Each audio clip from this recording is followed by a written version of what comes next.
The story begins with a young warrior struggling just to breathe, his shoulders heaving as he stares down a monster far beyond anything he seems ready to face.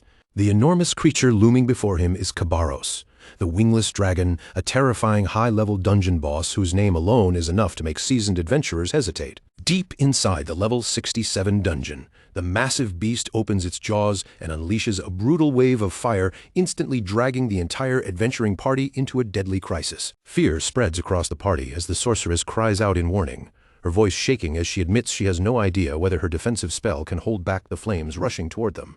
But before anyone can make another move, the armored elder of the group suddenly goes rigid.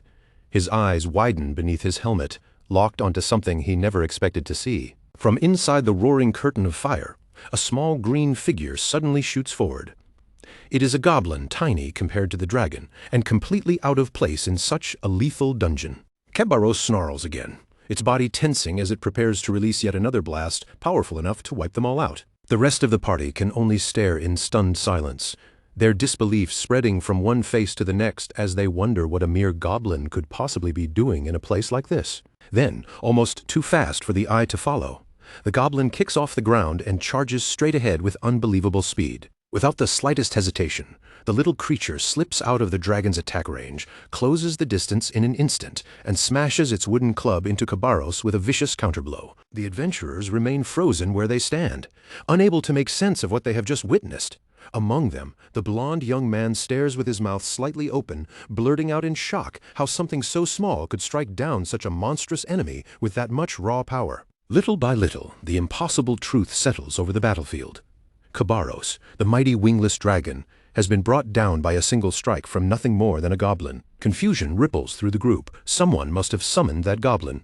The old man's sharp gaze sweeps across the area until he spots movement on a nearby hill, then raises his hand and points toward a lone figure standing in the distance. Everyone turns their eyes toward the hill at once, following the old man's gesture. As the dust slowly drifts away, the figure becomes easier to see, and the truth starts to come together. That man is the one behind the summoning, and the mystery surrounding the goblin begins to unravel. Sometime before that shocking battle, far away from the dungeon's chaos, Kim Cheol-soo was working at a construction site.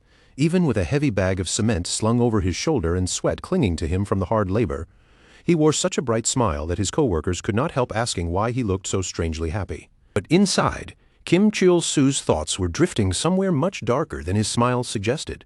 He saw himself as nothing more than a lowly goblin, weak, ordinary, and stuck at the bottom, crawling through life without any real chance to climb higher. Even when he stopped for a moment to drink some water, the frustration inside him refused to fade, lingering in his mind like a bitter taste.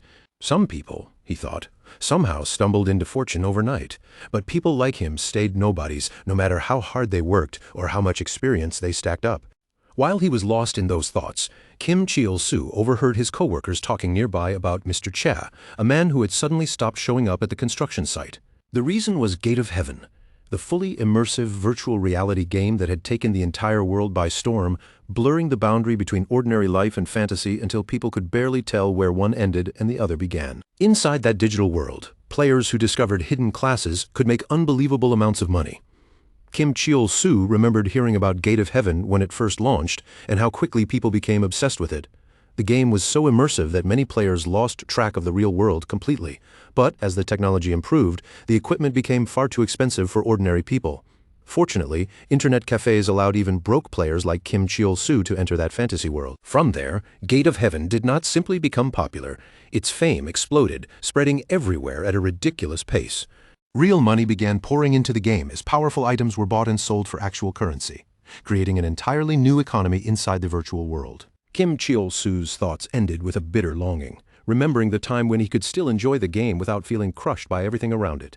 The scene shifts into the digital world where Kim Cheol-soo is fully immersed in battle, standing inside the game with his weapon ready. He activates one of his combat skills, Rock Strike, and throws everything he has into a full-force attack. Hit lands cleanly, and his reward appears, 3 ores. But even that small success does almost nothing to calm the irritation building inside him. Kim Cheol-soo finally screams at the top of his lungs, unable to hold back his anger any longer. After all that effort, the endless grinding still feels absurd, and even inside this fantasy world, he feels like he is buried under debt with no way out. Tears gather in his eyes as he shouts, wondering when the part of the game is supposed to begin where he becomes a legendary hero, marries a beautiful woman, and lives out the grand fantasy he had always imagined. At that point, he even questions whether Gate of Heaven is worth playing at all. Then, right in the middle of his despair, Kim Cheol-soo suddenly freezes. His eyes lock onto something glittering nearby, an advanced healing crystal, and his mind instantly races as he realizes the rare item could sell for at least 300,000 won. Joy crashes over him all at once. Kim Cheol-soo bursts into wild laughter, completely overwhelmed, thinking that this is exactly why he keeps enduring the exhausting mining work. But his celebration comes to an awkward stop when he realizes he has an audience. Several players are standing behind him, watching the entire outburst, and one woman in the group quietly takes notice of his strange behavior. Embarrassment floods Kim Cheol-soo's face as he slowly turns around and sees them staring. Then his gaze lands on the woman, and he freezes all over again, this time stunned by her beauty. She approaches him casually and says she has seen him mining every day, so his mining skill must be fairly high. Trying hard not to look flustered, Kim Cheol-soo answers that he is decent enough at it. The woman explains that her party is passing through the dungeon, but a huge boulder is blocking their path. Her teammates may be strong, but none of them have the mining skill needed to clear it. She politely asks Kim Cheol-soo if he can help, but he hesitates, pointing out that his level is low and going any deeper could put him in serious danger. Before Kim Cheol-soo can finish worrying aloud, a short party member, who is clearly a dwarf, speaks up with confidence. He tells Kim Cheol-soo that all he needs to do is mine, while the rest of the team will take care of any monsters that appear. Kim Cheol-soo turns toward him in surprise, clearly not expecting that answer from a dwarf. The dwarf immediately notices his reaction and calls him out, accusing him of assuming that because he is a dwarf, he should be the one doing the digging. Then adds that Kim Cheol-soo probably thinks dwarves are useless in battle. The dwarf's offended tone makes the atmosphere briefly tense, and Kim Cheol-soo takes a moment to think things through. Maybe this is not such a terrible offer after all. He might gain some decent experience, and if he is lucky, he could even dig up more valuable ore. Even so, a nervous feeling still twists in his stomach. The group is already deep inside the dungeon, and Kim Cheol-soo cannot shake the dread creeping over him as he remembers the terrifying beings that roam this world, dangerous enough to frighten players even in a game where resurrection exists. The beautiful woman steps closer to him again, her expression softening into a sweet smile. She asks for his help once more, saying he is exactly her type, a strong-armed man who knows how to mine. Kim Cheol-soo's heart leaps at her words, his emotions surge all at once, and before he can think clearly, he agrees. The instant the answer leaves his mouth, regret hits him like a slap. Kim Cheol-soo immediately questions himself, wondering why he agreed so recklessly, just because a beautiful woman smiled at him. Soon after, the group enters the cave, and it does not take long for a monster to appear. The creature is a level 7 gay wolf, but Kim Cheol-soo still reacts as if death itself has jumped out in front of him. Even though the wolf's level is lower than what he feared, the truth is painfully clear. Kim Cheol-soo is still far too weak to handle a threat like this on his own. As the beast charges toward him with frightening speed, he screams in pure panic and cries out for his mother like a terrified child. But just before the wolf can tear into him, a sudden burst of flame erupts across the battlefield, lighting up the cave in an instant. A breathtaking woman steps forward and casts salamander flame, burning the monster away with effortless power. She then walks over to Kim Cheol-soo and checks on him with genuine concern, asking if he is hurt. This is Catherine, a level 39 sorceress. Kim Cheol-soo stares at Catherine in complete awe, unable to believe how easily she wiped out the enemy with one spell. Still shaken, he quickly thanks her for saving him. Catherine gently warns him not to wander too far away from her again, making it clear that this dungeon is far too dangerous for someone at his level. For one brief, foolishly hopeful moment, Kim Cheol-soo lets himself imagine that this might be the beginning of the romantic adventure he has always dreamed of. Just then, another member of the party steps into view. A confident, broad-shouldered young man with a kind of presence that instantly draws attention. As monsters rush in, he moves with effortless ease, dodging their attacks like they are nothing. Then scoffs as if the whole situation is beneath him. With a powerful swing and a commanding shout, he activates Swing of the Giant Wheel. In one overwhelming motion, his attack tears through the remaining monsters and wipes them out before they can even close in. After dealing with the monsters, he speaks as casually as if nothing happened, explaining that their real goal is a rare ore hidden deeper inside the dungeon. The ore can only be broken by someone with advanced mining skill, and that is exactly why Kim Cheol-soo was brought along. But even though they invited him because they needed his skill, Kim Cheol-soo cannot shake the ugly feeling crawling under his skin. Every word, every glance, and every dismissive tone makes it painfully clear that they do not see him as a teammate, only as a convenient tool. Finally, Kim Cheol-soo's patience snaps. Annoyed and humiliated, he turns toward the warrior and speaks up directly, insisting that he is not someone they can just brush aside. He tells them he has combat skills too, and refuses to be treated like some useless miner tagging along. Driven by anger and wounded pride, Kim Cheol-soo clenches his fist and slams it into the massive boulder with everything he has. His shout echoes through the cave as he tries to prove, if only for a moment, that he is not as weak as they think. When the dust clears, the result is painfully obvious. The tall man and the dwarf stare at the boulder in silence, noticing that it has not even cracked, and they start questioning whether the information about the orb hidden behind the stone was ever reliable in the first place. As the mood grows sharper, the tall man turns his pressure onto the dwarf. His voice drops into a threatening tone as he warns him exactly what will happen if the information turns out to be false. Meanwhile, Kim Cheol-soo feels another wave of humiliation crash over him. He has spent so long being looked down on, risking his life for scraps of money, and even here, inside the game, it feels like he has somehow fallen to the very bottom again. Kim Cheol-soo exhales slowly, forcing himself to swallow his frustration. He tells himself to stop thinking about it and just finish the work, convincing himself this is only another miserable, boring day. Then, with a sharp crack, the impossible happens. The boulder suddenly splits apart. For a moment, the entire party can only stand there in stunned silence, staring at the broken rock as if none of them can believe what they just saw. Behind the fallen rubble, a strange glow begins to shine. Kim Cheol-soo has uncovered a hidden door, and beyond it lies a hidden dungeon.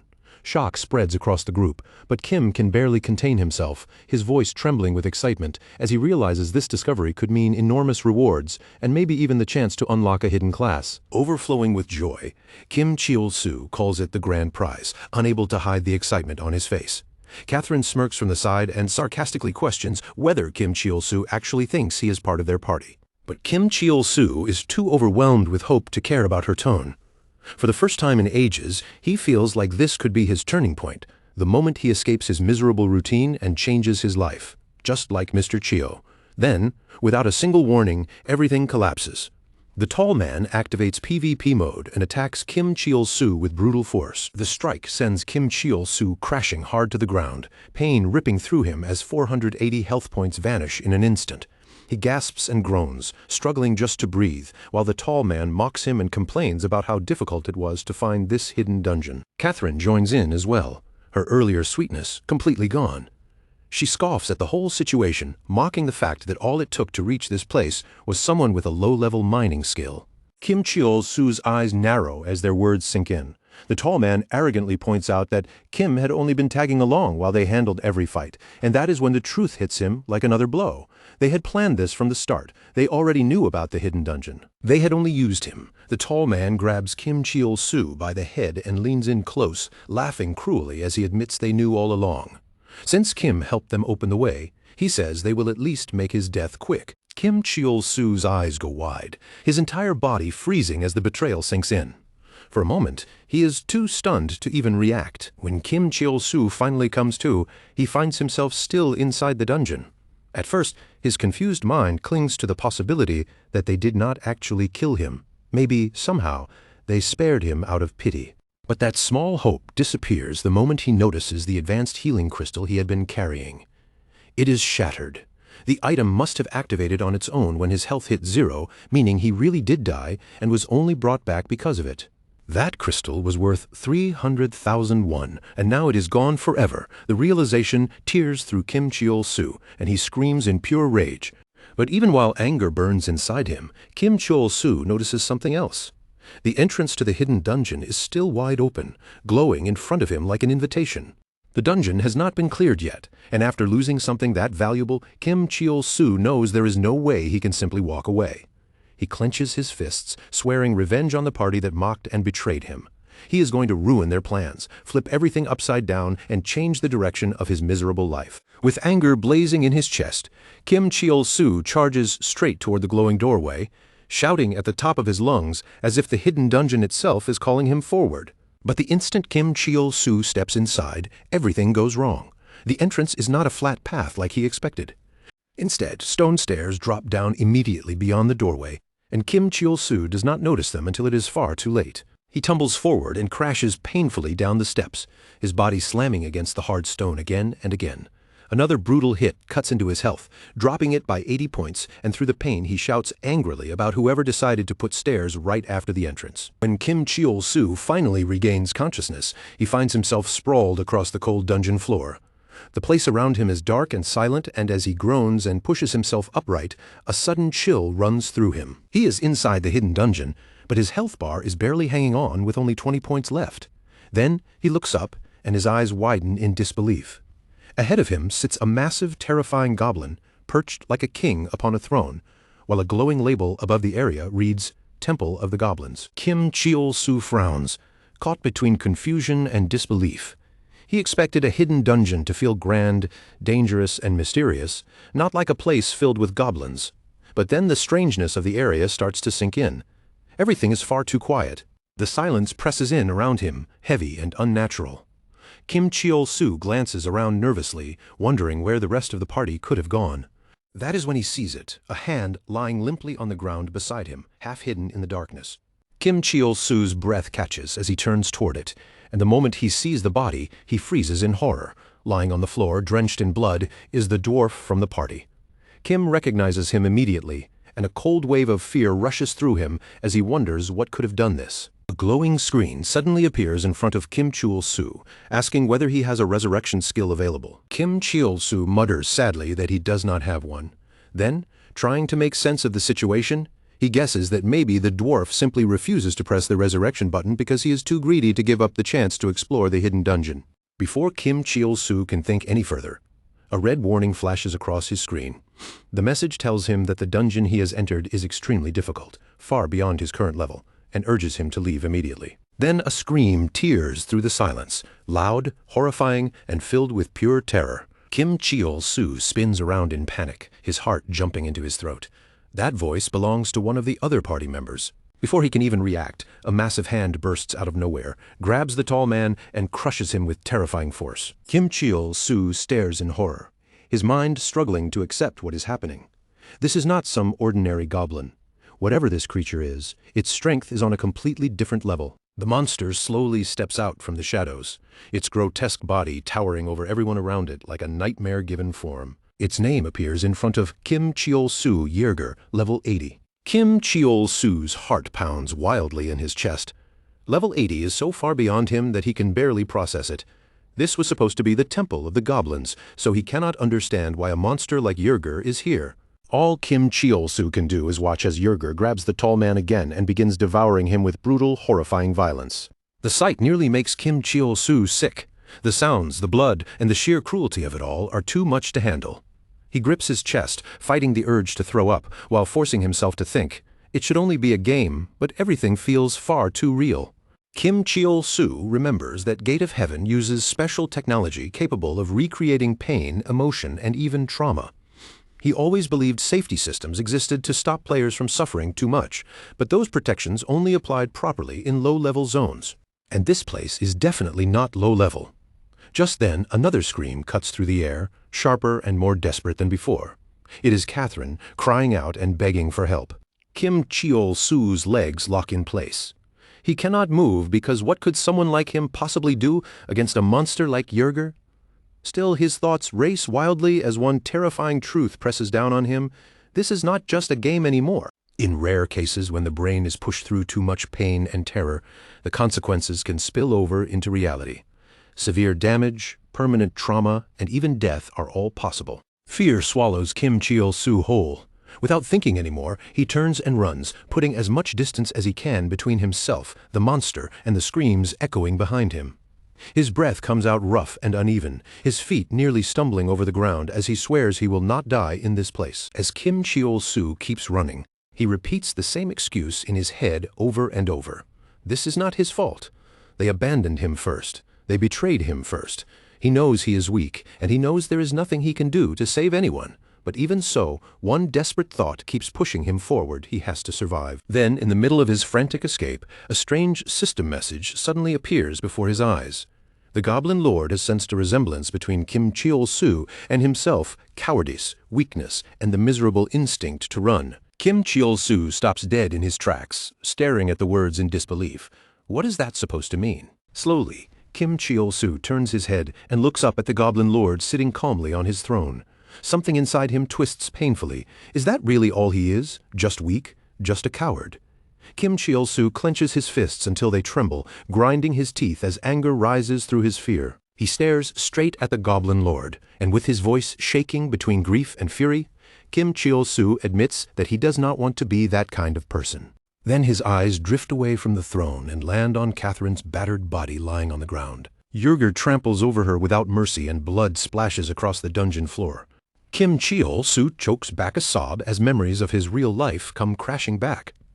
The crushing debt left behind by parents he never even knew, the jobs that rejected him, and every humiliation he had been forced to swallow. No one ever respected him, not in the real world and not inside gate of heaven. He wanted to fight monsters, become strong, and live with some dignity, but instead, everyone kept shoving him back into mining like that was all he was good for. Kim Cheol-soo finally breaks down in tears.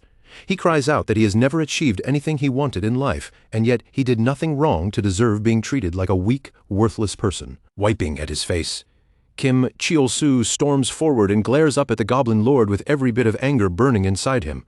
He shouts that the Goblin Lord is only a goblin, so what gives him the right to look down on him? His voice trembles as he yells that even in real life people mocked him, even in the game they mocked him, and now even a goblin has the nerve to pity him. Overwhelmed by everything he has been holding in, Kim Cheol-soo shouts that maybe he really is a nobody, but there is nothing wrong with being a nobody. At that moment, a message suddenly appears in front of him. Kim Cheol-soo has become an honorary goblin, and from now on, goblins will aid him whenever he needs them. Before he can even process that, another message follows, announcing that he has met the requirements to unlock a hidden class and asking whether he wants to become a goblin summoner. Kim Cheol-soo stares at the floating message in complete shock, struggling to understand what is happening and what a hidden class like this could even mean. Even though it sounds like the kind of opportunity every player dreams of, Kim Cheol-soo lets out a bitter laugh and rejects it in anger, calling the whole thing ridiculous. But the system does not care about his refusal. With cold, merciless certainty, it informs Kim Cheol-soo that the class change to Goblin Summoner has already been completed. Kim Cheol-soo's frustration boils over. But before he can even understand what has just happened to him, Yerger returns with a horrifying roar, its massive form closing in once again. Kim Cheol-soo realizes there is no path left to escape. Running will not save him anymore, and the moment he understands that, the hopelessness of the situation sinks in completely. With no other choice, Kim Cheol-soo forces himself to act. He activates a skill from his newly changed class and summons a goblin to fight in his place. In response, a small goblin appears before him, shrieking in a sharp, high-pitched voice and looking so weak that it seems almost laughable. Kim Cheol-soo's face immediately falls in disappointment. The goblin looks so pathetic that he quickly decides to use it as bait, hoping it can distract Yerger long enough for him to run. He points at Yerger and orders the goblin to attack, shouting encouragement at it as if loud words alone might somehow make the tiny creature stronger. To Kim Cheol-soo's surprise, the goblin actually charges forward with force. Yerger lunges to meet it, its attack brutal, savage, and full of killing intent. Kim Cheol-soo turns away at once, convinced this is his only chance to escape while the goblin buys him a few precious seconds. But before Kim Cheol-soo can take even a proper step, he freezes in disbelief. The frail little goblin he just summoned has struck Yerger with a devastating blow, and damage numbers explode across the screen, reaching around 100 million points. Yerger collapses to the ground, completely defeated in an instant. Kim Cheol-soo can only stand there in stunned silence, unable to understand how the nightmare monster was taken down so easily. Then his experience points begin shooting upward at a ridiculous speed, rising faster than he can even follow. One system message after another appears before him, announcing new skills such as goblin feeding and goblin walking. The summoned goblin's experience also surges wildly, stacking up at an unbelievable pace. Kim Cheol-soo can barely keep up with the flood of notifications flashing in front of his eyes. At last, the truth hits him with overwhelming force. That weak-looking goblin is not weak at all. It is the strongest kind possible, a max-level goblin. Kim Cheol-soo stands frozen, and his mind flashes back to the horrible moment when Yerger devoured the tall man from his party, piercing through his body and leaving him torn apart. Meanwhile, in the real world, Catherine looks utterly horrified as she witnesses the nightmare unfold through her virtual reality headset. Her face goes pale, terror overtakes her, and she begins screaming uncontrollably. One of Catherine's staff members rushes to her side in panic, calling out to her again and again as he desperately tries to wake her. The staff member quickly pulls the headset off her, realizing far too late that the situation has spiraled completely out of control. He stares at Catherine with a sinking heart, understanding that she has suffered a severe psychological shock. The damage is so deep that she will never return to Gate of Heaven again, forced into permanent retirement from the game. Back inside the game, Kim Cheol-soo's summoned goblin continues rampaging through the dungeon with terrifying ease, cutting down monsters one after another as each strike deals millions of damage. Messages flood Kim Cheol-soo's screen non-stop as his level keeps climbing higher with every monster the goblin destroys. Overwhelmed by the endless notifications, Kim Cheol-soo eventually tells the goblin to stop for a moment so he can gather the loot. A grin spreads across his face as his bag fills with valuable drops, low-grade mana stones, wolf claws, and item after item until he cannot carry anything more. Kim Cheol-soo thinks to himself that the hidden dungeon must have been cleared the moment Yerger fell, but everyone else in his party is dead, and with no normal way out, the only exit left seems to be death. Then Kim Cheol-soo turns to look at the goblin that solo cleared the entire dungeon, and something strange catches his attention. Its level has not increased at all. Meanwhile, Kim Cheol-soo's own level has already jumped all the way to 31.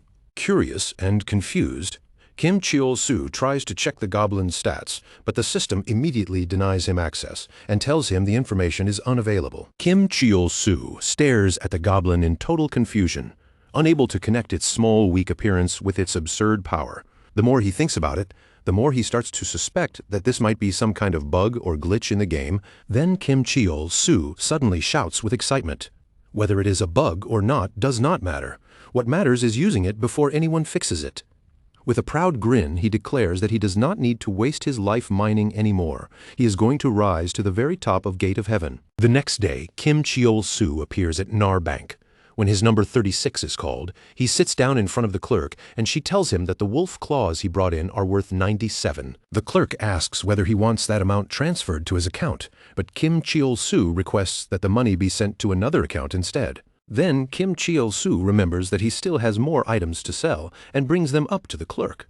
The moment he mentions drops like Yerger's membrane and Yerger's heart, the clerk's eyes widen in shock. The value of the items Kim Cheol-soo is holding leaves the clerk completely stunned, as if she can hardly believe what she has just heard. The clerk immediately called for the manager of Nar Bank, leaving Kim Cheol-soo sitting there with a confused look on his face, wondering why she needed to bring someone else over when he was already right in front of her. A short while later, Kim Cheol-soo found himself seated across from the NAR bank manager, who greeted him with a polished smile and carefully poured a cup of tea as if welcoming an important guest. The manager looked at Kim Cheol-soo with practiced politeness and asked how the tea tasted.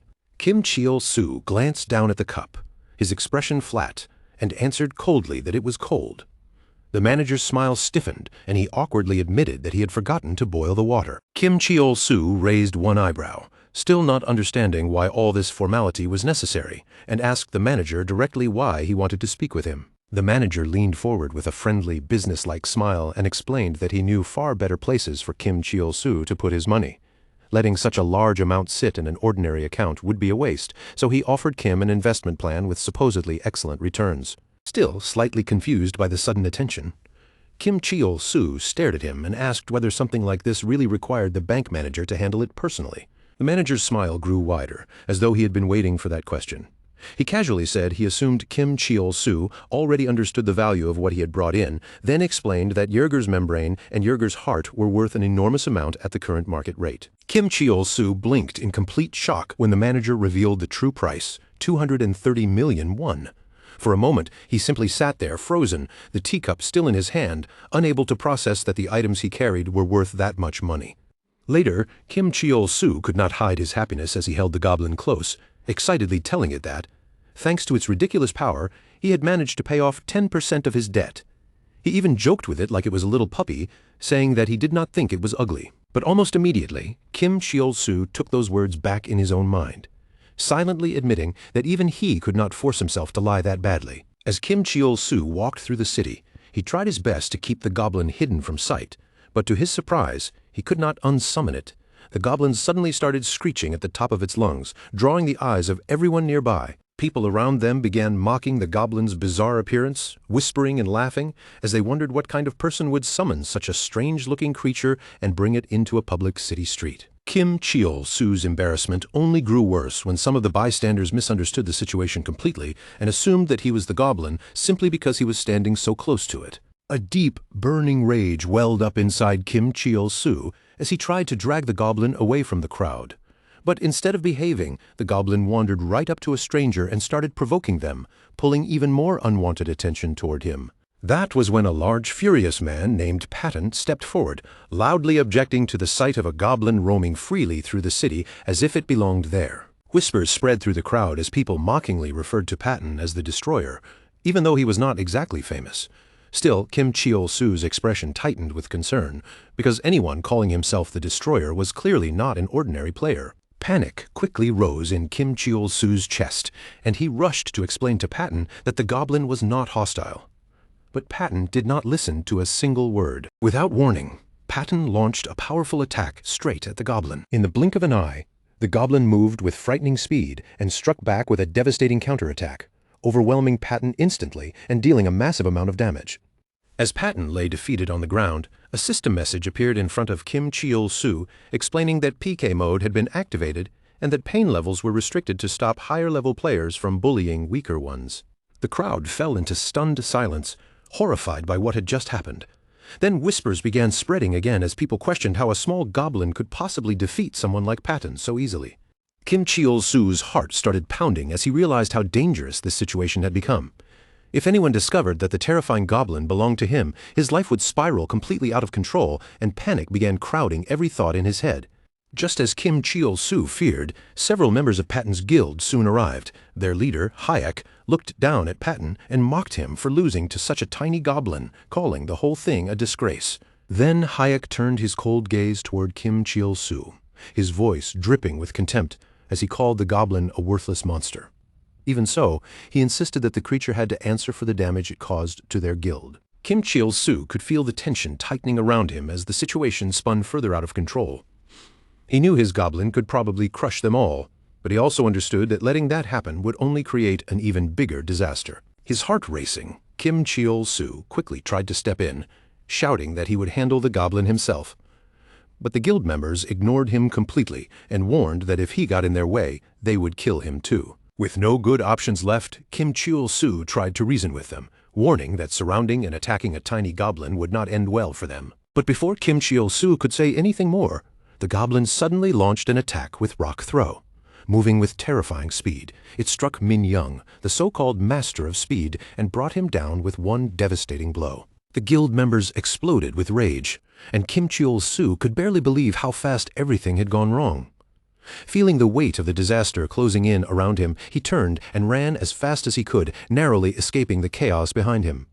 As he fled, he could not help thinking about how he once believed life would become easier with such a powerful goblin by his side, only to realize he had been far too optimistic. As Kim Cheol-soo sprinted through the streets, a mysterious old man suddenly appeared in front of him.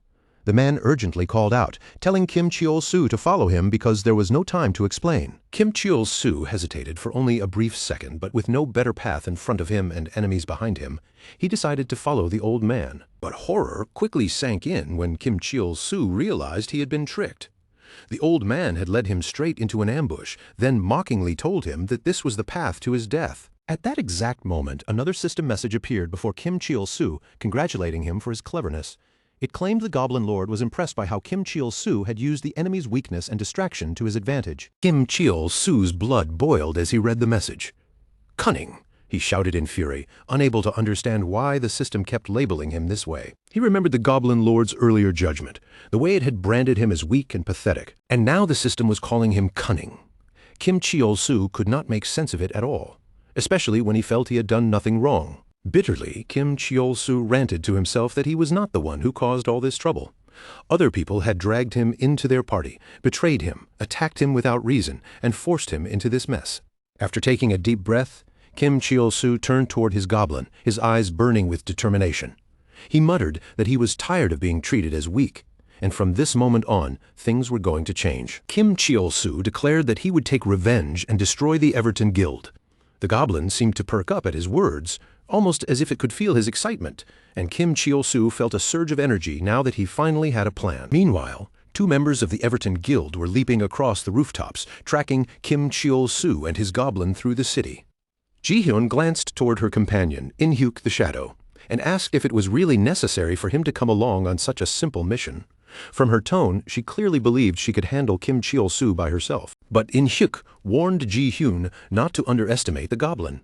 Even if Patton had been the weakest member of the guild, the goblin had still defeated him in a single blow. There was something strange about that creature's power, and In-hyuk knew they could not afford to take it lightly. Just as they were talking, a loud scream suddenly echoed from below. In-hyuk and Ji-hyun stopped immediately, concern flashing across their faces as they looked down. Below them, their guildmate Sungryul the Cunning was being hurled violently through the air, and horror gripped In-hyuk as he realized the situation had already gone wrong. Then the goblin appeared behind them, so suddenly and silently that a chill shot down In-hyuk's spine. Before In-hyuk could fully process the danger, he moved first and launched a fierce attack straight at the goblin. But to In-hyuk's shock, his strike had no effect at all.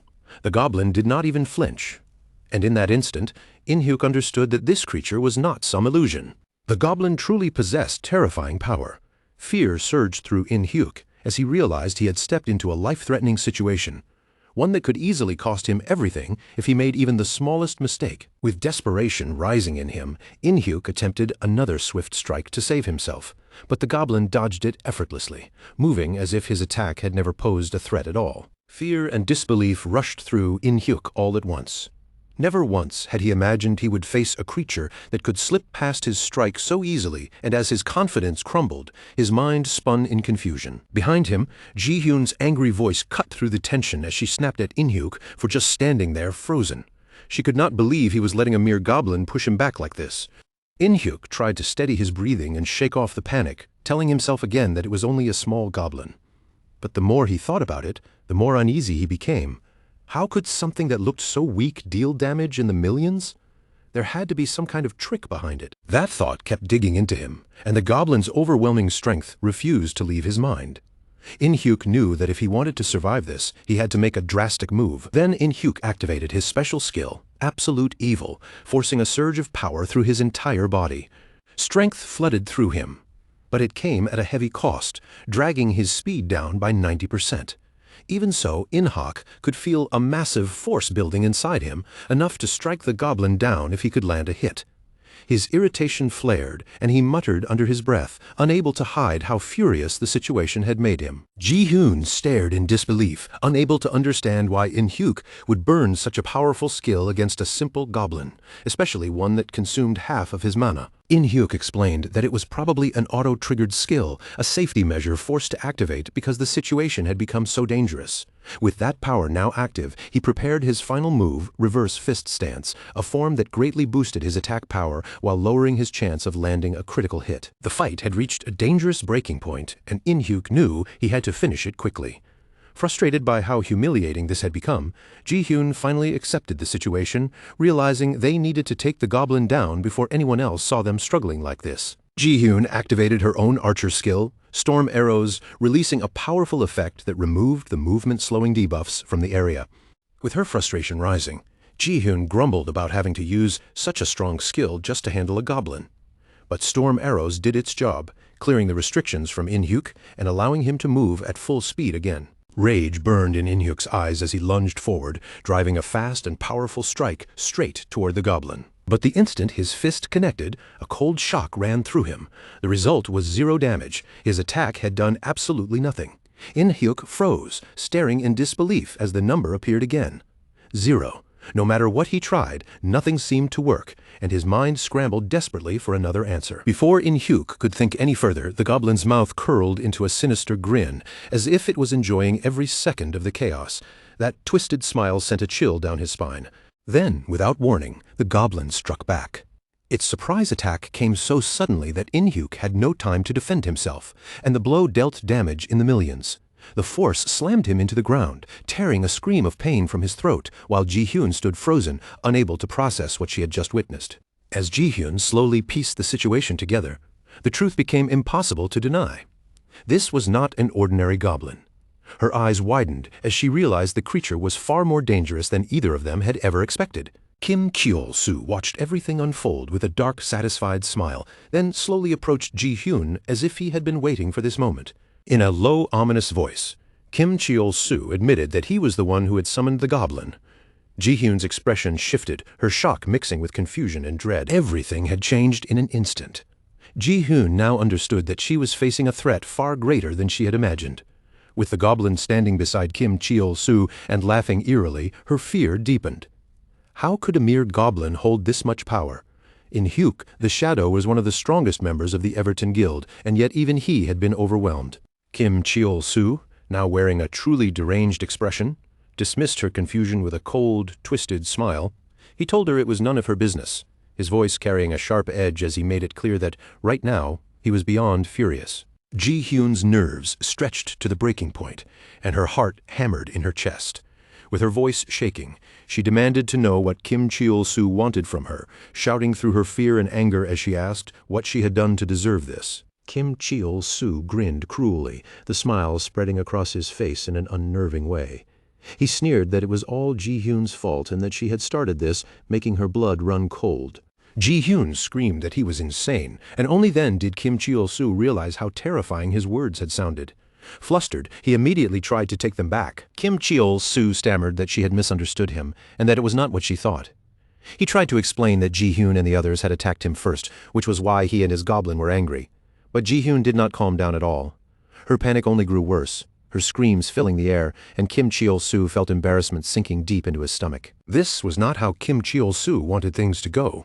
His face flushed from the sheer awkwardness as he turned toward the goblin and yelled for it to stop Ji-hyun from screaming, hoping it would understand before the situation spiraled even further. As the commotion continued, several people nearby heard the noise and started looking around, their curiosity quickly pulling their attention toward the rooftop.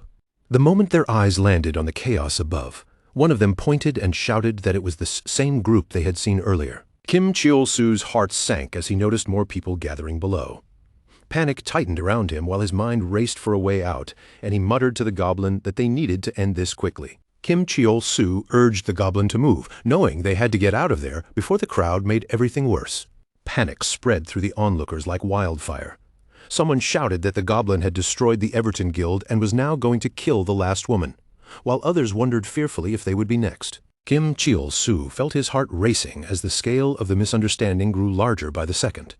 None of this was supposed to happen, and he had never meant for things to spin so wildly out of control. Desperation shot through his voice as Kim Cheol-soo screamed for the goblin to stop. Filled with fear and urgency, he demanded that it leave Ji-hyun alone. To Kim Cheol-soo's surprise, the goblin halted mid-launch and obeyed his command. Ji-hyun, still paralyzed with fear, could only stare in horror, unable to move from where she stood. The crowd below watched the moment unfold in amazement. To them, Kim Cheol-soo looked like a low-level beginner in weak gear, yet he had just stood up to a goblin that even the Everton Guild could not handle. Admiration swept through the crowd, and soon people began cheering for him. Voices rang out from below, shouting encouragement and telling Kim Cheol-soo to keep going, insisting that he could beat the goblin. Kim Cheol-soo stood there stunned, his mind struggling to catch up with the sudden praise. This was not the reaction he expected at all. Instead of mocking him, the crowd was cheering for him as if he were some kind of hero. They had no idea what had really happened. They did not know the goblin had been summoned by Kim Cheol-soo himself. Then the truth hit him. Everyone was misunderstanding the situation completely. He had come here thinking about revenge, but now he was trapped in a strange web of mistaken admiration. Kim Cheol-soo could not shake the image forming in his head, the image of himself heroically protecting Ji-hyun from the goblin in front of an awestruck crowd. In his imagination, Ji-hyun looked at him with admiration and gratitude as he commanded the goblin to back away. He even pictured himself delivering a dramatic line, telling the monster that its time was up. The fantasy made him feel like a true hero, a fearless savior risking his life to protect a woman from a deadly monster.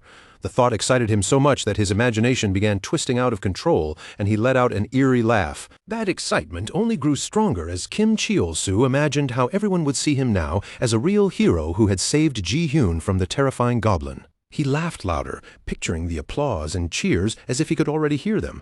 But then his expression shifted, turning terrifying as he walked toward Ji-hyun. Kim Cheol-soo needed her to understand who was in control, so he leaned closer and asked if she wanted to die in pain like her comrades. If she swore to stay silent and never tell anyone about him or the goblin, he would spare her. Terrified, Ji-hyun agreed immediately, promising that she would keep quiet. Kim Cheol-soo's smile became calm, almost peaceful, as he confirmed that she would not reveal his connection to the goblin. Then, in a sudden shift, Kim Cheol-soo's entire demeanor changed into something much more dramatic.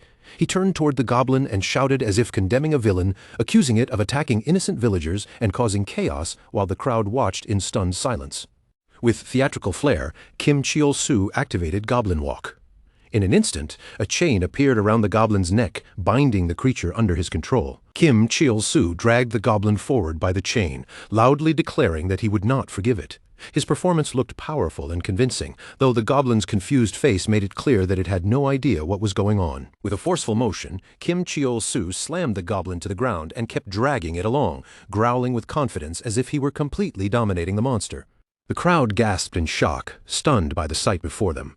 Some whispered in awe about the glowing chain, a skill that could restrain monsters, while others could not believe a player in a beginner village had access to such an advanced ability. Admiration spread quickly through the onlookers. Kim Cheol-soo's confusion deepened when a system message appeared, informing him that the goblin's mood had improved because of Goblin Walk. He stared at it in disbelief, wondering if the skill was somehow making the goblin like him more. But Kim Cheol-soo barely had time to think about it before he forced himself back into the performance, continuing to play the role of the brave hero in front of the cheering crowd. He immediately raised his voice and urged everyone around him to move back, warning them not to let their guard down just yet. The danger was not completely gone, and even as he tried to sound calm, Kim Cheol-soo could barely keep the goblin under control. Watching everything unfold from a short distance away, Ji-hyun suddenly seemed to understand the situation in a completely new way. "I get it now," she murmured, her eyes widening. The Everton Guild hadn't failed because they were weak. They had lost because Kim Cheol-soo's level was already above 50. The people nearby gasped in disbelief as the truth sank in, realizing Everton's defeat had never been their fault at all. It was Kim Cheol-soo's absurd strength that had overwhelmed them. Kim Cheol-soo kept up the act, staggering and straining as if he were desperately wrestling against the goblin's power. Then, at just the right moment, he activated his skill again and shoved the creature away before dramatically summoning a piece of goblin-only food with his feeding skill and hurling it far into the distance. "This is your end," Kim Cheol-soo shouted with everything he had. Just as the goblin's attention snapped toward the food, in the next instant, the creature shot after it with terrifying speed, moving so fast it looked almost like a streak of lightning. The crowd stood frozen in awe as the goblin tore across the ground after the bait, completely focused on the food. Kim Cheol-soo instantly seized that tiny opening, turning toward the city guards and ordering them to close the gates before the monster could come back. The massive gates came crashing shut the moment the goblin slipped outside, sealing the creature beyond the walls.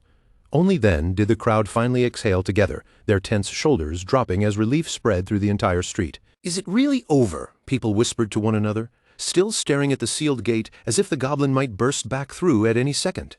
No one could fully believe the nightmare had ended so suddenly. Kim Cheol-soo, completely drained but secretly satisfied with how well his performance had worked, looked over the shaken crowd and quietly asked, "Is everyone okay?" The moment those words left his mouth, the crowd exploded into cheers. People clapped, shouted their thanks, and looked at Kim Cheol-soo with genuine admiration, fully convinced that he had saved them by driving away the goblin and protecting the city from total disaster. As the celebration continued around him, Kim Cheol-soo could not stop a relieved smile from creeping onto his face. A moment ago, he had nearly become known as the lunatic responsible for wiping out an entire guild, but somehow, against all odds, he had been reborn in everyone's eyes as a hero. Then Ji-hyun stepped toward him, her expression much more serious than the cheering crowd around them. She told Kim Cheol-soo that all of her guildmates had already respawned at the Resurrection Temple in Pascal, and that she was the only person who knew the full truth about his connection to the goblin. Kim Cheol-soo recognized her right away as the woman from earlier, and Ji-hyun calmly assured him that she had not forgotten her promise. She made it clear that she would not tell anyone what had really happened, no matter what rumors spread through the city. Seeing a chance to press her even harder, Kim Cheol-soo suddenly asked whether Pascal was truly a sacred zone where players had infinite HP and were protected from both monsters and other players.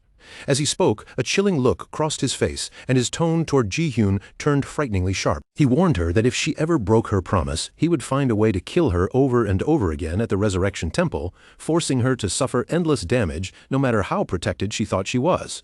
Ji-hyun went pale with terror and immediately shook her head, desperately insisting that she had absolutely no intention of betraying him or saying a single word.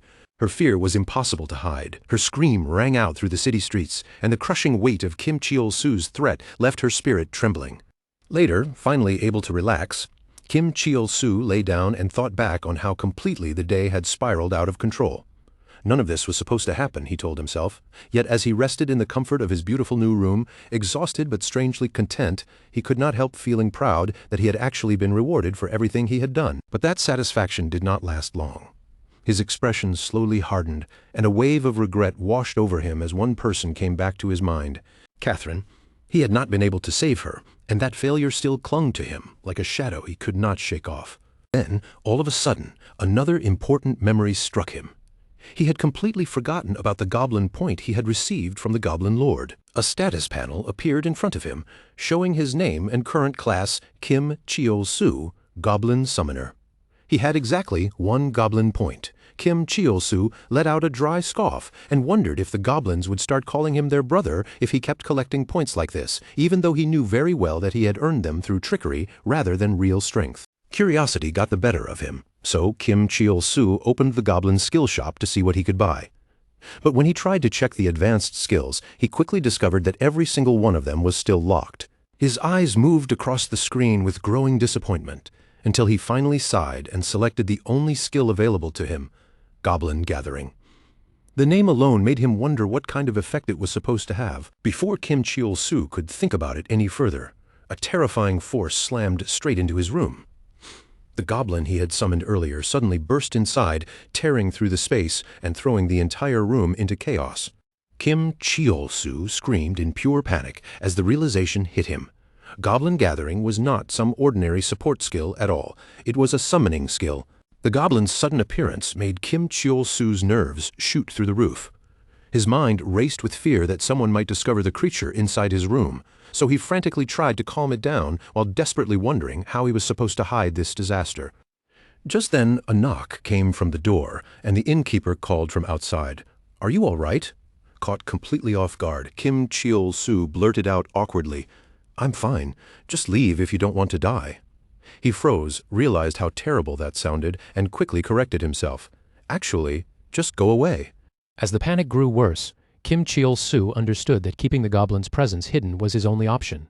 He hurriedly tried to soothe the creature, even apologizing for what had happened earlier, then spoke as gently as he could and asked it to calm down and drop whatever it was holding. Later that night, after the chaos finally settled, Kim Cheol-soo sat quietly beside the goblin and began letting out all the frustration he had been holding in since the day began. His voice was softer now, heavy with exhaustion, as he complained about how unfair everything had been. He had been mocked, attacked, and treated like a villain, even though he had not done anything wrong. Looking at the goblin with a tired, bitter expression, he told it that the two of them were the same. The goblin answered with a low, quiet sound, almost as if it understood and agreed with him.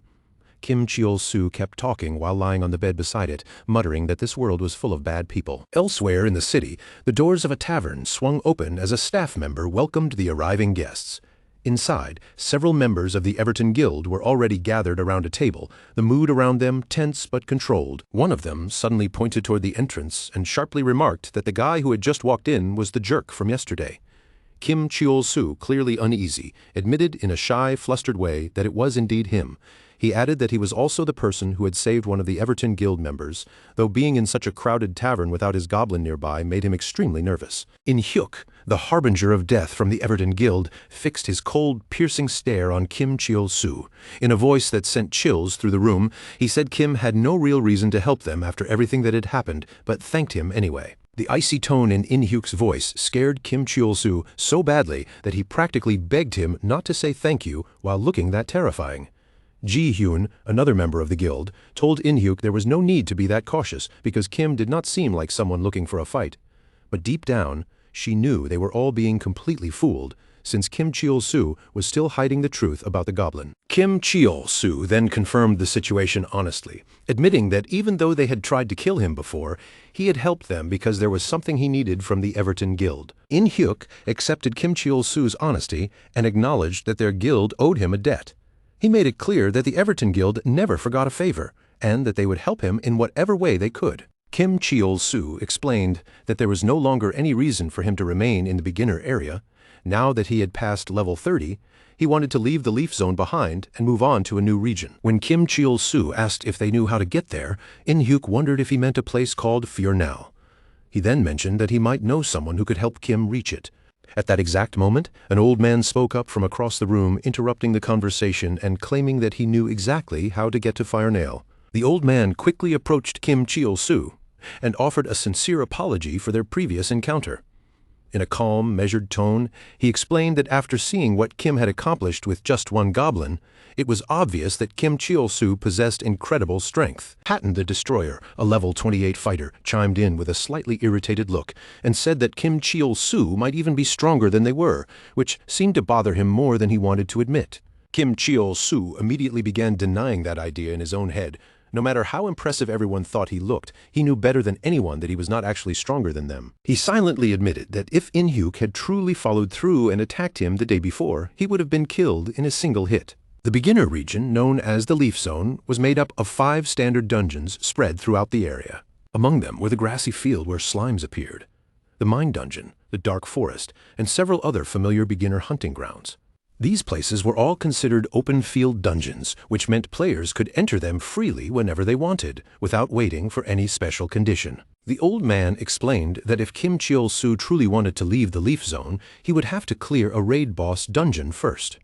Hearing that unfamiliar term, Kim Cheol-soo naturally asked what a raid boss dungeon actually was. The old man clarified that raid dungeons were completely different from open field dungeons. Their gates only opened and closed at specific times, and players had to deal with limited entry attempts as well as strict time restrictions once they went inside. In-hyuk continued by explaining that the raid boss dungeon served as the final trial of every region, the last wall players had to overcome before they could move forward. He added that players needed to reach a certain level before even thinking about challenging it, and in the Leaf Zone, that dungeon only opened once a month. That was exactly why so many people had gathered here now, all preparing for that rare chance. That was when Kim Cheol-soo finally understood. The Everton Guild had not come here by coincidence, and this whole gathering was not some ordinary meeting. Something much bigger had been happening right under his nose. In-hyuk confirmed Kim Cheol-soo's suspicion, explaining that the dungeon had actually opened the day before, but that opportunity had been completely ruined when a certain goblin suddenly appeared and smashed everything into chaos. Kim Cheol-soo froze the moment he heard it, stunned by what that really meant. The truth struck Kim Cheol-soo like a blow to the head. Because of that disaster, he was now trapped in the Leaf Zone until the raid boss dungeon opened again 1 full month later. Anger surged through him as he remembered earning more than $200,000 after defeating a level 80 monster. With a goblin as absurdly powerful as the one he had, Kim Cheol-soo knew he could probably clear far harder dungeons and rake in even greater rewards. But now, instead of moving forward, he was going to be stuck wasting an entire month doing nothing. Unable to hold back anymore, Kim Cheol-soo grabbed In-hyuk by the collar in a burst of rage and shouted in his face, demanding to know if there was any other way out. He refused to let his precious time be swallowed up by this ridiculous delay. In-hyuk remained calm despite being grabbed, telling him plainly that there was no other method. Everyone else was just as furious about losing the chance, too.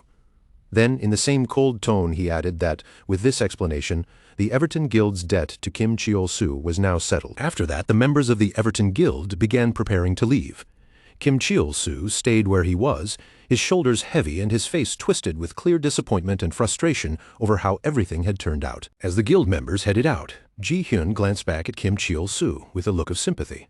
For a moment, she seemed to understand just how badly this had crushed him, but she still turned and followed the others outside. Outside, night had already settled over the area, and under that dark sky, The Everton Guild members quietly left without drawing any more attention to themselves. Meanwhile, tucked away behind a wooden crate, the goblin peeked out from hiding and let out a quiet, mischievous laugh to itself. Then, all of a sudden, the goblin lifted its head. Its expression shifted as if it had sensed something strange moving through the air.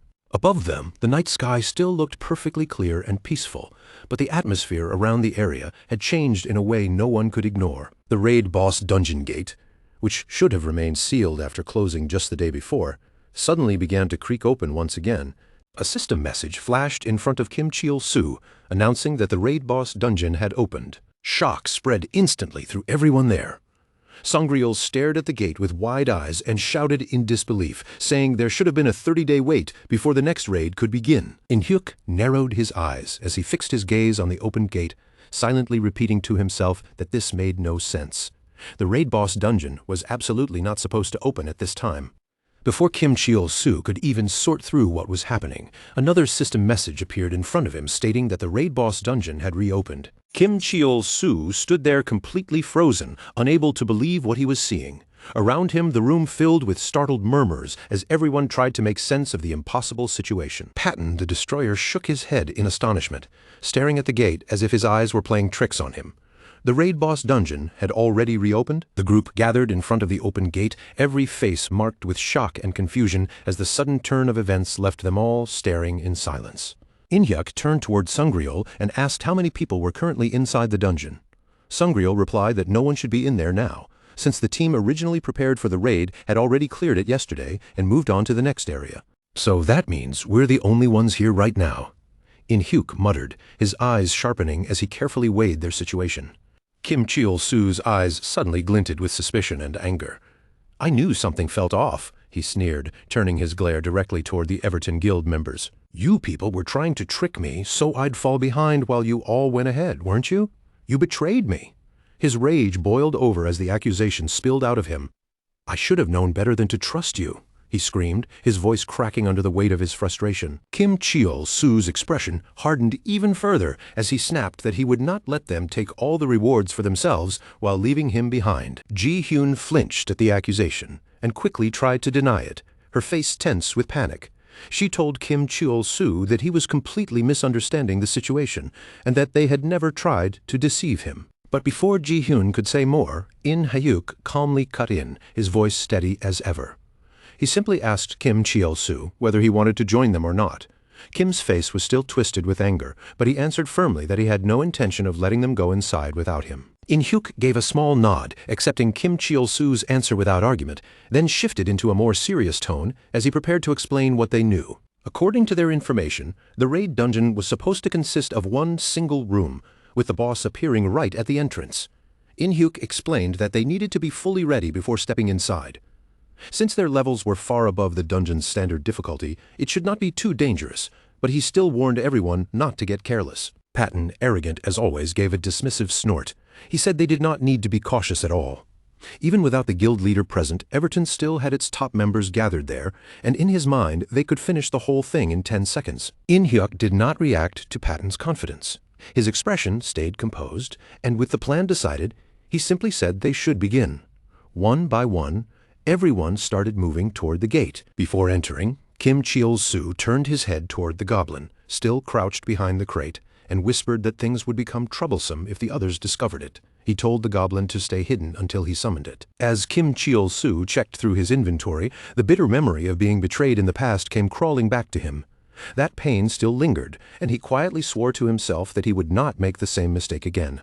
His eyes moved across his items until they landed on an advanced healing stone, a life-saving item that could revive him with 100 HP if his health ever dropped to 0. Kim Cheol-soo was surprised to see it still there since, by all logic, it should have been consumed earlier. Doesn't matter now, Kim Cheol-soo muttered under his breath, pushing the question out of his mind. Without wasting another second, he rushed toward the gate and stepped straight into the dungeon. The instant Kim Cheol-soo crossed through, his breath caught in his throat as he took in the sight before him. The place surrounding him was unlike anything he had ever seen in the Leaf Zone. Staring around in amazement, Kim Cheol-soo murmured that this was the raid boss dungeon. Then, without warning, a massive level 40 steel giant appeared in front of them. Panic exploded through the group as voices cried out in alarm, and one of the members shouted that this was not a regular dungeon at all. A clear system message appeared across their screens, revealing the truth of the place they had entered: hidden dungeon, Steel Giant's lair. Hugh spun towards Sungriel, anger burning in his voice as he demanded to know what kind of plan this was. Sungriel looked just as confused and immediately answered that he knew nothing about this. Ji-hyun's voice trembled with fear as she shouted toward Kim Cheol-soo, asking what he was doing and telling him to run back to the gate immediately. But Kim Cheol-soo did not look frightened at all. Instead, he gave a sarcastic smirk and shot back, asking if they seriously thought he would run away from this. Then he mocked them for backing out now. He turned his sharp gaze across the team, almost daring them to retreat. He asked if they had any idea what kind of rewards a dungeon like this could hold, and warned that if they backed down now, he would gladly take everything for himself. One of the guild members immediately snapped back, saying everyone already understood that much. But the boss was level 40, and a single hit from something like that would not be a normal death. It could leave them with serious consequences far beyond an ordinary defeat. Kim Cheol-soo only grinned, completely unmoved by the warning. He said the level gap was only 10 levels, and at worst, they would end up with some serious injuries. No one was going to be permanently wiped out. Then he reminded them that rewards this valuable were never supposed to come easily. With that, Kim Cheol-soo activated his special Goblin Summoner skill and shouted with authority for the Goblin to come save him. But outside the dungeon, the Goblin remained hidden and confused, unable to understand what Kim Cheol-soo was trying to summon it for. At the same time, the Steel Giant let out a deafening roar and charged straight toward Kim Cheol-soo with terrifying speed. Kim screamed in frustration, yelling for the Goblin to come out immediately. But the summon did not connect in time, and Kim Cheol-soo was left standing there as the danger closed in. The Steel Giant's enormous fist came crashing down and smashed straight into Kim Cheol-soo. In a single brutal instant, the force crushed him completely, killing him on the spot as a system message appeared to announce his death. His body collapsed lifelessly across the dungeon floor, and Patton stared down at him with open mockery, unable to hide the disbelief in his voice as he scoffed that this was supposedly the same man who had fought the Goblin yesterday, only to be taken out like this. In-hyuk looked at Kim Cheol-soo's fallen body with a cold, detached expression and simply shrugged it off. Whether Kim lived or died did not matter to him, and his tone made it painfully clear that they had bigger problems than worrying about Kim Cheol-soo. But that indifference vanished the moment In-hyuk noticed something far more disturbing. Behind them, the gate had suddenly sealed shut, cutting off their escape, and even In-hyuk could not hide the shock spreading across his face. Sungriel's expression turned grave as he explained what this meant. They had underestimated the dungeon from the very beginning. A hidden dungeon appearing from inside a normal raid was an extremely rare event, and that was exactly why they were now being forced to face a level 40 Steel Giant. After a heavy pause, Sungriel's voice sank even lower. With the gate shut behind them and no easy path out, their only option now was to fight. Meanwhile, Kim Cheol-soo's body suddenly twitched on the ground, and he snapped awake with a scream of pain. The shock hit him all at once, and he roared in disbelief, unable to understand how someone over level 30 like him could have been killed in a single blow. His thoughts raced wildly, searching for an explanation, until he suddenly froze. A deep wave of disappointment crashed over him as he remembered the 26 stat points he had left completely unused, points that might have made all the difference if he had bothered to assign them before the fight. That realization dragged even more regret out of him. On top of everything else, he had also failed to summon the Goblin before getting killed. The treasure had been right there in front of him, so close he could almost taste it. Kim Cheol-soo muttered bitterly through clenched teeth, his anger rising as he blamed the Goblin for not responding fast enough. Just then, In-hyuk snapped everyone back into action, shouting with sharp energy for the team to attack and begin the hunt. Kim Cheol-soo's jaw dropped as he watched them move. He could not process what he was hearing or seeing because this was not how things were supposed to unfold at all. Without wasting even a second, Ji-hyun raised her weapon and unleashed her special skill, Wind Arrow. The moment Wind Arrow activated, every team member's movement speed doubled, giving the entire group the opening they needed to launch their counterattack. In-hyuk the Shadow and Min-young the Speedmaster shot forward at terrifying speed, racing toward the Steel Giant to strike first. Sungriel immediately began giving orders, sending In-hyuk and Min-young in as the vanguard. He told them to attack the monster first and identify its weak point, while Ji-hyun's speed boost made it harder for the Steel Giant to catch them with a counterattack. In-hyuk and Min-young moved with sharp precision, striking from different directions and refusing to give the monster a single easy target. The steel giant let out a violent roar, enduring their attacks with a level of toughness that made its strength impossible to ignore. Even so, the two of them did not back down. Their movements quickly fell into perfect rhythm, and together they unleashed their joint skill, sequential slash, driving 16 consecutive hits into the steel giant in rapid succession. Sungriel watched every movement with narrowed, calculating eyes. He said that every monster had a weak point somewhere, and if they struck hard enough and often enough, they should be able to uncover it. When the attack ended, In-hyuk turned toward Min-young with a serious look and asked if he had found the weak point. But Min-young shook his head, confusion tightening his expression as he answered that their total damage had come out to 0. In-hyuk frowned as he considered what that meant. In a low voice, he said there were only two likely explanations. Either the monster's defense was unbelievably high, or there was some other hidden condition they had not figured out yet. Their eyes shifted back toward the steel giant as it roared furiously in front of them, and that savage reaction only made it clearer that something about this monster was not normal. Before anyone could think any deeper, In-hyuk's black cloak whipped around him as he sprang forward and unleashed a powerful strike with peerless blade. The blow landed with enough force to shake the ground beneath them, but even after that heavy attack, In-hyuk was forced to admit the truth. Their weaker attacks were completely useless against this thing. Frustration tightened in his clenched fists as he explained the monster's passive ability, hatred of the weak. Any attack that dealt less than 5% of the steel giant's total HP would be nullified, meaning small hits would not affect it at all. Patton's voice rose as he shouted at In-hyuk, telling him that he was the only one among them who could actually damage a level 40 monster like this. If that was the case, then In-hyuk had no choice but to go all out. But Sungriel firmly shook his head and corrected him. In-hyuk was not the one with the strongest attack in their group. Depending on the situation, there was someone else who could deliver something far more powerful. At that moment, Ji-hyun stepped forward with a resolute expression, preparing to unleash her powerful skill Final Death Arrow. As she readied herself, one thought passed through her mind. If the guild ever discovered she possessed a skill like this, they would want her to become the guild leader. Patton overheard her and stared in surprise, asking what that skill even was.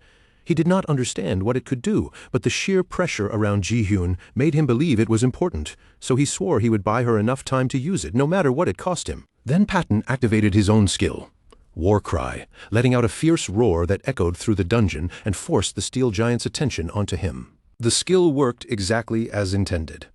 The steel giant roared back with rage, turning its full focus toward Patton, as if nothing else in the room mattered anymore. Meanwhile, Kim Cheol-soo was still lying on the ground, watching everything unfold with a mix of tension and irritation. He grumbled that Patton was an idiot for pulling the monster's attention instead of running away while he still could. The steel giant struck with savage force, dealing a crushing amount of damage, but Patton somehow endured the blow and stayed alive. After taking the hit, Patton still had the nerve to mock the monster, saying he had expected something stronger and acting as if the damage had barely hurt him. Sungriel immediately shouted at Patton, warning him not to get careless for even a second. Their survival depended on avoiding mistakes, and one reckless move could ruin everything. At that point, Sungriel activated Pain Sharing, a skill that divided incoming damage between himself and Patton. He explained that whoever had the higher HP would shoulder more of the damage, helping Patton withstand the steel giant's attacks. Kim Cheol-soo watched the battle carefully, his confusion growing the longer he observed them. Their levels were not especially high, and none of them seemed to have hidden classes, yet their teamwork and abilities made them far stronger than he had expected. At the same time, In-hyuk explained that their strategy depended on the two warriors keeping the monster distracted, while the assassination team chipped away at the steel giant's defenses through their passive skills. He said their passive ability, Weak Point Reduction, had a 1% chance to activate with each attack, lowering the enemy's defense by 2% whenever it triggered. Even better, the effect could stack up to 5 times if they landed enough hits. Kim Cheol-soo could not help being amazed by how smoothly they moved and how much power they brought out through coordination. As he watched the Everton Guild fight the steel giant, he began wondering if this was what a truly strong, well-organized guild looked like. But that admiration only made him more frustrated. Since Kim Cheol-soo was technically dead, he would not receive experience or rewards if someone else defeated the monster, and the thought of losing everything made his irritation boil over. At that moment, the steel giant suddenly shifted its attention back toward Patton. Patton stiffened as the massive monster's terrifying presence closed in on him again. Patton shouted angrily at the steel giant, demanding to know why it was looking anywhere else and reminding the monster that he was the enemy it was supposed to be attacking. But instead of answering with another direct strike, The steel giant slammed the ground with terrifying force, sending a violent tremor through the dungeon and proving just how overwhelming its raw strength really was. That was when Kim Cheol-soo rose back to his feet, having decided to use the advanced healing stone to revive himself. With a sarcastic smirk, he said he could not stand watching these losers fight anymore, so the highest-level player among them would step in and help. A system message appeared, confirming that the advanced healing stone had activated and revived the player with 100 HP when his health reached 0. Kim Cheol-soo smirked to himself and muttered that, naturally, the hero always arrived late. Then, without warning, the system announced that the steel giant had chosen Kim Cheol-soo as its target. The steel giant immediately unleashed a wide-area skill called Surface Destruction, and the devastating attack wiped out many of the team members in an instant. Kim Cheol-soo screamed in fury, realizing far too late that he should have revived earlier instead of waiting until the worst possible moment. Several team members were hurled backward by the sheer force of the attack, their bodies crashing across the dungeon as the impact left them badly injured. Patton stood frozen for a moment, staring at his fallen and wounded teammates scattered around him. Then rage exploded across his face as he turned back toward the steel giant and shouted at it. He demanded to know how the monster dared lay a hand on his allies, his voice shaking with fury as he glared up at the steel giant.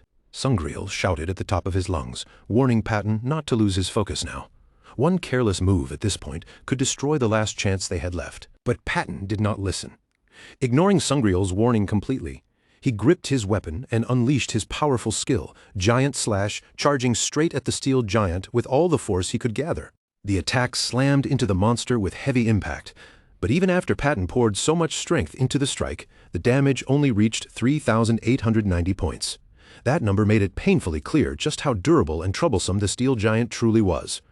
Sungriel kept using pain distribution to share the damage with Patton, trying to keep him alive through the monster's attacks. But the burden was enormous, and when 2,456 HP worth of damage tore through him, Sungriel grimaced in pain and bitterly muttered that his plan had failed. Then a system message appeared, announcing the deaths of both Patton, the destroyer, and Sungriel, the cunning old man. Kim Cheol-soo froze where he stood, staring in shock and confusion as the weight of what had just happened settled over him. Panic quickly turned into defensiveness, and Kim Cheol-soo began shouting that it was not his fault. All he had done was revive himself, yet somehow the entire situation had collapsed around him. At that moment, In-hyuk the Shadow reappeared in a ready stance, his body low and tense as he prepared to move back into battle. In-hyuk's mind raced through everything he knew about monster behavior. Most monsters usually prioritized healers or ranged fighters first, before turning their attention to heavily armored tanks. He continued piecing the situation together. Because Patton had used Warcry to provoke the steel giant, the monster had been forced to focus its attacks on Patton instead of going after the healers or long-range attackers. But Kim Cheol-soo's sudden resurrection had thrown that target priority into chaos. The monster's focus shifted without warning, and before anyone could properly react, the team had been caught in the disaster that followed. Meanwhile, Ji-hyun, the bringer of death, looked toward In-hyuk with nervous eyes and asked what she should do. Should she release her arrow now or keep holding it? Her one-shot death bow consumed her own HP when fired, and her current HP had already dropped to only 46%. In-hyuk immediately shouted at her not to fire yet, his voice sharp with anger and urgency. If Ji-hyun released the arrow too early, he warned, it could ruin the entire plan. He explained that the assassination team's passive effect had not fully stacked yet. Weak point reduction had only reached 3 stacks out of 5, and that was nowhere near enough to guarantee the steel giant would fall in one finishing blow. In-hyuk decided that he would take responsibility for pulling the monster's attention himself. He ordered Ji-hyun not to cancel her skill no matter what happened, making it clear that if her final shot failed to land properly, they would have no path to victory. Nearby, Kim Cheol-soo cautiously turned toward Ji-hyun and tried to offer his help, hesitantly asking if there was anything he could do to assist her. Ji-hyun answered him harshly, her nerves already stretched to the limit. She mocked him by asking what he could possibly do without his goblin, then snapped that he should just stay out of the way because right now he was nothing but a nuisance. Kim Cheol-soo stared at her in wounded confusion, wondering why she was looking at him with such contempt. Was it really just because his goblin was not beside him anymore? Then his thoughts twisted inward, and he began blaming the others instead. It was their fault he could not bring his goblin in the first place. A crazed smile crept across Kim Cheol-su's face as he convinced himself that they were the real culprits, weak people who still dared to treat him like this even though they clearly needed him. As Kim Cheol-su remembered that his goblin was level 999, his bitterness deepened. If they wanted to treat him like garbage without the goblin around, then he would simply let them suffer and die on their own. At that moment, the steel giant selected Ji-hoon, the bringer of death, as its next target and charged toward her with terrifying speed. In-hyuk instantly realized what was happening. Just as he had predicted, the monster had shifted its focus onto Ji-hoon because she was the long-range damage dealer preparing the decisive attack. He immediately tried to drag the steel giant's attention back to himself, shouting at the monster that he was the one it should be fighting. In-hyuk unleashed a powerful offensive skill, Twin Blade Frenzy, slashing into the steel giant and dealing 1,920 damage. But the steel giant answered with a monstrous roar and struck back with an attack carrying terrifying force. In-hyuk leaped high into the air, barely avoiding the blow as it tore through the space beneath him. Still airborne, he shouted that the battle was not over yet. The moment he found another opening, In-hyuk rushed back in, continuing his assault as he fought to force the steel giant to recognize him as the greater threat. He activated Twin Blade Frenzy again, carving another heavy strike into the monster and dealing an additional 1,980 damage. In-hyuk kept attacking with relentless speed, refusing to give the steel giant time to turn away from him. He used Twin Blade Frenzy a third time, landing another 1,912 damage in a desperate effort to hold its attention. Only then did In-hyuk pause for a breath, surprised by how much effort it had taken. It had required 3 full-powered hits before the steel giant finally started treating him like a real threat. The steel giant let out another terrifying roar, and a system message appeared confirming that it had selected In-hyuk the Shadow as its new target. Another screen revealed the monster's current HP, still sitting at 22,460 out of 30,000. In-hyuk frowned, unable to understand why his attacks had not done more even with 3 stacks of the defense-reducing skill applied. Realizing all he could do now was buy time for Ji-hoon, he taunted the monster with a mocking grin, asking if it was finally getting angry. In-hyuk then attempted to use a special assassination skill called Rapid Evasion, a technique that would allow him to dodge every physical attack for 3 seconds. He declared that the next 3 seconds belonged to him. But at the most critical moment, a dreadful message appeared before his eyes. He did not have enough mana to activate the skill. Horror and disbelief flashed across In-hyuk's face. Because of that mana shortage, In-hyuk failed to evade in time. The steel giant's attack struck him directly, sending his body flying as he screamed from the crushing damage. Kim Cheol-su stood frozen as In-hyuk's body crashed down at his feet. A system message appeared immediately after, declaring the death of In-hyuk the Shadow. Kim Cheol-su broke into hysterical screaming, calling the team stupid and weak. He shouted that he would have been better off staying dead and bitterly regretted reviving himself in the middle of this nightmare. But Ji-hoon snapped back at him in fury, shouting that his revival was the very reason everything had gone wrong. Because Kim Cheol-su came back at the wrong moment, the entire situation had spiraled completely out of control. The two of them erupted into a tense, furious argument. Ji-hoon insisted that if she had only 10 more seconds, she could have finished the steel giant. Kim Cheol-su shouted back that he would rather see everyone die than let them claim all the rewards without him. Right then, the steel giant released another roar so powerful it seemed to shake the dungeon itself. Kim Cheol-su and Ji-hoon both turned toward the monster at the same time, screaming in terror as they realized its attention had shifted toward them. A message confirmed the worst possible timing. The steel giant had selected Ji-hoon, the bringer of death, as its target and was rapidly closing the distance. Ji-hoon immediately stopped arguing and shouted that this was not the time to waste breath blaming each other. She decided to fire her arrow right away, even though the charge was not complete. But as she prepared to release it, she noticed Kim Cheol-su standing strangely close beside her and asked in confusion what he was doing. Kim Cheol-su turned toward her with a sinister smile and asked a chilling question. While charging that arrow, Ji-hoon could not move, could she? Ji-hoon's eyes widened in alarm, and she nervously asked what Kim Cheol-su was planning. Ji-hoon screamed in terror and begged him not to come near her. But Kim Cheol-su suddenly grabbed her and broke into a full-speed run. As he sprinted away with her in his arms, he shouted that she was the one who said she needed 10 more seconds while Ji-hoon screamed in shock and fear. Kim Cheol-su launched himself forward and dodged the steel giant's attack at the very last second, laughing like a madman as the deadly chase unfolded around him. Ji-hoon was stunned by Kim Cheol-su's speed, Barely able to believe what she was seeing, she wondered how he could possibly move that fast, almost like in Hyuk the Shadow. Inside his mind, Kim Cheol-soo revealed the reason. He had dumped all 26 of his unused stat points into speed, making himself unbelievably fast, fast enough to rival even professional assassin-type players. Then Kim Cheol-soo suddenly realized something else. His earlier argument with Ji-hyun had earned him another Goblin point, and for a moment he wondered if the Goblin Lord was trying to tell him that he was actually the one in the wrong. At that moment, Ji-hyun shouted that her arrow was finally ready to fire. Kim Cheol-soo immediately yelled back, telling her not to hesitate and to shoot right now. Ji-hyun's voice shook with anger and nerves as she warned him that if this shot missed, everything would be over. She begged Kim Cheol-soo not to pressure her when the entire fight was hanging on one arrow. Kim Cheol-soo ignored her panic completely, swung Ji-hyun over his shoulder, and shouted that he wanted compensation for all the blood he had lost and the expensive advanced healing stone he had been forced to use earlier. The steel giant suddenly began spinning with terrifying force, its enormous body twisting violently as it prepared to unleash a devastating area attack. Then the monster released the attack with overwhelming power, tearing through the surrounding area and sending destruction crashing across the battlefield. At the critical moment, Ji-hyun finally unleashed her special skill one-shot death bow, aiming directly for the steel giant. Kim Cheol-soo charged forward at full speed with Ji-hyun still in his arms, screaming at the top of his lungs for her to end the fight right there.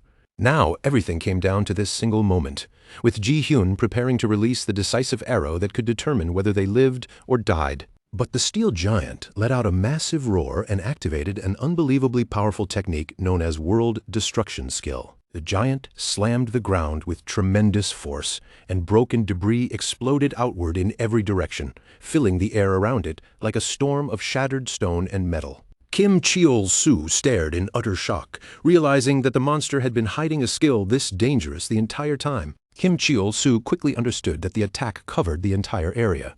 Ji-hyun only had 18 HP left, and even Kim himself had just 100 HP after reviving, which meant a direct hit would instantly kill them both. Ji-hyun tried to line up her shot, but the flying debris made it nearly impossible to aim cleanly. Ji-hyun anxiously said she could not get a clear shot under these conditions.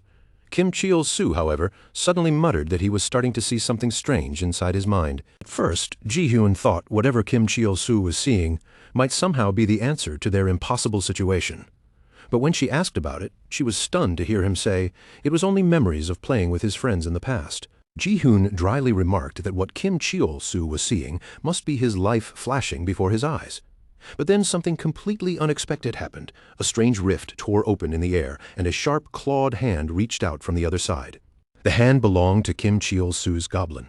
The creature forced its way into the dungeon in a terrifying manner, its manic laughter echoing as it emerged from the rift. Kim Cheol-soo immediately started screaming at the goblin in anger, yelling that it had taken far too long to arrive, and complaining that it felt like an entire week had passed since he used the summoning skill. Ji-hyun stared in complete shock, unable to believe what she had just witnessed. In disbelief, she wondered if the goblin had actually torn through the very fabric of the dungeon itself just to enter. The thought made no sense to her, because something like that should have been completely impossible. Suddenly, Kim Cheol-soo shouted with excitement that he was activating a secret defensive skill called Goblin Shield. The steel giant roared furiously, its massive frame tensing as if it were preparing to unleash its final attack. But Kim Cheol-soo only smirked with confidence and mocked the monster, saying those were pretty bold last words for a hidden dungeon boss. Kim Cheol-soo and Ji-hyun stood behind the goblin, facing the steel giant together as they declared that the climax of the battle had finally arrived. Ji-hyun finally released her fully charged ultimate skill, one-shot death bow, and the arrow struck the steel giant with devastating force, dealing a massive 22,524 damage. The powerful shot pierced straight through the steel giant's body, stopping the monster in place as cracks began spreading across its metal frame. At last, the steel giant collapsed heavily to the ground, defeated. A system message appeared announcing that they had successfully cleared the hidden dungeon, Steel Giant's chamber. Ji-hyun stood there in awe, repeating with joy and disbelief that they had actually won. Against all odds, they had managed to clear the hidden dungeon. Then a system message appeared, announcing that Ji-hyun's level had increased from 27 to 31. Another message informed Kim Cheol-soo that his own level had risen as well, jumping from level 31 to level 34, and he practically leapt with joy at the achievement. Overcome with excitement, Kim Cheol-soo began screaming wildly, demanding to see what kind of reward he had earned from clearing the dungeon. A system message appeared next, announcing that every player who had fallen during the raid had been revived upon completion. In-hyuk, still wearing his black cloak, began asking if everyone was all right. One team member answered that he could taste a little blood in his mouth, but he was still okay. He let out a relieved breath and said they were lucky to have defeated the monster, because if its level had been even slightly higher, they would have been in serious danger. Then, someone suddenly said with concern that Sungryul was not breathing.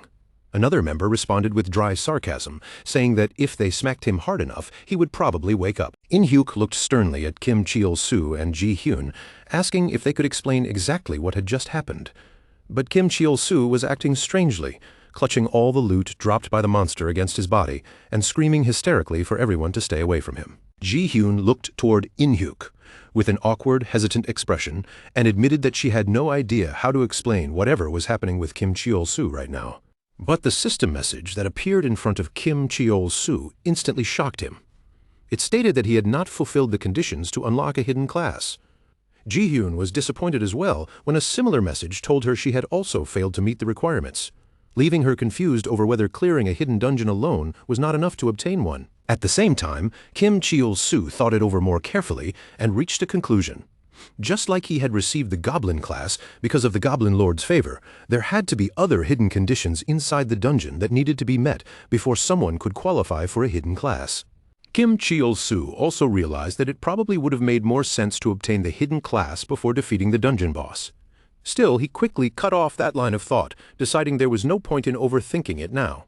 Instead, he started screaming again, shouting that he had to gather the monster's loot before it was too late. Ji-hyun quickly yelled for him to stop, reminding him that even though the two of them had landed the final blow, everyone had contributed to the battle. The loot should be divided only after discussing it with the whole group. But Kim Cheol-soo kept screaming wildly and refused to listen, hugging the rewards even tighter as if someone might rip them away at any second. In-hyuk and another guild member stood beside Ji-hyun, watching Kim Cheol-soo with a mix of surprise and mockery. One of them wondered aloud if he was turning into Gollum because of his obsession with the loot, and Kim Cheol-soo immediately shouted back that the loot was precious to him. In-hyuk calmly told Kim Cheol-soo that even though Kim had helped them twice, the Everton Guild had already achieved its main goal and had no intention of being greedy over the extra loot. That unexpected restraint left Kim Cheol-soo genuinely surprised. Suddenly, Sungryul approached Kim Cheol-soo and smacked him hard on the head. Then he sternly said he had told In-hyuk the Shadow from the very beginning that they should not have caused all this trouble. Kim Cheol-soo flew into a rage and started yelling at Sungryul and the guild members, accusing them of betraying him not just once, but twice. But In-hyuk replied in a calm yet firm voice, saying that getting rid of Kim Cheol-soo right now would not be difficult at all. If they had wanted to solve things with force, they would have done so already. Then In-hyuk pointed at Kim Cheol-soo and told him he could keep all the loot. However, he singled out the bow Kim had picked up and explained that it was a unique item called the Iron Giant's Bow, asking whether Kim understood just how valuable it was. Kim Cheol-soo immediately panicked and shouted nervously, asking what that was supposed to mean, especially when he was not even an archer and had no idea how to use a bow. Inside, Kim Cheol-soo realized the problem. The Iron Giant's Bow was a unique item that could not be sold or properly used unless the player belonged to the required class, Archer. Even so, Kim Cheol-soo stubbornly shouted that he still wanted to keep it, arguing that everyone else had unique items while he had none. One guild member snapped angrily and told him to stop being greedy and hand the bow over to Ji-hyun, the bringer of death. But Kim Cheol-soo's expression shifted into a sly smile. He said he was willing to give up the bow, but only if he received something in return. The leader froze on the spot, staring at the item as if he could barely believe what he was seeing. In a shaken voice, he said there was no way something like this could be traded or sold, and that alone made its value almost impossible to measure. But Kim Cheol-soo only threw his head back and burst into a wicked laugh. With a mocking grin stretching across his face, he told them that no matter how special the item was, if they wanted it, they would eventually have no choice but to buy it from him. Kim Cheol-soo kept laughing at the top of his lungs, his crazed voice mixing perfectly with the goblin's wild excitement beside him. One of the guild members watched the two of them with open disgust, silently thinking that Kim Cheol-soo was starting to look far too similar to the goblin they had run into earlier. Meanwhile, Kim Cheol-su's goblin had tucked itself carefully behind a cluster of rocks, peeking out with nervous eyes. Seeing Kim Cheol-su cooperate with the Everton team made it uneasy, and it let out a small, anxious noise while trying to stay hidden. Ji-hyun, known as the Bringer of Death, held the new unique bow Kim Cheol-su had handed over to her. The weapon rested heavily in her grip, and after testing its weight, she quietly remarked that it was much heavier than she expected. Kim Cheol-su gave the Everton team a smug, sarcastic thanks for the exchange, clearly enjoying himself. The team leader in the black cloak stared back at him and said he had been thinking about something for a while. Kim Cheol-su had a rare talent for making people hate him almost immediately. The black-cloaked leader then asked Kim Cheol-su where he planned to head next after everything was finished here. Kim Cheol-su answered without the slightest hesitation, his confidence returning at once, as if the answer should have been obvious to everyone. Then Kim Cheol-su's lips curled into a nasty little smile. With that same wicked look on his face, he told them he was going to a place where they definitely would not be following him. The leader looked at Kim Cheol-su and muttered that he really was a twisted man through and through. Still, after thinking it over, the team leader accepted the plan as a smart move and turned to the others, asking if everyone was ready to leave. As the group began moving out, Ji-hyun looked back over her shoulder at Kim Cheol-su. Her eyes lingered on him for a moment, carrying a strange mix of curiosity, suspicion, and growing interest. Kim Cheol-su and his goblin remained behind for a moment, standing together with an oddly confident air. Then they prepared to set off as well, ready to leave the completed dungeon behind. A system message appeared before them, confirming that the hidden raid dungeon had been cleared successfully. Kim Cheol-su quietly went over everything in his head. Losing the unique bow was definitely painful, but the thief's glove he had received as a consumable item was far too useful to ignore. Its effect allowed him to steal one item from any character lower level than himself. But as Kim Cheol-su thought deeper about his rewards, he realized that the real treasure was not the glove at all. The true prize was the high-purity steel he had managed to obtain. Remembering that he had once been a player focused heavily on mining, Kim Cheol-su could not hold back his joy.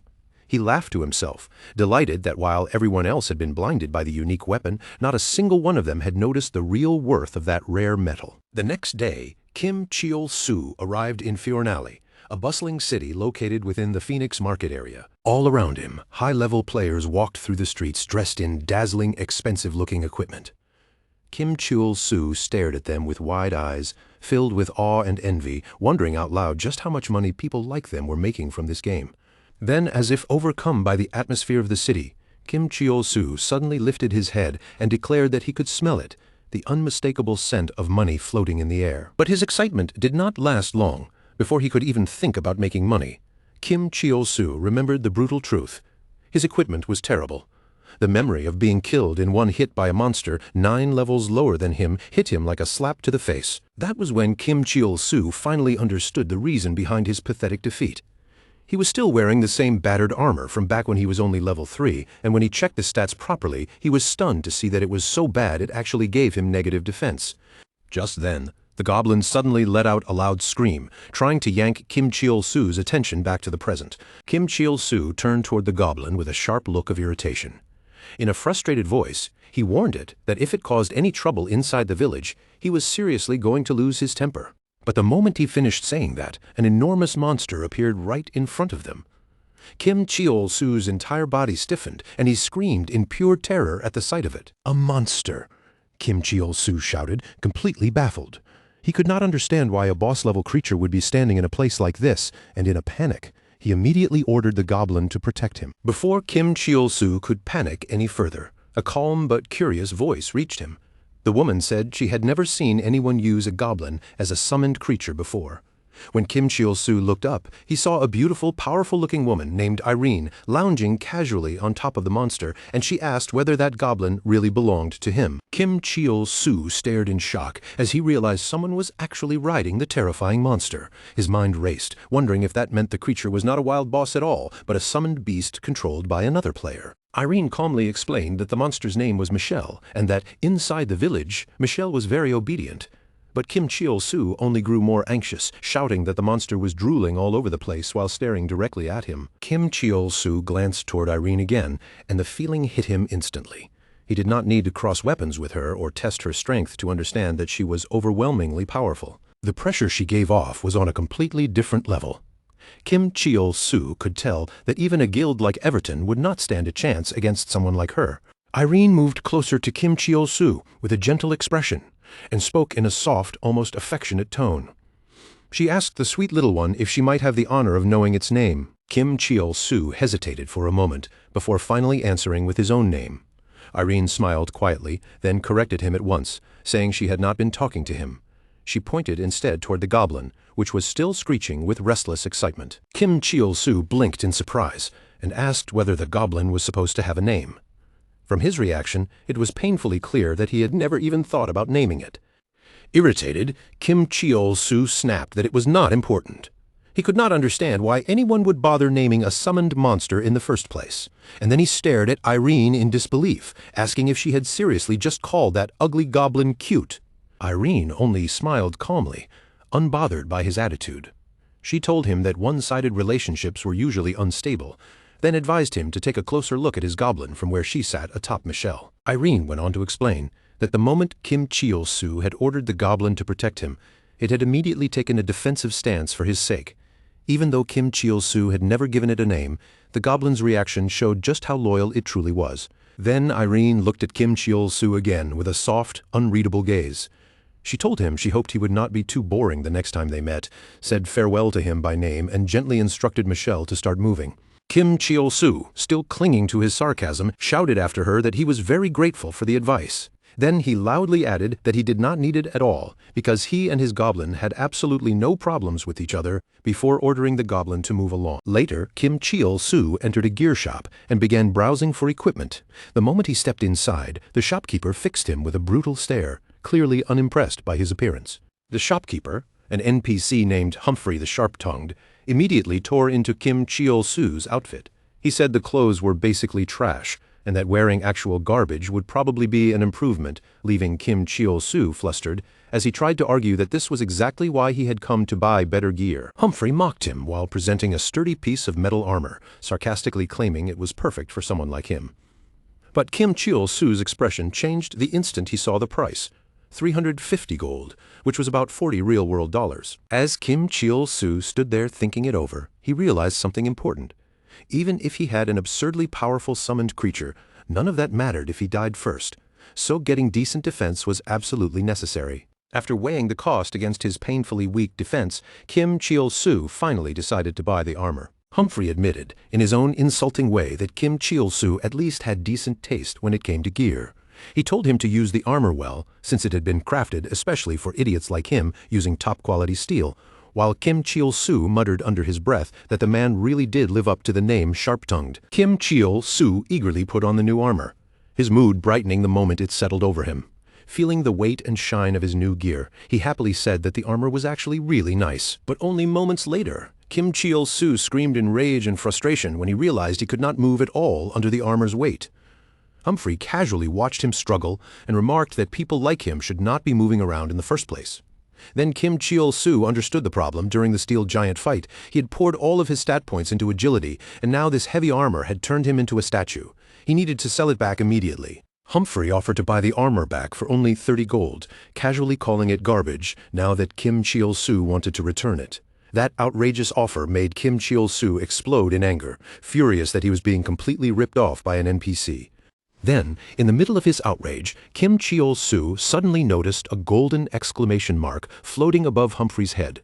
Confused, he stared at it and asked what was going on. Humphrey suddenly began looking around in a panic, rummaging through the shop as if something precious had vanished. Then he realized his special blacksmith hammer was missing, and he screamed in frustration that without that hammer he could not craft anything. Kim Cheol-soo remained completely unfazed and coldly pointed out that Humphrey had plenty of other hammers lying around. But Humphrey insisted this one was different, saying he needed that specific hammer back right away. Humphrey explained that the missing hammer was somewhere inside the underground waterway dungeon near the village entrance. Then, with no room for argument in his tone, he firmly asked Kim Cheol-soo to go there and retrieve it for him. A message window suddenly appeared in front of Kim Cheol-soo, informing him that a new quest had been accepted. Humphrey's problem. The reward instantly caught his attention, because completing it would unlock the ability to refine materials and use them to craft armor. That was when everything clicked in Kim Cheol-soo's mind. The materials he had taken from the hidden monster were not just rare trophies. They were valuable because they could be processed into high-tier equipment. A wicked grin slowly spread across Kim Cheol-su's face as he accepted the quest without hesitation. With confidence rising in his voice, he repeated the dungeon's name to himself, savoring the sound of it, the underground waterway. At the entrance to the dungeon, Kim Cheol-su stood with a bold smile, acting as if victory was already guaranteed. He declared that there was no need to worry about anyone else, because bringing extra party members would only slow him down. Kim Cheol-su smirked even harder and confidently claimed he would clear this simple dungeon in less than 30 minutes. But before his confidence could carry him any further, a system message appeared in front of him, announcing a new quest condition. Kim Cheol-su froze in place, staring at the strange requirement in disbelief. Then he looked back and saw Humphrey right behind him, yelling angrily and demanding that Kim Cheol-su retrieve his hammer as quickly as possible. The message made it painfully clear that the quest would fail if Humphrey died, and Kim Cheol-su screamed in confusion, furious that this NPC was following him into the dungeon. As Kim Cheol-su approached the cave, he noticed Humphrey standing right there at the entrance, gripping a hammer in each hand and staring straight at him. Kim Cheol-su blinked, still trying to understand the notification he had just received. Kim Cheol-su's thoughts began racing as worry spread across his face.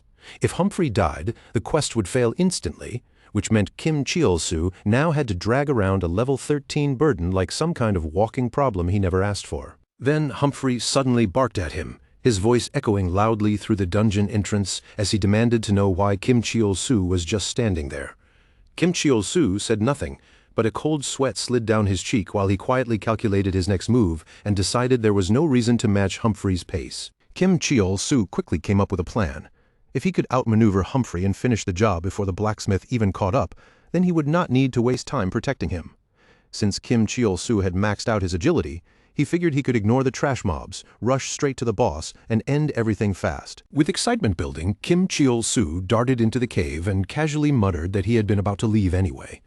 As he rushed deeper inside, he reminded himself that he knew exactly how these kinds of quests worked. NPCs might follow players at first, but once the distance grew too large, they usually stopped moving, and Kim Cheol-su planned to exploit that by leaving Humphrey behind. But before Kim Cheol-su could even finish that thought, he came to a sudden stop in the middle of his sprint. His eyes widened as he stared ahead, shocked by what was waiting in front of him. At that exact moment, another notification flashed into view. Right in front of him, Humphrey was already deep inside the dungeon, surrounded by a pack of wolf monsters.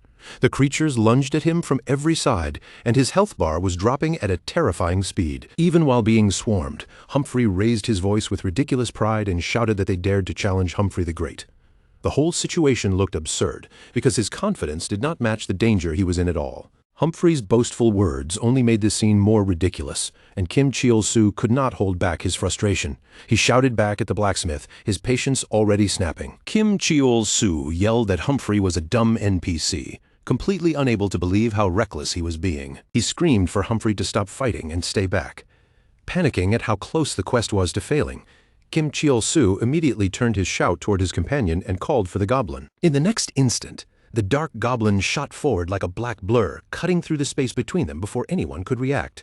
Its speed was almost impossible to follow with the naked eye.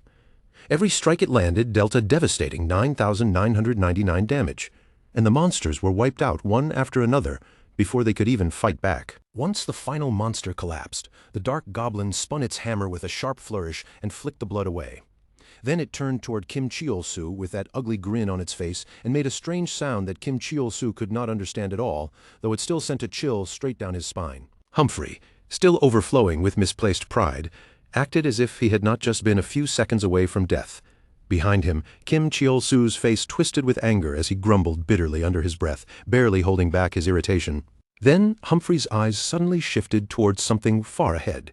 His body tensed as if he had sensed another presence in the distance, and he shouted toward the darkness, demanding to know who was over there. Without waiting for Kim Cheol-su to say a single word, Humphrey took off running toward whatever he had noticed, leaving Kim Cheol-su behind in a cloud of dust. Kim Cheol-su watched Humphrey disappear into the dungeon and clenched his teeth so hard his jaw nearly locked.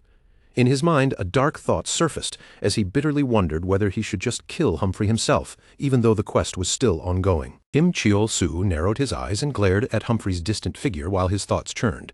This was becoming a nightmare. Humphrey kept charging forward without understanding that his death meant failure. Kim Cheol-soo considered having the goblin guard Humphrey while he ran to the boss, but if he called the goblin back at the wrong time and Humphrey died, everything would be over. Realizing there was no easy solution, Kim Cheol-soo clenched his fist. Then Kim Cheol-soo's mind settled, and his expression sharpened with confidence. There was only one way to handle this. Turning toward his companion, he called out boldly and told the goblin they were changing their strategy. From that point on, Kim Cheol-soo ordered the goblin to wipe out every single trash mob along the way. The moment the goblin heard that command, it burst into wild, manic laughter, clearly thrilled by the chance to rampage freely. Meanwhile, deeper inside the dungeon, Humphrey stood tall with a hammer in each hand, facing a swarm of rat monsters head-on. His eyes burned with anger as he growled that these filthy creatures had not only taken over Phoenix Elbasar's territory, but had even dared to steal his hammer. With a furious roar, Humphrey launched himself forward and shouted that he would wipe every last one of them out. But before Humphrey could land even a single proper strike, the dark goblin flashed into the battlefield like a streak of shadow. Its face twisted into that same hideous grin, its long nose jutting forward as it charged ahead with terrifying speed. In an instant, the dark goblin slaughtered the monsters with effortless force, cutting them down before Humphrey could even swing his hammer. Even so, Humphrey kept charging forward, blindly attacking empty air as if enemies were still standing in front of him. He bellowed about unleashing his ultimate technique, while right ahead of him, the goblin continued its rampage, killing every rat with overwhelming power and max-level speed. A short distance behind them, Kim Cheol-soo stood with his hands on his waist and a confident grin on his face. He told himself it had been a while since he had gone all out, then calmly accepted that this would take longer than expected. Still, clearing every monster along the path was definitely safer, and it meant that troublesome old blacksmith would not die either. But then Humphrey began to notice something was wrong. His eyes darted around as he realized he had not killed a single monster. Frustrated, he turned and saw Kim Cheol-soo glowing with confidence, a faint golden aura radiating from him. Humphrey clenched his jaw and shouted that the monsters were seriously ignoring him, while Kim Cheol-soo tried to soothe him in a gentle voice, saying they were not ignoring him. Unfortunately, Humphrey seemed to hear something insulting in Kim Cheol-soo's tone. His eyes flared with rage, and he roared that before he was a blacksmith, he had once been a proud warrior. His whole body shook as his anger boiled over, and a powerful burst of energy surged outward as the Warcry skill activated, triggering a loud system notification in front of Kim Cheol-soo. The instant Kim Cheol-soo saw the effect, he completely lost his composure and shouted at Humphrey for being a bull-headed bastard. Far deeper in the dungeon, skeletons that had been resting silently suddenly jerked awake under the force of the skill. One of the skeletons opened its jaw wide, and a horrifying scream echoed through the dark corridor. Before long, undead skeleton soldiers appeared before Kim Cheol-soo and the group, each one gripping a sword with eerie light burning in its eyes. These were not weak monsters either, their levels were above 30, and yet, strangely enough, Humphrey stood right at the front, looking ready to face them all. Humphrey's eyes sparkled with excitement as he wondered aloud whether even ancient spirits had awakened from his shout. To him, that only made things more interesting, while Kim Cheol-soo stared at him in disbelief, unable to accept how badly this quest was going. Kim Cheol-soo glared at Humphrey and asked if he understood what had just happened. That skill had awakened monsters that would never have attacked them if they had simply walked past quietly. Kim Cheol-soo's frustration finally exploded. His voice rose sharply as he demanded to know how anyone was supposed to clear a quest like this, then warned Humphrey that he was seriously furious and that this had better be the last time the blacksmith caused trouble on purpose. The dark goblin cackled wildly, letting out a sharp, ugly laugh as it picked up a nearby stone and clenched it tightly in its hand. Then, with a powerful throw, the goblin hurled the stone straight toward the skeleton soldiers. The stone slammed into them with a massive impact, crushing the skeletons and killing them all in a single blow. But even after that ridiculous display of power, Kim Cheol-soo's irritation did not fade, and he coldly muttered that if Humphrey messed with him again, he would kill everything, quest or not. 3 exhausting hours passed, and Kim Cheol-soo staggered through the dungeon with his companions, sweat dripping down his face as his stamina hit rock bottom.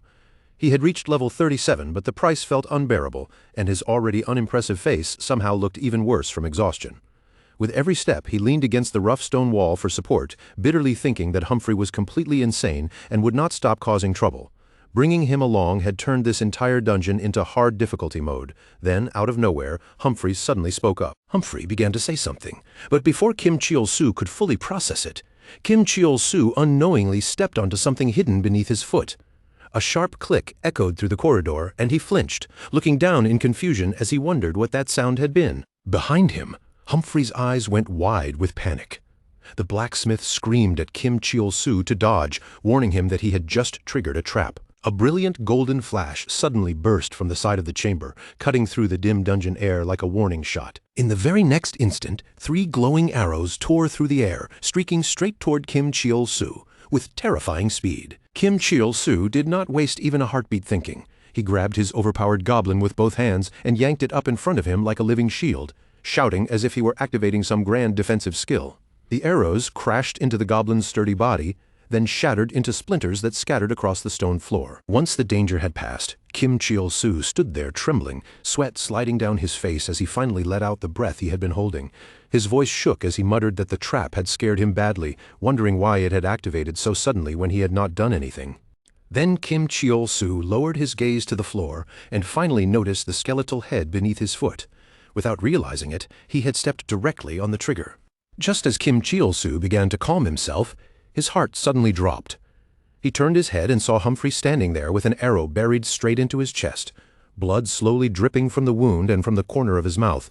Gritting his teeth through the pain, Humphrey glared ahead and cursed the cowards, accusing Kim Cheol-soo of abandoning him just to save himself. The moment Kim Cheol-soo heard that accusation, his expression tightened, his teeth clenched, his body shook with frustration, and then a system notification blinked into view right in front of him. Kim Cheol-soo could only watch helplessly as Humphrey's health bar began to fall. The number dropped second by second, slipping lower and lower until it finally reached 0, and a final notification appeared before Kim Cheol-soo's eyes. For a moment, everything went silent. Then Kim Cheol-soo snapped completely, letting out a wild scream before charging out of the dungeon like a deranged beast. He stormed straight back into town, shouting at the top of his lungs that he was going to kill that insane blacksmith again, even if Humphrey was already dead. As Kim Cheol-soo tore through the city streets in a fury, a mysterious figure watched him from above in complete silence. The man's eyes narrowed sharply as he stared down at Kim Cheol-soo, then muttered in a low, dangerous voice that he had finally found him. His gaze sharpened even more, and the name slipped from his lips with cold recognition. Kim Cheol-soo. Kim Cheol-soo finally reached the blacksmith shop. He skidded to a dramatic stop outside the entrance like some furious hero from an action scene, then shouted Humphrey's name with everything he had. Humphrey noticed Kim Cheol-soo standing outside the shop and immediately locked onto the gear he was wearing. His sharp, critical glare swept over him from head to toe before he reacted with a mix of disbelief and annoyance, hurling another harsh insult at Kim Cheol-soo. Kim Cheol-soo answered with a devilish smile, holding up the goblin in his hand as if it were nothing more than a toy. With mocking confidence all over his face, he threw Humphrey's attitude right back at him. But instead of continuing the argument, Humphrey suddenly changed the subject as if nothing had happened. In a completely casual tone, he thanked Kim Cheol-soo for retrieving his hammer, despite having insulted him only moments earlier. Kim Cheol-soo stared at him, utterly baffled by the sudden shift in attitude, and reacted loudly in disbelief. At that moment, a system notification appeared in front of Kim Cheol-soo, confirming that the quest had been completed and that Humphrey's forging hammer had been successfully returned. The message also unlocked the ability for Kim Cheol-soo to craft equipment using materials. But instead of celebrating right away, he stared at the notification in confusion, wondering how the hammer had already dropped without him noticing. Humphrey, still blunt and completely unfazed, explained that the hammer had dropped right after they killed the rat monsters. The second Kim Cheol-soo heard that, anger exploded across his face. He demanded to know why Humphrey was only telling him something that important now. But Humphrey did not seem bothered in the slightest. As usual, he simply called Kim Cheol-soo trash again, as if that answered everything. Later, inside the shop, Humphrey worked on the armor with steady hands, not even bothering to glance in Kim Cheol-soo's direction. While continuing his work, Humphrey explained that the quality of equipment was influenced by the sweat of the blacksmith who forged it. His hammer rang out again and again as he told Kim Cheol-soo to watch carefully. According to Humphrey, when high-quality materials fell into the hands of a skilled blacksmith, they could be reborn into something far greater. Once the work was finished, Humphrey stepped back, folded his arms, and declared that a fine piece of gear had been forged. Then, without missing a beat, he insulted Kim Cheol-soo again, saying that such equipment was wasted on someone like him. Kim Cheol-soo looked at Humphrey's calm face and pointed out that he had not even broken a sweat, questioning what happened to all that talk about sweat being important. Humphrey answered with a completely serious expression, saying that was exactly why the quality had turned out low. When Kim Cheol-soo finally put on the armor, he stared down at his hands with wide, shining eyes, a bead of sweat rolling along his face. In his mind, he was overwhelmed by the fact that this was his very first rare armor, equipment even rarer than ordinary hidden dungeon loot, crafted from materials dropped by a hidden boss raid. As Kim Cheol-soo admired the armor, nearby players began gathering around him, their eyes filled with awe as they stared at the rare gear. But Kim Cheol-soo did not notice any of them, too caught up in marveling at his new armor. A system panel appeared in front of him, displaying the equipment details, rare blue steel light armor complete with level and agility requirements, along with a chance to activate a special skill. Just then, Humphrey appeared again and told Kim Cheol-soo that he would not charge him money for this one, adding that he did not want any disgusting gratitude either. Kim Cheol-soo immediately fired back that he had never planned on paying in the first place. Suddenly, a new system notification popped up in front of Kim Cheol-soo, announcing that PK mode had been activated. Even though Kim Cheol-soo had done nothing to start a fight, his instincts screamed danger. A sharp blade appeared from behind him, slicing toward him without warning. Kim Cheol-soo dodged at the very last moment and spun around, only to see the same man who had been watching him from above while he ran through the city. When the man saw that his attack had failed, he paused for a brief second. Kim Cheol-soo, still trying to understand what had just happened, stared at him and questioned why he had suddenly been attacked. The man carried himself with complete confidence, acknowledging that Kim Cheol-soo had dodged well. Then he accused Kim Cheol-soo of being strong enough to leave a certain young woman half dead, and as his words rang out, more and more players began gathering around them. Kim Cheol-soo panicked for a moment, muttering to himself about his agility stat before snapping back to reality and loudly demanding to know what was going on and who this young lady was supposed to be. The man ignored Kim Cheol-soo's confusion and called him by name, stating that Kim Cheol-soo had been the last person to party with that young lady. Before Kim Cheol-soo could fully respond, the man attacked again and accused him even more forcefully of pretending not to know Catherine. Kim Cheol-soo dodged once more, clutching his head in confusion as he desperately tried to remember who Catherine was. Then, all at once, the memory struck him. Kim Cheol-soo remembered the girl who had tricked him into joining her party, only to betray him inside the hidden dungeon when things turned dangerous. Snapping back to the present, Kim Cheol-soo shouted in frustration and insisted that he was the victim in all of this. Catherine had been the one who betrayed him first, backstabbing him after dragging him into that mess. But the man's expression only darkened. In a cold voice, he reminded Kim Cheol-soo that while Kim Cheol-soo was still alive and standing perfectly fine, the young lady he was talking about had ended up in a vegetative state. That accusation struck Kim Cheol-soo hard. His eyes widened in shock, sweat rolled down his face, and his mouth fell open as he asked in a trembling voice whether Catherine had really become a vegetable. As Kim Cheol-soo stood frozen, the man's words echoed in his ears. His mind flashed back to the shrine, to the moment Catherine had been attacked by the boss monster. He could still picture it clearly, the monstrous Jäger slamming its massive foot down onto her, burning the image into his memory. A horrifying thought hit Kim Cheol-soo all at once. Had Catherine ended up like that because of the damage she took from Jäger? He knew the shock from that attack had to be brutal, but for her to fall into a coma because of him was something he could not accept. Panicking, sweat pouring down his face, Kim Cheol-soo shouted back that it was Jäger's fault and that he had not done anything wrong. Kim Cheol-soo tried to explain himself, but the words tangled in his throat before he could make them come out properly. The man had no interest in listening anyway. With a cold, resolute expression, he stepped forward with deadly intent and declared that Kim Cheol-soo was not the one who got to decide whether he was guilty. What mattered was what had happened to Catherine, and because of that, the heir to the Dismian group was now in jeopardy. Without waiting for Kim Cheol-soo to answer, the man thrust his sword straight toward him. But then, something unexpected happened. The blade connected, yet Kim Cheol-soo took no damage at all. The man froze in place, his thoughts stumbling over what he had just seen. No damage? That was when he realized that Kim Cheol-soo had not been harmed in the slightest. The reason was simple. Kim Cheol-soo had been protected by his overpowered goblin shield. Standing there with a smug grin, Kim Cheol-soo revealed the trick as if he had been waiting for this moment. With the shield raised high and the two grotesque goblin faces on it snickering together, Kim Cheol-soo laughed and mocked Lloyd. Why had Lloyd not simply started with that from the beginning? The chairman's daughter from the Simian group was unwell, so what? Both goblin faces laughed in perfect sync, making Kim Cheol-soo look less like a victim and more like a classic villain. And with that name hanging in the air, Lloyd's sudden appearance raised an even bigger question. Just how important was this man? And how deeply was he connected to the situation surrounding Catherine? After Lloyd finished laying out the situation, the full weight of it finally began to sink into Kim Cheol-su's head. His thoughts spun wildly as he realized exactly who they were dealing with, the Dismian Group, a massive conglomerate known for cars, phones, semiconductors, and countless other industries, famous not only across Korea but around the world. For ordinary people, simply landing a job at a company like that was already considered a life-changing achievement, the kind of success families bragged about for years. And now, Kim Cheol-su was sitting inside a hospital room, staring at the unconscious daughter of that conglomerate's chairman. Catherine lay completely still on the bed, an oxygen mask strapped over her face, and Kim Cheol-su could hardly believe that the girl who had collapsed while partying with him in the game had ended up in this state. All of this had happened because of a game. Across from him, Lloyd finally broke the heavy silence and asked Kim Cheol-su directly whether Catherine had truly been attacked by a level 80 monster inside a hidden dungeon. Kim Cheol-su immediately grew nervous, sweat sliding down his face as he struggled to find the right answer.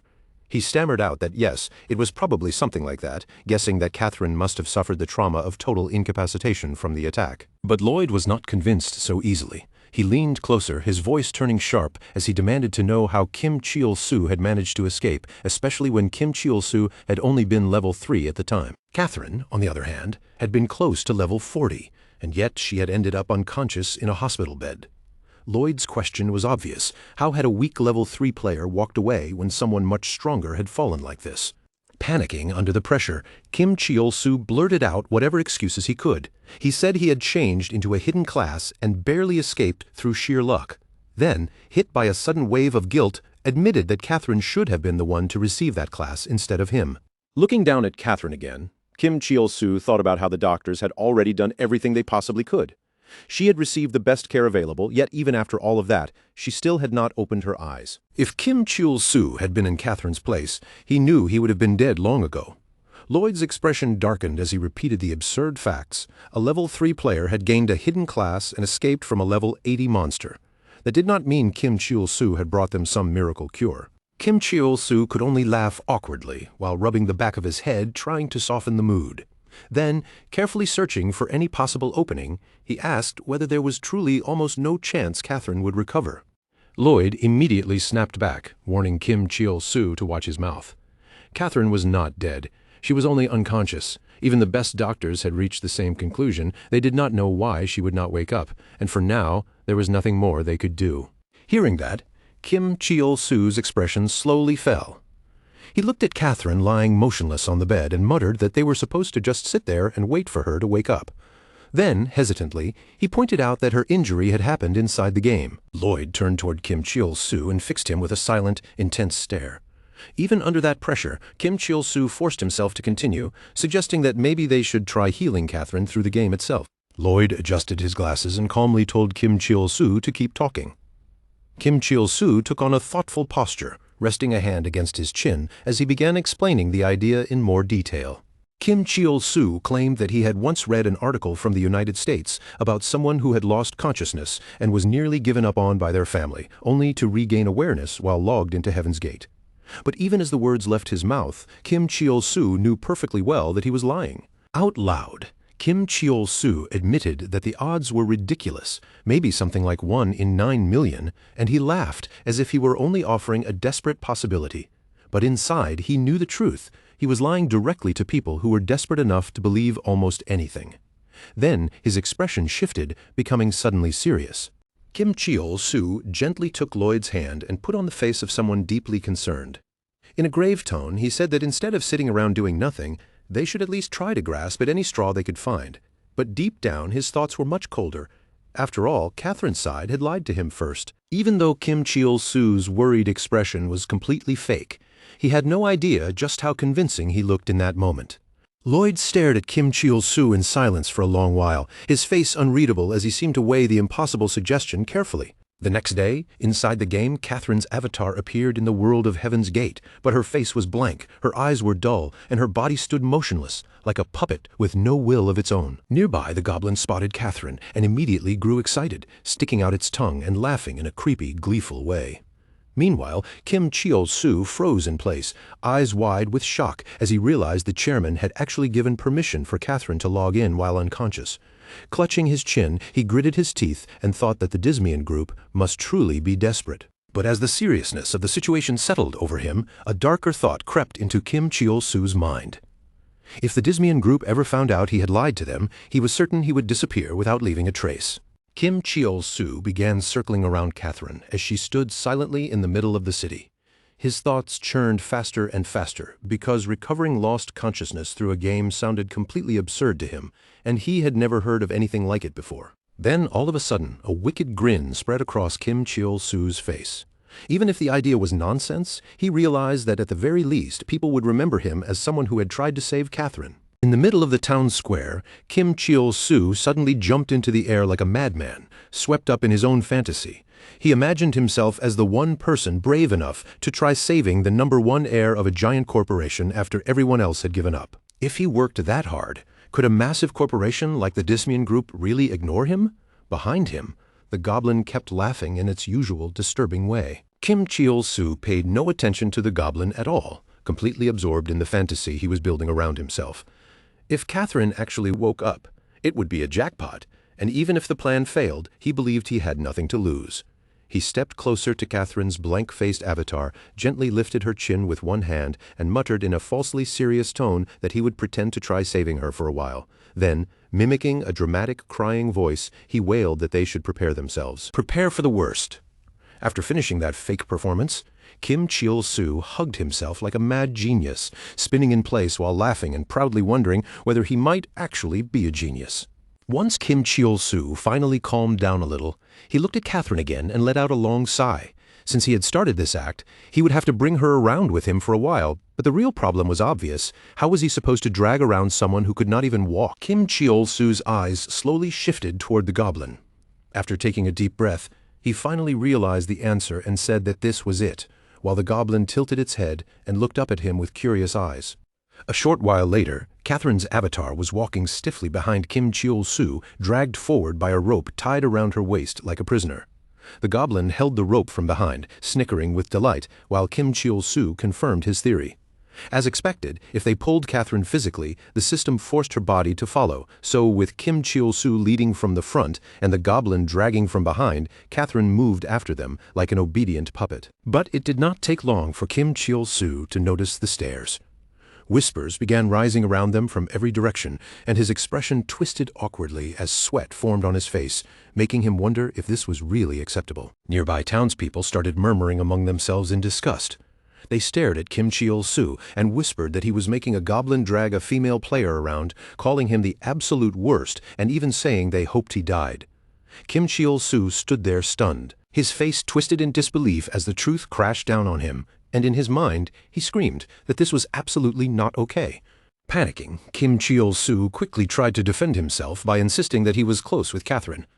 But a girl nearby scoffed coldly, asking if that was how he treated someone he was close to, and a guy beside her chimed in, asking whether Kim Cheol-soo would hit him too if they became close. Kim Cheol-soo's mind began falling apart in real time. His eyes went wide. His mouth hung open, and he whispered in disbelief, unable to process how badly the situation had turned against him.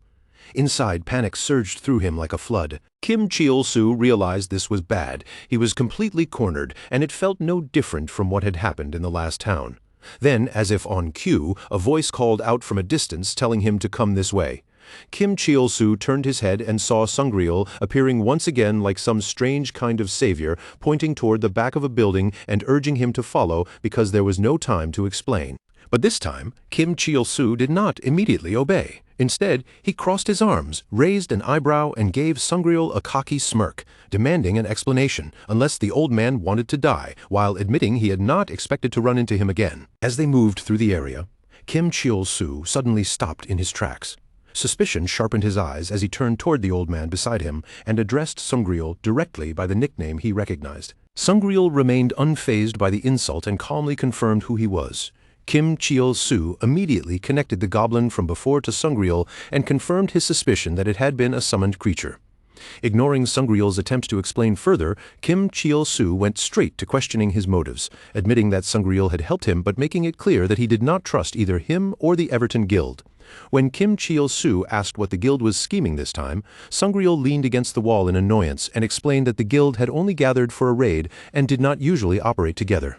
Kim Cheol-soo did not push the issue any further and simply brushed the topic aside, choosing not to waste more time arguing about the guild. Meanwhile, the Goblin, still dragging the unconscious Catherine by the rope, glanced towards Sungryul with a faint and strangely amused smile. Kim Cheol-soo turned back to Sungryul and asked whether the old man worked as a scout for the Everton Guild. Since Kim Cheol-soo was still unfamiliar with the region, he asked Sungryul for information. And after considering the request, Sungryul suggested they move somewhere else before he began explaining. Sungryul then walked ahead, passing through a laser-guarded pathway with practiced ease before gesturing for Kim Cheol-soo to follow him. Sometime later, a system notification appeared in front of Kim Cheol-soo, announcing that player kill mode had been activated. In the aftermath, Kim Cheol-soo stood there with blood staining his hand. Sungryul lay injured on the ground, his body battered and scarred from the sudden violence. Even in that condition, the old man began explaining what little he knew about the Pirundal region. Sungryul revealed that boss raids in this area did not follow the usual monthly schedule like ordinary raids in the game. Instead, they only appeared when certain specific conditions were met. Then Sungryul looked at Kim Cheol-soo and questioned his strange obsession with dungeons, pointing out how intense he became whenever a dungeon clear was delayed. Kim Cheol-soo broke into a nervous sweat as Sungryul's question cornered him. Stammering, he claimed that his obsession was obviously about money, since harder dungeons meant better rewards, but deep inside, Kim Cheol-soo kept the real reason buried. He was using a bug to make a profit. Even with the tension hanging between them, Sungryul gave Kim Cheol-soo some surprisingly sincere advice. He told him that progression in this region had a proper order, reminding Kim Cheol-soo that he had only just stepped into the Pirundal region and should not rush blindly. Sungryul recommended that Kim Cheol-soo start at Phoenix Elbasar, the royal city where the main quest line could be taken on. It was also a major hub where even high-level players often gathered, making it the best place to move forward. The moment Kim Cheol-soo heard that, his entire face lit up with excitement. He shouted, as if he had finally discovered the answer he had been missing, grabbed Sungryul by the collar, and shook him wildly while scolding himself for not realizing sooner that the main quest was the key. Filled with fresh energy from that revelation, Kim Cheol-soo spun around and declared that they were leaving right away, ready to head out with the Goblin. But then Kim Cheol-soo sensed that something was off. He looked around, quickly realized Catherine was nowhere to be seen, and turned toward the Goblin in stunned silence. In desperation, Kim Cheol-soo demanded to know where Catherine had gone, his voice rising as panic began to creep in. Meanwhile, in a white empty space with no features around her, Catherine stood completely still. Her eyes were blank, her body unmoving, like a puppet that had been left without its strings. Two men stood in front of Catherine, both looking at her with twisted interest. One of them commented on her appearance and questioned why someone like her was with Kim Cheol-soo's group, saying they would treat her much better. The other noticed her expensive equipment, and their leader mockingly guessed that she must have logged in wearing valuable gear and then left her device unattended. When they saw that Catherine was not resisting at all, their leader twisted the situation even further, blaming her silence as if it gave them permission to do whatever they wanted. The two men crept closer, practically drooling as they pretended they were only trying to call the guards for Catherine's protection. But the looks on their faces made it painfully clear that their intentions were anything but noble. Panic surged through Kim Cheol-soo's mind as he sprinted through the streets, desperately searching for Catherine. His thoughts were heavy with dread, because if she took any damage while unconscious, he knew there would be no excuse strong enough to save him this time. Just then, Kim Cheol-soo's communication device buzzed. A video call came through from the man with glasses, and his first question was already filled with suspicion as he asked whether Catherine was safe.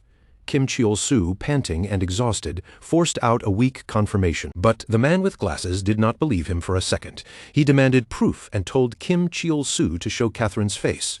Caught off guard, Kim Cheol-soo tried to deflect by telling him to send the money first, then quickly corrected himself with the excuse that he and Catherine were in the middle of something.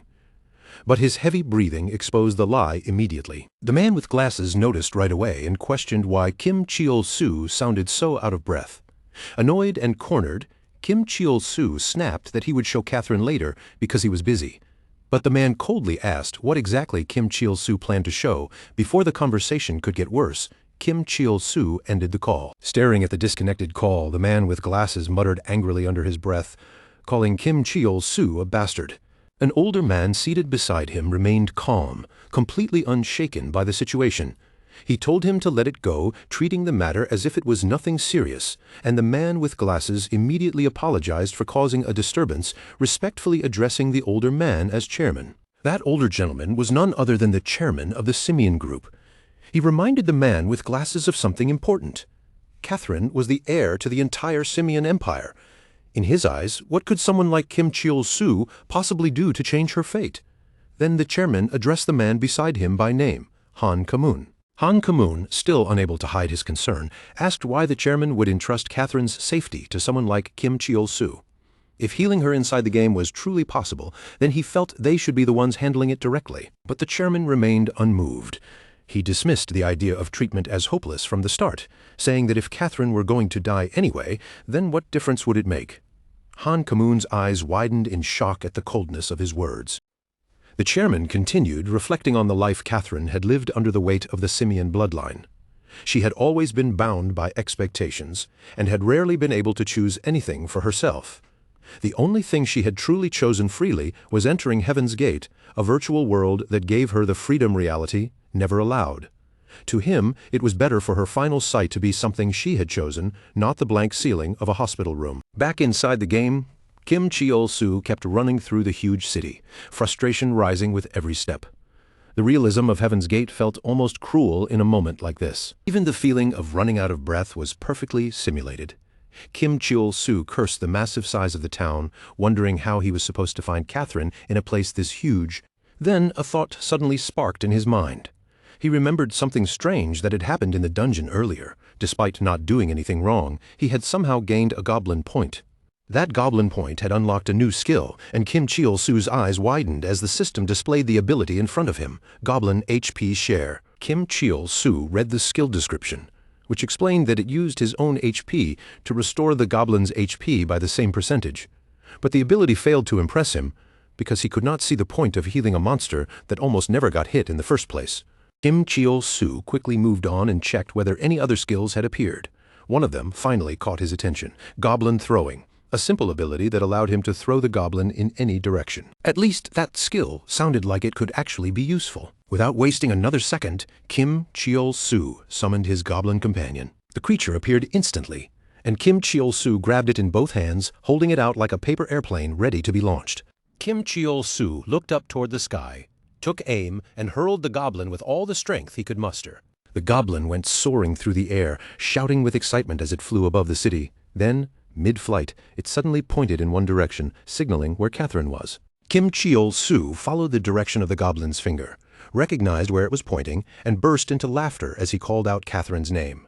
Kim Cheol-soo arrived like some overly dramatic hero, landing in front of the two men who had been standing over Catherine. With a cocky attitude and a troublesome flick of his tongue, he boldly announced that he had come to pick her up and declared that he and Catherine would be together forever. The two men recognized Kim Cheol-soo immediately. Disgust colored their voices as they called him the ugly guy from before, and one of them taunted him by asking if he still had not given up. Then they arrogantly claimed that they were the ones who would make the lady feel good. Kim Cheol-soo's face twisted with anger. He shouted that he was not dragging Catherine around for that kind of reason, and demanded to know who they thought they were. The two men responded with ridiculous arrogance, calling themselves the handsome duo who saved women in danger just for fun. That answer only made Kim Cheol-soo angrier. He yelled that Catherine was in danger because of them in the first place. Offended by his words, the two men lashed out and charged toward Kim Cheol-soo, shouting threats as they called him an ugly bastard and told him to die. But before either of them could land a hit, Kim Cheol-soo's goblin stepped in. With swift, brutal efficiency, the goblin beat both men down, and in an instant, the arrogant duo was sprawled unconscious on the ground, covered in blood. After watching those two punks get beaten to a bloody pulp, Kim Cheol-soo burst into wild laughter, shouting like a man completely possessed. He mocked them for getting what they deserved, asking how it felt to lose to an ugly guy. His hysterical laughter echoed through the streets like a villain delivering his final speech. It rang so loudly that even the city guard stations several blocks away began to react, with guards looking up and wondering what that sound was. Still giggling like a maniac, Kim Cheol-soo grabbed Catherine's hand and began dragging her along with the rope again. But the moment he rounded the corner, his eyes widened at the sight ahead, and his laughter died instantly as he realized he was completely screwed. Just as Kim Cheol-soo was leaving the area with Catherine, thinking the trouble was finally behind him, a soldier suddenly stepped into their path and blocked the way. The soldier raised his spear with sharp intent, his voice loud and firm as he accused Kim Cheol-soo of murder and kidnapping. Caught completely off guard, Kim Cheol-soo instinctively raised both hands in surrender. He tried to explain that this was all a misunderstanding and that he had only been defending himself, but even to his own ears, the excuse sounded painfully weak. In his mind, he was already weighing what to do next. Kim Cheol-soo knew that excuse would not hold up, and he did not have time to argue. Since there was only one soldier in front of him, he seriously considered taking him down before reinforcements could arrive. But just as that dangerous thought took shape, something unexpected happened. The goblin casually walked toward the soldier with a sly grin on its face, moving as if it were part of some strange plan. Then, out of nowhere, an old bald man appeared and placed a hand on the soldier's shoulder, breaking the tension with a cheerful voice. He acted as if he had been searching everywhere for Kim Cheol-soo, drawing the soldier's attention away. Kim Cheol-soo's eyes widened in disbelief as he recognized the old man as a smooth-talking liar he had encountered before. Suspicious and confused, Kim Cheol-soo asked what the old man was doing there. The old man leaned in and quietly warned him that killing a guard NPC would trigger consequences far beyond what Kim Cheol-soo could handle. If he did not want to be hunted relentlessly by NPCs, he needed to stay calm and play along, and the old man promised to deal with the situation. With surprising confidence, the old man turned to the soldier and thanked him for his service. But the soldier was not convinced. He eyed the old man cautiously, questioned how they knew each other, and grew even more suspicious when he noticed the pouch hidden behind the old man's back, demanding to know what it was. In response, Sungryul immediately activated one of his skills, NPC gifting, a strange ability designed to win over NPCs by offering them something thoughtful at just the right moment. Sungryul stepped forward with a pouch heavy with gold in his hand, then rested his other hand on the soldier's shoulder like he was dealing with an old friend. Without saying much, he offered the money as a quiet bribe, clearly hoping he could smooth everything over without a fight. For one brief second, the soldier's eyes widened at the amount inside the pouch, but that surprise vanished almost instantly, replaced by a furious glare. The soldier suddenly grabbed Sungryul by the collar and yanked him close, exploding in anger as he shouted that Sungryul had dared to try bribing an honest man. The skill that was supposed to raise goodwill backfired completely, and instead of improving their relationship, it sent their relationship level crashing down on the spot. Kim Cheol-soo could only stand there in stunned silence as the situation spiraled out of control right in front of him. The soldier arrested Sungryul immediately, yet somehow left Kim Cheol-soo completely untouched. For a moment, Kim Cheol-soo stared at the scene with a strange mix of confusion, relief, and reluctant gratitude. That slippery old man had somehow managed to get himself dragged away in Kim Cheol-soo's place, and as the soldier hauled Sungryul off, Kim Cheol-soo found himself wondering, against all logic, if maybe that old man was actually a decent guy after all. Sometime later, Kim Cheol-soo found himself standing before the towering gates of the Grand Palace, his frustration rising as he argued with one of the soldiers posted firmly at the entrance. He demanded to know why he was being blocked from entering, but the soldier did not even blink. His face stayed completely blank, and his answer was as cold and immovable as stone. No meant no. Kim Cheol-soo pushed again, insisting that the main quest was supposed to begin inside that palace, but no matter how much he argued, the guard answered him with the same unshakable silence. Then, from somewhere nearby, a relaxed voice slipped into the tense air. A blonde-haired man was leaning lazily against a wall, watching Kim Cheol-soo with an amused smirk like he had been enjoying the whole exchange for a while. The man casually told him not to waste his energy, because that gate was not going to open for him anytime soon. Kim Cheol-soo turned toward him, irritated but also curious despite himself, and sharply asked who he was supposed to be. The blond man pointed at himself with an easygoing smile and introduced himself as Shin. Kim Cheol-soo's eyes immediately shifted upward, catching the blinking exclamation mark floating above Shin's head. In that instant, everything clicked.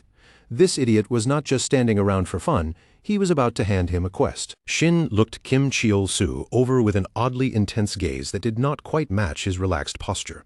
Then he smiled gently and said Kim Cheol-soo must be new in town, judging from all the noise he had been making at the palace gate.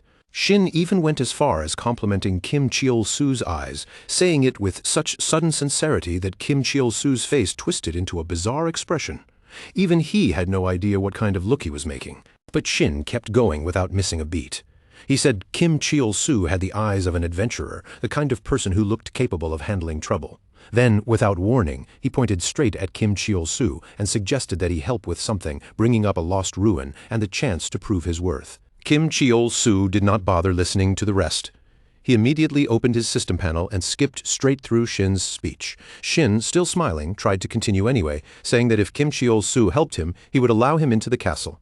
Kim Cheol-soo skipped that too. Shin made one more attempt, this time visibly losing his patience and starting to curse. But the second his mouth opened, Kim Cheol-soo skipped that part as well. Just then, a notification appeared in front of Kim Cheol-soo. The main quest had begun. To show his skills, he had to enter the Lost Ruins, defeat the golem inside, bring back its core, and prove himself to Shin. The objective was simple enough: collect one golem core. The reward was 250 gold. Later, inside the dungeon known as the Lost Ruins, Kim Cheol-soo stood at the edge of a dangerous-looking pool of lava. Heat rolled up from below in thick waves, and he let out a long, irritated sigh, muttering that someone really should have warned him what kind of dungeon this place was before sending him in. Cursing Shin under his breath, Kim Cheol-soo stared down into the bubbling molten rock. With his arms crossed and sweat sliding down his face, he scanned the path ahead, taking in the brutal terrain. So this was the famous Lost Ruins, huh? Kim Cheol-soo gave a dry, bitter smirk. Was this place really called the Lost Ruins? Or should it have been called Lost Lives instead? He glanced back at the person following him, Catherine, his so-called half-slave wife. Since he could not simply leave her behind, he started calculating how to get through. With his maxed-out agility, crossing the lava would have been easy if he were alone. But this time, he had to make it across while keeping Catherine completely safe without letting her take even a single hit, and that changed everything. Standing at the edge of the lava pool, Kim Cheol-soo sighed and gave a small wave of his hand. Even though he did not particularly like Catherine, he still could not stand the thought of her getting hurt right in front of him. Under his breath, he muttered that he did not like her, but he also did not want to deal with the mess of her getting injured.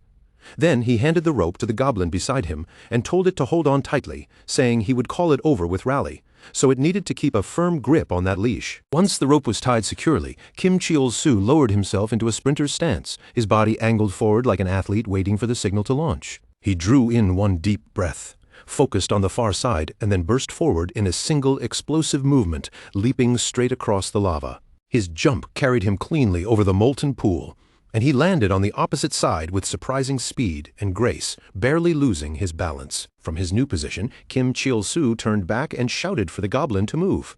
At the same time, he activated his goblin summoner skill, Rally.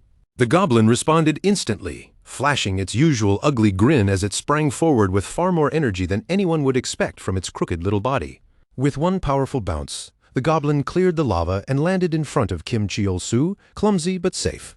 The problem was that Catherine was still stuck on the far side, and the rope tied to her was still connected to the goblin. Kim Cheol-soo watched his plan unfold and allowed himself a small, satisfied smile.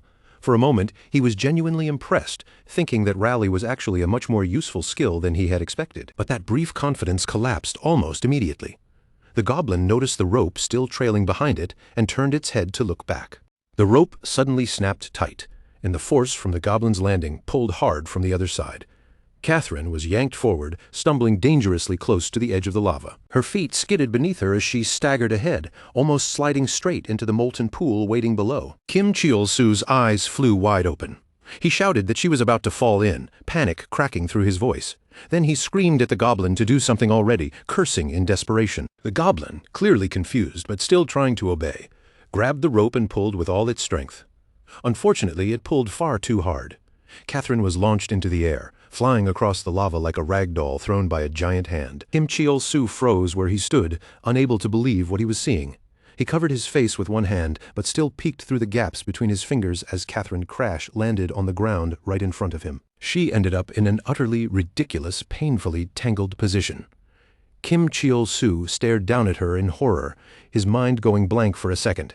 "Catherine," he called out, his expression shifting from stunned disbelief to full panic as he dropped to his knees beside her. Her eyes were shut, and she was not moving at all. He leaned closer, shouting for her to wake up, insisting that she could not die in a place like this, or he would be completely screwed. His voice cracked as he begged her to come back to her senses. But Catherine could not hear him at all. Deep inside her unconscious mind, Catherine was pulled back into a dark memory she had buried away.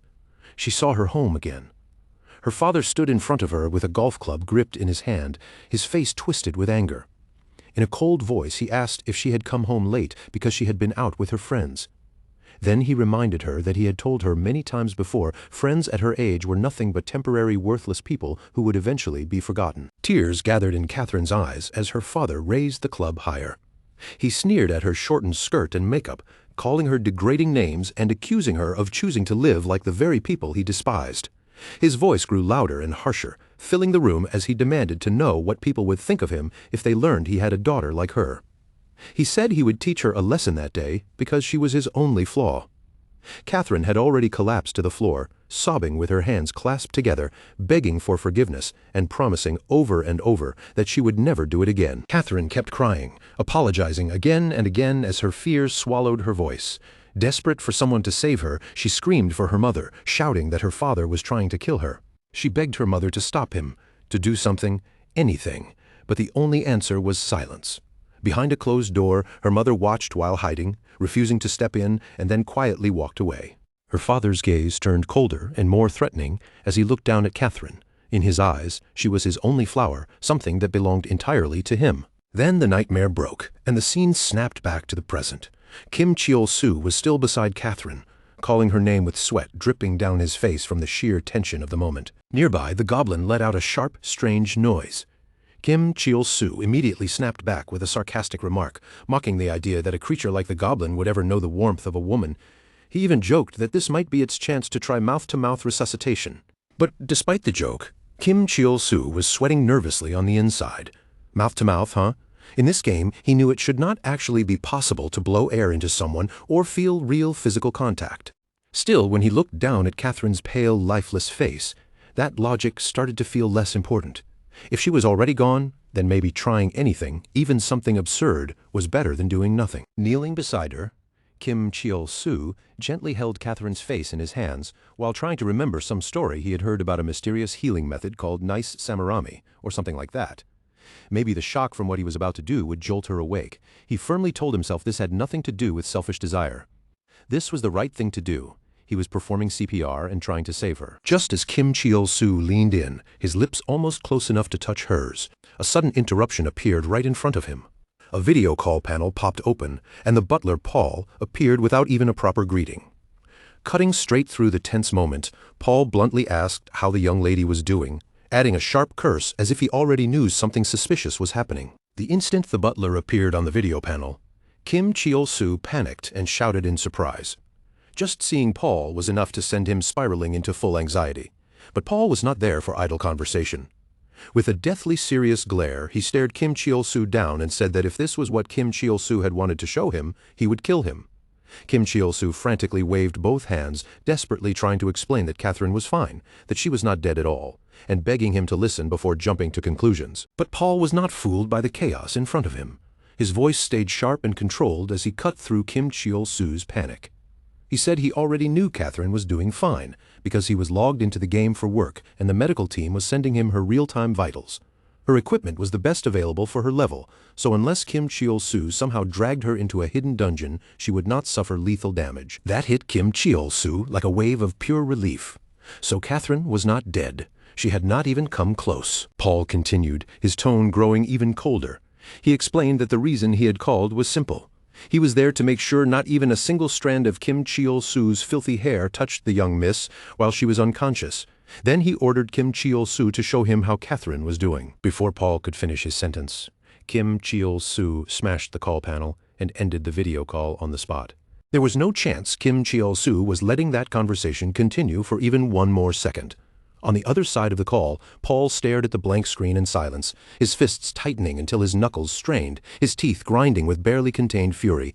He did not need to say a word for his rage to be obvious. Meanwhile, Kim Cheol-soo turned back toward the goblins with a completely flat expression and said, as if the decision had already been made, that they had heard the man. The goblins' glowing eyes slowly shifted toward Catherine. Kim Cheol-soo's half-slave wife, and wide, nasty grins spread across their faces. Kim Cheol-soo let out a weary sigh, already regretting everything, then ordered them to run straight to the boss room at full speed. The goblins answered with delighted cackles, and in the next instant, the whole group, shot forward. Moments later, deep inside the dim dungeon, Kim Cheol-soo was sprinting like his life depended on it, throwing himself past traps and narrowly avoiding a massive boulder rolling after him through the corridor. In the middle of the panic, Kim Cheol-soo grabbed Catherine while she was still unconscious and, without even hesitating, used her like a living skateboard. Standing on her back, he slid across the dungeon floor, swerving around obstacles as the goblins flipped and twisted through the traps with ridiculous agility. At this point, honestly, it was getting hard to tell whether Kim Cheol-soo was clever, desperate, or somehow even dumber than the goblins. After that chaotic sprint, the team finally arrived at a broken bridge, the shattered path stretching across a dangerous gap ahead of them. Without a moment of hesitation, one of the goblins hurled Catherine across to the opposite side, where she landed with a heavy thud. Then, after tying a rope to her, the goblins turned her into a makeshift anchor line, allowing Kim Cheol-soo to crawl across safely like a desperate tightrope performer. Somehow, after all of that madness, they reached the boss room. Waiting inside was a massive golem towering over them with crushing weight. Still caught up in the chaos, Kim Cheol-soo grabbed Catherine once again, this time using her like an actual weapon, and hurled her straight at the golem like a human javelin. The golem reacted without the slightest delay, swinging its enormous fist and punching Catherine right out of the air before knocking her flat onto the ground. Kim Cheol-soo's face instantly drained of color. Sweat rolled down his cheeks as the realization hit him all at once. In his head, he could only panic over the fact that he had gotten too excited and had just thrown Catherine like a projectile. Right at that moment, a system message appeared in front of his eyes, informing him that he had gained 1 goblin point. Kim Cheol-soo clenched both fists as anger and panic boiled up together inside him. Standing beside the goblins, he shouted at them, then thrust his finger toward the golem like a battlefield commander giving an attack order. The goblins charged forward with crazed laughter while Catherine remained slumped on the floor behind them, clearly having the worst in-game day imaginable. But just when Catherine looked completely finished, one of her hands gave a faint twitch. It was small, almost easy to miss, but it moved. Whether she was fully conscious or not, something deep inside her was beginning to stir. Back in the center of the battle, the golem suddenly launched a rocket punch straight toward Kim Cheol-soo. The enormous fist blasted forward with terrifying speed, cutting through the air before crashing down with an ear-splitting explosion. Smoke and dust flooded the room, swallowing everything for a moment. Then, from inside that cloud, one of the goblins stepped out wearing a devilish grin. Without wasting even a second, the goblin leaped through the smoke and drove its weapon straight through the golem's body in one clean, brutal strike. Kim Cheol-soo stood there with his arms crossed, trying to radiate confidence from head to toe. In a cool voice, he claimed he was not even fazed, then said all he needed to do now was bring back the golem's core. But before Kim Cheol-soo could even take a proper step forward, something completely unexpected happened. The golem's pierced body began pulling itself back together. Piece by piece, it reformed, growing larger and more vicious than before. Its eyes glowed with a dangerous light as it rose again, towering over Kim Cheol-soo like a nightmare made of stone. The confident smirk on Kim Cheol-soo's face disappeared instantly. He stared up at the monster in disbelief, cursing as he asked why it had gotten even bigger. Panic started to creep in, but strangely enough, so did a flicker of excitement. Sweat ran down Kim Cheol-soo's face, but a manic grin still pulled at his mouth as he shouted that it did not matter and ordered the goblin to destroy it anyway. At his command, the goblin charged back in and delivered another devastating blow. This time, the system registered an absurd amount of damage, flashing a ridiculous 9999999 before the golem's body finally crumbled to the ground. Kim Cheol-soo wiped the sweat from his brow, smiling in disbelief and relief as he started to say that now they could finally finish this. But he did not even get the chance to complete the sentence. With a sudden jolt, the golem's shattered body reassembled yet again, this time wrapped in crackling pink lightning. The entire boss room lit up under the fierce energy pouring from the golem. Kim Cheol-soo's expression twisted with pure frustration as the monster rose once more. Kim Cheol-soo shouted at the golem to stop resurrecting already, calling it a damned rock pile. But the golem, of course, did not care in the slightest. The golem attacked again, and Kim Cheol-soo immediately activated his goblin summoner skill, Rally. This time, he shouted at the goblins not to destroy it. He ordered them to only block the attacks, because every time they killed the golem, it came back even stronger. But goblins were still goblins. One of them jumped straight in front of the incoming punch and tanked it like an absolute champion. But the impact triggered another huge explosion that blasted everything behind them. Kim Cheol-soo barely dodged the blast in time and was already screaming as he ran for his life. Behind him, the golem continued its relentless assault. Every punch it threw caused another violent explosion, ripping through the dungeon and shaking the entire chamber apart. Kim Cheol-soo weaved between falling chunks of debris, doing everything he could just to stay alive. As he ran, one thought pounded through his head. If he did not destroy the core, this thing was going to keep coming back forever. Then he suddenly remembered what Sungryul had said earlier about the golem's weakness being its core. But Kim Cheol-soo did not have a special pointer system like the Everton Guild, so he had no idea how he was supposed to locate it in the middle of this disaster. Kim Cheol-soo threw a frantic glance over his shoulder, but the golem showed no sign of slowing down. He wondered if he should just destroy every single piece of it, but that thought only made him panic more. What if it leveled up again? What if it eventually became stronger than even the goblins? Just then, Catherine was still lying on the ground nearby. Her face still carried that usual empty, blank expression, as if she had not fully returned to herself. But in the next instant, everything changed. The golem's massive fist came crashing straight toward her. In that split second, Catherine's mind was dragged back to the terrifying moment she had once faced in the hidden dungeon, when a monster just like this had stood before her. Her face contorted with horror as the memory swallowed her whole. Catherine's eyes flew open wide. Her breath caught in her throat, and then a scream tore out of her as her consciousness fully snapped back. She began shouting in panic, her entire body shaking with fear. The calm, empty mask she had worn before was gone, replaced by raw terror. A thunderous explosion erupted as the golem's foot slammed into the ground, sending a violent shock through the chamber and shaking everything around it. In the middle of that chaos, Kim Cheol-soo caught sight of Catherine. His expression shifted into something almost impossible to read, caught between shock, fear, and something stranger, as he shouted her name. Seeing the golem rampaging without restraint, Kim Cheol-soo started to panic all over again. The monster's destructive power shook the ground beneath them and sent chunks of debris flying everywhere, turning the boss room into complete chaos. Kim Cheol-soo's heart pounded as he watched the devastation unfold around him. He tried to calm himself, clinging to the thought that for someone like Catherine, damage at this level should not be fatal. But the harder the golem rampaged, smashing everything in its path, the worse his anxiety became. Every explosive impact made his fear rise higher. Out of pure shock, Kim Cheol-soo instinctively shoved his fingers into his mouth, looking almost like a human goblin. Right beside him, his goblin companion copied him perfectly, stuffing a wooden stick into its own mouth as if imitating its master. Meanwhile, Catherine staggered to her feet, breathing heavily and leaning on her staff just to keep herself upright. She turned her wide, shaken eyes toward Kim Cheol-soo and demanded to know what was happening.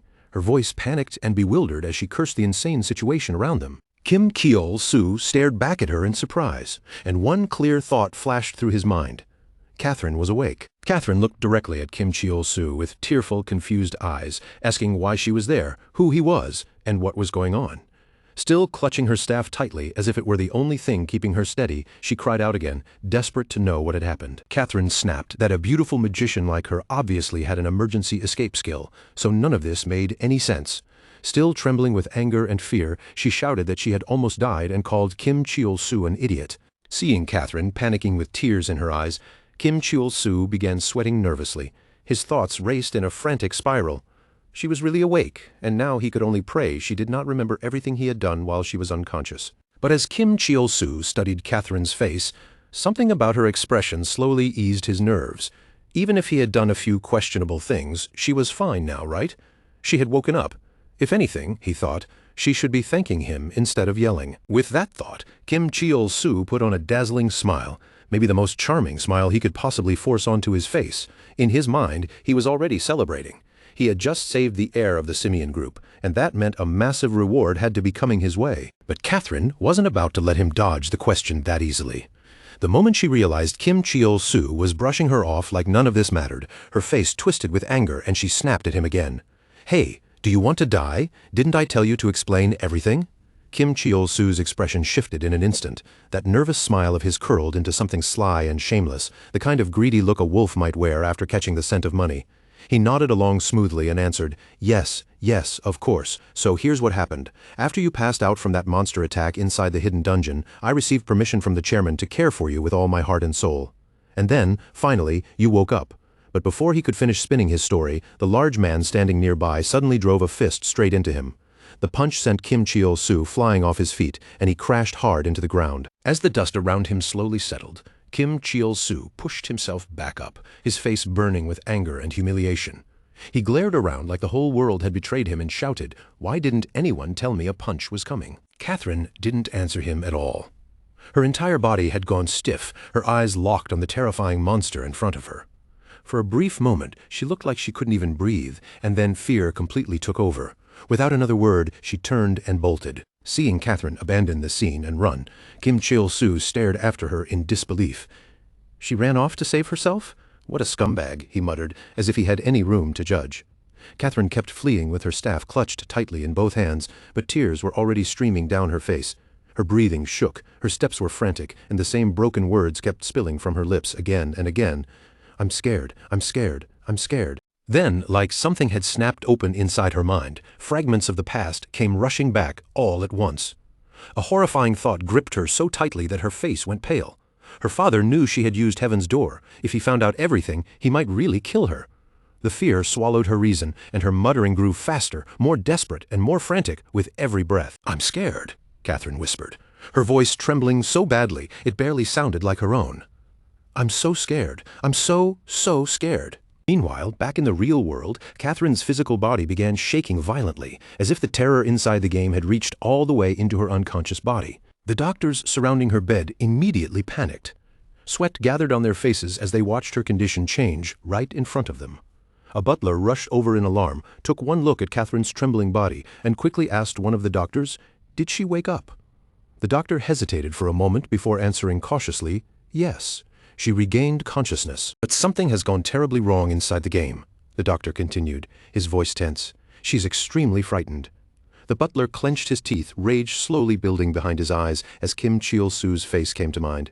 That bastard, Kim Cheol-soo, his anger boiled hotter as he remembered the first moment he had encountered that suspicious man. A dark thought twisted through his mind. What in the world had Kim Cheol-soo done to Catherine? The butler grabbed Catherine's hand and held it tightly, as if that alone could keep her anchored. Then he turned sharply toward the doctor and demanded, "Is there any way to force her to log out right now? What if we simply cut the power?" But the doctor shook his head immediately, his expression grave. "No, she has only just regained consciousness. We can't afford to waste this chance." After hearing the doctor's explanation, the butler adjusted his glasses with a tense hand. Sweat ran down the side of his face as he quietly acknowledged just how dangerous the situation was, since pain in the game was synchronized with real physical sensation. Forcing a disconnection could put Catherine at serious risk, and on top of that, logging out during a dungeon raid was completely disabled. But then the hesitation in the butler's eyes hardened into resolve.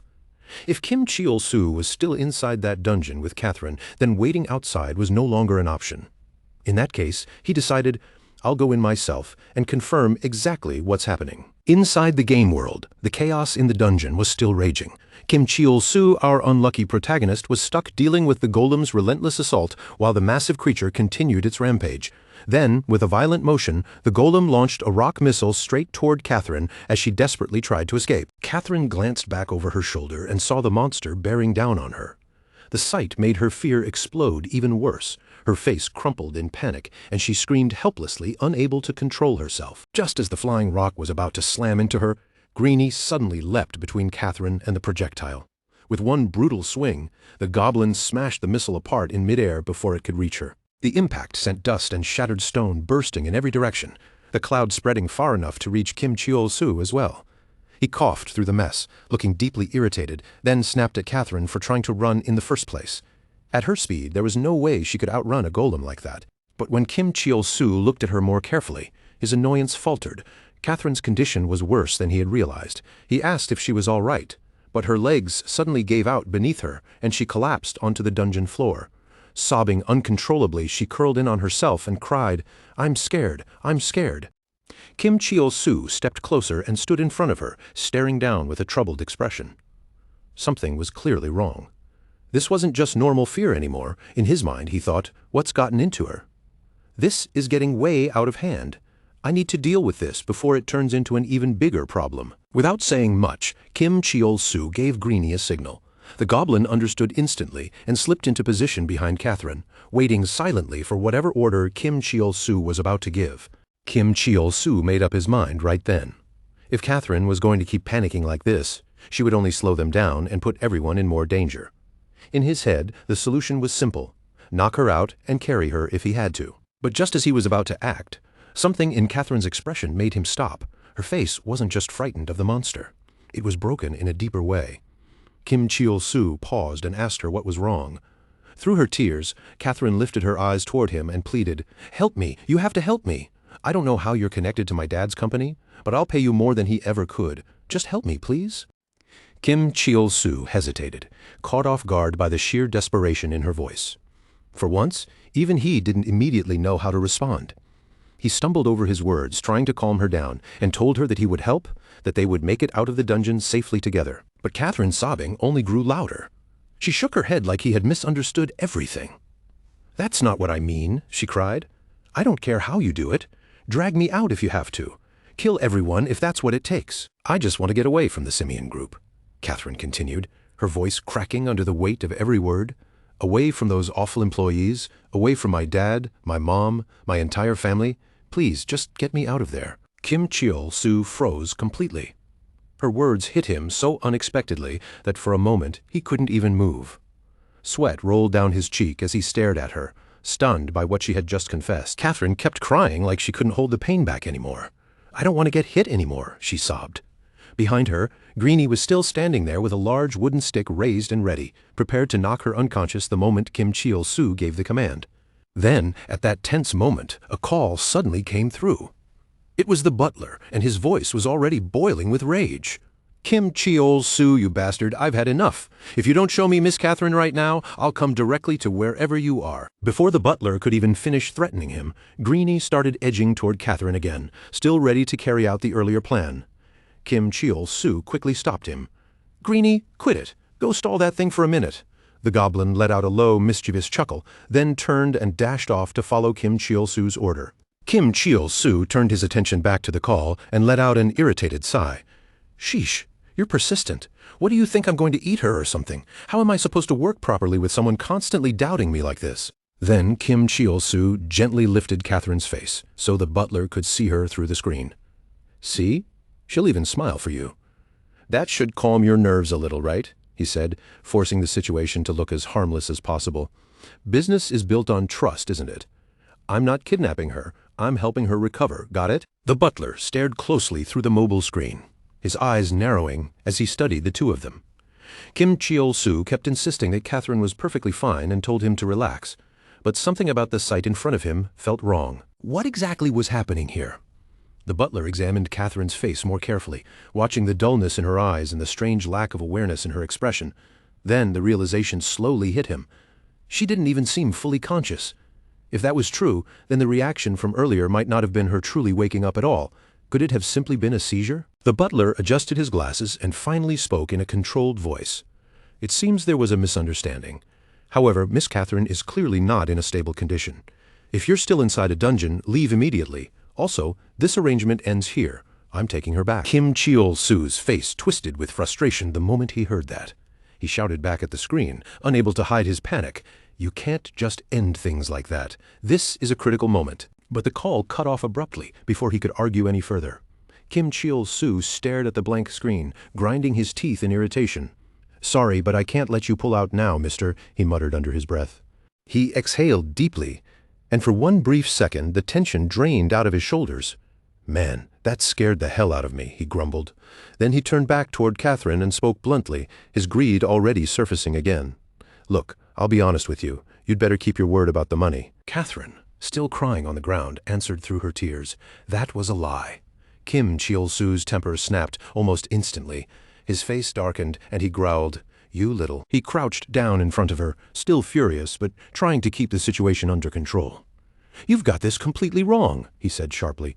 "Listen carefully. I need a lot of money. If you don't pay me, I'll tell them you woke up and collect the reward from the Simian group instead." Catherine trembled as she listened, then desperately promised through her tears, "I'll figure something out. Even if I have to sell all my gear, I'll pay you.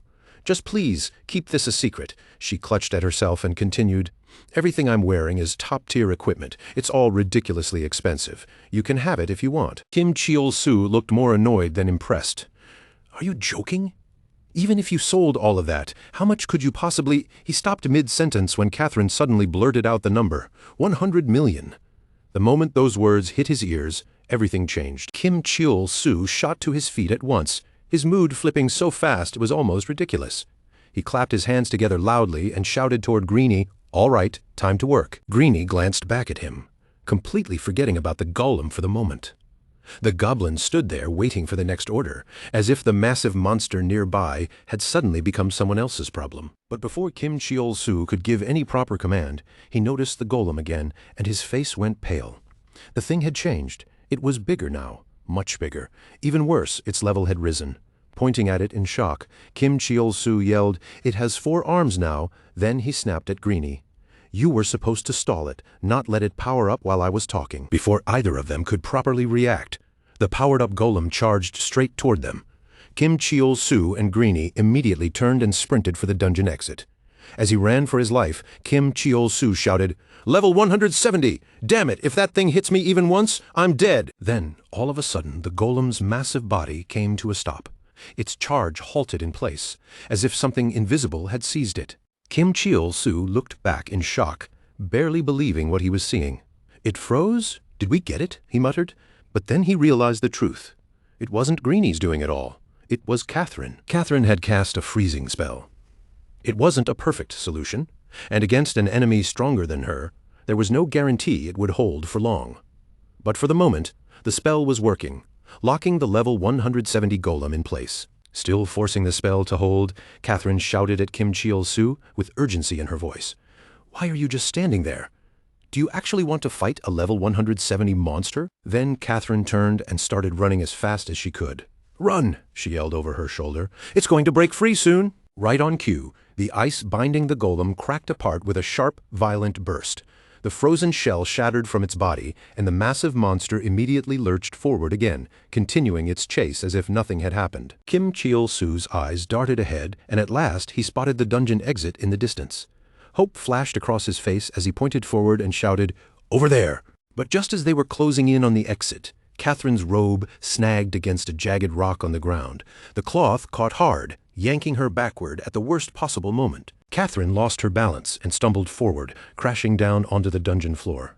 Kim Cheol-soo was still focused on the exit and didn't notice right away that she had fallen behind. Only after taking a few more steps did Kim Cheol-soo glance back. The moment he saw Catherine sprawled on the ground, his face stiffened because the golem was already almost on top of her. Catherine looked up from the floor, fear flooding her eyes, and desperately cried out for Kim Cheol-soo to help her. Cold sweat rolled down Kim Cheol-soo's face as he froze for a split second, trapped between the exit in front of him and Catherine's terrified voice behind him. In that instant, he remembered the first time Catherine had asked him for help. Back then, he had run away because he was too weak and too scared to do anything. But this time, something inside him felt different. Kim Cheol-soo squeezed his eyes shut, his face twisting with pain and hesitation. Even so, one thought pushed through the fear. He had to save her now. If Catherine had collapsed from facing a level 80 monster before, then a direct hit from this thing would definitely kill her.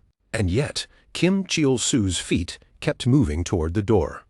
His survival instinct screamed louder than anything else. Catherine might have doctors waiting outside who could save her again, but he had no one like that. If he died here, that would be the end. Catherine watched Kim Cheol-soo continue running. Tears blurring her vision, no matter how loudly she screamed, he didn't turn back. In that moment, he looked no different from everyone else who had abandoned her. Lying helplessly on the cold dungeon floor, Catherine's voice shrank into a broken whisper. "No one ever saved me." The golem raised its enormous fist above her, preparing to crush her where she lay.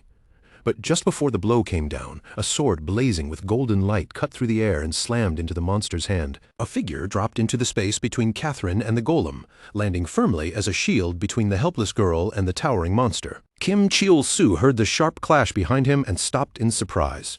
Sweat dripped from his chin as he turned back, staring at the newcomer in disbelief. That guy was— Before Kim Cheol-soo could even finish the thought, the mysterious NPC turned toward him with a bright, confident smile. "Now it's my turn to take care of the rest."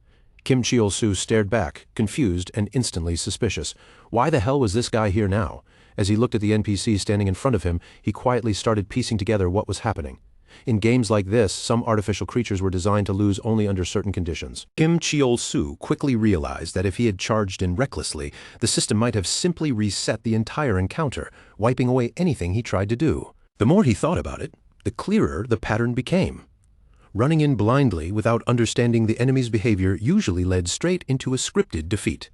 And once that happened, the game would shift smoothly into a dramatic cutscene where the powerful NPC stepped in, crushed the enemy, and showed off his strength to push the story forward. Then Kim Cheol-soo remembered being struck by the golem earlier. Strangely, despite the impact, he hadn't actually felt any real pain from it. That detail now made sense. It had probably been a built-in safety feature meant to stop players from suffering unintended injuries during these forced event moments. At that moment, the NPC stepped forward with fierce determination, raising his sword as he angrily barked at the golem for daring to attack his subordinate. Seeing that, Kim Cheol-soo let out a reluctant sigh and accepted the situation. He wasn't thrilled about handing the fight over, but for now, letting the NPC handle it seemed like the safest choice. The NPC launched himself toward the golem, warning the monster to brace itself. Kim Cheol-soo watched him charge in with all that confidence and silently pinned his hopes on him, practically cheering for him in his head. But the instant the golem struck back, the NPC was blasted through the air and slammed straight into a wall. Kim Cheol-soo's face went blank with confusion as the whole heroic entrance suddenly fell apart. Somehow, the NPC quickly pushed himself back to his feet and brushed off the hit like nothing had happened. With complete confidence, he claimed the attack hadn't even been enough for a proper warm-up.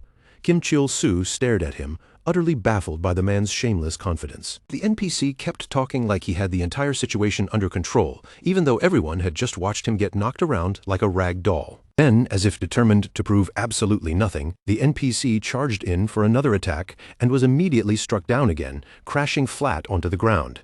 Even while lying there on the floor, the NPC repeated the same boast, saying it still hadn't even counted as a warm-up. Panic started rising in Kim Cheol-soo's chest, and he shouted out in disbelief, reminding the NPC that he was only level 70. Kim Cheol-soo rapidly ran the numbers in his head. Players who normally received this quest were usually around level 30 or 40.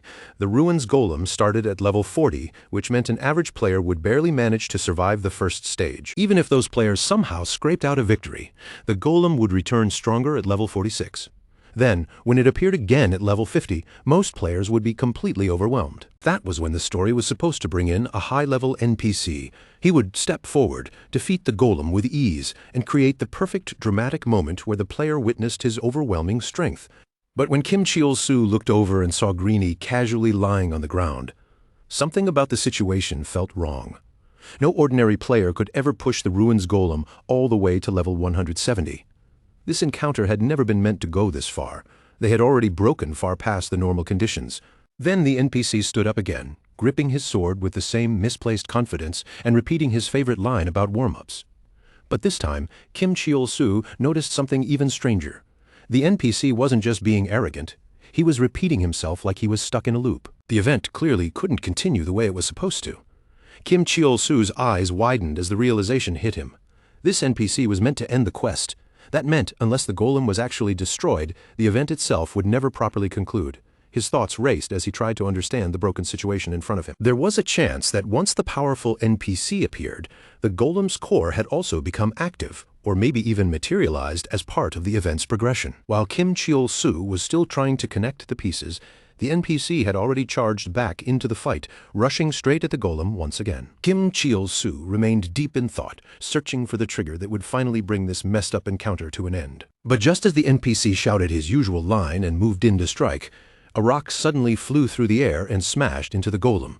It had been thrown by none other than Greenie. Kim Cheol-soo's gaze followed the path of the rock, and he realized it had struck the exact spot the NPC had been aiming for. In the very next instant, the golem's massive body broke apart completely, crumbling down in front of them.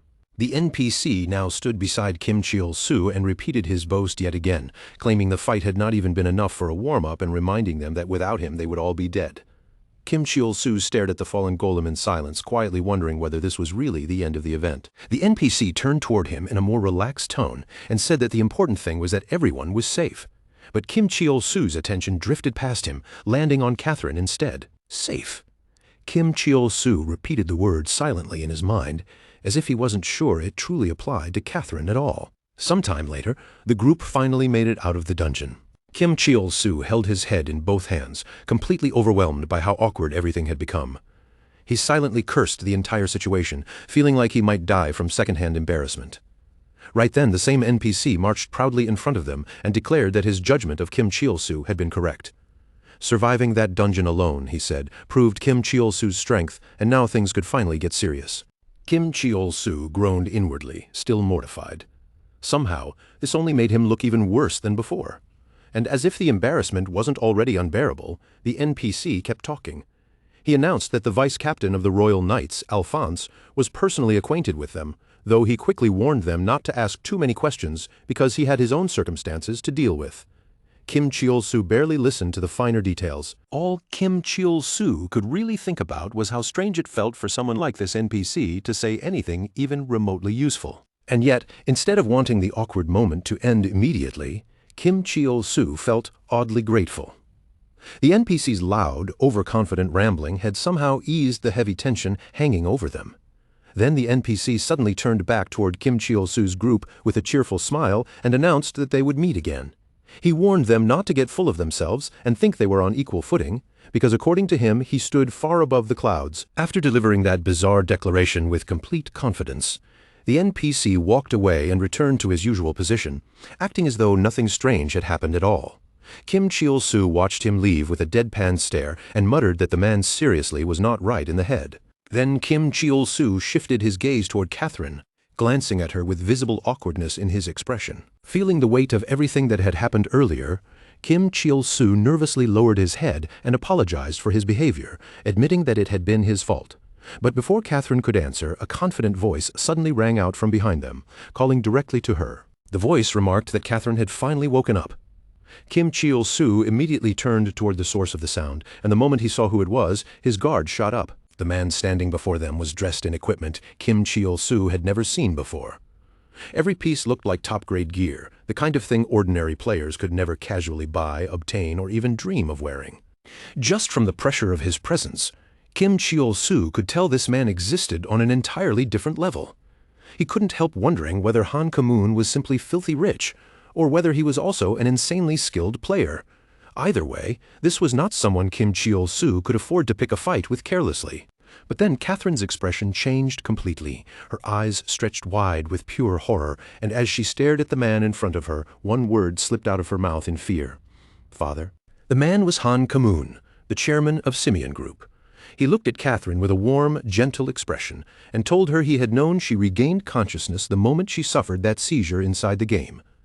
His voice carried a fatherly worry as he admitted he had been concerned about her day and night. Then, with a familiar tone, Han Ka-moon remarked that he had hoped Catherine would finally settle down once she became an adult. But even now, she was still causing trouble and pulling reckless stunts like this. Han Ka-moon then turned his attention toward Kim Cheol-soo, and his voice softened even more. With a kind smile, he thanked Kim Cheol-soo for looking after his daughter. He said their faith in Catherine's recovery had finally been rewarded and promised that his staff would arrange proper compensation for Kim Cheol-soo before contacting him again soon. After that, Han Ka-moon looked back at Catherine and gently asked if they should leave together.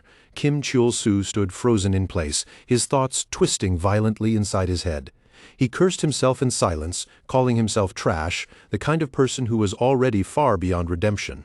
As Kim Cheol-soo watched Catherine walk away beside her father, emotions churned inside him like a storm. In his mind, he begged her to stop, to turn around, to yell at him, to say anything at all. Anything would have been better than watching her leave with that dead, hollow expression like she was being led to her own funeral. His thoughts screamed at her, asking why she wouldn't say it again, why she wouldn't reach out like before and beg someone to save her. Kim Cheol-soo knew better than anyone that he had been the one who ran away. He knew he wasn't trustworthy, but maybe, just maybe, this time he could still become the one who saved her. With that desperate thought burning through him, he suddenly shouted out and called for them to wait. Catherine and Han Ka-moon both stopped and turned toward him. Kim Cheol-soo forced himself to gather his courage and spoke up, declaring that even someone like him knew exactly who Han Ka-moon was, the president of Simian Group, a man praised everywhere for his kindness, compassion, and noble character. Kim Cheol-soo looked straight into Catherine's eyes and pressed her with the question. Wasn't this the man she knew? Wasn't her father supposed to be that incredible, respected person everyone talked about? Then Kim Cheol-soo stepped forward until he was standing directly in front of Han Kamun. His voice sharpened as he asked the question that had been clawing at his chest. If Han Kamun was really such a great man, then why did Catherine look like she was dying inside the moment he came to take her away? Kim Cheol-soo reached out and grabbed Catherine's hand, refusing to let her disappear like this. He shouted that she had to come with him instead, demanding to know why she was hesitating when she had already begged him for help. But in the very next second, reality slammed back into place. Kim Cheol-soo looked down, and there was nothing in his hand. Everything he had imagined, pulling Catherine back, confronting Han Kamun, standing up as if he could save her, had only happened inside his head. In truth, Kim Cheol-soo was still standing there, motionless, helplessly watching Catherine walk away beside her father. All those brave words and bold actions had never left his mind. He stared at her retreating figure as bitter thoughts swallowed him whole. Save her? How could he possibly do that? What right did he even have? He saw himself clearly now, a coward, someone who broke promises without a second thought. Kim Cheol-soo didn't even expect anyone to save him, so what was he thinking, trying to become someone else's hero? Left behind in that miserable feeling, he coldly decided that someone like him would always belong with the goblins. He didn't deserve anything better than that. Just then, a nearby player glanced toward Han Kamun and whispered in awe. He recognized him not only as a powerful corporate figure, but as one of the legendary trio who had cleared an incredible challenge long ago. That single whisper sparked a sudden commotion. More players quickly noticed Han Kamun and began rushing over, gathering around him with excitement. One of them shouted, asking if that really was the famous Night King, Han Kamun, the president of Simian Group. Excited voices broke out from every direction. One player begged for a screenshot, while another simply stood there, admiring him like a living legend. Even as Han Kamun continued walking, he casually waved back at the crowd with a pleasant smile. Then, one player noticed Catherine beside him and blurted out a question, asking who the beautiful woman walking next to him was. Han Kamun answered with a light chuckle, coolly saying she was just someone he had happened to meet and party with. At that moment, Catherine's father kept smiling and waving to the surrounding crowd without even looking at her. But the words he spoke were meant only for Catherine, and beneath his pleasant expression, his voice carried a cold, threatening edge. Han Kamun warned Catherine to remember exactly what she was seeing. This was how the world looked at him, with admiration, respect, and awe, and this was how they looked at her. The meaning behind his words was cruelly clear. If people discovered he had a daughter like her, the backlash would be enormous, and his flawless reputation could be ruined. Kim Cheol-soo remained standing there in silence, his face dark and gloomy.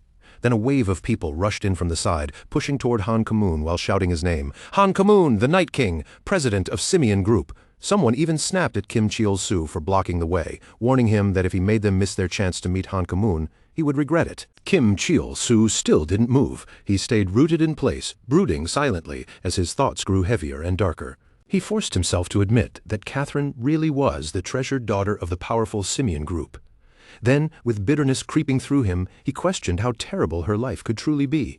Surely it couldn't be worse than his own miserable life. Trying to crush the guilt rising in his chest, Kim Cheol-soo reminded himself that he had already done enough. He had completed his part, received his reward, and his involvement with Catherine was supposed to end here. But just then, an old voice called out from a hidden spot nearby. Sungryul had been watching everything unfold. From his hiding place, the old man muttered in surprise about the sudden appearance of such a major figure, then rambled in confusion about how even a cunning old warrior like him hadn't expected things to turn out this way. Kim Cheol-soo turned toward the voice and was stunned to see Sungryul there. The old man looked disheveled, hiding in what looked like some filthy back alley or sewer passage. Kim Cheol-soo stared at him in disbelief and asked if he had really been trapped in a place like this the entire time. No matter what the reason was, he couldn't believe anyone would be left in such a condition. Sungryul calmly corrected him, saying it wasn't just like a sewer, it literally was a sewer. He explained that the guards had arrested him, and after barely managing to escape, he had been hiding there ever since. Surprisingly, he didn't sound bitter about it at all. Instead, he said the view from a hiding place like this had its own charm, showing him things he would never see from the outside. Kim Cheol-soo, completely fed up, snapped back and called him a criminal. But then Sungryul's tone turned serious. He brought up Catherine and pointed out something Kim Cheol-soo had failed to notice. Han Kamun had introduced her as nothing more than a party member, yet Catherine looked far more wounded than Kim Cheol-soo did. Kim Cheol-soo's body tensed, and he quickly looked away, trying to avoid Sungryul's gaze. Panic crept into his voice as he stuttered and pretended not to understand. Maybe Catherine had been injured while fighting monsters. Maybe it wasn't that serious. He insisted Sangreal should stop digging into it, but Sangreal didn't back off. Calmly, he explained that in this virtual world, pain was only sent to the brain as signals, so the body shouldn't bruise, swell, or show damage the way it would in real life. In other words, physical evidence of injury should not appear inside the game at all. Then Sangreal pointed toward Catherine and stated the truth plainly. Her body showed real signs of physical abuse. Kim Cheol-soo froze where he stood. The revelation crashed over him like a wave, and for a moment his mind went completely blank with horror. Then, after a heavy silence, something inside Kim Cheol-soo finally snapped. He spun around, his eyes burning with resolve, and shouted at the top of his lungs toward the crowd, calling for Han Ka-moon to stop right there. Kim Cheol-soo stepped into the middle of the street, standing tall despite the furious tremble in his body. He pointed straight at Han Ka-moon and called him trash, accusing him of kidnapping someone in broad daylight in front of a massive crowd. Then he demanded to know how a man like that could stand there without any shame. Every eye in the area turned toward Kim Cheol-soo. Catherine and Han Ka-moon both looked back, stunned by the sudden accusation. Han Ka-moon responded with practiced calm, keeping a gentle smile on his face as though he had no idea what Kim Cheol-soo meant, politely. He asked him to stop making such reckless statements, warning that words like that could easily create misunderstandings in public. But Kim Cheol-soo had no intention of backing down. He mocked Han Ka-moon's fake politeness, exaggerating his tone and repeating his words in a childish, taunting way. Then he pointed at him again and demanded to know whether being the president of a major company meant Han Ka-moon didn't have to obey the law. Then Kim Cheol-soo turned toward the crowd and raised his voice even louder, making sure every single person nearby could hear him. The crowd gasped as his accusation rang out, completely worked up now. Kim Cheol-soo shouted that he and Catherine had already done everything together, even things better left censored. The bold declaration left everyone speechless. Even Catherine froze in shock, her hands flying up toward her face as her mouth fell open in absolute horror at what Kim Cheol-soo had just said. The crowd immediately erupted into frantic whispers. Some people wondered if his claim could actually be true, and if it was, then this would be a massive scandal. Others were more skeptical, saying there was no proof and that powerful corporations were always targets for fake rumors, slander, and malicious accusations. Everyone looked closely at Han Ka-moon's face, searching for even the smallest crack in his expression. But no matter what Kim Cheol-soo had said, not a single flicker of emotion appeared. Han Ka-moon remained perfectly composed, still wearing that same gentle smile. In a calm voice, he spoke to Kim Cheol-soo as if the chaos around them meant nothing, suggesting that perhaps Kim Cheol-soo had simply mistaken Catherine for someone else. Then Han Ka-moon excused himself with deliberate politeness, claiming he was in a hurry. But Kim Cheol-soo refused to let him walk away. With his usual mix of arrogance and mockery, he pointed directly at them and challenged him. If Catherine wasn't his girlfriend, then who exactly was she? Then he mocked Han Ka-moon even more harshly, saying it looked suspicious for an older man to be walking around with a young woman dressed so revealingly. In front of everyone, he branded Han Ka-moon a perverted old man. The bystanders watching the argument began murmuring among themselves. Kim Cheol-soo's accusations were starting to make them uncomfortable. One by one, they began questioning the situation out loud. Why was such a young woman walking beside a much older man? Something about it didn't look right. Wasn't this almost like an affair?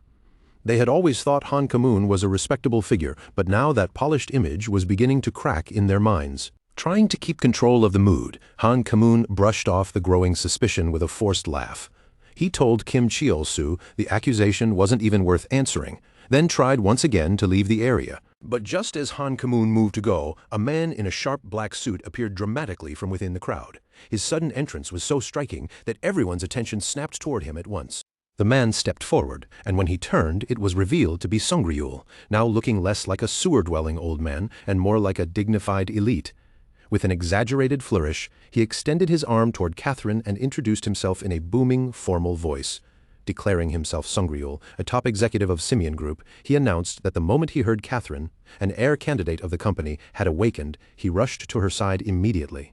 Then he dropped to one knee before her like a proper butler. Sangreal gently took Catherine's hand and proclaimed with dramatic intensity that the future of Simian Group was standing right here in this very place. Catherine stood at the center of it all, barely able to understand what was happening anymore. Confusion and panic swirled across her face as she stared at the ridiculous scene unfolding around her, her thoughts spiraling wildly. What on earth was going on? And what was she supposed to do now? The townspeople instantly caught onto the dramatic reveal, and the whole street erupted into noise all over again. Whispers, gasps, and excited voices spread through the crowd as everyone tried to understand what had just been announced. The rumor moved through the crowd at lightning speed. Catherine was Han Kamun's daughter? That was enormous news. Some people stared at her with narrowed eyes, scoffing under their breath, as they questioned how someone like her could possibly be an heir to a massive company like Simeon Group. Others were quick to point out that Han Kamun himself had just introduced Catherine as nothing more than a temporary party member. The crowd was confused, split between doubt and suspicion, but one thing had clearly changed. Han Kamun no longer looked untouchable. Kim Cheol-soo stepped toward Han Kamun again with bold confidence, a mocking smile curling at the corner of his mouth. In a teasing tone, he asked if it wouldn't be much easier for the chairman to simply admit that Catherine was his daughter. Then Kim Cheol-soo let the smile fade, though the sarcasm in his voice stayed sharp. He suggested a more convenient solution. Han Kamun could confess everything to the public, admit that he had failed as a father, and promise to guide Catherine properly from now on. Sure, Kim Cheol-soo admitted, that kind of confession might stir up some trouble, but it would still be a scandal Han Kamun could manage. Then he raised the stakes even further. He offered to help Han Kamun escape the situation by claiming he had been mistaken, saying he must have confused Catherine with someone else and had no connection to her at all. But then came the catch. Kim Cheol-soo would also reveal the real truth, that Han Kamun had been abusing his own daughter. The moment Han Kamun heard those words, his calm mask finally cracked. His jaw clenched tight and rage twisted across his face. Glaring at Kim Cheol-soo through gritted teeth, he shouted and demanded to know what weight the words of a worthless mutt like him could possibly carry. Who did Kim Cheol-soo think he was, speaking to him like that? Then Han Kamun turned that fury toward the crowd, raising his voice even louder so everyone could hear him. He urged the people around him not to believe a single word Kim Cheol-soo was saying, insisting with force that none of it was true. The sheer power behind Han Kamun's voice was so overwhelming that the nearby players instinctively covered their ears. Kim Cheol-soo winced, struggling to understand what kind of ability this was. Whatever strange status loophole Han Kamun had, it clearly allowed him to unleash skills that didn't follow normal rules.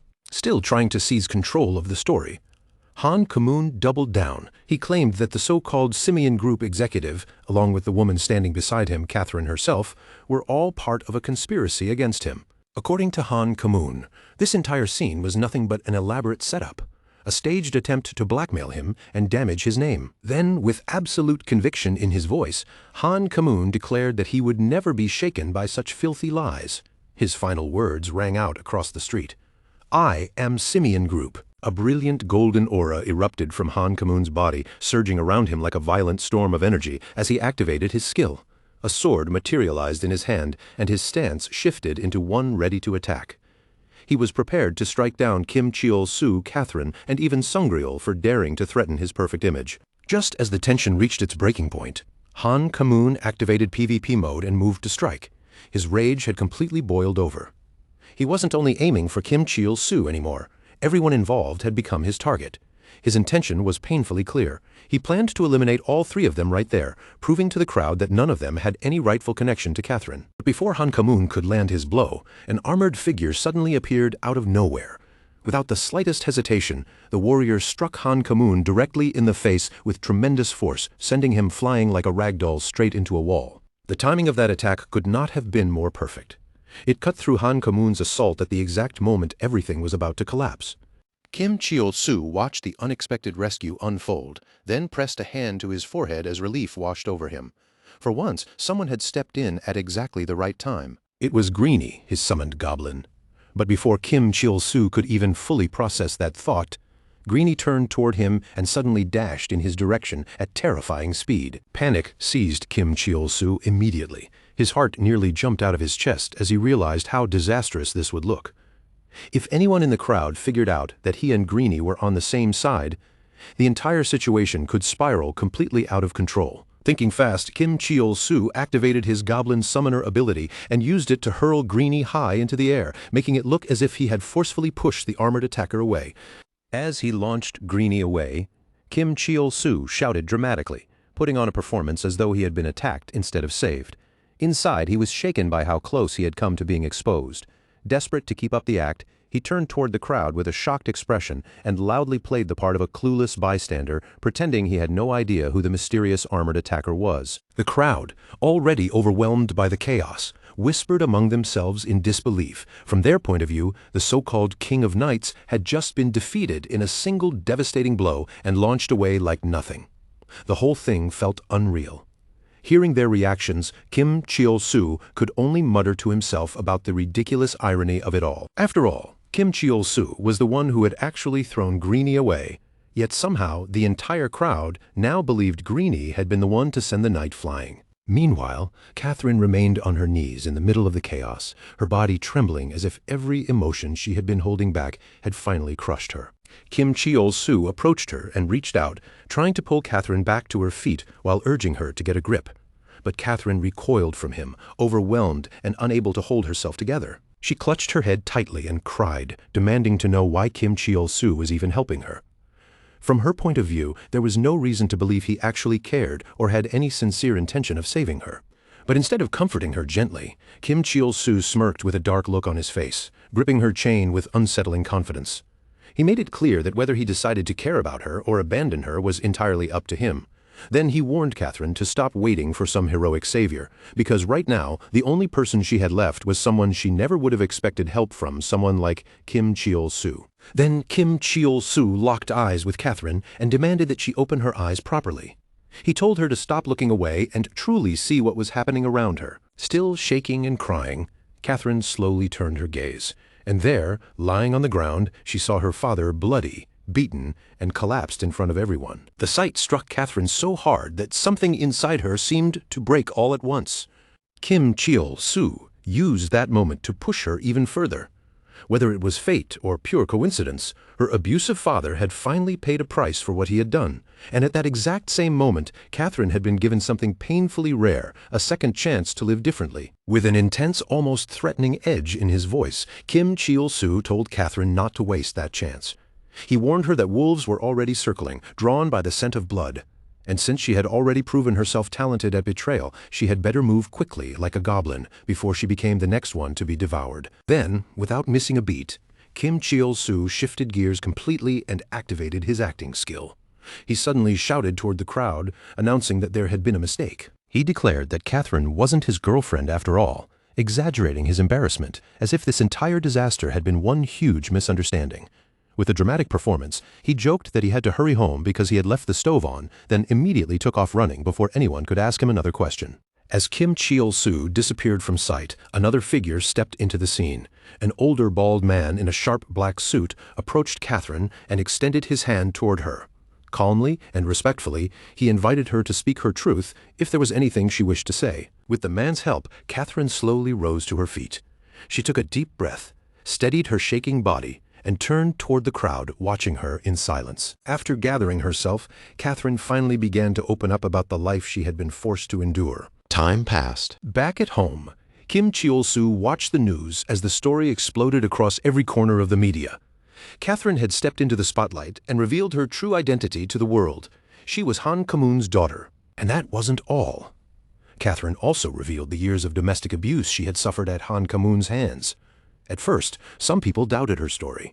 Rumors spread online with skeptics claiming she might be lying about her lineage. But Catherine didn't leave room for doubt. She backed up every claim with undeniable proof posted directly to her social media accounts. The moment those receipts went public, the skepticism vanished almost instantly. Catherine's story became impossible to deny, and support for her spread across the internet like wildfire. Sometime after the incident, Kim Cheol-soo checked the stock prices of Simeon Group, the company led by Catherine's father. Unsurprisingly, the damage was obvious. The scandal had burned through the company's public image, and its stock value had plunged. As Kim Cheol-soo stared at the screen, he read reports claiming that Chairman Han had suddenly fallen ill. But Kim Cheol-soo didn't believe that excuse for a second. To him, it was obvious Han Kamun was pretending to be sick just to hide from the media storm. Even after everything that happened, Kim Cheol-soo still couldn't shake one question from his mind. Was this really what people called a happy ending? Later, inside the game, Kim Chil-soo stood across from the bald old man with a worn-out face and a sharp, furious voice. He was practically shouting, almost hysterical from stress. He hadn't been able to sleep at all, constantly haunted by the thought that Han Ki-moon might hire an assassin to kill him in the real world.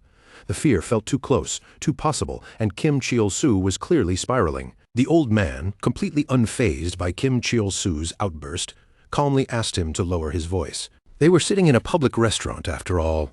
But Kim Chil-soo snapped back, demanding that the old man stop acting like a polished gentleman and just talk normally for once. Even so, the old man did not break character. Instead, he calmly explained the reality of the situation.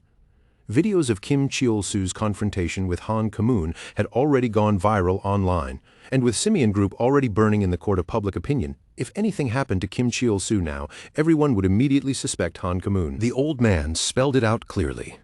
If Kim Chil-soo suddenly got hurt or disappeared, the public would not hesitate to believe Han Ki-moon was behind it.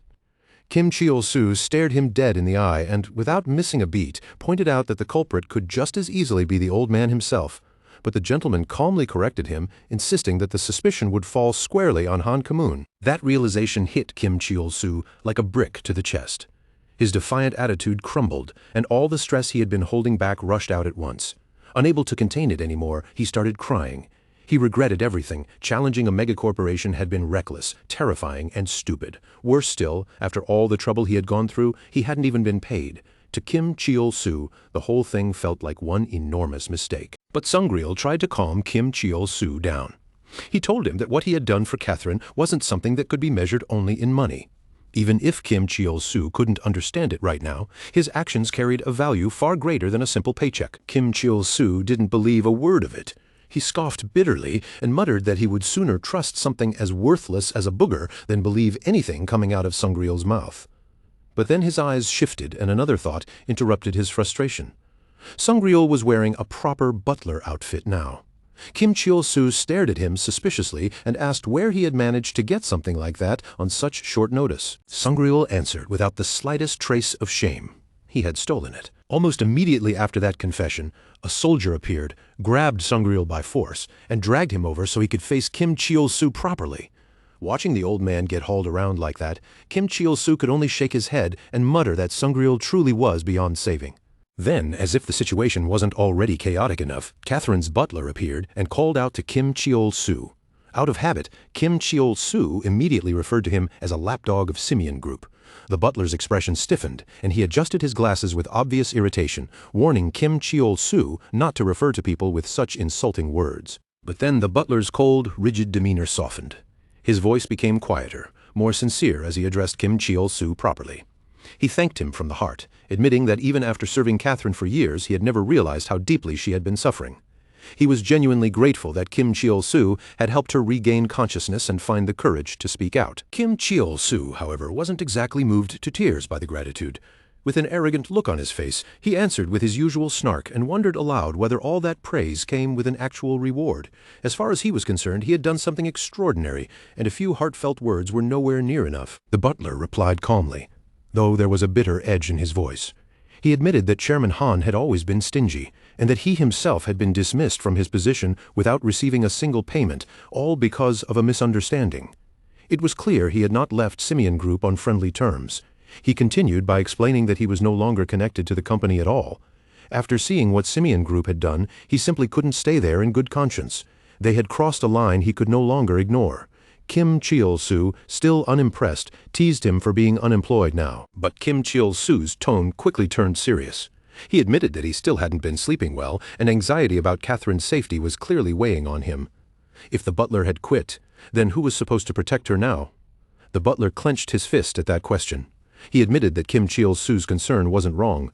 Many people, Catherine included, were worried about what might happen next. After exposing the sins of such a powerful man, retaliation was no longer some distant possibility. Everyone was nervous about whether Catherine could truly stay safe. But then the butler motioned toward the back of the room, revealing Catherine herself. She was sitting comfortably in a studio-like space, fully engaged in a live stream. The butler proudly explained that he had brought Catherine there himself and set up everything with his own hands, turning her situation into a public broadcast. Catherine smiled toward the camera and interacted with her viewers in a surprisingly bright tone, even thanking someone for sending a subscription. Kim Cheol-soo stared at the scene, completely confused by the sudden shift. The butler, practically glowing with pride, explained further. He had used the last of his savings to build Catherine a studio where she could stream safely. To him, this wasn't just a new career path for her. It was a protection strategy. If the whole world was constantly watching Catherine, then keeping her in the public eye became the best way to make sure no one could harm her again. As the stream continued, one of Catherine's viewers sent her a massive donation, more than 1,000 digital gifts. Catherine immediately responded with enthusiasm and promised to perform a dance as thanks. The butler turned back to Kim Cheol-soo and explained how it worked. As long as Catherine kept streaming, anyone who wanted to silence her would have no easy way to act. And if there ever came a day when she failed to go live, people would immediately know something was wrong. Her live stream had become both her shield and her warning signal. The butler glanced at Catherine on the screen, admitting that while she didn't seem completely thrilled, she was clearly trying her best. Watching Catherine give it her all in front of the camera, Kim Cheol-soo could hardly believe what he was seeing. He was dumbfounded that she hadn't been doing this from the very beginning. It fit her so naturally that he couldn't understand how no one had thought of it sooner. Then, in a softer voice, the butler turned to Kim Cheol-soo and explained that even if it was a little late, he intended to help Catherine live the kind of life she had been denied until now. And all of that, the butler said, had become possible because of Kim Cheol-soo. The moment Kim Cheol-soo heard those words, his face flushed red with embarrassment. He quickly tried to wave off the sincerity, telling the butler to stop acting so strangely and making the atmosphere weird. Then Kim Cheol-soo immediately added that if the butler was truly grateful, he should send some money. The butler calmly replied that he hadn't sent any cash, but he had already delivered something to Kim Cheol-soo's in-game mailbox, something Catherine had personally prepared for him. Before Kim Cheol-soo could argue, the butler ended the call. Kim Cheol-soo shouted after him, demanding real money instead, but it was already too late. The call had been cut off. On the other end, the butler smirked to himself with quiet satisfaction, feeling like he had won a petty little victory. He knew exactly how to hang up first. Meanwhile, during her live stream, Catherine reacted with genuine surprise and joy after receiving a huge donation of 10,000 balloons from another user. She asked if they had any specific request they wanted her to fulfill in return. When the request came in, a bike dance, she hesitated in visible confusion, clearly unsure how to do it, but still decided to give it a try in front of the camera. Watching Catherine awkwardly dance on stream, the butler began sweating nervously. The sight made him realize something unexpected. Maybe Catherine had never been meant to inherit a giant corporation at all. Maybe her true talent, her real stage, was becoming a mega streamer. Sometime later, Kim Cheol-soo visited the in-game mailbox, where Rachel, the mailkeeper NPC, greeted him with a cheerful smile. When he mentioned that he was expecting something valuable, maybe even a set of solid gold armor, Rachel happily confirmed that she had been keeping his delivery safe. Rachel went to retrieve the item, but when she returned and handed it over, her cheerful attitude shifted dramatically. Her expression sharpened as she warned Kim Cheol-soo that the item was cursed and that simply touching it could disturb a person's sanity. Her bright voice darkened into something far more threatening. Rachel glared at Kim Cheol-soo and questioned his attitude, demanding to know who he thought he was to speak to her that way. Kim Cheol-soo flinched at the sudden change, but insisted that of course he had the right to receive his own mail. Then he checked the item details and finally understood what Rachel meant. It was a rare cursed weapon called the Bloodworm Whip, crafted from the leather of a bloodworm, and it came with extremely dangerous side effects. If Kim Cheol-soo used the Bloodworm Whip without lifting the curse first, the curse could randomly affect the user and might even drive summoned minions into a violent rampage. Shocked, he stared at the description in horror, wondering if using this thing would turn him into a lunatic like the NPC standing in front of him. Furious, Kim Cheol-soo cursed Catherine's name, frustrated that even after everything, she was still finding new ways to make his life harder. Later, the NPC who had previously given him the Golem quest appeared again, wearing that same smug attitude, and assigned Kim Cheol-soo his next mission, wiping out a goblin village. The moment Kim Cheol-soo heard that, he activated his goblin summoner skill and rushed straight up to the NPC, closing the distance in a flash. With an intense glare, he challenged the NPC to repeat the request. Completely unbothered, the NPC calmly repeated the mission exactly as before: exterminate a goblin village. The NPC then explained that it was only a simple cleanup job. Some evil goblins had been harassing people, and Kim Cheol-soo just needed to remove them. Since they were weak monsters, there was no need to send any assistance. In the NPC's eyes, it was a quick task that Kim Cheol-soo should be able to handle without much trouble. And apparently, There was plenty more work waiting after that. Kim Chil-soo turned toward Greenie, his goblin companion, and told him this was the moment they couldn't avoid anymore. Fighting other goblins had now become part of their path. But as Kim Chil-soo looked at Greenie's face, he noticed something strange. Did Greenie just snort at him? Sometime later, the NPC was riding in a cart, though, strangely enough, it was being pulled by a crane instead of a horse. Looking thoroughly annoyed, the NPC wondered aloud where his horse had disappeared to. Inside the cart, Kim Chil-soo sat across from Greenie, trying to talk things out before the tension between them got any worse. Kim Chil-soo reached toward Greenie's hand, attempting to reconnect with him, but Greenie refused to cooperate. He slapped Kim Chil-soo's hand away and turned his head aside, making it painfully clear that he was still upset. Frustrated, Kim Chil-soo snapped and demanded to know why Greenie was acting like this. He insisted that he hadn't had any choice back then. He had only thrown Greenie away to protect their secret. What else was Kim Chil-soo supposed to do? Let the whole crowd find out that he and Greenie were working together? But Greenie continued ignoring him completely, lying casually on the floor while cleaning his ear like he couldn't care less. Kim Chil-soo snapped again, pointing out that Greenie never listened and always caused trouble anyway. His frustration spilled over, and he yelled that he hated Greenie too, calling him useless in the heat of the moment. But just as his anger flared, a memory surfaced in his mind. Someone had once warned him that one-sided relationships were fragile. That thought lingered uncomfortably in Kim Chil-soo's head, and he clicked his tongue in irritation, trying to shake it off. He tried to brush the feeling aside, but his emotions were already getting the better of him.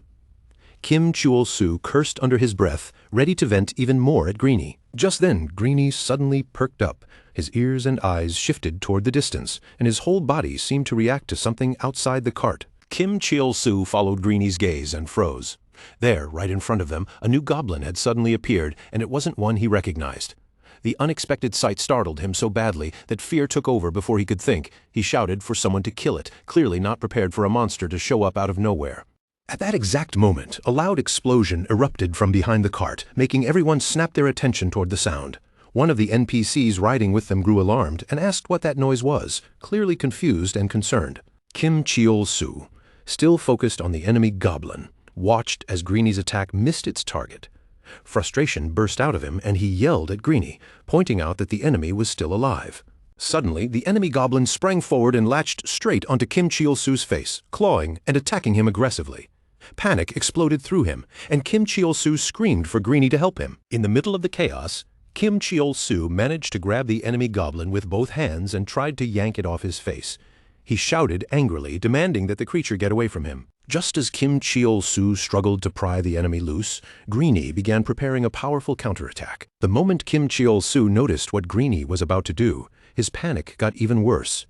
He warned Greenie not to go overboard, terrified that he would get caught in the attack along with the enemy goblin. At the same time, one of the NPCs behind them appeared with a gun in hand and demanded to know what was happening. Kim Chil-soo recognized the man as one of the carriage NPCs and quickly started to explain, still struggling through the chaos, that a monster had somehow gotten on board. Hearing that, the NPC's eyes sharpened as he confirmed it out loud. Yes, there really was a goblin nearby. Since they were this close to a goblin village, he calmly decided the ambush had to be coming from there, then told Kim Chil-soo not to move a muscle. With complete confidence, he raised his weapon and said he would finish it in a single shot. But Kim Chil-soo immediately panicked and tried to correct him before it was too late. Waving his hands in alarm, he pointed toward the goblin standing right in front of them, desperately making it clear which target the NPC was supposed to shoot. The NPC gave a quick nod, accepted the correction, and lined up his aim. Then, in the worst possible twist, the NPC fired his shot straight at Kim Chil-soo instead of the goblin. The attack struck completely the wrong person, and Chil-soo screamed in disbelief, furious that the so-called expert had somehow managed to shoot him instead of the obvious enemy. The impact sent pain shooting through him, and Kim Chil-soo collapsed hard onto the ground, injured and completely unable to understand how things had gone this badly. Still sprawled out on the dirt, Kim Chil-soo lifted his head and shouted at the goblins in pure frustration. He could not understand why they were even coming after him in the first place, and his anger only grew as he demanded an answer. Then, completely out of nowhere, the goblin who had attacked him burst into tears. Instead of acting like a vicious monster, he trembled and begged for help, leaving Kim Chil-soo staring at him in total confusion. The goblin cried that he had only rushed in because he thought one of his fellow goblins had been captured. He said he had only wanted to rescue his own kind and never meant to hurt anyone. The moment those words came out, Kim Cheol-soo froze, stunned by the impossible fact that this goblin could actually speak. Kim Cheol-soo's eyes widened as the realization hit him, and he shouted in complete disbelief, unable to accept that a goblin was standing there talking like a normal person. Later, the cart continued rattling through the forest, its wheels creaking over the rough road while Kim Cheol-soo sat inside with an irritated look on his face. He muttered to himself, wondering if becoming a goblin summoner somehow meant he could understand goblin speech now, then sarcastically questioned whether he was turning into a goblin himself. Behind the cart, the captured goblin had been tied up and dragged along like luggage. Even in that miserable state, he kept pleading for mercy, insisting over and over that he had only come to save his kin and had never intended to hurt Kim Cheol-soo or anyone else. Kim Cheol-soo ignored the apology and snapped back at him, asking what kind of rescue involved biting someone's head. He admitted that he had never held any personal grudge against goblins before, but now the goblin had given him a perfect excuse. His expression darkened, and with a colder voice, Cheol-soo declared that he was going straight to the goblin village to wipe out every last one of them himself. Before long, the carriage rolled to a stop. The NPC glanced back and informed Kim Cheol-soo that they had arrived. But Cheol-soo looked ahead with a puzzled frown, clearly unsure why the road had ended in such an ominous-looking place. At that moment, a system message appeared in front of him, confirming that the path ahead led directly to the goblin village. Kim Cheol-soo read the notification and realized that from this point on, he would have no choice but to continue on foot. The NPC casually added that he technically could take him a little farther, but he did not want to get dragged into the trouble waiting beyond that path. And with that, the NPC immediately turned and ran off, leaving Kim Cheol-soo standing there speechless, confused by how quickly he had been abandoned. Now left alone at the entrance, Kim Cheol-soo held onto the captured goblin and stared down the path ahead. Since it led to a monster village, he figured the route was probably crawling with traps, ambushes, and all kinds of unpleasant surprises. That was when Kim Cheol-soo realized keeping the talking goblin alive might have been the right call after all. A local guide could be useful in a place like this. The goblin, hearing the way Cheol-soo phrased it, broke into a nervous sweat and asked if the only reason he had been spared was so he could be used like a tool. Growing more desperate, the goblin begged Kim Cheol-soo to punish only him if someone had to suffer. He insisted that the other goblins had done nothing wrong, lowering his head as he took responsibility for being the one who attacked first. The goblin tried to explain that any human would have done the same thing if they saw another human in danger. To him, rushing in to save his own kind was not cruelty or malice. It was simply instinct. At one point, Kim Cheol-soo suddenly grabbed the goblin and yanked him close to his face. His expression twisted into something unnervingly dark and almost devilish, carrying the same sinister feeling as someone like Lloyd. In a low, ominous tone, he hinted at what he might do next, and the goblin immediately fell into panic. The goblin started shouting in terror, desperate to defend his people. He insisted that goblins did not hate humans at all, and that their race was actually kind by nature. Then he accused humans of being the ones who always tormented them first, demanding to know why Kim Cheol-soo had come to the goblin village at all. Was he here just to make their lives even more miserable? As the goblin's words rang out, Kim Cheol-soo tightened his grip on the chain and fell into a rare moment of reflection. He realized that he had been attacking goblins simply because a quest told him to do it. He had no personal grudge against them, and he had never actually seen them commit any evil in front of him. Somewhere along the way, he had simply accepted that goblins were bad and that killing them was normal. But Kim Cheol-soo quickly shook off that uncomfortable thought. In his mind, he told himself that no one would really care if a goblin died anyway. Just as he pushed the guilt aside, 2 more goblins suddenly appeared on the path ahead of him. One of the newcomers called out with obvious affection and fear, revealing that the goblin Kim Cheol-soo was holding was not just some random monster, but a member of their own family. Kim Cheol-soo paused for a moment, caught off guard by the way they spoke. His eyes shifted between them and the captive goblin as he started piecing together what their relationship must be. The captured goblin immediately shouted back at his family, telling them to forget about him and run away before they got hurt, too. But Kim Cheol-soo did not let the moment pass. He pointed toward the 2 newly arrived goblins and gave his summoned goblin a sharp command, ordering him to throw a rock in their direction. His summoned goblin obeyed without hesitation. Gripping the stone tightly in his hand, he pulled his arm back and hurled it with terrifying force straight toward the 2 goblins standing ahead. Right before the rock could hit, Kim Cheol-soo released the captive goblin. The moment he was free, the goblin bolted forward and threw himself into the path of the attack, using his own body as a shield to protect his family. The stone struck him directly, and he took the full force of the blow without turning away, putting himself in danger so the others would not be hit. Kim Cheol-soo stood there staring at the goblin lying on the ground, and something about the sight clearly got under his skin. Rubbing a hand over his face in irritation, he muttered bitterly that there were humans who would beat their own children if it meant saving themselves. Yet this goblin had not hesitated for even a second. The instant his wife and child were in danger, he had thrown his own body in front of the attacked to protect them. Kim Cheol-soo finally admitted to himself that he could not look at someone like that and call them evil. In front of him, the goblin family clung to each other and cried, one of them calling out to their daddy with a broken voice. Cheol-soo watched the scene in silence, struck by the irony of it all. The goblin lord had once called him a goblin, but seeing how loyal and selfless these creatures were, Cheol-soo could not help thinking that they might be far better beings than he was. A little later, Kim Cheol-soo and the others arrived at the goblin village. The goblin who had traveled with him perked up and proudly pointed toward the settlement, announcing that they had finally reached his home. The moment Kim Cheol-soo stepped into view, the goblins inside the village stiffened.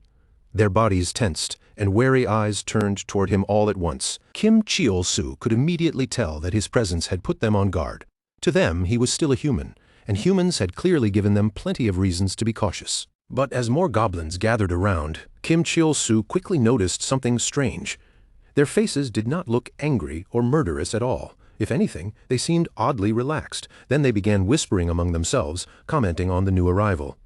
Some wondered where this goblin had come from, while others openly mocked his appearance, saying he looked especially ugly. Kim Cheol-soo froze, offended and bewildered, thinking in frustration that he was not a goblin in the first place. The goblin who had guided him there suddenly acted smug, as if he had expected this reaction all along. He reassured Kim Cheol-soo by saying that he had also been suspicious before they got on the carriage, then casually added that with a face like Cheol-soo's, no one in the village would ever mistake him for a human. Kim Cheol-soo's irritation reached a new level, and in his exhausted mind, he regretted not killing that goblin earlier.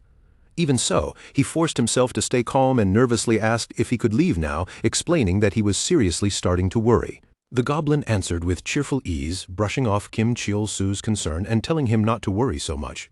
After everything he had already gone through, Cheol-soo stared back with a completely straight face and clarified that he was not worried about the goblins hurting him. He was worried he might end up killing all of them. The goblin sitting beside him did not seem to take the warning seriously at all. He only laughed and told Cheol-soo that he still could not leave yet, because after being injured earlier, it would be shameful if they did not at least offer him a meal. Later, Kim Cheol-soo found himself seated in front of a steaming bowl of soup. Just as he stared down at it with suspicion, a system notification appeared before his eyes, identifying the dish as Goblin Poison Soup. The instant Kim Cheol-soo read the name, he snapped. Pointing at the bowl, he yelled at the goblins that the dish literally had the word poison in its name. Behind him, a goblin mother scolded her children for running around the house while they had a guest, while one child chased another and shouted for them to stop. Kim Cheol-soo barely registered the chaos around him. His full attention was locked on the dangerous-looking soup in front of him. He lifted a spoonful and tried to reassure himself that, luckily, characters in this game could not taste anything. Still, the situation was so absurd that he could not help wondering what he was doing, sitting in a goblin home and eating with monsters. Just as Kim Cheol-soo was about to take a bite, one of the running children bumped into him. The spoon tipped, the bowl shifted, and the soup splashed straight across his face. The moment the soup hit him, it dealt 169 damage, proving that the poison in its name was not just for show. The goblin sitting across from him burst into loud laughter. Kim Cheol-soo, furious and dripping with soup, snapped at them to stop laughing. But when the laughter kept going, his anger flared even higher, and he shouted again with even more force. Nearby, an older-looking goblin, possibly one of the village elders, watched the scene with calm curiosity. He casually asked how Kim Cheol-soo and his goblin companion had ended up traveling together, remarking that it was rare to see a human and a goblin getting along like that. Kim Cheol-soo wiped the poisoned soup from his face with a handkerchief and immediately corrected him in a blunt tone. They were not friends. The goblin was his summoned creature, his subordinate, and nothing more than that. The goblin seemed puzzled by the idea of a summoned subordinate, but then said that if he ever had the chance to travel the world with an adventurer, he would consider himself the most successful goblin in history. His voice carried a quiet envy as he admitted that he was not just jealous for his own sake, but for his family and the entire village, who would probably never get the chance to leave this place. Kim Cheol-soo looked around at the goblins living in the village and began to understand the weight of what the elder meant. These goblins were trapped in low-level dungeons, stuck in the same small world, unable to escape the life they had been given. Just then, the goblin's wife stepped in behind him and lightly scolded him for letting the mood get so heavy. Her tone was warm rather than harsh, and with a gentle smile, she offered to bring out some snacks to cheer everyone up. Kim Cheol-soo turned his gaze away, almost as if he did not want the goblin to see his expression. In a quieter voice, he asked why the goblin looked so gloomy, then pointed out the obvious with a bitter edge. Despite being a goblin, he still had a wife who cared about him. Without even looking back at him, Kim Cheol-soo admitted something far more painful. He was human, yet he had no wife, no real friends, and not even the courage to throw himself in front of danger the way that Goblin had done. The more he thought about it, the more he saw his own cowardice, his habit of doubting everyone around him, even people of his own kind. Then Kim Cheol-soo finally turned toward the goblin and spoke more honestly.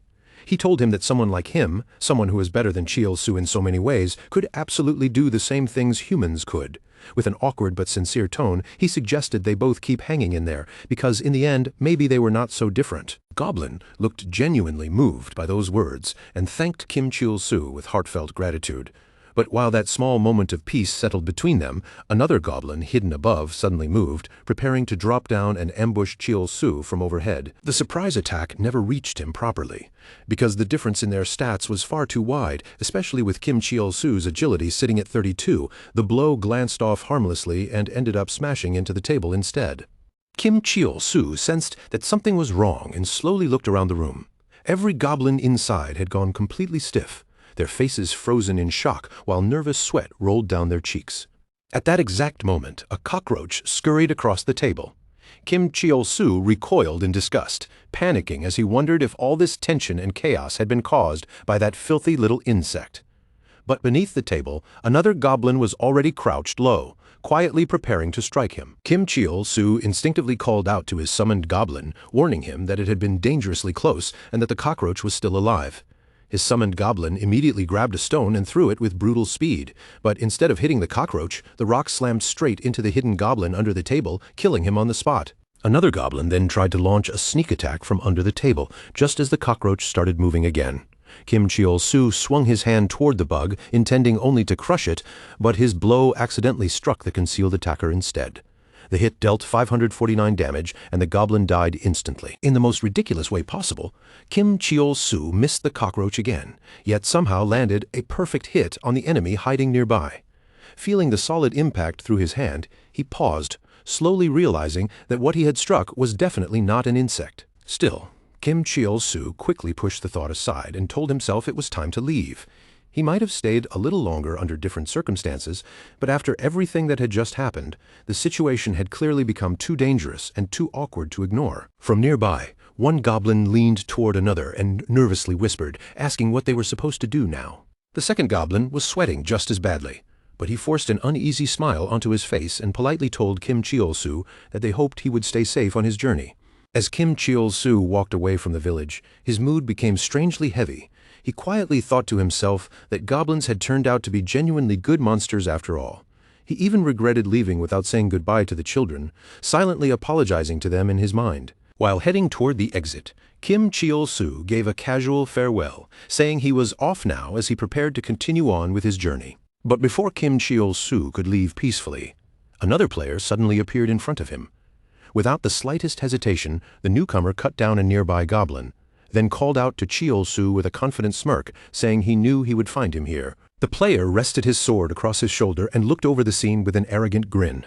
Then, as if he had just spotted another target, he remarked that he had found one more goblin. With his new understanding of the goblins still fresh in his heart, Kim Cheol-soo had only just finished saying goodbye to them.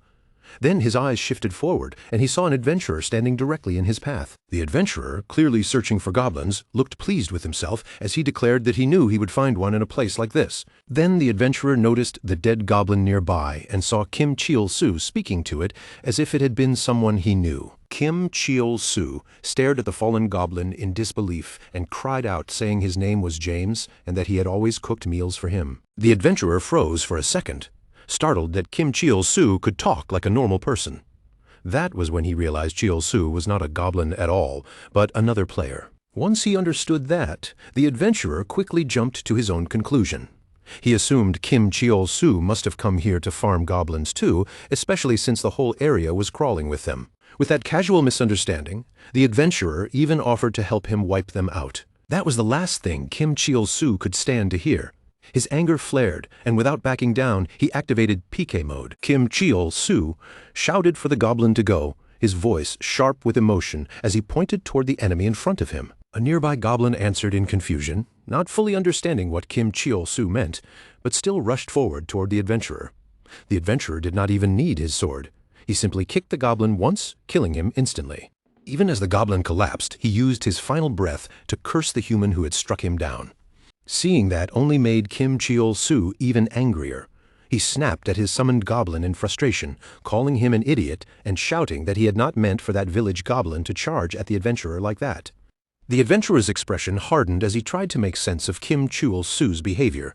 He pointed out that Cheol-soo had called the goblins his friends, and now he was challenging him to a player-killer fight over them. The adventurer narrowed his eyes and asked whether Kim Cheol-soo knew him from somewhere, or if he had some kind of personal grudge against him.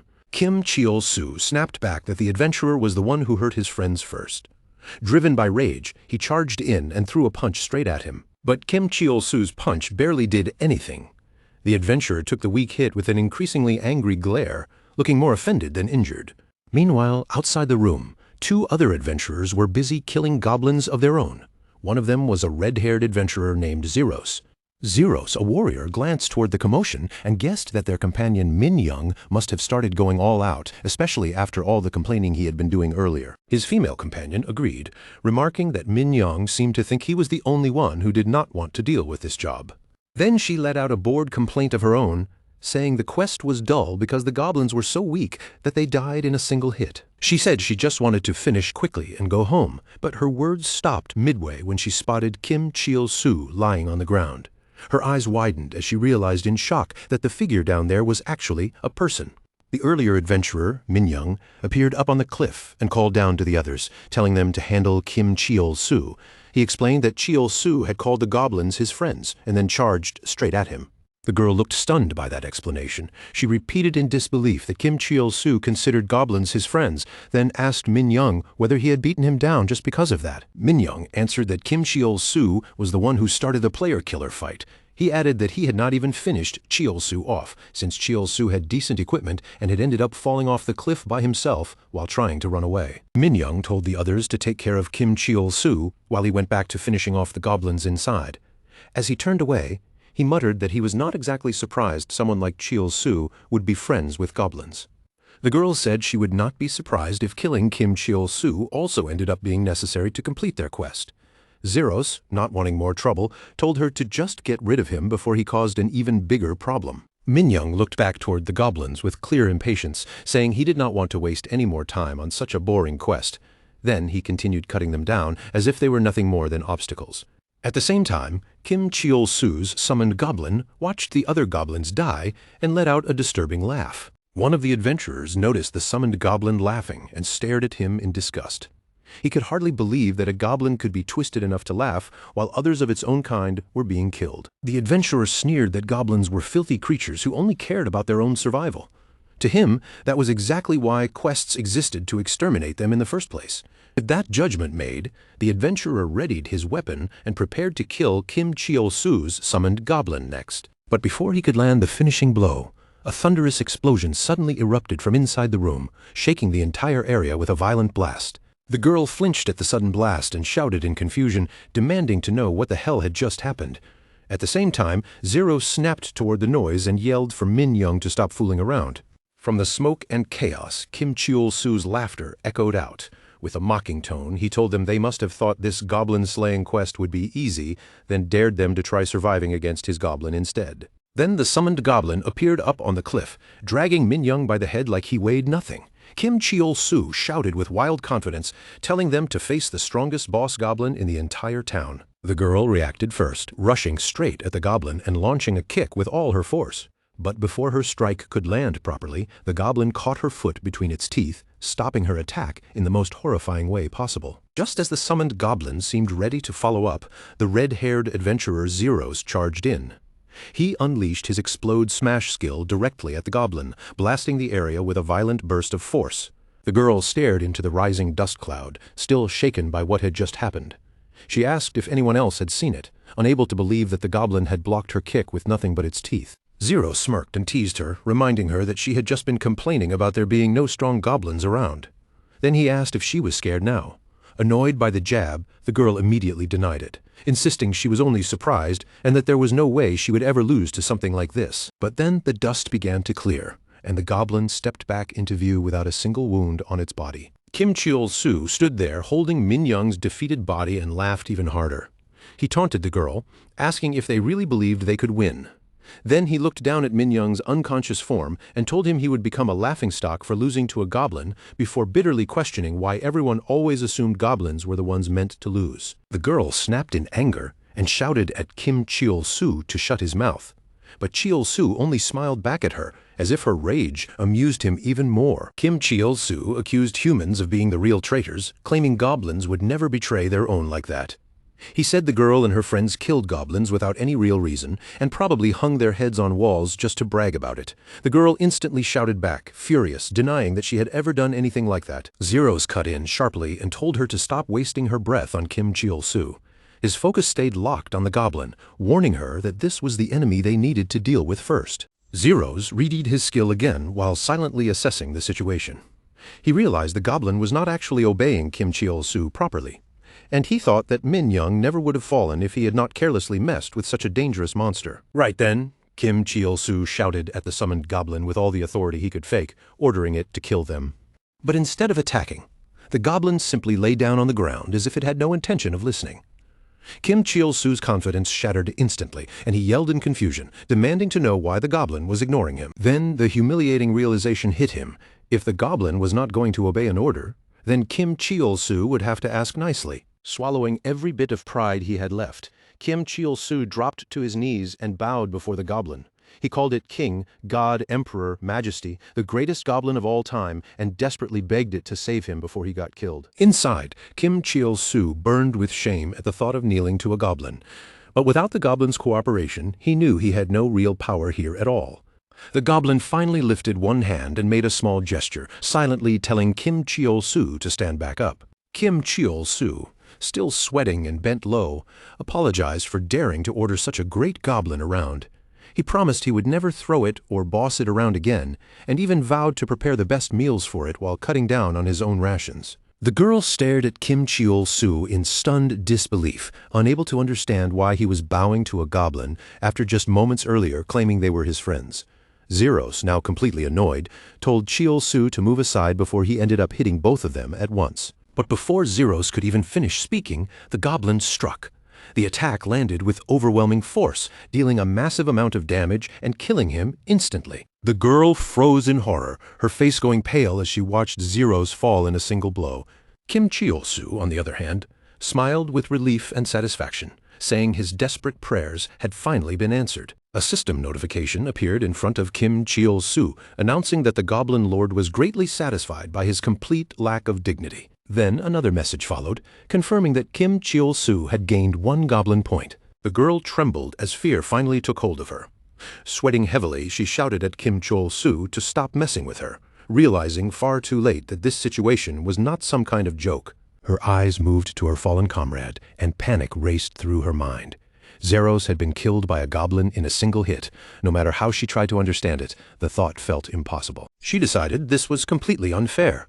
A monster this powerful had no business appearing in a simple goblin-slaying quest.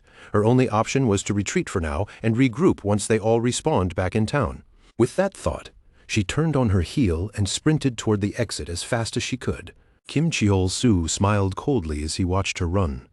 In a taunting voice, he asked if she really thought she could barge in, kill them, and then simply escape without paying for it. Before the girl could get away, the goblin grabbed her by the leg. She lost her balance immediately and crashed down hard onto the ground. Standing at the center of it all, Kim Cheol-soo raised both hands like a self-proclaimed leader.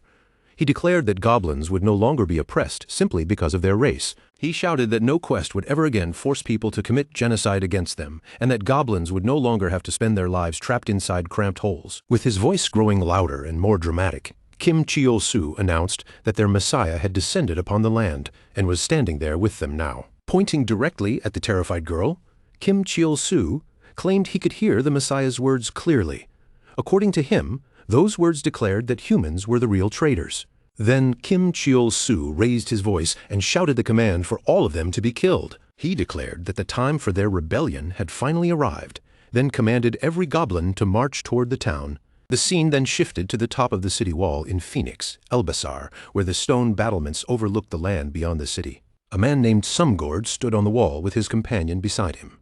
Out of nowhere, Sumgord asked what his companion thought about goblins, leaving the other man caught off guard and only able to respond with a confused, "What?" Sumgord repeated the question, but this time he twisted it into a crude joke, clearly trying to get a reaction out of him. His companion immediately cursed at him in irritation, annoyed that Sumgord would bring up something so stupid out of nowhere. But just as the companion finished insulting him, his eyes caught movement far off in the distance near the city wall. He pointed toward the shifting shapes on the horizon, and Sumgord followed his gaze, squinting to see what was happening. A massive number of goblins were approaching the city in a swelling horde. Sumgord stammered in disbelief as a horrifying cry rose from the crowd, echoing toward the walls like the beginning of a siege. At that same moment, Kim Cheol-soo stood at the front of the goblin army, positioned like the leader of the entire force. Facing his gathered comrades, Kim Cheol-soo promised that together they would bring down the city of humans. Then he burst into a manic laugh as the goblins around him erupted into cheers,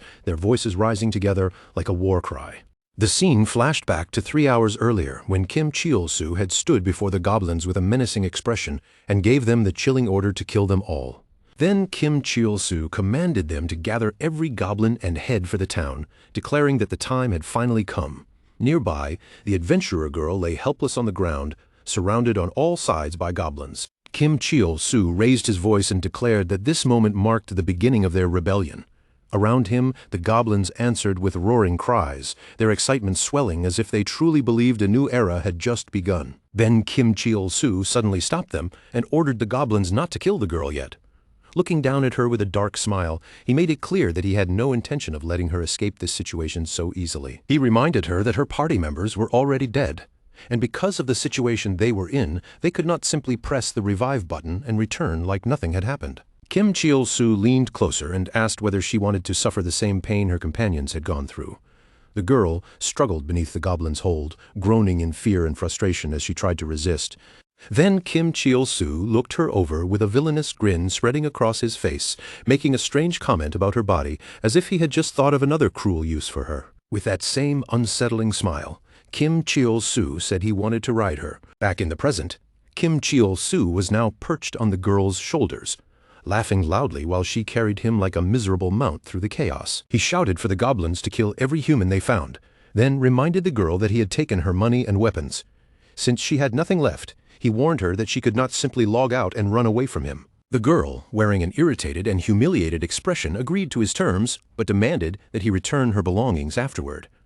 Kim Cheol-soo only smirked and told her that once the age of goblins arrived, he would keep her around as his pet. The scene shifted again to the Adventurers Guild, where a man suddenly burst inside in a panic. Breathless and sweating, he shouted that goblins were invading the town and that every adventurer needed to gather immediately. At first, the people inside the guild brushed off his warning like it was some kind of bad joke. One adventurer questioned how goblins could possibly be a real threat, while a young boy with glasses gave a mocking look and dismissed them as nothing more than fodder mobs. But the panicked man only grew more desperate, sweat running down his face as he insisted it was true that countless goblins were flooding in.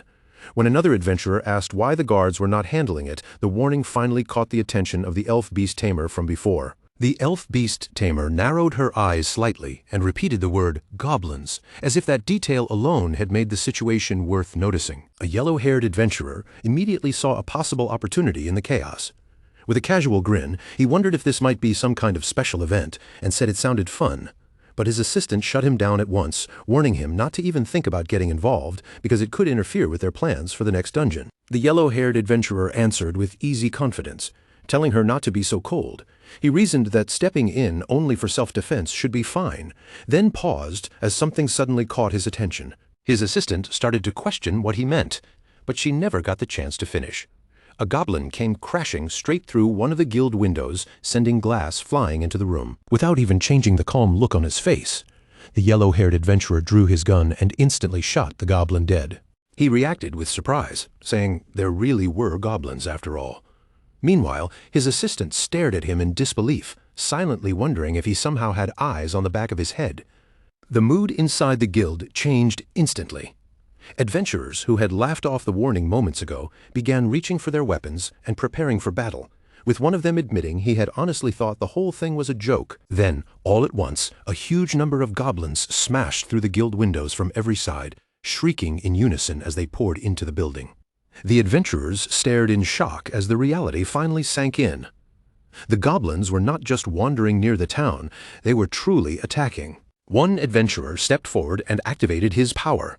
A blazing yellow aura wrapped around him like fire, making the air around his body shimmer with heat. With a single confident swing of his sword, he cut down a goblin in front of him, wearing the kind of expression that said he still thought this fight would be easy. He laughed loudly and called the battle too easy. This was Asfast Sad, the Hellfire Guildmaster, and he had expected more from what looked like a special event. Even 100 weak mobs like these, he said, would not be enough to make things interesting. The little boy with glasses was revealed to be J. Minnie, Professor, level 52, and the Vice Master of the Hellfire Guild. As the Hellfire Guildmaster's confidence began to waver, J. Minnie calmly corrected him, saying there were not just 100. Then he activated his Professor's skill, X-Ray. Through that skill, J. Minnie saw the true scale of the invasion. There were tens of thousands of goblins, maybe even more than that. In the next instant, the Hellfire Guildmaster's confidence collapsed. Surrounded by the overwhelming number of goblins pressing in from every direction, he started to panic. His voice cracked as he stammered in disbelief, demanding to know what in the world these endless hordes even were. At the same time, the yellow-haired adventurer, Horace Philiver, a level 62 gunslinger and guildmaster of the Armstrong Guild, looked over the chaos spreading through the town and calmly remarked that the city seemed to be in danger. Horace turned toward his assistant, Charlotte Stone, an alchemist and the vice master of the Armstrong Guild, waiting to see how she would respond. He asked if she was going to tell him to sit back and watch everything unfold. Charlotte adjusted her glasses and answered that yes, that was exactly what she wanted him to do. Horace rejected that immediately, bluntly saying there was no way in hell he would just stand by. Charlotte could only curse under her breath, clearly realizing that stopping Horace would not be easy. The beast tamer rose from her seat and looked toward the attacking goblins. Unlike that child from last time, she said, these goblins were not exactly cute. Then she summoned a powerful gust of wind around her and called out to her pet. A massive cat appeared in the middle of the city, towering over the streets as it let out a fierce roar that shook the area around it. Kim Cheol-Soo, standing as the goblin leader, spotted the enormous cat immediately. He pointed at it with wild anger and broke into manic laughter, declaring that this time they would make the humans taste their own medicine. Meanwhile, deeper inside the city, adventurers were running through the streets as goblins chased after them from every direction. A magician named Giusevelli cried out in fear as one of the goblins got dangerously close to her. Acting purely on instinct, Giusevelli fired off her magic and killed the goblin on the spot. She stared at its fallen body in shock, then realized with surprise that these goblins were actually weak. Her companions quickly agreed. There were definitely a lot of goblins, but individually they were still nothing more than weak mobs. As the adventurers gathered themselves and prepared to unleash their skills, the goblins suddenly froze in place, halting their charge for a brief moment. The adventurers shouted insults at the goblins and launched a barrage of fireballs, the spells exploding across the street and killing several goblins almost instantly. People throughout the city began yelling that the goblins were weak as hell, probably only around level 20 at most. The middle-level adventurers grew excited as they realized the swarm could be beaten back. Charging forward with renewed confidence, they shouted for everyone to just mow them down. Kim Cheol-Soo watched the situation turn against him and immediately panicked, clutching his face in both hands. Furious and shaken, he shouted in disbelief, asking how the humans dared to counterattack. In the very next moment, Kim Cheol-Soo abandoned all pride and bowed before his summoned goblin, pleading to the great goblin for help. He begged that their comrades' morale was falling and asked the summoned goblin to show everyone its overwhelming power, while Kim Cheol-Soo desperately begged his summoned goblin to lead them.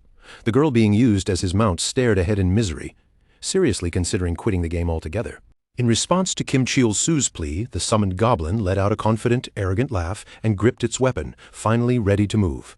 Meanwhile, a group of adventurers was cutting through the goblin army with ease, tearing down the weaker goblins one after another. One adventurer laughed about how fun it was to mow down mobs like this. But his celebration died in his throat the moment he saw the summoned goblin standing directly in front of him. In one brutal motion, the summoned goblin struck the adventurer down. The fight ended so quickly that there was barely even time for the man to react before he was defeated. Kim Cheol-su, still perched on the girl's shoulders like some ridiculous commander, burst into triumphant laughter. He mocked the foolish humans for looking down on goblins in the first place, while the girl stared at the summoned goblin with a pale face, silently questioning whether that monster could really be called a goblin at all. Then, without warning, the mood of the goblin army changed completely. Their scattered movements turned into a violent surge, and they began charging forward with relentless aggression, attacking without hesitation or pause. They no longer seemed to care who had already fallen or who was still moving.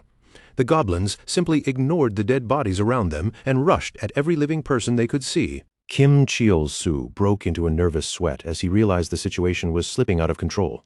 He shouted for them to stop, telling them to focus on the other humans instead, but the goblins did not listen to him at all. Then his eyes caught something even worse. Several goblins were dragging a dead girl's body toward a dark alley, pulling her away from the main street like they had some disturbing plan in mind. Kim Cheol-su immediately jumped down from his human mount and shouted for them to stop. His voice cracked with panic as he demanded to know where they were taking her. He grabbed one of the goblins by the shoulder to force it to turn around, but the goblin did not answer. Instead, it snapped its jaws down and bit hard into Kim Cheol-su's hand. Pain shot through him, and Kim Cheol-su recoiled in shock. As he looked around, the goblins surrounded the dead girl and glared at him with empty, hostile eyes, making him realize that these creatures were completely out of their minds. Looking over the dead goblins scattered across the area, the NPC god Shin frowned and questioned why they had come all the way to this place. Then Shin turned toward Kim Cheol-su with an awkward, suspicious look and asked if he knew anything about it. Kim Cheol-su immediately mumbled a clumsy denial, pretending he had no idea what was going on. Shin did not bother pressing him any further. Instead, he shifted his gaze past Kim Cheol-su and looked out over the city. He observed that the adventurers were managing to hold their ground for now, but the number of goblins pouring through the streets was simply overwhelming. Shin decided that if things continued like this, the battle would only grow worse. With calm authority, he declared that he would end it all in one blow, but Kim Cheol-su quickly stopped him. Kim Cheol-su argued that maybe the goblins had only reached their breaking point after being pushed too far for too long. He pointed out that Shin's quests had always treated goblins as enemies to be slaughtered, and now there was even a new quest to wipe out an entire village. To Kim Cheol-su, those quests had unfairly branded them as evil monsters. Kim Cheol-su asked whether Shin could understand how the goblins must feel, being hunted by strangers they had never even met. Shin answered without hesitation that goblins had to die because they were evil. That answer only made Kim Cheol-su explode with anger. He shouted that Shin had never even tried talking to them. Shin stared back at Kim Cheol-su with a shocked and irritated expression. He said talking to goblins was pointless because their heads were filled with nothing but greed.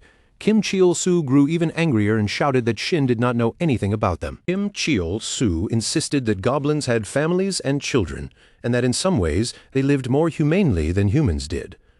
But Shin's expression did not change as he calmly replied that all of that was only an act. Shin explained that goblins were monsters born from the abyss, not beings with real families or children.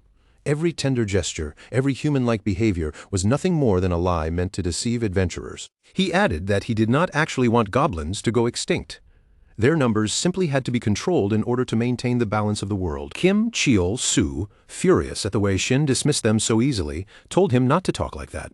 He argued that if Shin had actually sat down and shared a meal with the goblins, he would understand them differently. Shin immediately cut him off and stated that the meal would have been poisoned.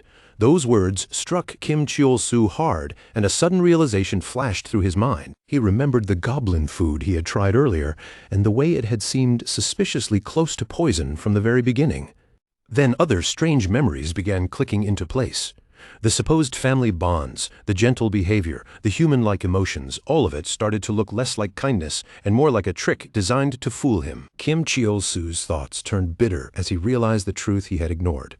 Monsters in games did not have real families or children. They simply spawned into existence. As Kim Cheol-su's anger boiled over, Shin began telling him what he needed to do now that he finally understood the truth. But before Shin could finish, Kim Cheol-su suddenly ran off, leaving Shin shouting after him and asking where he was going. Meanwhile, the girl Kim Cheol-su had been using as a mount found herself standing in the middle of the city, confused and unsure what to do next. With chaos unfolding around her, she wondered if this was her chance to run. But before she could act, Kim Cheol-su suddenly reappeared and climbed right back onto her shoulder as if nothing had changed. Kim Cheol-su shouted that there had been a change of plans, then immediately activated his Goblin Summoner skill. A goblin appeared in his hand, and Kim Cheol-su lifted it high for everyone to see. He shouted toward the entire Goblin army, ordering them to stop fighting because the Messiah had just spoken. But before Kim Cheol-su could even finish what he was trying to say, the goblin's attention snapped away from him and returned straight to attacking the citizens. Kim Cheol-su shouted again, trying to force them to listen, but they completely ignored him.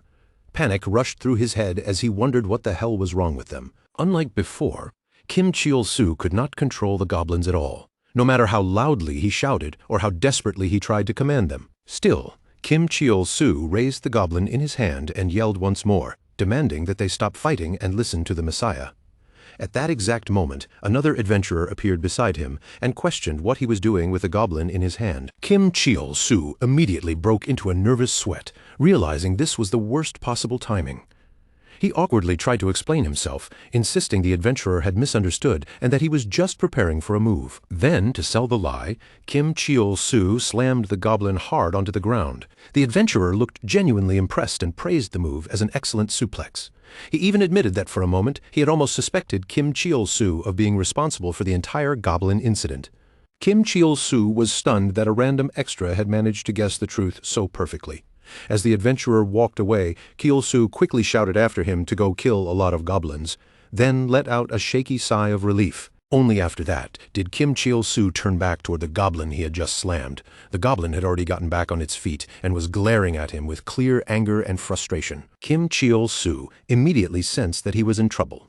Sweating nervously, he tried to explain that he had not actually suplexed the goblin on purpose and that it had merely been an accident, like he had tripped. The goblin did not care about his excuse. It silently picked up a rock and prepared to attack, making Kim Cheol-su panic and shout that there was no point trying to reason anymore. As the goblin threw the rock, Kim Cheol-su reacted instantly. He grabbed the girl in front of him and pulled her into the path of the attack, using her body as a shield. The impact knocked the girl unconscious on the spot. Kim Cheol-su apologized to her limp body, calling her Goblin number 2, and then heartlessly tossed her down to the ground. Then Kim Cheol-su turned back toward the goblin with anger rising in his face. Furious that it had actually thrown a rock at him, he snapped at the goblin, demanding how a mere minion dared to attack him like that. His tone then dropped into something much colder and more threatening. Kim Cheol-su declared that this goblin clearly needed to be taught a lesson. At that very moment, Irene's sharp eyes catch something cutting through the air. A rock hurtling across the battlefield with enough force to draw her attention away from the chaos around her. Her gaze shifts toward Kim Cheol-su, and in an instant she recognizes the drooping-eared goblin near him, the strange summoned creature that clearly doesn't look like an ordinary low-level minion. Irene narrows her eyes, wondering what Kim Cheol-su could possibly be trying to do. Then she spots the red whip clenched in his hand, and the sight makes her expression stiffen in shock. She immediately understands the danger. Kim Cheol-su is about to use the bloodworm whip without removing its curse, and if he does that, his summoned minion will be driven completely out of control. Kim Cheol-su, completely unaware of what Irene has just realized, quickly pulls the whip behind his back, trying to keep it hidden from Greenie, as if the goblin might notice what he is planning. The cursed item's details make the danger clear. Once the bloodworm whip is used, the user receives a random status effect, while the minion struck by it is forced into a crazed state. Kim Cheol-su suddenly shouts at Greenie, his voice filled with angry realization, saying he finally understands why he was given this whip in the first place. It was obviously meant for beating some sense into his goblin.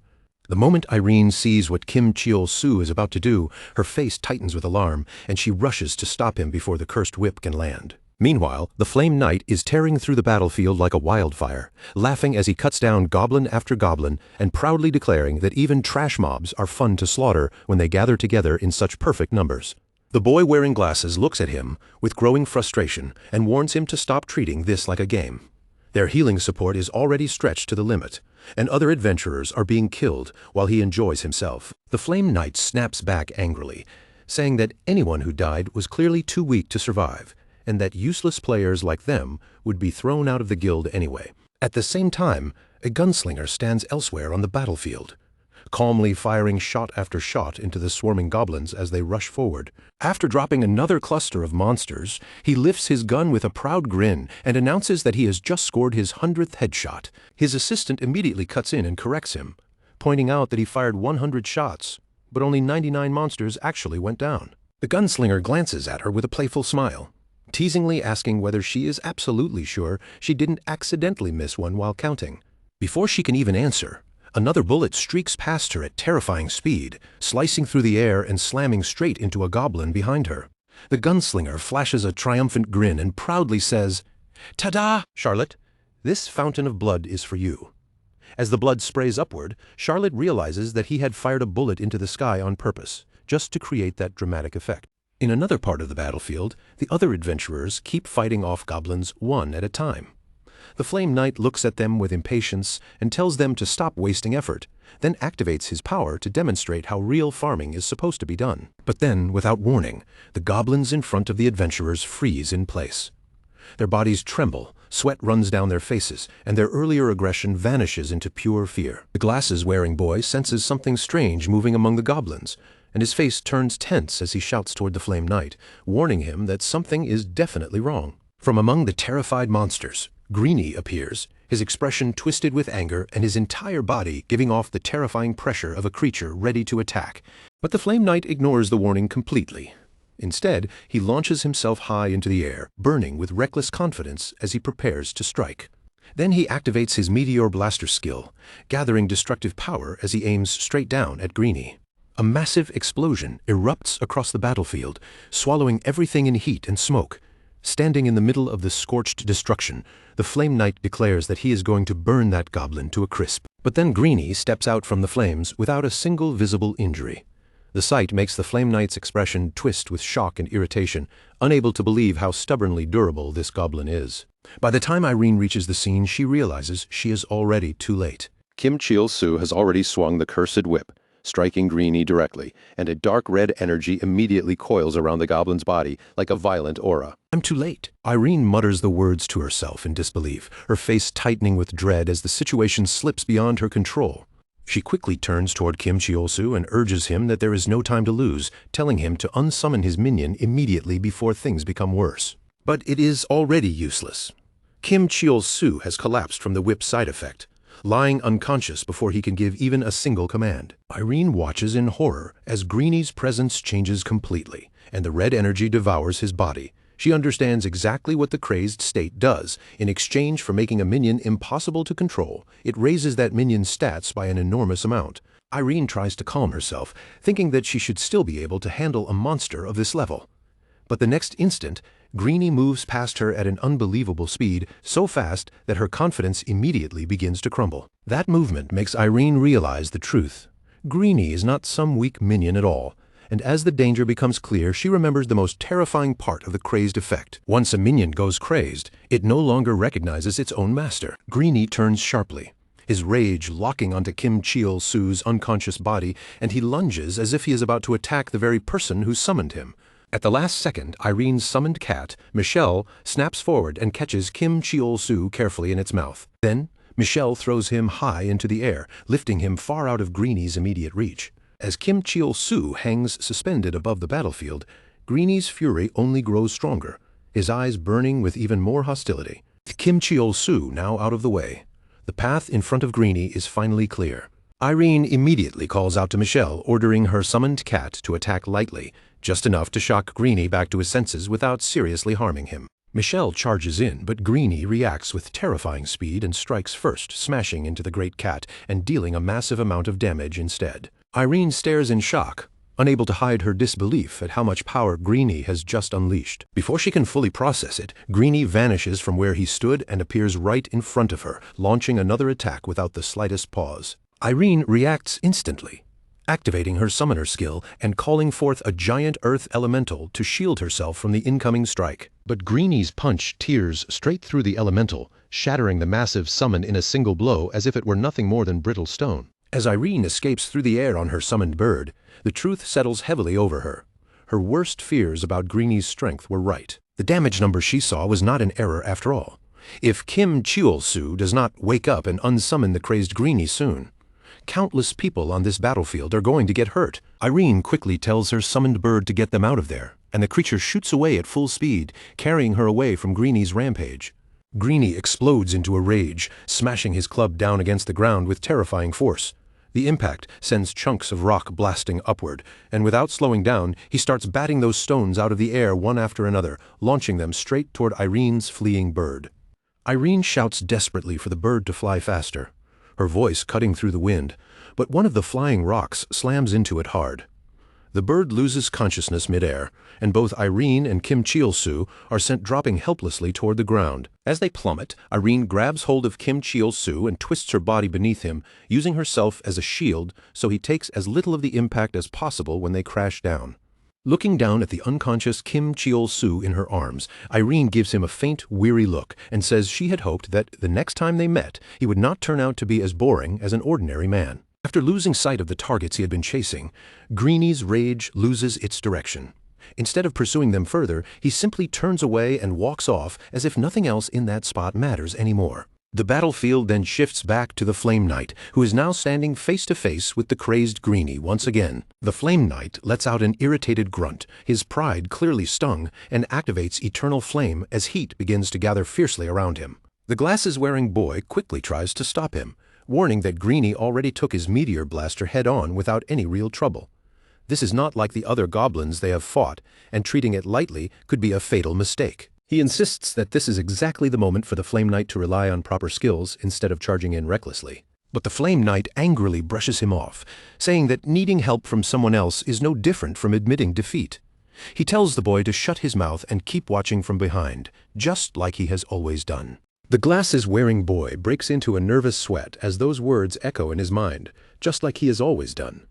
Even with an IQ of 160, even as a so-called genius, he has spent all this time held back by the Flame Knight's constant orders to stay out of the fight. And before he can shake off that bitter thought, the Flame Knight suddenly charges straight at Greeny. Greeny responds instantly, his crazed eyes locking onto the incoming Flame Knight as he prepares to strike back. With one devastating blow, Greeny smashes into him, triggering a massive explosion that sends the Flame Knight hurtling through the battlefield like a burning projectile. The blast is so violent that adventurers across the area stop and turn in shock. Even the gunslinger notices it, glancing over toward his assistant, Charlotte. Charlotte's face tightens as she confirms that she saw it too, leaving no doubt that something serious just happened. The glasses-wearing boy stares in horror, realizing that the Flame Knight has just taken maximum damage from that single hit. He immediately understands what that means. When a player's pain tolerance is pushed past its limit, the system forces them out of combat and makes them retire. Tears welling in his eyes, he cries out for his guildmaster. But before he can finish, the Flame Knight appears behind him completely unharmed, as if the terrifying impact never even happened. The Flame Knight grabs the boy by the head and scolds him, telling him not to cry and make it look like he actually lost that exchange. The boy freezes, stunned to see the Flame Knight standing there alive, and he can only stammer in disbelief as his tears stop short. The confident smile still on his face, the Flame Knight turns to the boy and addresses him like his personal strategist. He asks his Mr. Genius to come up with a plan for defeating a monster that can deal maximum damage with every single attack. The boy adjusts his glasses, forcing himself to think clearly, and explains that actually winning may be impossible. However, there might still be a way for them to land at least one solid hit. The moment the Flame Knight hears that, excitement flashes in his eyes, and the impossible odds only seem to make him more eager. Accepting the challenge without hesitation, the Flame Knight begins pouring a huge amount of energy into his sword, declaring that he will end Greeny with a single move. After taking that heavy damage, Greeny staggers and leans weakly against the Flame Knight, his body showing the first clear sign of strain. Seeing Greeny struggle, the Flame Knight speaks to him again with obvious annoyance in his voice, then decides that he will personally bring this fight to an end. But just as the Flame Knight prepares to strike, his health suddenly drops to a dangerous level. A system notification appears in front of him, announcing that his mana has completely run out. For a brief moment, The Flame Knight freezes in pure disbelief, staring at the message as if he cannot accept what he is seeing. Before Greenie can land another hit, the Flame Knight releases his sword and is instantly transported away, escaping the goblin's attack by only the narrowest margin. Suddenly, the glasses-wearing boy rushes up to the Flame Knight, his small figure shaking with anger as he starts yelling at him. He is furious and hurt, demanding to know why the Flame Knight gave up after promising that he would win. The boy lashes out through clenched teeth, shouting that the Flame Knight should have fought until the very end like he always did, not surrendered halfway. The Flame Knight says nothing, his expression unreadable. But the boy's anger soon breaks into tears. He pleads with the Flame Knight to survive, admitting that sometimes it feels like he is deliberately trying to throw his life away. He begs him to run when he has to, reminding him that this is still only a game and not something worth dying for. Then the Flame Knight places his hand firmly against the boy's face and tells him to stop shouting, saying that carrying on like that only makes it sound as if they have already lost. After that, the Flame Knight turns toward the gunslinger and says they are going to retreat. If the gunslinger wants to stay behind, he can do as he likes, but the Flame Knight makes it clear he will not take responsibility if he dies. The gunslinger, however, smiles as he keeps his eyes on Greenie. He says he will stay and settle things himself, though the situation has become more troublesome than entertaining. The Flame Knight frowns, not understanding what the gunslinger is getting at, and asks him what he means by that.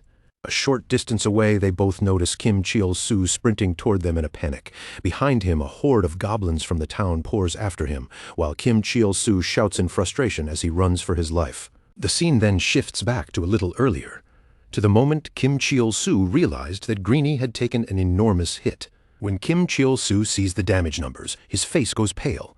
Greenie has taken over 100,000 damage, and panic grips him as he realizes that if his goblin dies here, it could cause serious trouble for him and destroy everything he has managed to build so far. Muttering in frustration, Kim Cheol-soo decides he has no choice but to call Greenie back and use Rally to regain control of the situation before it spirals any further. But before he can act, Irene looks at him in disbelief and sharply warns him not to summon Greenie again. Irene explains that in Greenie's enraged state, he will attack Kim Cheol-soo too. Instead of bringing him back recklessly, she says they should calm him down first, insisting that unsummoning is not the only possible way to stop him. Kim Cheol-soo stares at Irene in surprise and asks if there is really another method.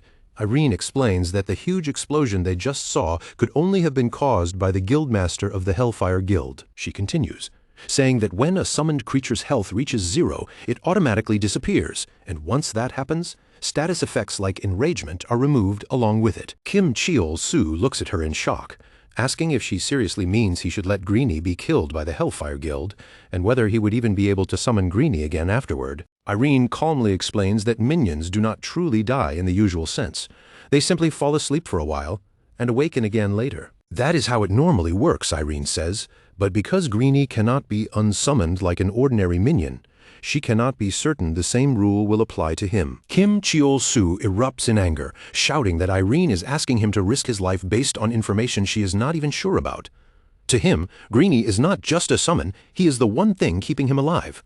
The thought of losing him terrifies Kim Cheol-soo so badly that he says he would rather die than live without Greenie. Irene falls silent, her expression softening as an old memory rises in her mind, the image of herself as a child, gently holding a tiny puppy she had once cherished with all her heart. As Irene looks at Kim Cheol-soo, she can't help wondering how someone could care so deeply for another living thing, even when it wasn't themselves. The thought weighs on her even more, because Kim Cheol-soo cares enough to cry over losing Greenie. For a moment, Irene thinks that if a man like him had been the owner of that puppy from her past, maybe it never would have died. Moved by that realization, Irene gently reaches out and takes Kim Cheol-soo's hand, promising him that she will not let his precious companion die. No matter what happens, Irene tells him that they will do everything they possibly can to save Greenie. Hearing Irene speak with such seriousness, Kim Cheol-soo looks completely confused, struggling to understand her words and wondering why she is calling Greenie his beloved companion. Irene stays focused, her eyes fixed firmly on Kim Cheol-soo. She tells him that if he has no way to call Greenie back, then he must not get in her way. There is no time to waste, and after judging Greenie as a creature with only one life, Irene has already come up with a possible solution. Irene explains that an enraged monster is much like a pet that has been left alone in the wild for too long. If they want to reach the wounded heart buried beneath that rage, the most effective way is through food. Kim Cheol-soo stares at her, completely caught off guard, then repeats the word in disbelief. Food? Irene nods without hesitation, saying it will not be easy.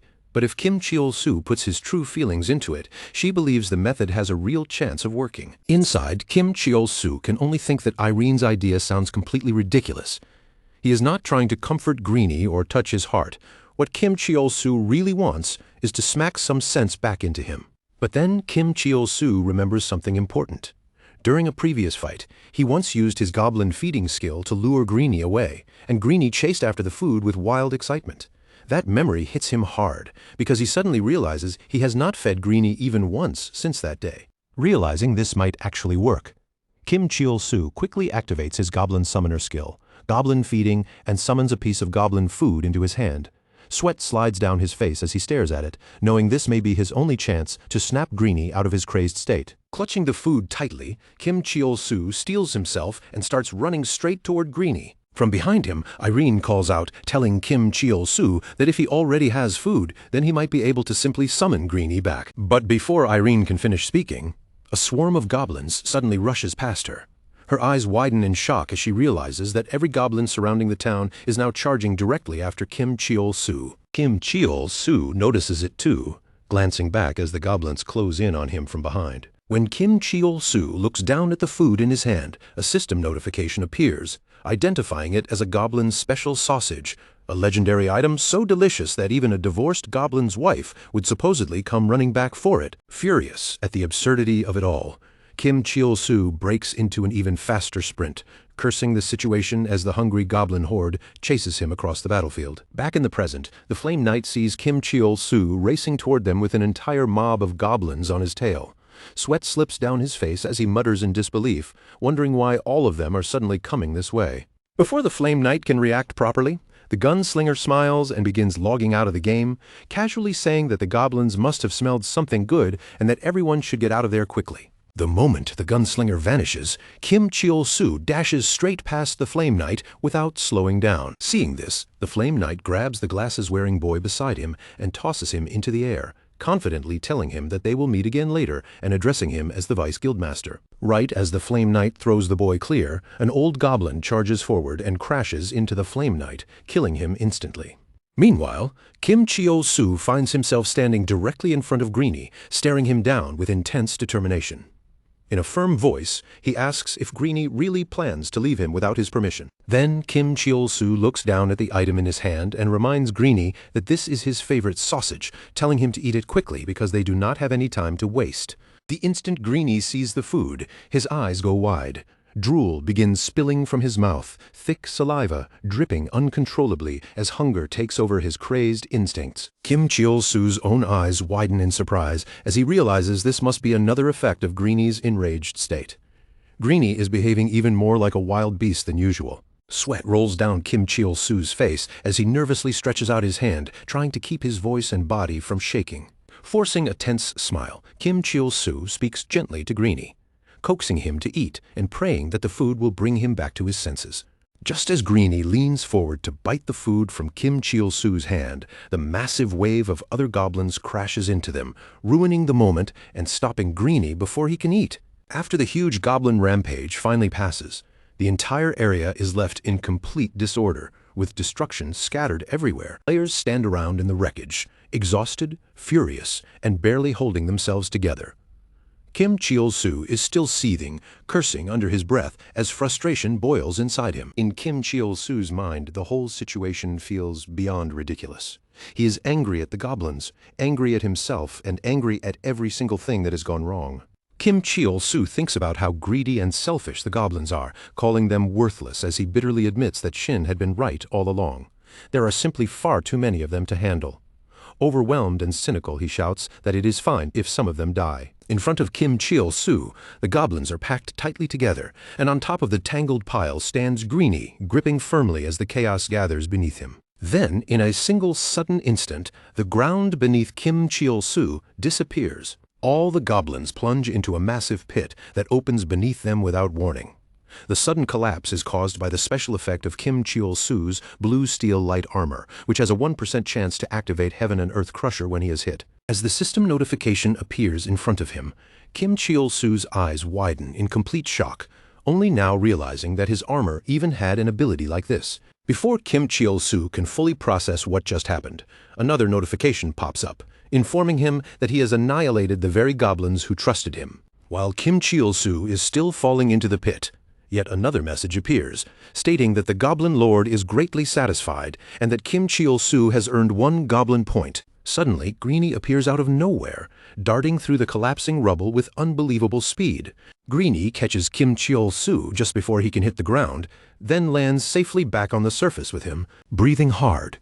Kim Cheol-su looks at Greenie with disbelief and relief mixed together. Frustrated but clearly emotional, he calls out to him, saying Greenie should have just told him he was hungry. But before Kim Cheol-su can finally relax, a piece of goblin food drops nearby. Greenie instantly tosses Kim Cheol-su aside and rushes toward the food, screeching on pure instinct as he devours it without hesitation. Kim Cheol-su watches with a deeply disappointed expression, muttering in frustration as every last bit of strength drains out of him. Then a system notification appears, confirming that the quest to wipe out the goblin village has finally been completed. The kill count has gone far beyond the required number, and Kim Cheol-su receives his reward of 350 gold. Just then, Irene appears in front of Kim Cheol-su again, her voice calm and gentle as she approaches him. Irene quietly observes that Greenie's enraged state has finally faded, and a small trace of relief enters her voice as she says the worst of it is finally over. Looking across the ruined battlefield and the goblins scattered everywhere, Irene turns back to Kim Cheol-su and asks whether he was the one who wiped them all out. Kim Cheol-su, still irritated and exhausted, snaps back at her, asking if she came all the way over just to lecture him again, as if she thinks she is his mother. Irene looks at him with a disappointed expression, and calmly replies that she was not yelling at him earlier.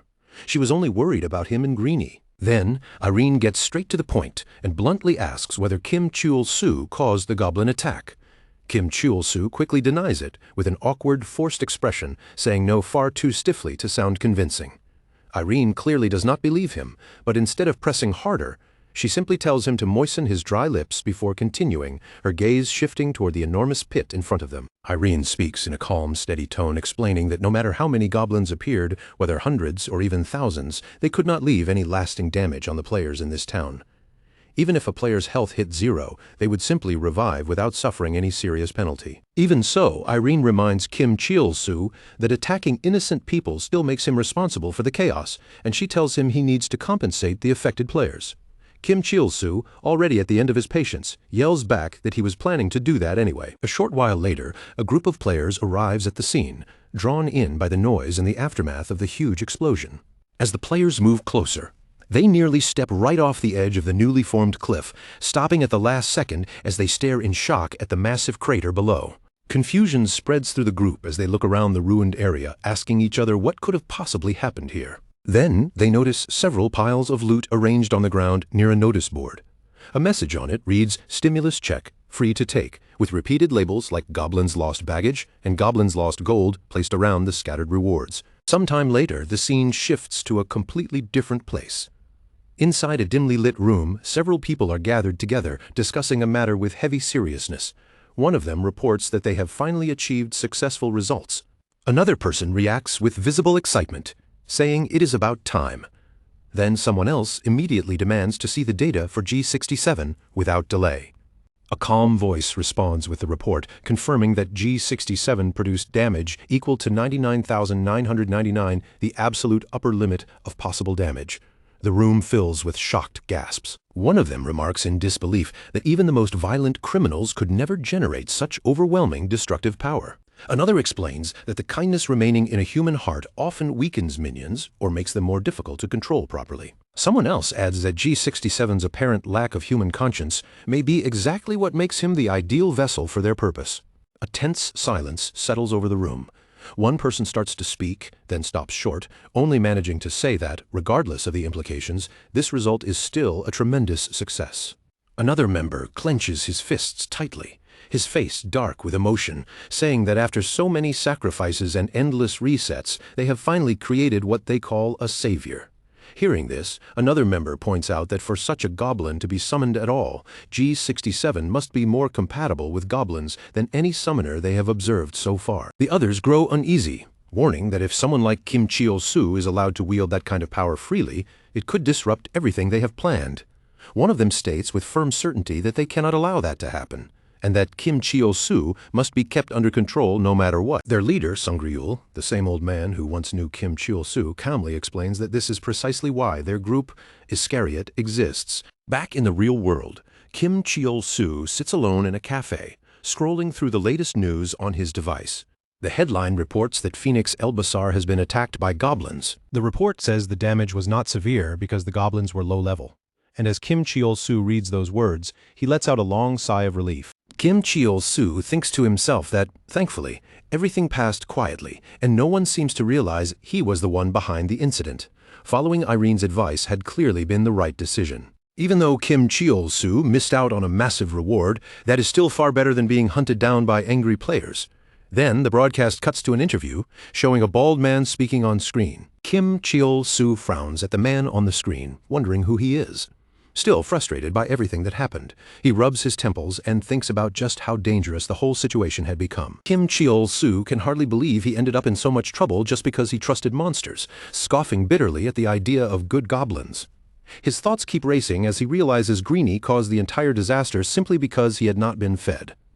Technically, Kim Chil-soo is now Greenie's owner, but he barely understands the summoner class at all, and in real life he has never even raised a pet. Kim Chil-soo decides that the next time he meets Irene, he should ask her for advice.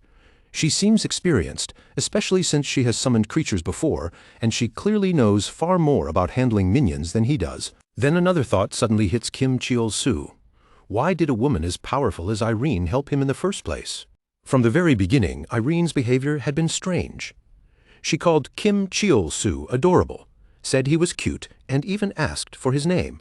Remembering that, Kim Chil-soo pauses for a moment, then gives a calm little smirk and mutters that Irene is cute too. Maybe he thinks he should try dating her someday. While Kim Chil-soo is lost in that ridiculous thought, the old man from Iscariot appears silently beside him, watching without a word. When Kim Chil-soo finally notices him, he freezes for a split second before blurting out a curse in shock. The old man then introduces himself as Sung-ryul. Still startled, Kim Chil-soo glares at Sung-ryul and angrily asks how he got there, demanding to know whether the old man has been stalking him. Sung-ryul ignores the accusation completely and simply observes that Kim Chil-soo looks deeply troubled. That only makes Kim Chil-soo even more irritated, and he repeats his question more forcefully, demanding again to know whether Sung-ryul has been following him around. Sung-ryul remains completely unfazed and calmly says that he made the right choice by coming there. Kim Chil-soo clenches his fists in frustration and threatens to slap him, asking what Sung-ryul could possibly know about his situation. Sung-ryul finally answers that it is because of Greenie. Kim Chil-soo starts sweating nervously and admits that the goblin is exactly what has been bothering him, but he immediately demands to know how Sung-ryul even knows about that. Sung-ryul explains that a major bug has been discovered involving summonable minions in the summoner class, and that the developers are planning to patch it soon. At first, Kim Chil-soo can barely believe what he is hearing. Then Kim Chil-soo checks for himself and finds an official announcement confirming an upcoming bug fix. The other players nearby treat it like an ordinary update, but for him, the message is devastating. Panic begins to rise in Kim Chil-soo's chest. Greenie is unbelievably powerful right now. But if the patch removes whatever exploit made him that strong, all of that power could disappear. Kim Chil-soo realizes he has only 1 week before the patch goes live. The thought hits him like a hammer. He has to make $2 million before then, no matter what it takes. Back inside the game, Shin speaks to Kim Chil-soo with his usual blunt attitude, telling him not to get proud just because he managed to slay 30 goblins. A quest completion notice appears in front of Kim Chil-soo, but he is far too focused on his looming deadline to feel any satisfaction from it. Kim Chil-soo immediately demands the next quest from Shin, but a system restriction blocks him from accepting anything new until he reaches level 40. Enraged and overwhelmed, Kim Chil-soo snaps at the barrier in pure frustration. Kim Chil-soo opens his status screen and frowns hard at the numbers.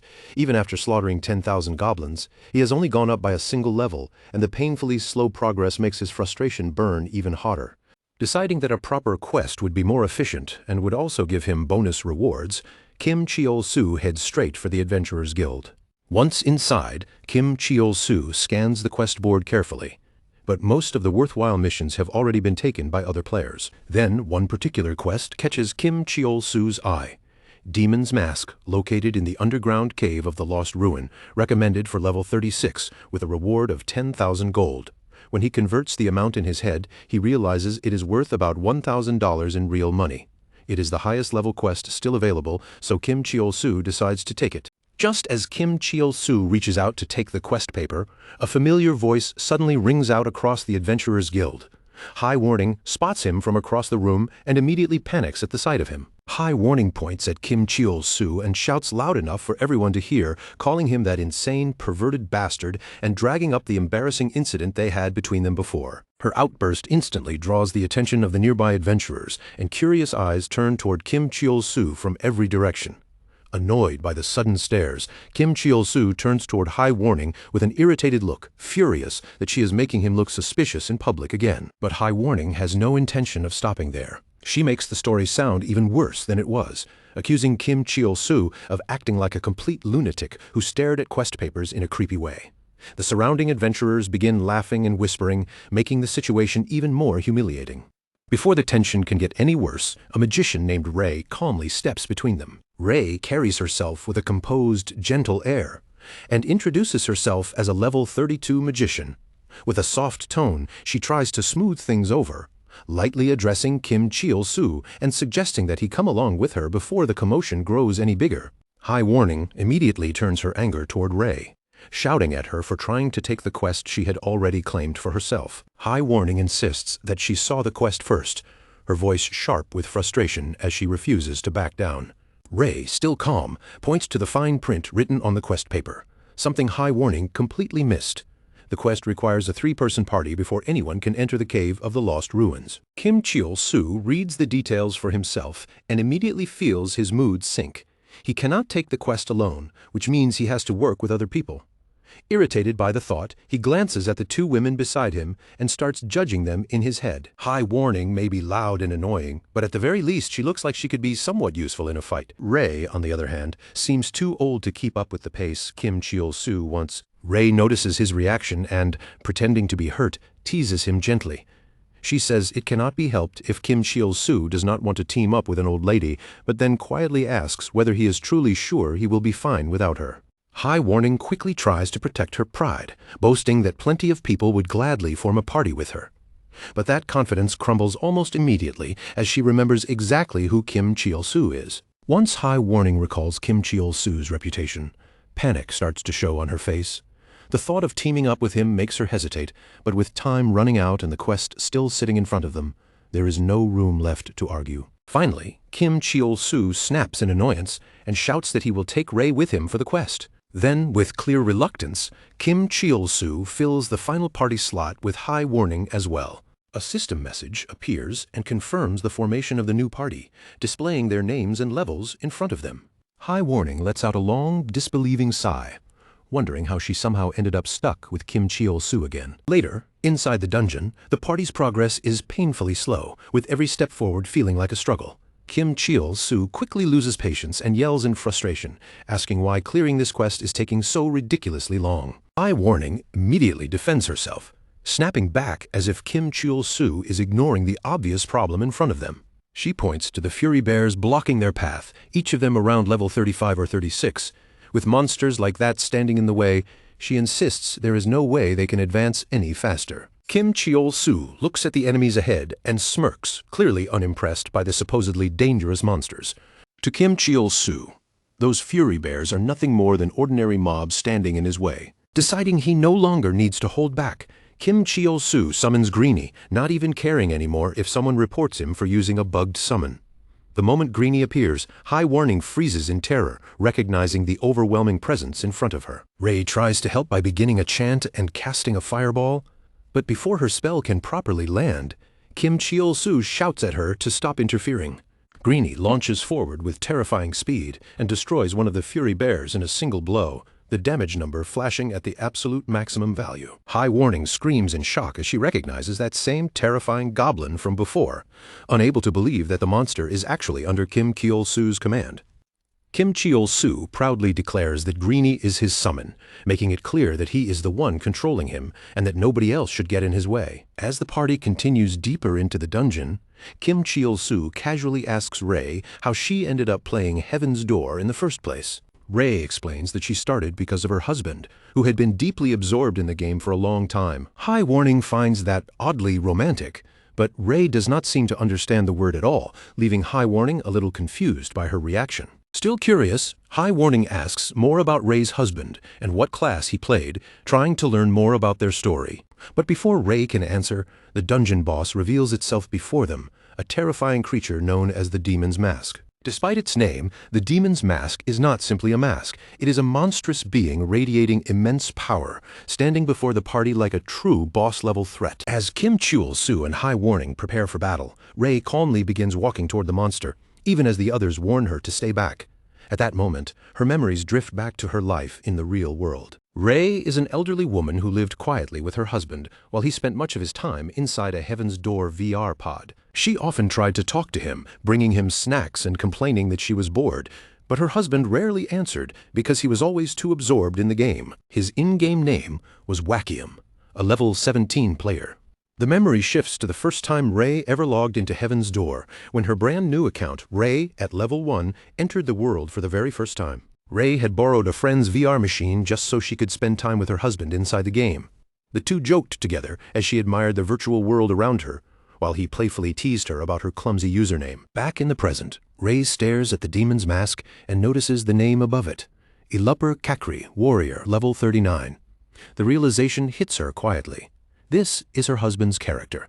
In a soft voice, she apologizes and says that this time he will be helping out some old people. Watching Ray walk straight toward the boss monster, High Warning shouts that it is dangerous.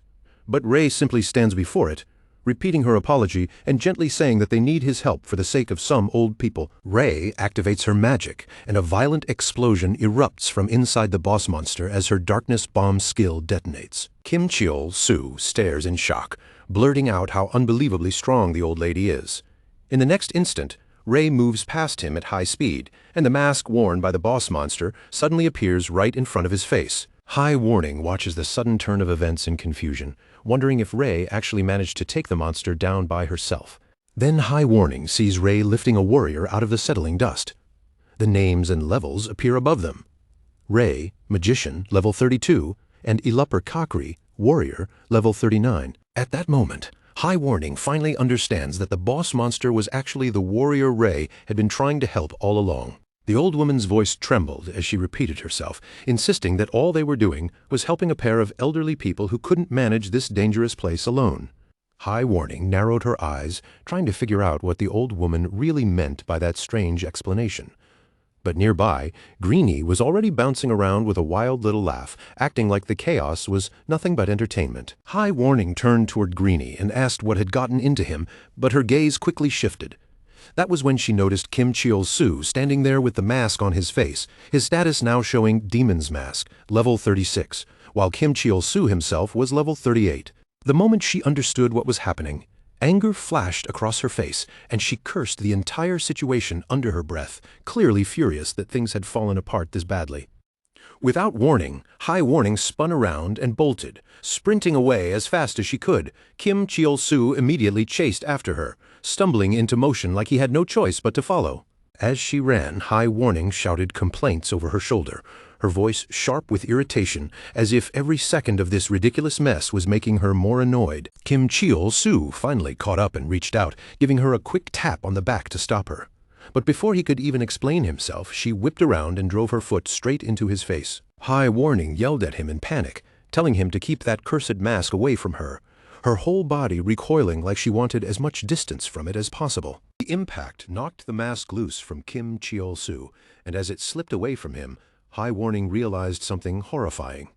The mask wasn't just falling, it was drifting toward the nearest collapsed player. Kim Cheol-soo dropped to his knees, rubbing his aching face as frustration boiled over.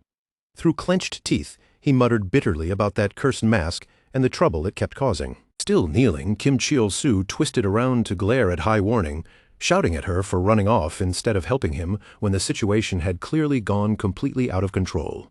But the moment his eyes landed on her, his voice died in his throat. High Warning was now wearing the mask, and the sight left him frozen in stunned silence. In an instant, High Warning moved with terrifying speed, slamming Kim Chul-soo back against the cave wall.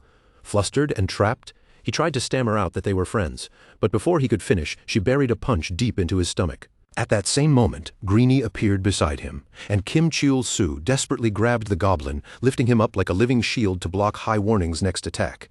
Inside his head, Kim Chul-soo finally understood the trick behind it. The mask controlled whoever wore it, which explained why he had been unable to move or think clearly when it was stuck to his own face. Realizing there was no time to hesitate, Kim Chul-soo shouted at Greenie, ordering him to attack the mask directly and knock it off High Warning's face. Greenie let out a fierce, savage cry and launched himself forward, his small body moving like a cannonball as he struck the mask head-on.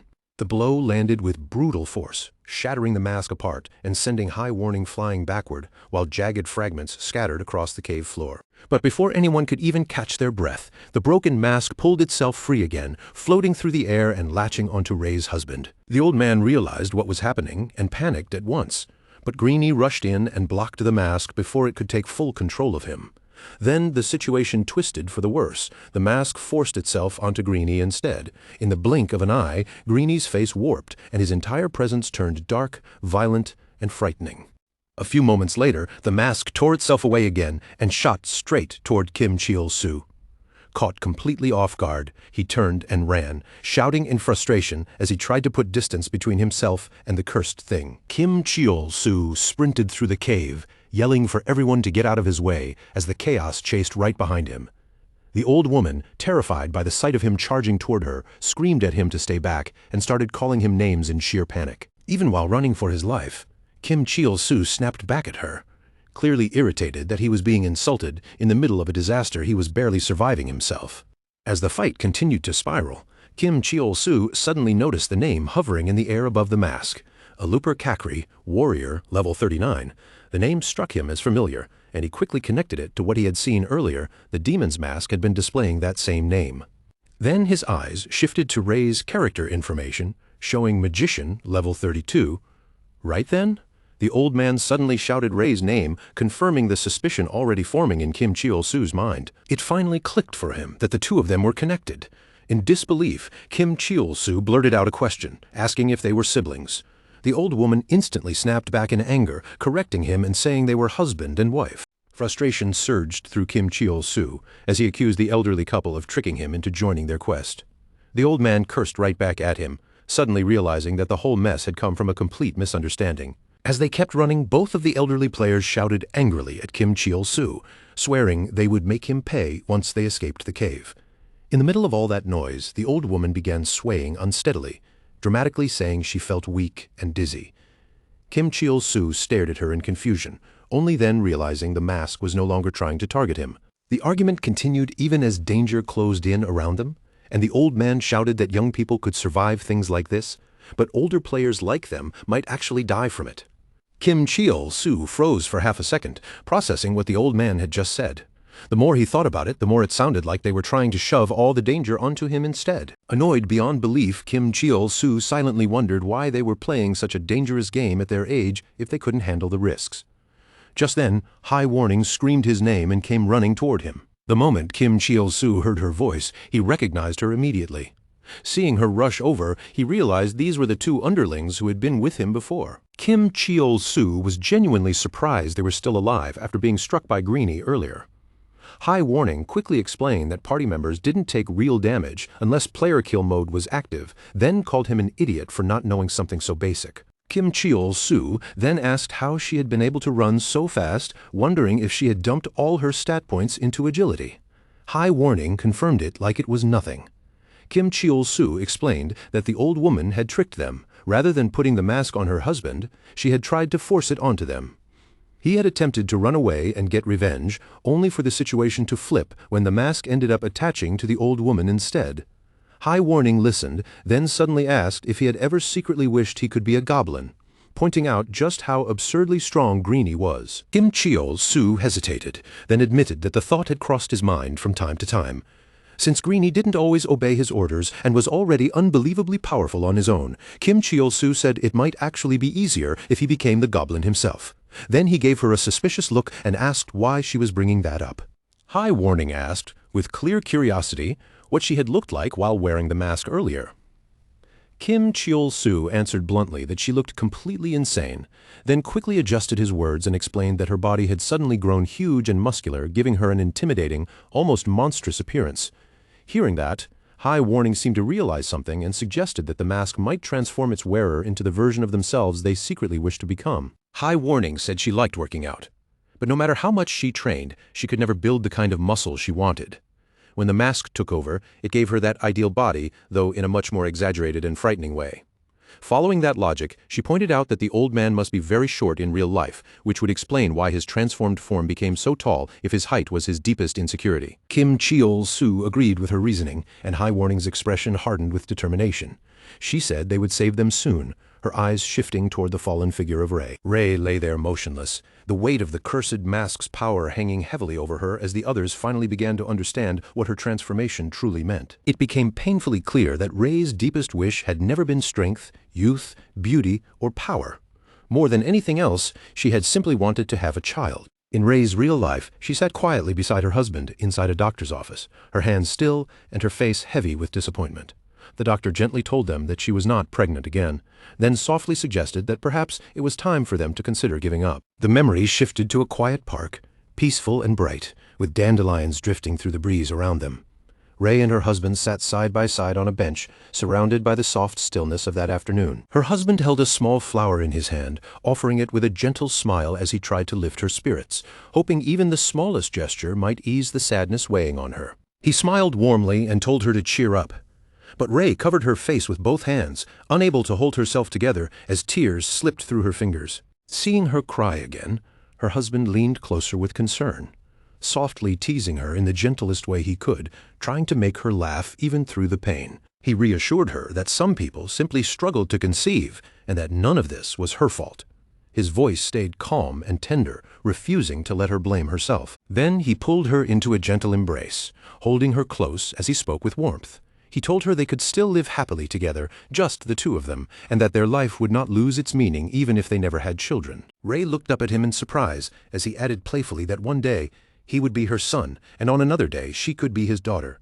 His joking finally broke through her sadness, and she laughed through her tears while he poked her cheek, teasing her for crying so easily like a little kid. Back in the game world, that quiet memory shattered in an instant. The knight, now thrown into battle, shouted Ray's name with urgency. Ray, twisted by the demon's mask, rushed toward him at terrifying speed, closing the distance so fast it looked like she might strike before anyone could stop her. Kim Cheol-soo's eyes widened as he instantly understood how dangerous the situation had become, his body tensing the moment the masked enemy moved. He quickly decided they had to fall back while they still had the chance, convinced that a monster moving at that kind of speed was impossible to beat head-on.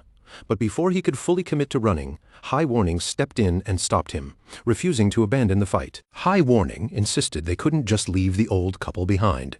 Her face tightened as she explained that when the demon's mask had been on her earlier, she could feel it crushing down on her will, locking her inside her own body so she couldn't move, speak, or resist freely. High Warning realized that because they were trapped inside the dungeon and couldn't log out, the experience must have been horrifyingly close to sleep paralysis, completely awake and aware, yet unable to control a single movement. She admitted she had been helpless back then, and the terror of never escaping that state must have been exactly what the old man had endured all this time. With that thought burning in her mind, she resolved that they had to save the two people still trapped by the mask. High Warning turned to Kim Cheol-soo with urgency in her voice, pushing him to step in and rescue the players who had been taken over before it was too late. At that moment, Kim Cheol-soo's expression shifted completely. Sweat formed on his face, but instead of fear, excitement started creeping in as the thought of rare rewards lit a fire under him. Kim Cheol-soo called for Greenie and reached once again for his cursed robe, gripping it tightly as he prepared himself to jump back into battle. Greenie, however, looked absolutely terrified. Kim Cheol-soo readied his whip, a weapon crafted from bloodworm leather and soaked in a dangerous curse, one that could greatly boost a summoned creature's abilities, but at the cost of driving it insane.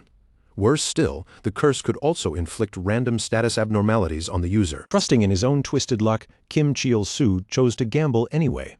As long as he didn't lose consciousness, he believed he could somehow endure whatever penalty came with using it. The instant the whip's power activated, Kim Chul-soo's status dropped, and his body became temporarily weaker, leaving him more exposed to enemy attacks.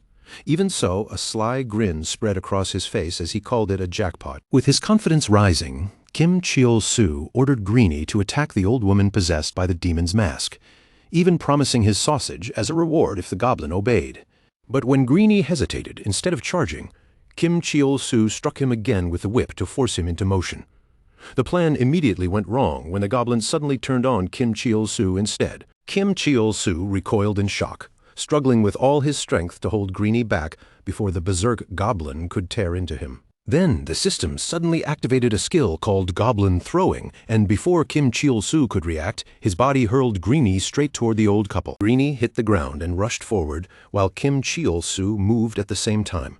Closing the distance quickly, he drove a kick into the masked woman's face, trying to break the demon's mask's connection to her. The old man shouted Ray's name in panic as the demon's mask finally released its hold, his voice cracking with fear for his wife.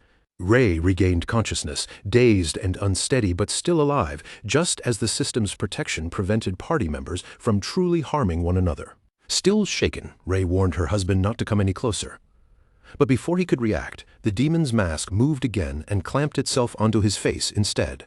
High Warning immediately threw herself into the middle of it, shoving the old man away and shouting for him to escape with Ray while they still had the chance. The elderly couple fled together, leaning on each other for support as they staggered deeper into the cave and tried to get away from the cursed mask.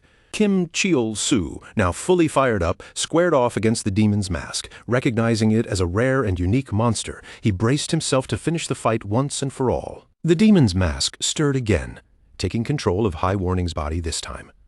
Greenie rushed into combat and attacked, but no matter how fiercely he moved, he couldn't seem to land any real damage on her. High Warning's counterattacks struck cleanly again and again, each hit landing right on target. But the berserk Greenie barely reacted, his body refusing to take damage despite the force behind her blows. Kim Chul-soo stared in disbelief at Greenie's ridiculous toughness, stunned that his goblin's defense could hold up even against such sharp, powerful strikes. Although Kim Chul-soo felt relieved that Greenie wasn't getting hurt, something about the fight still felt wrong, and the uneasy feeling wouldn't leave him. Even though Greenie was rampaging in berserk mode, he still couldn't land a single proper hit on High Warning. High Warning's speed and movements were frighteningly precise, even if her attacks lacked the power to break through Greenie's defense. Meanwhile, Greenie stood firm like a wall, impossible to damage but unable to catch her. Frustration mounted as Kim Chul-soo realized his own strategy had completely backfired. Panting hard, he shouted in disbelief, unable to accept how badly the situation had twisted against him. Meanwhile, away from the fight, the old couple noticed the cave beginning to collapse around them, loose stones shaking free as the walls groaned under the pressure. The husband instinctively shielded Ray with his body, regret filling his face as he admitted he had forgotten his promise to always protect her. He apologized for letting Ray face such danger, his voice heavy with guilt, and the two of them clung tightly to each other as the cave continued falling apart around them. Sometime later, Kim Chul-soo regained consciousness under a pile of rubble, groaning in pain before immediately cursing in frustration at the disaster he had landed in. High Warning found him among the debris and called out to him, but Kim Chul-soo snapped back angrily, blaming her for the mess the moment he heard her voice. Then High Warning noticed his trapped hand sticking out from beneath the rubble and urgently told him to move it. When Kim Chul-soo tried to gesture back at her, High Warning scolded him in disbelief, pointing out that the demon's mask was right underneath his hand. She shouted for Kim Chul-soo to finish it off right then and there, before the mask could recover or escape again. Still irritated, but now wearing a crooked smirk, Kim Chul-soo mocked the ridiculous situation, then slammed his hand down onto the mask, dealing only a small bit of damage. To everyone's surprise, that tiny impact was enough to make the demon's mask explode apart. Both Kim Chul-soo and High Warning were stunned by how little effort it had taken to defeat the monster. As High Warning leveled up several times, she realized this fight had been less like a normal battle and more like a strange tag-based challenge. Kim Chul-soo also gained levels from the victory, but he barely cared about that for more than a second. His eyes immediately darted around, searching for the loot. He frantically looked through the rubble and shouted for his reward, desperate to find the super great prize he believed had to be waiting for him. Then a new mask appeared in front of him, marked as an exclusive, unsellable summoning item called Demon's Mask. The moment Kim Cheol-soo saw the notification, he lunged toward the item, determined to grab it before anyone else could touch it. But just as he reached for it, strange noises echoed from nearby. Out of the darkness, Greenie emerged in his berserk state, laughing hysterically, while his eyes burned with furious light. Kim Cheol-soo realized far too late that Greenie still hadn't calmed down, and the curse was continuing to twist the goblin out of control. His hand was still injured, and as Kim Cheol-soo backed away carefully, he wondered why Greenie wasn't charging at him yet. Then Kim Cheol-soo saw Greenie's eyes glowing with unnatural madness and overflowing with rage. Fear clutched his chest as the full danger of the berserk curse finally sank in. At that instant, an old memory flashed through Kim Cheol-soo's mind, and the recollection hit him hard enough to send him into panic. The image of berserk Greenie appeared again, screaming wildly and thrashing with uncontrollable violence, like a monster that no longer recognized friend from enemy. Desperate and shaking, Kim Cheol-soo stretched his injured hand toward the fallen reward item. His body trembled as he strained with everything he had, trying to grab it before Greenie could reach him. Ray, standing close by, immediately senses that something has gone wrong and calls out to Kim Cheol-soo in alarm. When she looks more carefully, her face tightens with shock as she realizes Greenie has turned on him directly, landing a brutal blow that tears through his defenses and deals an unbelievable amount of damage. The force of the hit ripples through the entire ruin, shaking the ground beneath them as loose stones and broken chunks of debris come crashing down all around the area. But in the middle of all that chaos, the elderly couple notices something the others almost miss. A narrow chance to escape has finally opened up, thanks to Kim Cheol-soo struggling desperately against Greenie's rampage. The blocked path ahead has finally been cleared. Relief washes over the old couple's faces as they hold tightly onto each other, trembling with gratitude, convinced that some kind of divine luck must have kept them alive. Meanwhile, Ray's eyes snap toward Greenie as she notices him moving closer to the cursed mask, the very item that had caused this entire disaster in the first place. Panicking, she urges them to grab the item as fast as possible and get out of there before the situation has a chance to spiral into something even worse. Once they make it outside the ruin, Kim Cheol-soo turns on Ray with a furious glare. His eyes burn with suspicion as he accuses her of dragging the mask out on purpose, convinced that she must have known exactly how dangerous it was. His anger keeps rising until his voice nearly bursts from his throat. Still trapped and unable to move freely, he stomps the ground in frustration and demands that she release him at once. Ray trembles under his glare, sweat beading on her face as she frantically tries to defend herself. She insists she had no idea the item came with such harsh restrictions, and as she speaks, a faint system glow appears before them, revealing a message that the unique mask cannot be exchanged or traded. Ray's face goes pale as she realizes she truly cannot get rid of the mask even if she wants to. In a shaky voice, she claims she had only meant to give it back to Kim Cheol-soo before everything went wrong, but he refuses to believe a word of it. His rage only grows hotter as he swears that the moment Greenie's enraged state ends, he will summon him back and make her pay for this. Before their argument can explode any further, the elderly man quietly steps forward with a small pouch in his hands. He places it in front of Kim Cheol-soo and explains that inside is every bit of money he and his wife have managed to save. Kim Cheol-soo goes still for a moment, caught off guard by the sudden gesture and unable to immediately understand what the old man is trying to do. The old man gently pulls his wife closer and bows his head, sincerely thanking Kim Cheol-soo for saving both of their lives.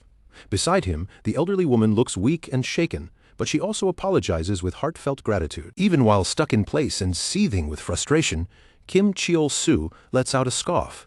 He asks whether they really believe a tiny pouch of money can make up for everything he just went through, then demands to know exactly how much is inside before deciding whether he will forgive them. Ray quickly steps in, unable to stay silent, and protests that the pouch holds the couple's entire life savings.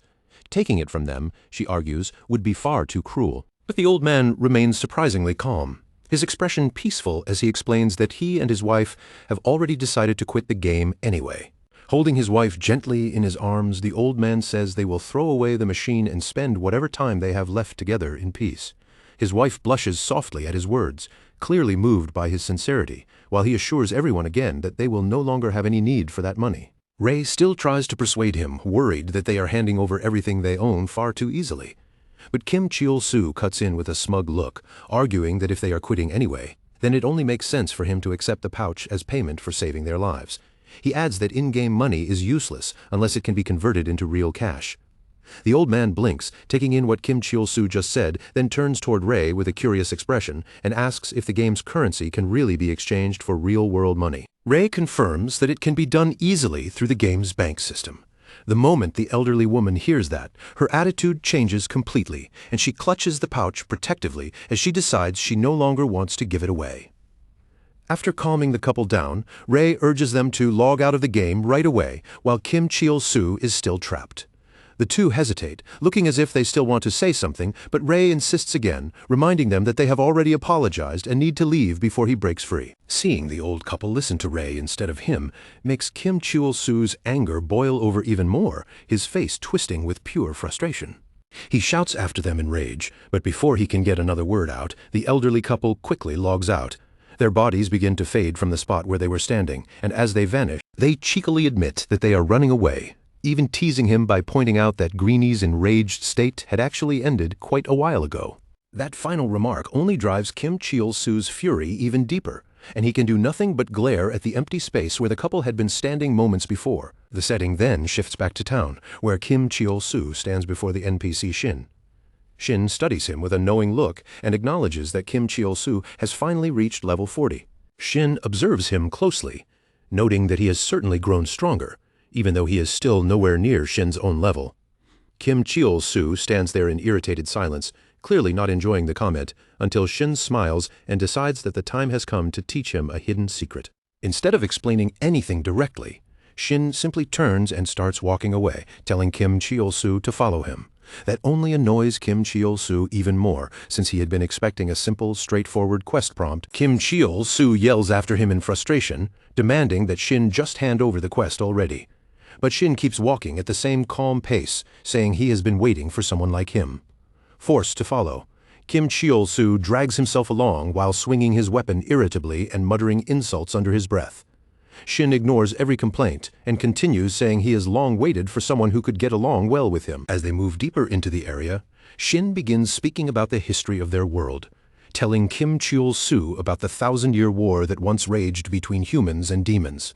According to Shin, humanity eventually won that terrible war, forcing the monsters back and driving them into the dungeons where they remained sealed away. For a while, peace returned to the world.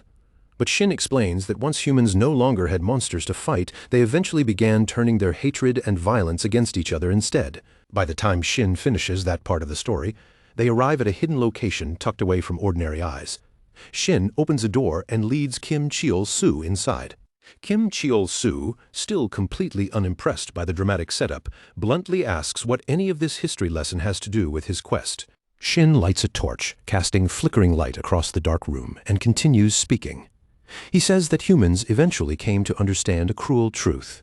They needed something to direct their hatred toward, and monsters became necessary for keeping peace among people. Then Shin reveals a monster imprisoned inside a cage, making it clear that humanity's peace has always depended on the continued existence of creatures like this.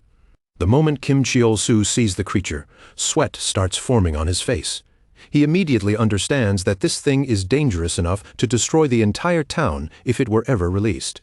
Shin keeps speaking in that same grave tone, explaining that throughout human history, true peace only appeared when people had monsters to unite against as a common enemy. He believes another war among humans will soon break out, and to prevent that disaster, he must make a painful decision.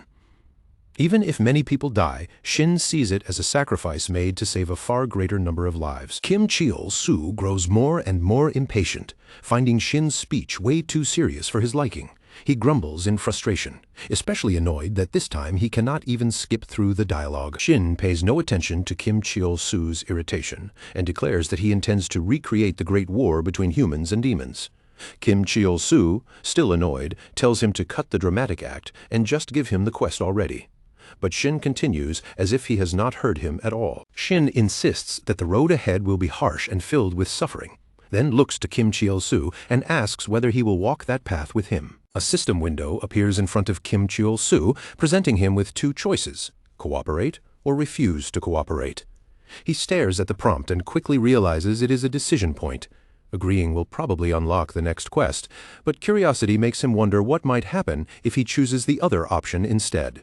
Unable to resist testing the system, Kim Cheol-soo decides to select the option to not cooperate, just to see how far the game will let him go. Before he can fully act on it, Shin interrupts again and urges him to reconsider, saying that he needs Kim Cheol-soo's help. The same message appears once more, repeating the two choices, while asking him to think again. Kim Cheol-soo realizes the system is pretending to offer freedom while only allowing one real answer, and he laughs to himself at how ridiculous it is. The two go back and forth with Shin repeating his plea and Kim Cheol-soo stubbornly refusing just to push the limits until Shin's expression finally turns serious. Shin draws his sword, the mood instantly turning dangerous, and declares that if words are not enough to persuade him, then he will have no choice but to use force.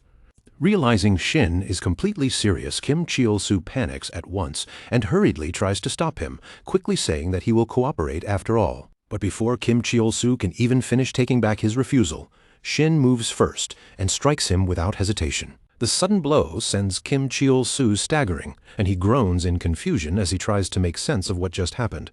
Blood starts running from his nose and trickling down his face. Yet a moment later, he notices something strange. Despite the hit looking brutal, he does not feel any pain at all. Kim Cheol-soo quickly realizes that something about this situation does not add up. Shin is level 70, far above him, yet the attack caused no real damage.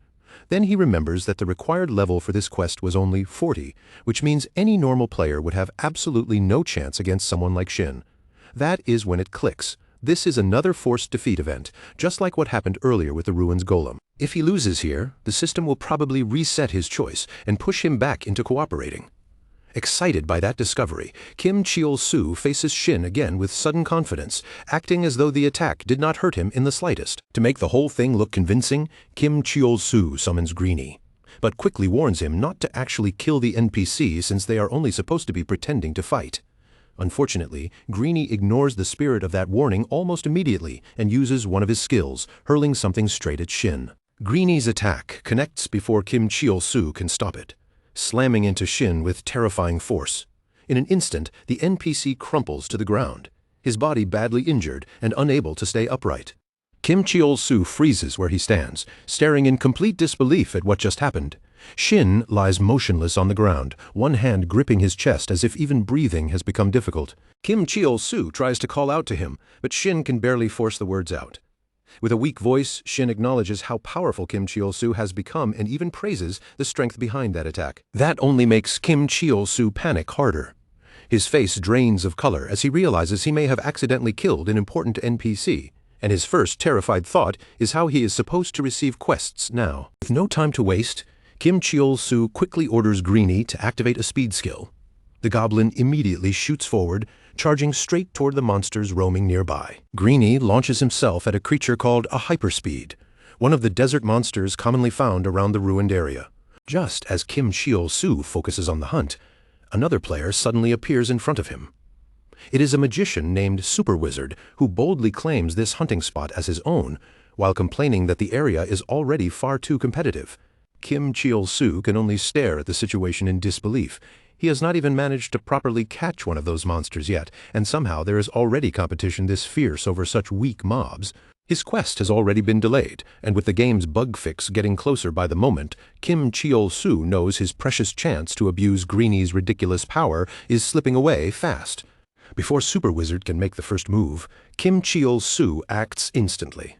The nearby monsters are wiped out in a flash, crushed by damage so overwhelming that there is no real fight at all. Super Wizard turns in shock, searching for the person responsible, only to find Kim Cheol-soo glaring back at him with a dark, murderous expression as player kill mode activates. The magician's confidence disappears in an instant, and he backs away in a panic while pretending to surrender. After completely clearing the area, Kim Cheol-soo's level climbs from 41 to 44. But even with that progress, there is no joy on his face, only deep, bitter frustration. For days he has been wiping out every monster in the zone, yet the money he has earned is barely worth mentioning. Slaughtering weak mobs might raise numbers, but it does not bring in real cash. Kim Cheol-soo thinks about how everything was supposed to change once he got Greenie. He thought that absurd goblin would finally turn his life around, but somehow everything still feels just as hopeless as before. Even in dangerous dungeons, there is still an order to things, a natural progression that players are expected to follow. Yet, despite having a summoned monster powerful enough to destroy enemies in one blow, Kim Cheol-soo is stuck farming low-tier mobs in a place that gives him almost nothing. Then, at the worst possible moment, a system notice appears. The notice announces a bug fix for summoner-class minions, and Kim Cheol-soo feels the timing hit him like a curse. He realizes he is about to lose his only real advantage without accomplishing anything, as if the entire world has decided to stand against him. Grinding his teeth, Kim Cheol-soo mutters that someone must be cursing him, deliberately trying to ruin every chance he gets. While he is still ranting, another system notification suddenly appears before him. PK mode has been activated. Confused Kim Cheol-soo barely has time to wonder what is going on. Before he can react, a rock comes flying in and smashes directly into his head. The moment then cuts back to what happened earlier. Sung-ryul, the same old man who had saved Kim Cheol-soo before, finishes bandaging his wounds and looks down at him with a heavy sigh. His expression carries both exhaustion and irritation as he mutters that he is not Kim Cheol-soo's babysitter, clearly tired of cleaning up after his reckless disasters. Kim Cheol-soo slowly regains consciousness, his thoughts still foggy from the blow that knocked him out cold. As his vision clears, he finds Sung-ryul standing over him in the middle of the game's chaotic world. Sung-ryul has his arms crossed, wearing a look that is equal parts annoyed and familiar. Kim Cheol-soo recognizes him right away, remembering how their last meeting had also spiraled into trouble because of his own reckless behavior. Sung-ryul reminds him that he healed him and saved his life, saying Kim Cheol-soo should at least show a little gratitude instead of acting so cold. Then he points out how ridiculous it is for him to faint in a place like this, and asks whether he got himself into a fight. As Kim Cheol-soo pushes himself upright, the memories begin returning piece by piece: the sudden attack, the sharp pain exploding in his head, and the confusion that swallowed him right before everything went black. When Kim Cheol-soo touches the spot where he was struck, he realizes this was no accident. Someone had attacked him on purpose. The blow had come from behind, darkness had swallowed his vision, and a system notice had flashed right before he fainted. Slowly, it dawns on him that someone had actually PK'd him. The realization makes Kim Cheol-soo's blood boil.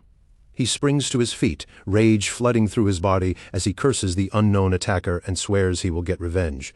His fists shake as he declares that this debt absolutely has to be repaid. Sung-ryul, however, remains completely calm. He asks how Kim Cheol-soo plans to find the culprit when he does not even know who it was. Then he questions whether Kim Cheol-soo has made any enemies recently, reminding him that items and money cannot be stolen in this game, so the attacker must have had some personal reason, possibly even a grudge. That word lodges itself in Kim Cheol-soo's mind. Kim Cheol-soo immediately thinks of Han Ka-moon, remembering their previous corporate clash, and wonders if that powerful man might be behind it. But Sung-ryul dismisses the idea almost at once, explaining that someone on Han Ka-moon's level would never waste time personally attacking a player like Kim Cheol-soo. Sung-ryul advises him to give up on revenge if he cannot even name a specific suspect, pointing out that life sometimes throws random misfortune at people, whether it is a stranger bumping into them or bird droppings landing on their shoulder. His calm logic only makes Kim Cheol-soo more furious, and he shouts in frustration, feeling like the entire world is picking on him. Sung-ryul does not flinch at Kim Cheol-soo's outburst. Instead, he tells him to stop wasting energy and focus on what he needs to do next.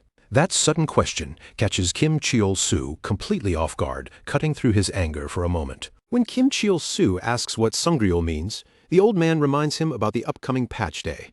That single reminder hits Kim Cheol-soo hard, and the announcement comes rushing back into his mind, the update that is about to change everything, especially his goblin summon. Greenie, the one thing Kim Cheol-soo has been relying on, is about to be nerfed. The thought of losing his greatest advantage lands far deeper than his anger, and panic quickly takes its place as he realizes how little time he has left. Greenie will not stay usable like this for long, and Kim Cheol-soo still needs to earn $2 million if he wants to secure his future. In that instant, his priorities shift completely. Revenge can wait.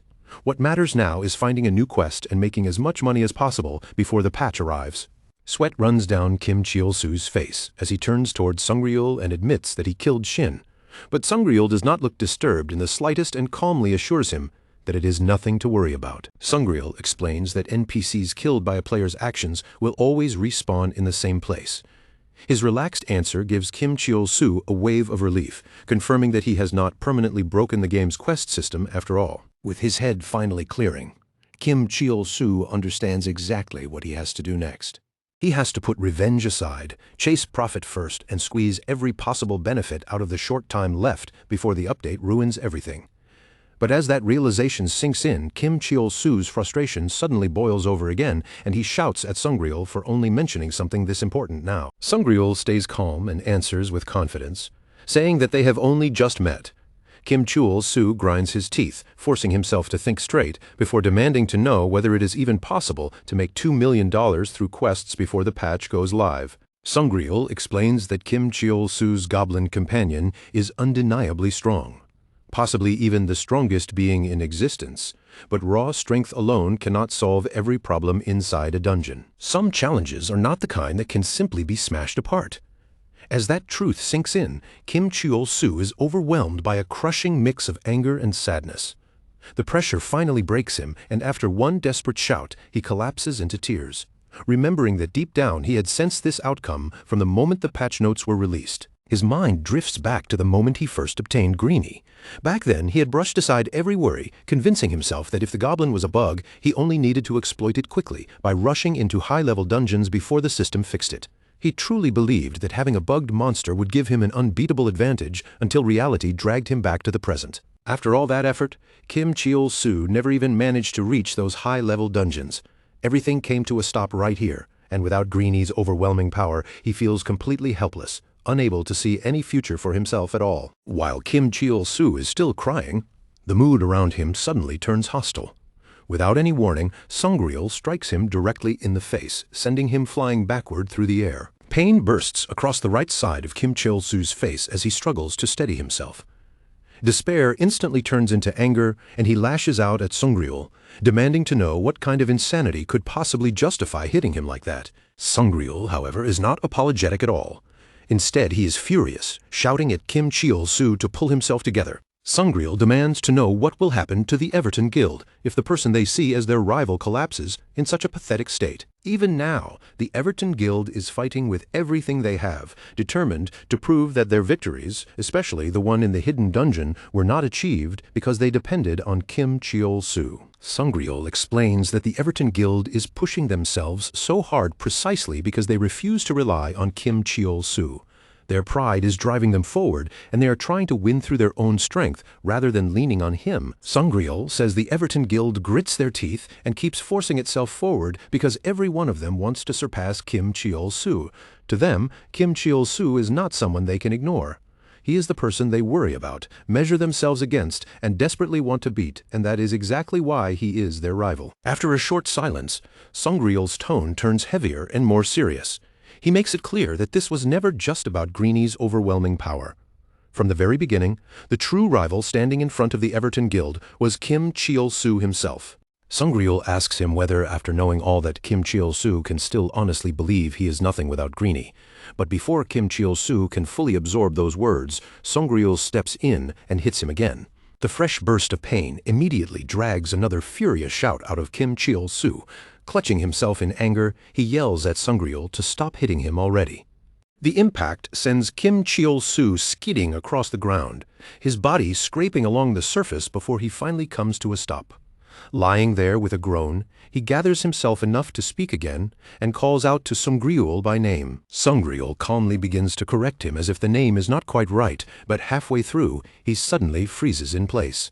Only then does Sungryul realize that Kim Cheol-su used his name without hesitation, as if acknowledging him directly for the first time. Kim Cheol-su, still battered on the ground, quietly thanks him. As Kim Cheol-su gets ready to leave, the two briefly clasp hands, the moment awkward, but strangely sincere. Sungryul looks at him and warns him not to regret the words he just said. Kim Cheol-su immediately grows embarrassed, his face tightening as he snaps back in a flustered tone. Then, trying to hide how affected he is, he turns away and walks off. The scene shifts to a white-haired girl smiling brightly in front of a live stream. With an energetic expression, Catherine introduces herself to her viewers and announces that she is taking on a challenge in Heaven's Door where she must avoid getting hit by monsters.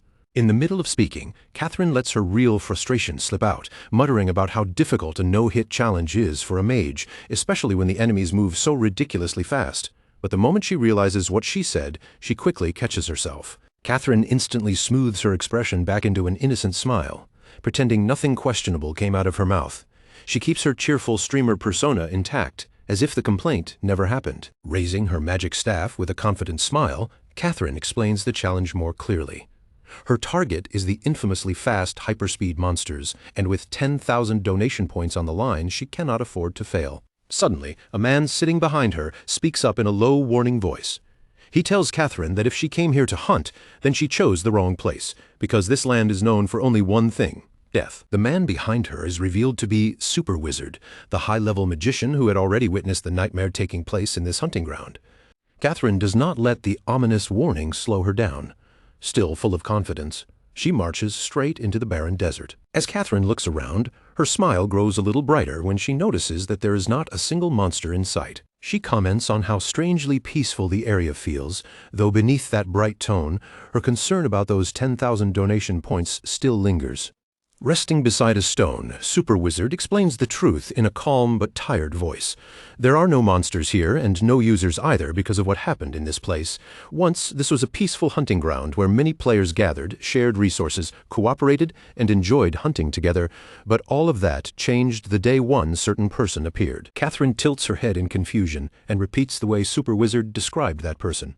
Super Wizard continues, explaining that the man appeared out of nowhere and wiped out every monster in the area entirely by himself. Just as Super Wizard finishes speaking, the monsters that had been completely wiped out begin respawning across the desert, appearing one after another over the empty land. Catherine watches the monsters return and quietly notes to herself that, of course, monsters naturally respawn after enough time passes.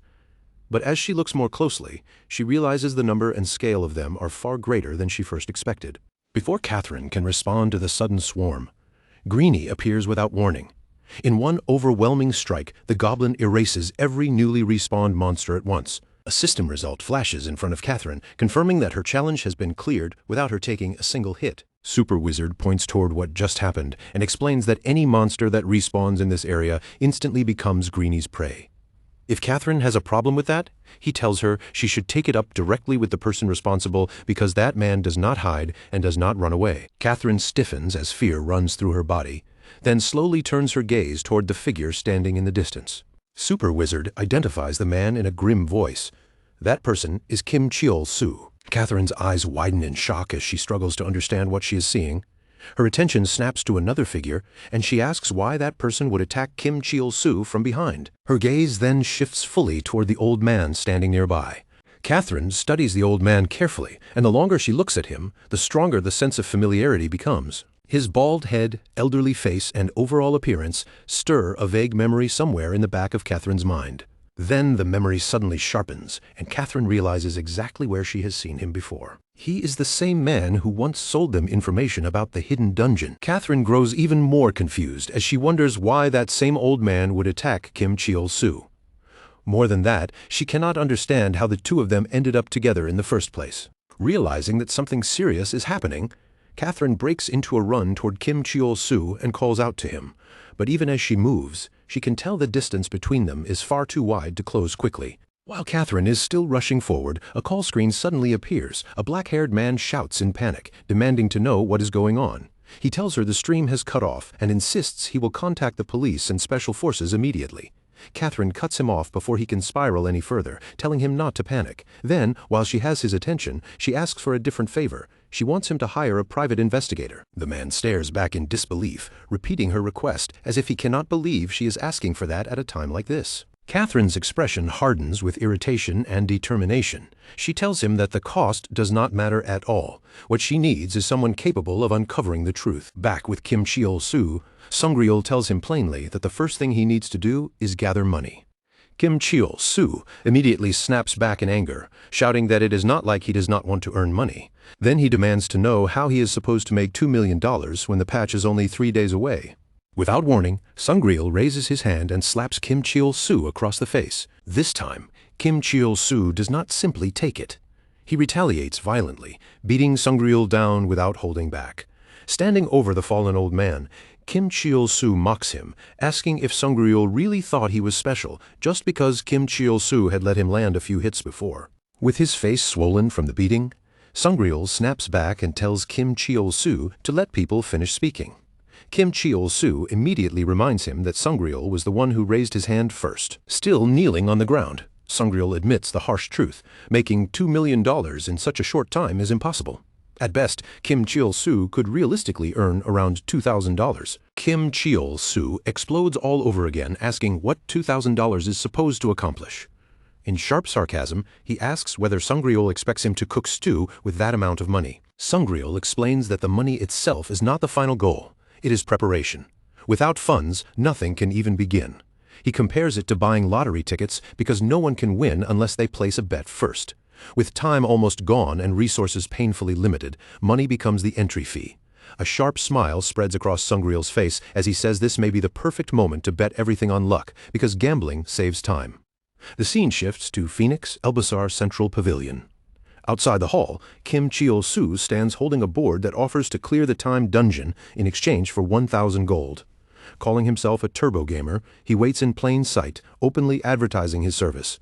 When someone approaches, Kim Cheol-soo studies him and wonders who he is, noticing that the man seems interested in the claim written on the board. The man stops in front of Kim Cheol-soo and asks who this so-called turbo gamer is supposed to be. Kim Cheol-soo answers without hesitation, stating plainly that it is him. The man immediately accuses Kim Cheol-soo of messing around. But Kim Cheol-soo responds with complete confidence, telling him to enter the dungeon with him just once. If he fails to clear it, he promises to refund the money in full. Now genuinely intrigued, the man looks at Kim Cheol-soo more seriously and asks whether he can really clear a dungeon known as the Count's Grand Library. The cleric then gestures toward the people standing with him and introduces his companions one by one. First is Seonvli, a level 31 magician, followed by Sadistiv, a gunner traveling with their group. Finally, he points to himself and calmly explains that he is also level 31, serving as their cleric. Kim Cheol-soo has absolutely no idea what kind of dungeon the Count's Grand Library even is, but he refuses to let that show on his face. Instead, he keeps his expression firm and answers with complete confidence, declaring that he will win. The cleric and his companions immediately burst into laughter, unable to take Kim Cheol-soo seriously. They mock his confidence right to his face, asking whether he even understands what kind of dungeon he is talking about. They point out that the recommended level for that dungeon is much higher than Kim Cheol-soo's current level, insisting that a level 44 player should not even be allowed inside. Irritated by their ridicule, Kim Cheol-soo snaps back and tells them to stop wasting his time and leave if they are not serious. The cleric keeps smiling through his laughter, but after a moment he agrees to go along with it. Since he had been planning to run a dungeon anyway, he decides he might as well accept Kim Cheol-soo's so-called carry. Of course, the cleric makes one thing clear before they begin. If Kim Cheol-soo fails to clear the dungeon, he expects every bit of his money to be refunded. Kim Cheol-soo agrees without hesitation, already sounding impatient. He urges them to hurry up, because with the patch approaching, every second he wastes feels painfully precious. The cleric explains that the dungeon they are about to enter has a recommended level of 46. Making it far more difficult than an ordinary low-level run. Deep down, he is only thinking about leveling up quickly. In the cleric's mind, the plan could not be simpler.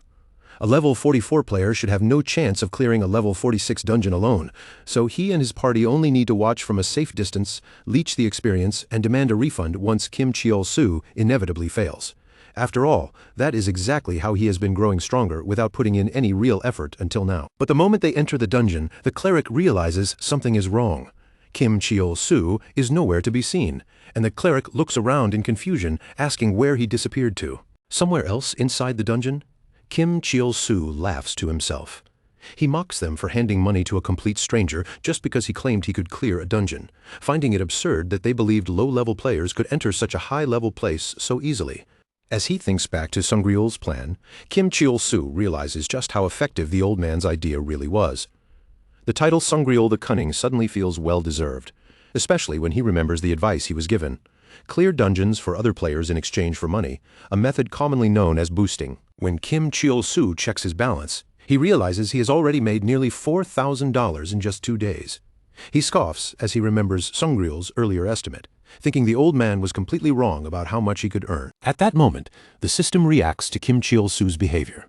His actions draw the attention of the Goblin Lord, who acknowledges his natural talent for deception and rewards him with a single Goblin point. Kim Cheol-soo is more annoyed than happy.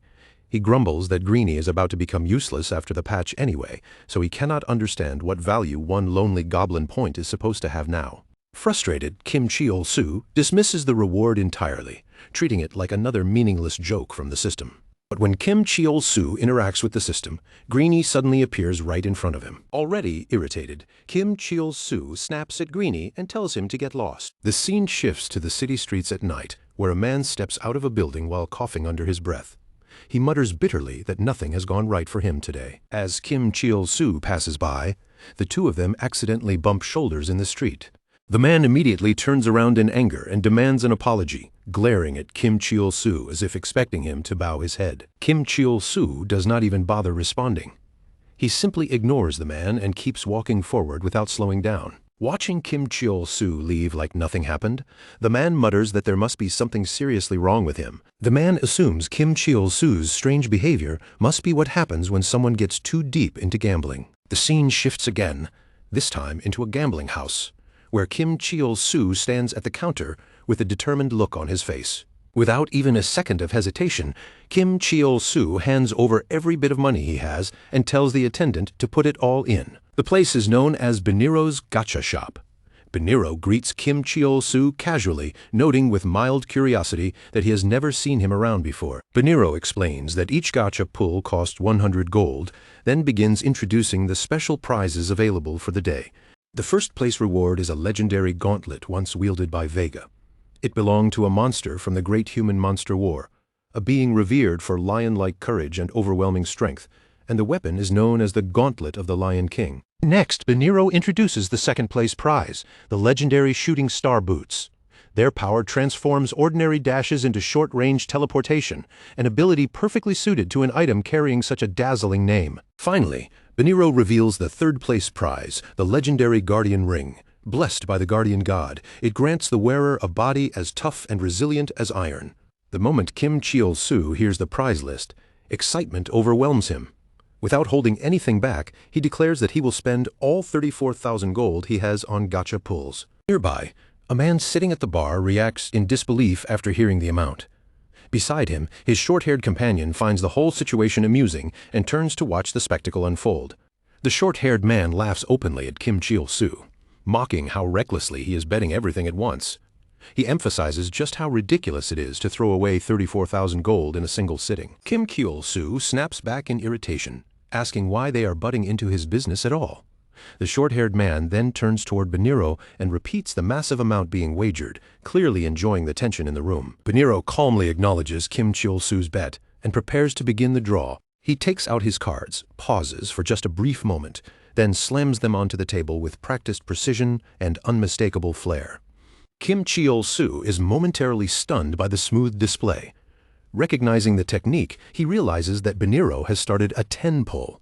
Filled with nervous anticipation, Kim Cheol-soo leans in and asks Beniro to grant him at least one high-ranking prize from those 10 cards. But before Kim Cheol-soo can flip the cards, the short-haired companion suddenly stops him. Annoyed by the interruption, Kim Cheol-soo demands to know why he is being stopped, insisting that this is his money and his pull. The man tells Kim Cheol-soo to calm down and points out that everyone in the room is watching now. Around them, the crowd begins reacting with excitement, cheering him on and urging him to succeed. The companion warns Kim Cheol-soo not to kill the suspense by flipping all the cards at once. Then the short-haired man draws everyone's attention to Beniro's posture. He explains that Beniro's signature stance is not arrogance at all. It is a method he uses to hide his expression. According to the short-haired man, Beniro already knows what cards have been drawn, and his smallest reactions can give the results away. The better the prize, the harder it becomes for him to keep his face completely controlled. He points out that Beniro looks more visibly tense than he has ever seen him before. That means the card Kim Cheol-soo is about to reveal may be promising, and judging by the room's atmosphere. Everyone else has noticed it too. The pressure quickly becomes too much for Kim Cheol-soo. The tension builds until he cannot hold himself back anymore, and he shouts out in anticipation. With everyone watching, Kim Cheol-soo flips over the first card. Immediately afterward, Kim Cheol-soo turns toward the short-haired man and questions everything he just said about Beniro twitching. The man awkwardly tries to laugh it off, insisting that it was all just part of the entertainment. The crowd stirs again, voices rising around Kim Cheol-soo as they remind him that this is only the very start. Compared to the mountain of gold he brought in, he has barely spent anything yet. Kim Cheol-soo takes a breath and slowly steadies himself. They are right, he still has plenty of gold left, and there is no reason to panic this early. Then, in a sudden burst of impatience, Kim Cheol-soo flips open all the remaining cards at once. But when every single one turns out to be worthless, his hope collapses instantly and frustration erupts across his face. Without giving himself even a moment to cool down, Kim Cheol-soo slams another bag of money onto the counter and demands 10 more pulls. Once again, Kim Cheol-soo reveals every card in one go, hoping to force out a miracle, and once again, nothing valuable appears. His anger climbs even higher, twisting his face as his patience starts to completely fall apart. Kim Cheol-soo keeps throwing more money onto the counter, demanding pull after pull, each shout louder and more desperate than the last, as his composure slips away piece by piece. At last, Kim Cheol-soo loses control completely and grabs Beniro by the hair, yelling at him in fury. Only a moment later, he forces himself to let go and tries to calm his breathing before things get even worse. When Kim Cheol-soo finally checks what he has left, the number hits him hard. Only 10,000 gold remains.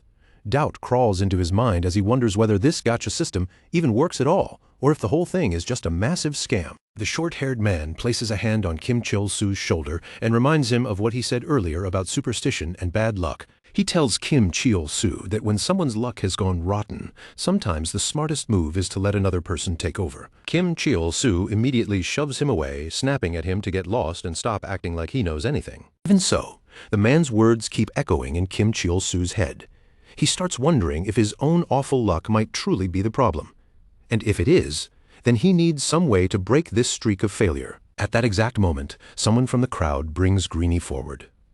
The sight makes Kim Cheol-soo stare in disbelief, and he questions whether the gacha somehow included a goblin as one of the possible prizes. Grabbing Greenie, Kim Cheol-soo sarcastically challenges him to try pulling instead, as if daring the goblin to prove that he can do any better. Greenie fumbles with the cards almost immediately, clumsily scattering them everywhere until they spill across the floor. Kim Cheol-soo instantly regrets the decision and shouts in frustration, saying he never should have involved Greenie in this mess. As the cards lie scattered across the ground, the short-haired man's companion suddenly notices something strange among them. One card in particular stands out from the rest, and its presence is enough to explain the expression Beniro had been desperately trying to hide. Kim Cheol-soo freezes where he stands. Pulled in by curiosity and a tiny spark of hope, he slowly steps closer to the fallen card. As Kim Cheol-soo stares down at it, realization begins to creep in. His voice drops as he wonders whether this could finally be his first real jackpot, the first reward that might actually change everything. Then Kim Cheol-soo notices Beniro's reaction. Sweat is running down Beniro's face, and he is whistling awkwardly while pretending nothing unusual has happened, but the act is far too obvious to fool anyone. The short-haired man remarks that luck may have finally decided to stand on Kim Cheol-soo's side. He adds that this is only the third time he has ever seen Beniro react like that. Irritated by the constant commentary, Kim Cheol-soo snaps at him to shut up. Forcing himself to focus, Kim Cheol-soo remembers Sungryul's words and clings to them like a lifeline. According to Sungryul, if Kim Cheol-soo could pull the gauntlet of the Lion King, selling it would bring in more than enough money to wipe out every debt he had. Everyone around him falls silent, holding their breath as Kim Cheol-soo slowly lowers himself toward the floor and reaches for the card. In Kim Cheol-soo's mind, anything below first place means nothing. Second place and third place will not save him. What he needs is the top reward, the one prize powerful enough to turn everything around. Kim Cheol-soo lifts the card from the floor and begins to announce the result with tense anticipation. But before he can finish, someone in the crowd cuts in and points out that the item is not the gauntlet of the Lion King at all. It is the gauntlet of the Lion Kong. Kim Cheol-soo freezes on the spot. He lowers his eyes back to the card, and shock spreads across his face as he realizes what is written there. His confusion quickly turns into panic. Kim Cheol-soo blurts out question after question, desperately trying to understand what the words Lion Kong are even supposed to mean. Around him, the crowd begins murmuring among themselves. Some suggest the item might actually be even rarer than the official first-place prize, while others admit they have never seen anything like it before. Overwhelmed and frustrated, Kim Cheol-soo yells at the crowd to stop whispering. He dismisses the item as nothing more than a useless vanity reward, something flashy with no real purpose. The short-haired man's companion responds in a more serious tone, directly challenging Kim Cheol-soo's assumption. He explains that cosmetic items can sometimes be unbelievably valuable, even when they do not seem useful at first glance. He begins to point out that in some games, even items with no abilities at all, something as small as a bag, can sell for shocking prices. But Kim Cheol-soo immediately explodes in disbelief. Kim Cheol-soo argues that no sane person would ever spend that much money on something that does absolutely nothing. Then, almost contradicting himself, Kim Cheol-soo launches into a rant about how people constantly spend huge amounts of money on appearances, fashion, grooming, self-care, and even plastic surgery. Humans, Kim Cheol-soo insists, will pay ridiculous prices just to look good and show off in front of others. Even after saying all that, Kim Cheol-soo still cannot understand how it helps him. Shaking off the argument, he turns back to the card with a wavering voice and asks whether this truly counts as a jackpot. He demands that Beniro tell him whether this vanity item is really worth that much. Beniro answers calmly, admitting that he never expected Kim Cheol-soo to pull the special prize. Then he explains that the probability of drawing it is the same as pulling the first-place reward. Sweat starts to bead on Kim Cheol-soo's face as the meaning slowly sinks in. His voice fades, and for a moment he struggles to process what that probability actually means. Beniro continues, explaining that the item cannot be exchanged and is considered an ultra-rare drop. It is not something that could be guaranteed even with 1,000,000 gold, and Beniro has personally seen people spend hundreds of thousands without pulling anything comparable. By every measure, Kim Cheol-soo should be proud of this result. But instead of pride, Kim Cheol-soo's rage explodes all at once, and he lashes out at Beniro in fury. Kim Cheol-soo demands compensation, accusing Beniro of robbing him of the real rewards he actually needed. But almost immediately after shouting, regret crashes down on him. Kim Cheol-soo clutches his head with both hands as panic spirals through him, his thoughts twisting into complete chaos. He cannot believe his luck could be this awful. After all those pulls, he did not even get a single third-place item. The thought of every wasted coin makes him feel sick, and he starts imagining what $4,000 could have bought him in the real world. Proper meals, small comforts, and all the little things he used to hesitate over. Desperation takes over, and Kim Cheol-soo forces himself to rationalize the loss. The 34,000 gold was only a sacrifice, he tells himself. After hundreds of pulls, surely something good has to appear eventually.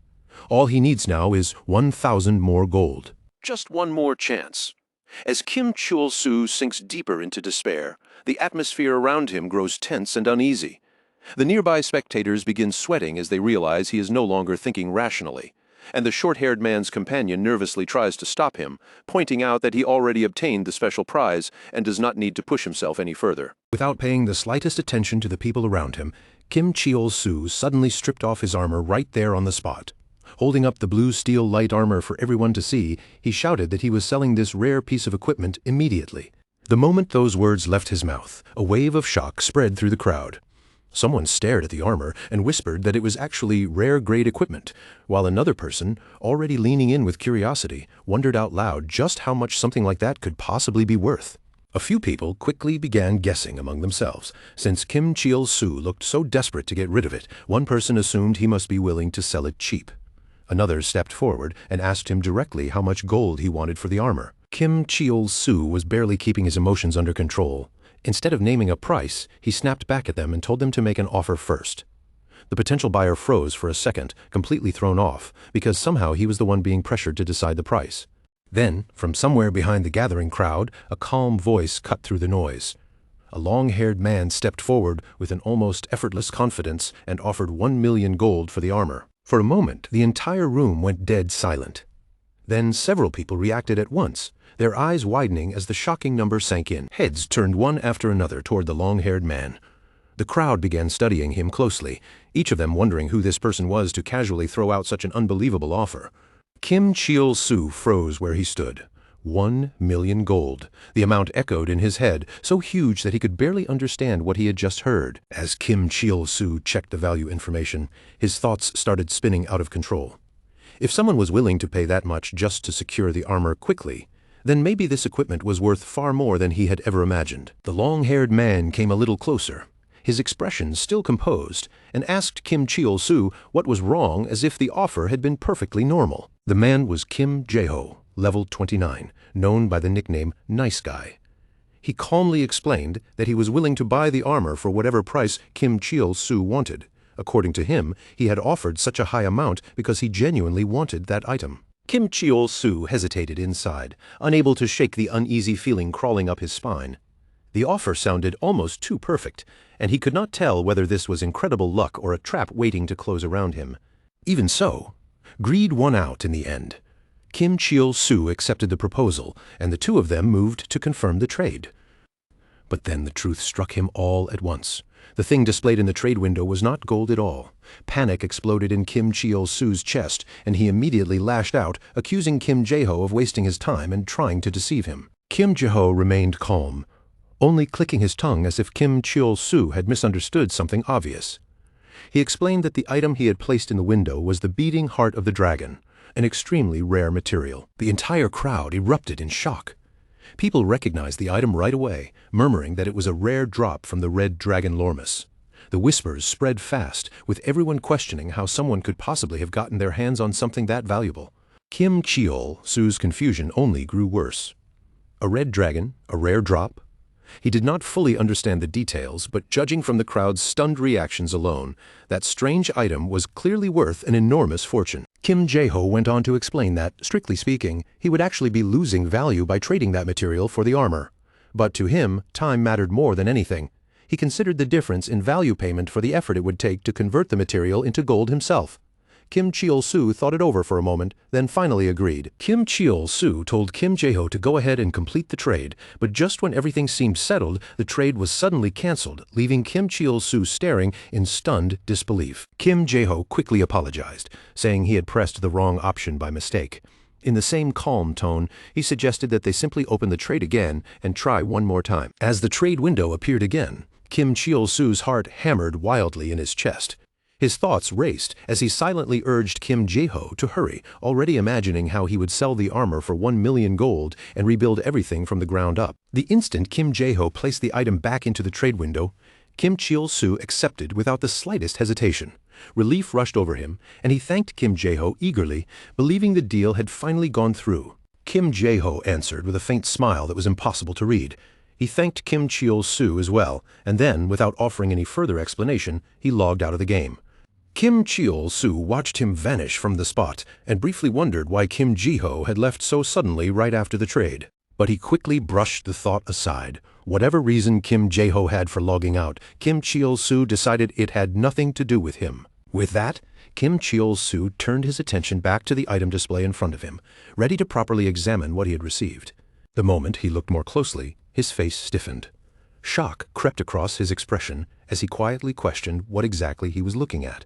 Someone nearby suddenly laughed and pointed at the item, saying that it looked less like a legendary material and more like a strawberry. Another person mocked Kim Cheol-soo outright, telling him he had been scammed. A third person added casually that this place was packed with people who had already lost money, which made it the perfect hunting ground for scammers. That was why, they said, anyone here should think very carefully before pressing a single button. One after another, the people in the crowd began drifting out of the bar. Someone muttered that the armor had never looked like it was worth 1 million gold in the first place, and Kim Cheol-soo should have known better than to trust such a ridiculous offer. Only the companion of the short-haired man stayed behind for a brief moment. Speaking more honestly than the others, he told Kim Cheol-soo that none of the people who had been cheering earlier had ever actually won anything themselves. Everyone in that place was trapped in the same miserable cycle. They held on to other people's failures, using someone else's downfall to soothe the sting of their own losses. So when it looked like Kim Cheol-soo had truly won something, most of them were not happy for him at all. Deep down, they were hoping it would turn out to be worthless. That was why they felt relieved the moment they heard the item could not be exchanged. None of them had wanted to congratulate Kim Cheol-soo from the beginning. After a brief pause, the man told Kim Cheol-soo to take a good look around and remember this moment as a lesson. Then he warned him not to come back to this place again. With those words, the man turned and left. Kim Cheol-soo remained behind, swallowing the humiliation before finally letting out a bitter curse. Kim Cheol-soo logged out of the game, but returning to reality did nothing to cool his rage. He shouted furiously, cursing everyone who had laughed at him. A nearby boy nervously remarked that he sounded frightening, and just then, two men stepped directly into Kim Cheol-soo's path. One of the men coldly pointed out that killing people was not an option. Then he asked how Kim Cheol-soo expected to pay back his debts if he ended up locked away in prison. Panic rushed through Kim Cheol-soo's body, and sweat began forming on his face as the situation finally hit him. He quickly insisted that he had already paid off his debts. The yellow-haired man grabbed Kim Cheol-soo by the hair and yanked hard, sending sharp pain tearing across his scalp. He demanded to know what Kim Cheol-soo meant by paid, reminding him that handing over $200,000 did not erase everything else he owed. Then he threatened him without even trying to hide it. Kim Cheol-soo panicked even harder and promised that he would pay everything back.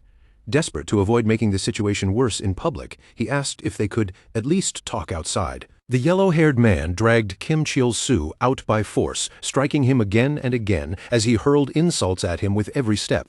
Kim Cheol-soo begged him to stop, repeating over and over that he would pay, but the man only mocked him, calling him entertaining as if Kim Cheol-soo's fear was nothing more than a joke. Then the yellow-haired man clamped one hand around Kim Cheol-soo's neck and drove a heavy punch straight into his stomach. He explained that if money were the only thing he wanted, he could have handled it with a simple phone call. The real reason he had come in person was because Kim Cheol-soo had gone far too long without receiving a proper punishment. Kim Cheol-soo dropped to his knees, crying out as the pain overwhelmed him. The man looked down at him and continued coldly, saying that this beating should have happened a long time ago. He mocked Kim Cheol-soo's desperate plea not to be hit. Then he stepped forward, preparing to kick him, warning him not to move unless he wanted his bones broken. Curled up on the ground, Kim Cheol-soo covered his head with both arms and cried out in pain, trying helplessly to protect himself. Just as the kick was about to come down, Sung-ryul suddenly stepped between them and took the blow against his own back. Kim Cheol-soo looked up in shock, unable to believe that the old man had appeared and shielded him. The yellow-haired man stared at Sung-ryul in disbelief, his expression twisting as he demanded to know whether the old man was blind. The black-haired man beside him looked completely thrown off, his eyes shifting between Sung-ryul and the yellow-haired goon. In confusion, he asked if they were supposed to take care of the old man too, but the yellow-haired man immediately snapped at him, sharply telling him not to say something so stupid. Sung-ryul slowly pushed himself upright, his face tightening with anger as he forced his battered body to straighten. With a hard glare fixed on the two men, he told them that now it was their turn to pay for daring to lay their hands on his dear friend. One of the goons did not even bother answering properly. Without the slightest hesitation, he drove his foot into Sung-ryul and kicked the old man away, flatly refusing to pay anything. The force of the kick sent Sung-ryul tumbling across the ground until he landed heavily near Kim Cheol-soo. A pained groan escaped him as he struggled just to breathe. Seeing him fall like that, Kim Cheol-soo forced his injured body upright and called out to Sung-ryul, asking if he was all right. One of the goons crouched down and began gathering the money that had scattered across the ground. While picking it up, he mocked the whole situation, laughing at how ridiculous it was to threaten people with a brick. But the moment he looked closer, his hands suddenly froze. The bills in his hand were not fake at all, they were real cash. Once that sank in, his mocking tone faded, and he asked Sung-ryul if he had really come there to settle Kim Cheol-soo's debt. Sung-ryul clutched his aching back and tried to straighten himself again, his voice still rough from the impact. He answered that this was exactly why people should listen until someone finishes speaking. Kim Cheol-soo stared at him in confusion, still shaken by what had just happened. He asked why Sung-ryul would go this far for him, pointing out that those were $1,000 bills, real money, not some cheap excuse. Sung-ryul answered in a cold, controlled voice. He knew they were not demanding the full repayment yet, and if they had only come to collect the interest for now, then the cash on the ground should be enough to cover today. The yellow-haired goon picked up the bundle and shoved it toward his companion, ordering him to count every bill and make sure the amount was right. While the money was being counted, the yellow-haired man turned his attention back to Sung-ryul. With a sneering laugh, he asked who the old man even was, claiming Kim Cheol-soo had never had any friends in the first place. Sung-ryul slowly got back to his feet and looked at him without flinching. He replied that the money should be the only thing that mattered to them, and he saw no reason to explain himself any further. The goon seemed satisfied enough and gave a careless shrug. Whether Sung-ryul was a friend or something else entirely did not matter to him, as long as the cash was real. After finishing the count, the black-haired companion confirmed that the cash was there, giving the yellow-haired man the answer he had been waiting for. The yellow-haired man corrected him impatiently, clearly annoyed by even the smallest mistake. Then, deciding there was no more reason to stay, he ordered everyone to leave. Before walking away completely, the yellow-haired man glanced back over his shoulder at Kim Cheol-soo. In a mocking tone, he told him to treat that friend of his a little better. Later, the tense street scene gave way to a quiet bar where Kim Cheol-soo and Sungryul sat across from each other with cans of beer in their hands.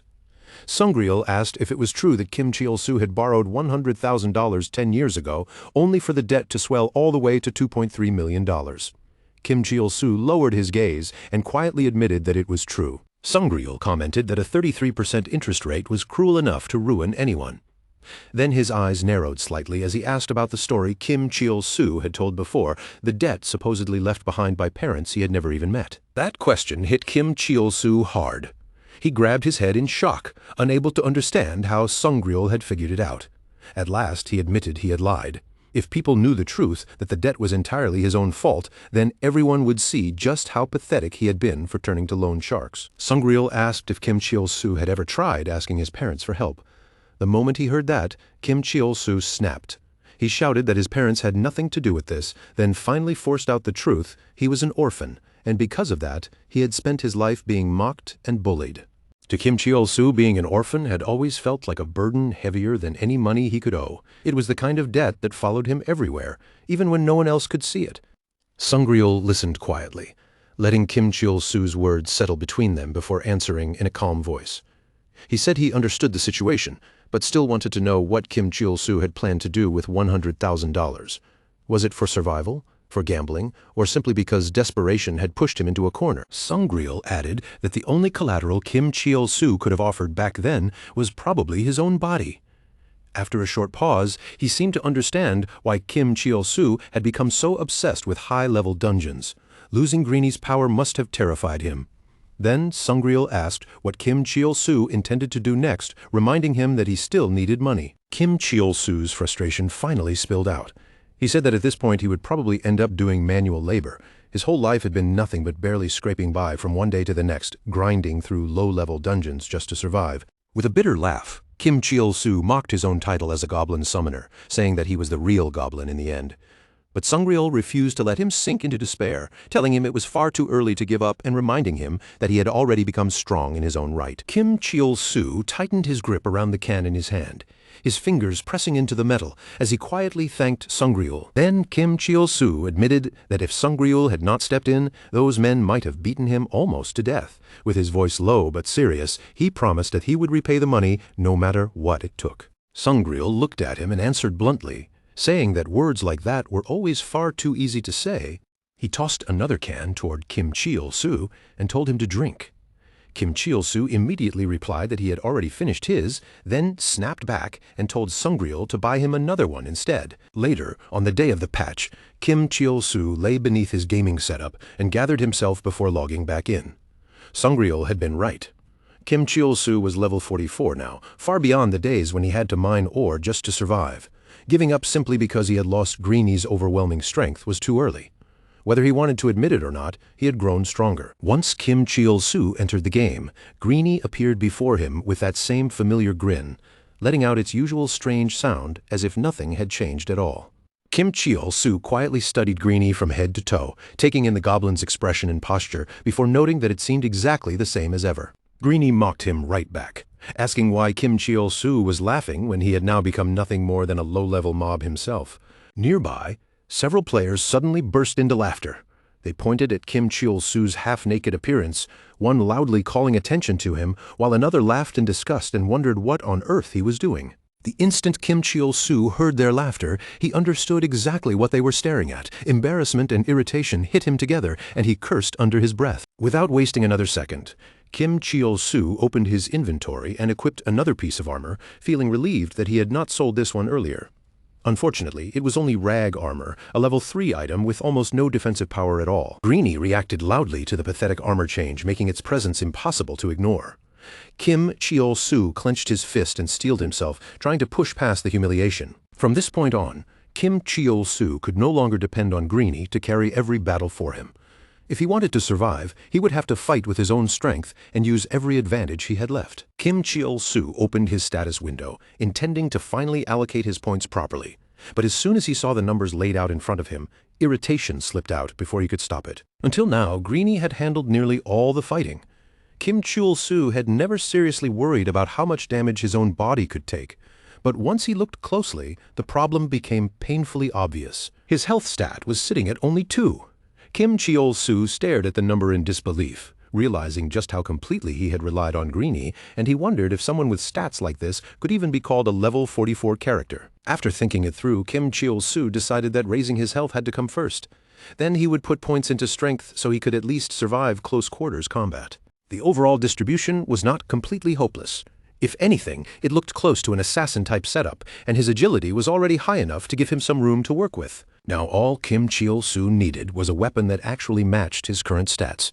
But the moment that thought crossed his mind, reality came crashing down again. Sweat broke out on Kim Cheol-soo's face as he remembered the painful truth. He had blown all of his money on gacha, and now he did not even have enough gold left to buy something as basic as a stick. Eventually, Kim Cheol-soo made his way to the Adventurers Guild. Stopping in front of the building, he muttered that even after playing Heaven's Door for so long, the game still managed to surprise him with new discoveries. Inside the guild, 2 players were already waiting. One of them was Roy, a level 48 magician. The other was Revenant, a quiet level 47 player whose presence carried a strange weight. Roy spoke to Revenant with bright enthusiasm, saying that she felt honored to be forming a party with someone as famous as him. She added that Revenant truly lived up to the rumors about being quiet, especially for someone who had reached level 47 using only basic attacks. Then she explained that they had accepted a request and were currently searching for one more party member. At that exact moment, Kim Cheol-soo stepped inside and asked if they were looking for someone to join them. Trying to sound casual, he said he might be able to help and mentioned that he had the Lion King's gauntlet. Roy reacted immediately, recognizing the name as Vega's weapon, and Kim Cheol-soo took her response as proof she knew its value, quickly downplaying it by saying he was not trying to show off. Roy quickly decided there was no point in searching any further. After all, seeing Vega's weapon used in a real fight was rare enough to make her curious. So she invited Kim Cheol-soo to join their party. Kim Cheol-soo then glanced toward Revenant, noticed his quiet stare, and rudely asked what he was looking at. Roy calmly explained that Revenant was actually the leader of the party. The moment Kim Cheol-soo heard that, his attitude flipped completely, and he greeted Revenant with sudden politeness as if his earlier rudeness had never happened. The next moment, the scenery changed to the Red Canyon, where towering red cliffs stretched high above the dry ravine. As the 3 of them moved through the narrow canyon path, Roy noticed how stiff Kim Cheol-soo looked and gently told him there was no need to be that nervous. Roy explained that their party's level was much higher than the monsters roaming nearby. Around them, lizardmen in the level 32 to 33 range wandered through the canyon, but according to Roy, the creatures in this region would not attack unless someone provoked them first. Even after hearing that, Kim Cheol-soo could not relax. His eyes dropped toward the gauntlet on his hand, and uneasiness continued to crawl across his face. Deep down, Kim Cheol-soo knew the truth. The Lion King's gauntlet was nothing more than a flashy vanity item with no actual stats, and he had only pretended it had real power so he could secure a spot in the party. Since his old mining days, Kim Cheol-soo had never seriously entered a dungeon without depending on Greenie's strength. Worse than that, his current equipment was barely better than what he had worn back at level 3. With gear that pathetic, staying on guard felt completely reasonable. Roy watched Kim Cheol-soo for a moment, studying him with quiet curiosity. Then she asked if he still had not selected a job yet. Kim Cheol-soo blinked in confusion, then pointed out that his class should already be visible above his head for anyone to see. Roy explained that all she could see was his level and nothing else. That single sentence made the realization hit Kim Cheol-soo hard. Hidden classes did not display their names to other players at all, meaning they were hidden in the most literal way possible. That thought immediately led Kim Cheol-soo to another conclusion. If Revenant had reached level 47 without a visible job change, then he must also be something far from ordinary. Trying to act as if it was no big deal, Kim Cheol-soo began explaining that he did, in fact, have a class. But before Kim Cheol-soo could finish his sentence, a spear suddenly shot through the air and slammed into the ground right in front of him. Kim Cheol-soo jolted in surprise, then immediately snapped in anger, shouting that Roy had just told him the monsters here would not attack first. When Kim Cheol-soo turned toward the source of the chaos, he instantly understood what had happened. Greenie had already rushed into battle with the monsters on its own. Kim Cheol-soo shouted at Greenie, demanding to know what it thought it was doing, and only then did the reason become clear. Minions automatically attacked nearby monsters unless they were specifically ordered not to. Annoyed by how quickly things had gone wrong, Kim Cheol-soo scolded Greenie for causing trouble the moment they arrived. Greenie mocked him right back, pointing out that after the patch, Kim Cheol-soo was no longer useful and should stop acting the way he used to. Roy stared at Greenie with open curiosity, clearly unsure what to make of the creature. Kim Cheol-soo tried to sound casual as he explained that Greenie was simply his minion. Kim Cheol-soo then admitted that he had changed into a hidden class, but the only thing that class allowed him to do was summon one single goblin. He added that Greenie used to be absurdly powerful, but that strength had apparently come from what turned out to be a bug. According to Kim Cheol-soo, once today's patch went through, that bug had been fixed, and Greenie had lost the overwhelming power that made it so terrifying before. Roy listened carefully, then asked where Kim Cheol-soo had heard that information about the patch. Kim Cheol-soo answered that a good friend had told him, then asked why it mattered. Roy's expression turned serious as she explained that according to the official patch notes, none of today's changes had anything to do with the summoner class. While that conversation was still unfolding, the monsters closed in and launched their attacks directly at Greenie. Their strikes landed cleanly against Greenie's body, but despite the impact, not a single point of damage appeared. Kim Cheol-soo stared at the sight in complete shock, unable to make sense of what had just happened. Then the scene shifted away to another place entirely. Sungryul was visibly shaken, his face pale with panic. He apologized to Kim Cheol-soo again and again, desperately admitting that he had made a serious mistake. Kim Cheol-soo looked concerned, but strangely calm at the same time. He told Sungryul not to apologize, so desperately dryly remarking that at this rate, the old man might actually die anyway. As the view pulled back, their ridiculous situation became clear. They were standing near the edge of a steep mountain cliff, and Greenie was holding Sungryul upside down by one leg, dangling him over the drop below. Terrified, Sungryul begged Kim Cheol-soo for forgiveness. Sungryul insisted that he must have misread the patch notes and argued that everything should still be fine because Greenie itself had not been harmed at all. As he pleaded for his life, Kim Cheol-soo watched the whole scene and commented dryly on just how absurd it looked. Still hanging in terror, Sungryul shouted that if anyone deserved to die, it should be him, especially after making Kim Cheol-soo waste so much time because of his mistake. Sungryul went even further, insisting that even if Greenie threw him off the cliff 100 times, it still would not be enough punishment for what he had done. Suddenly, Greenie pulled Sungryul back up from the cliff and dropped him hard onto the ground. Sungryul cried out in pain, clutching his back as he landed. Kim Cheol-soo stepped closer and reached out a hand, offering to help Sungryul back onto his feet. Kim Cheol-soo told Sungryul that he knew the old man had never meant to harm him, and since Sungryul was sincerely apologizing as his friend, Kim Cheol-soo said he had no choice but to accept it, even if the whole situation still left him frustrated. Sungryul seemed caught off guard by the word friend.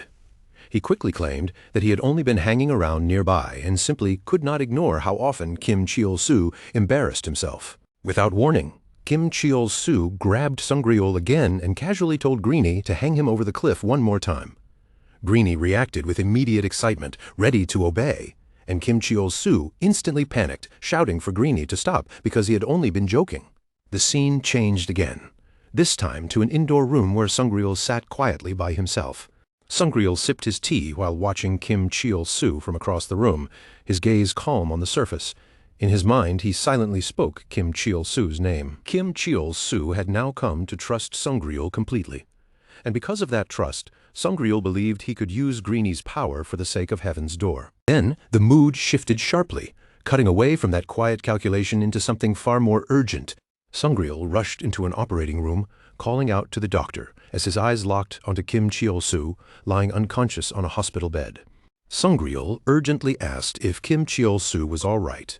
The doctor asked whether Sungryul was his guardian, and Sungryul answered without hesitation that he was.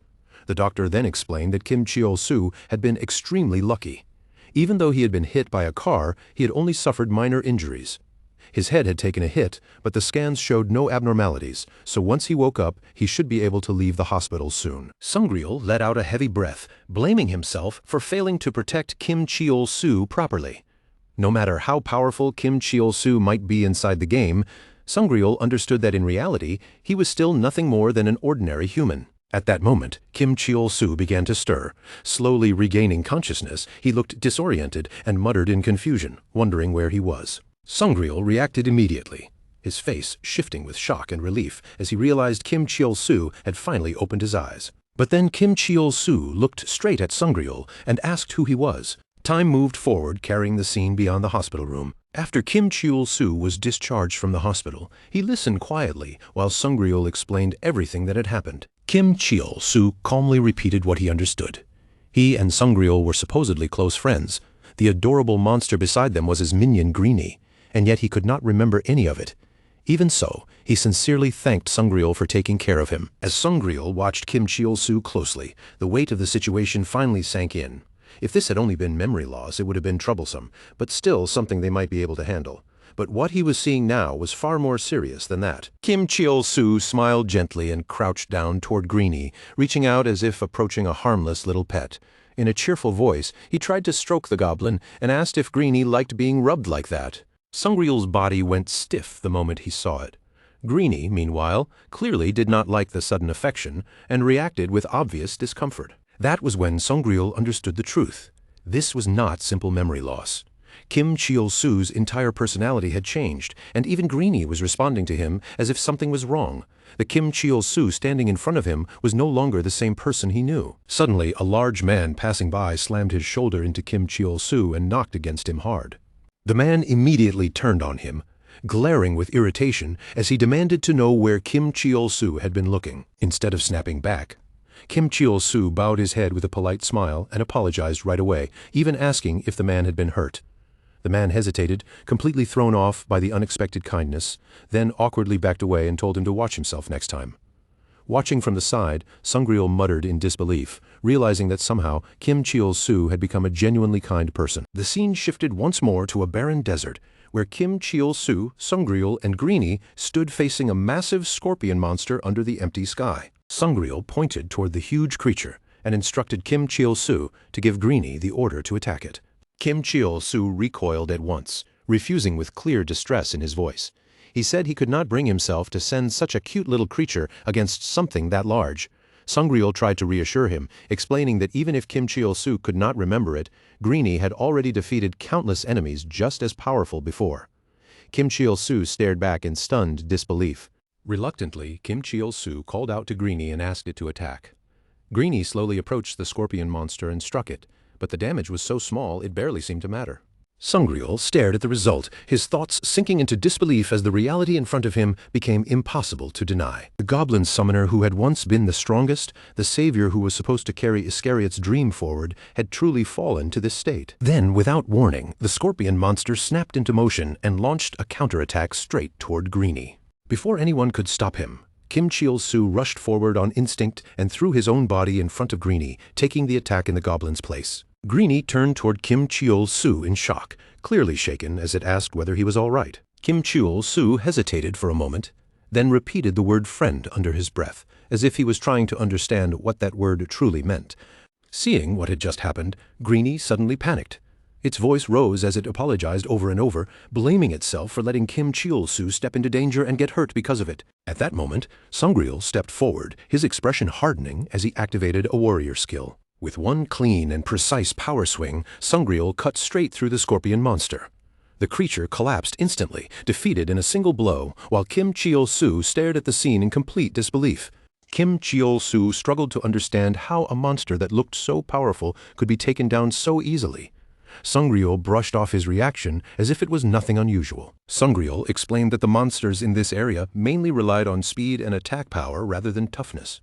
Because their defenses were weak, players who understood how to counter them could bring them down surprisingly fast.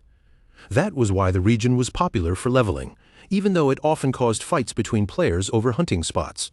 Still holding Greenie close, Kim Cheol-soo looked genuinely confused. He said it was unfortunate that people could not simply cooperate with each other instead of fighting over territory. A voice suddenly came from behind him. The super wizard had appeared, sounding surprised by the words he had just heard. He pointed out the irony of Kim Cheol-soo saying that considering he was once the person who dominated every monster in this area, then he challenged Kim Cheol-soo to look at him properly and say it again, making Kim Cheol-soo freeze in place. Kim Cheol-soo recognized the figure in front of him, but only faintly. He insisted that he had seen him somewhere before, even though the memory refused to come clearly. Trying to force the memory back, Kim Cheol-soo clutched his head and raised his voice, grasping at the broken fragments surfacing in his mind. Kim Cheol-soo's eyes locked onto the beard, and he blurted out a wrong name that sounded almost like an insult. The super wizard snapped back immediately, offended by the ridiculous nickname, and demanded to know whether Kim Cheol-soo could even read usernames properly. Watching the exchange, Sungryul began putting the pieces together. Kim Cheol-soo's confusion was real, but his memories had not disappeared completely. If fragments were already surfacing, then restoring them might not be as impossible as Sungryul had feared. Kim Cheol-soo kept guessing names, each attempt coming a little closer, but still missing the correct one. As Sungryul watched him struggle, a decision began forming in his mind. Sungryul concluded that if Kim Cheol-soo was thrown into another hidden dungeon and forced into the same kind of life or death pressure, his memories would have no choice but to resurface. Silently, Sungryul apologized to him, convincing himself that this was necessary for Kim Cheol-soo's own sake. Clearing his throat, Sungryul announced that he had urgent business to handle and said he would meet Kim Cheol-soo later back in town. Kim Cheol-soo reacted immediately, his face filling with confusion and alarm as he asked whether Sungryul was really leaving him behind. Sungryul turned as if to walk away and gave him a brief goodbye. Kim Cheol-soo panicked and tried to stop him, insisting that they should go together instead of separating. Sungryul refused sharply, telling Kim Cheol-soo that this matter had nothing to do with him. But Kim Cheol-soo only smiled warmly. He pointed out that Sungryul had been frowning the entire time, and anyone could tell there was something weighing heavily on his mind. Then Kim Cheol-soo grabbed Sungryul's hand with both of his own and declared that since Sungryul had saved his life, it was now his turn to help in return. Sungryul froze on the spot, completely at a loss for words as Kim Cheol-soo held onto him with sincere determination. Then Sungryul suddenly exploded, shouting that the whole idea was absolutely ridiculous.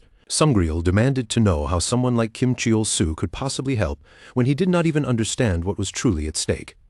He tried to yank his hand free and told Kim Cheol-soo to let go, but Kim Cheol-soo refused. Kim Cheol-soo admitted that he could not remember what kind of person he used to be, but he was certain that if their positions were reversed, he would have done everything he could to help. Sungryul grew more desperate, struggling to shake him off by force while spilling out insults and frustration. Kim Cheol-soo stubbornly held on, insisting that he was coming along no matter what Sungryul said. Nearby, the super wizard awkwardly tried to cut into the conversation, but both of them completely ignored him. Inside, Sungryul was starting to panic. He knew he needed to contact Iscariot and gather information about more hidden dungeons as quickly as possible. That was the only way Sungryul could restore Kim Cheol-soo's memories before time ran out. Sungryul cursed inwardly, realizing that Kim Cheol-soo had no idea what was actually happening or how serious the situation had become. The super wizard tried once again to speak up. But before he could finish, another presence appeared. A calm voice greeted Sungryul by name. Sungryul recognized that voice instantly and turned toward it at once. The newcomer was revealed to be Jun-hyuk of the Darkness, a level 56 shadow hunter. Jun-hyuk scolded Sungryul for ignoring his messages and jokingly threatened him for vanishing without a word. Sungryul looked genuinely surprised, admitting that he had not expected to see Jun-hyuk there. Jun-hyuk looked Sungryul over and pointed out something suspicious. For someone who seemed to spend so much time inside Heaven's Door, Sungryul's level was strangely low. Sungryul simply laughed it off, brushing away the comment with an easy smile. He reminded Jun-hyuk that he had never been the type to rely on brute strength in the first place, since strategy had always suited him far better than direct combat. Then Sungryul shifted the topic and asked whether Jun-hyuk had completed his second job progression. Judging from what Jun-hyuk had gone through inside the hidden dungeon, Sungryul figured that experience must have changed him quite a bit. Jun-hyuk ignored the casual tone and went straight to the reason he had come. This was not some friendly reunion.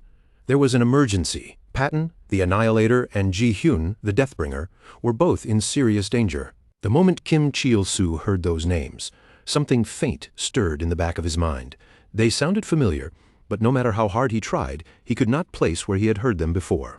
Jun-hyuk briefly studied Kim Cheol-soo from where he stood. Even now, there was something about him that looked powerful.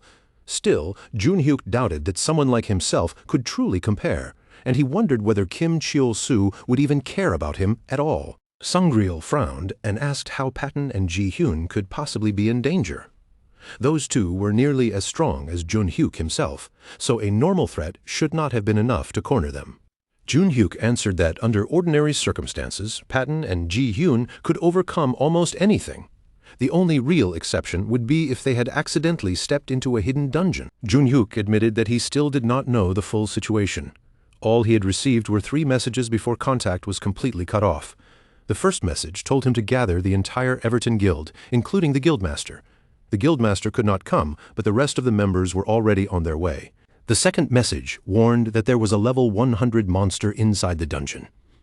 The moment Sangreul heard that number, his expression changed, and the shock on his face was impossible to hide. Junhyuk cursed under his breath, anger slipping through his calm exterior as he wondered how Patton and Ji-hyun had managed to get themselves trapped in something that dangerous.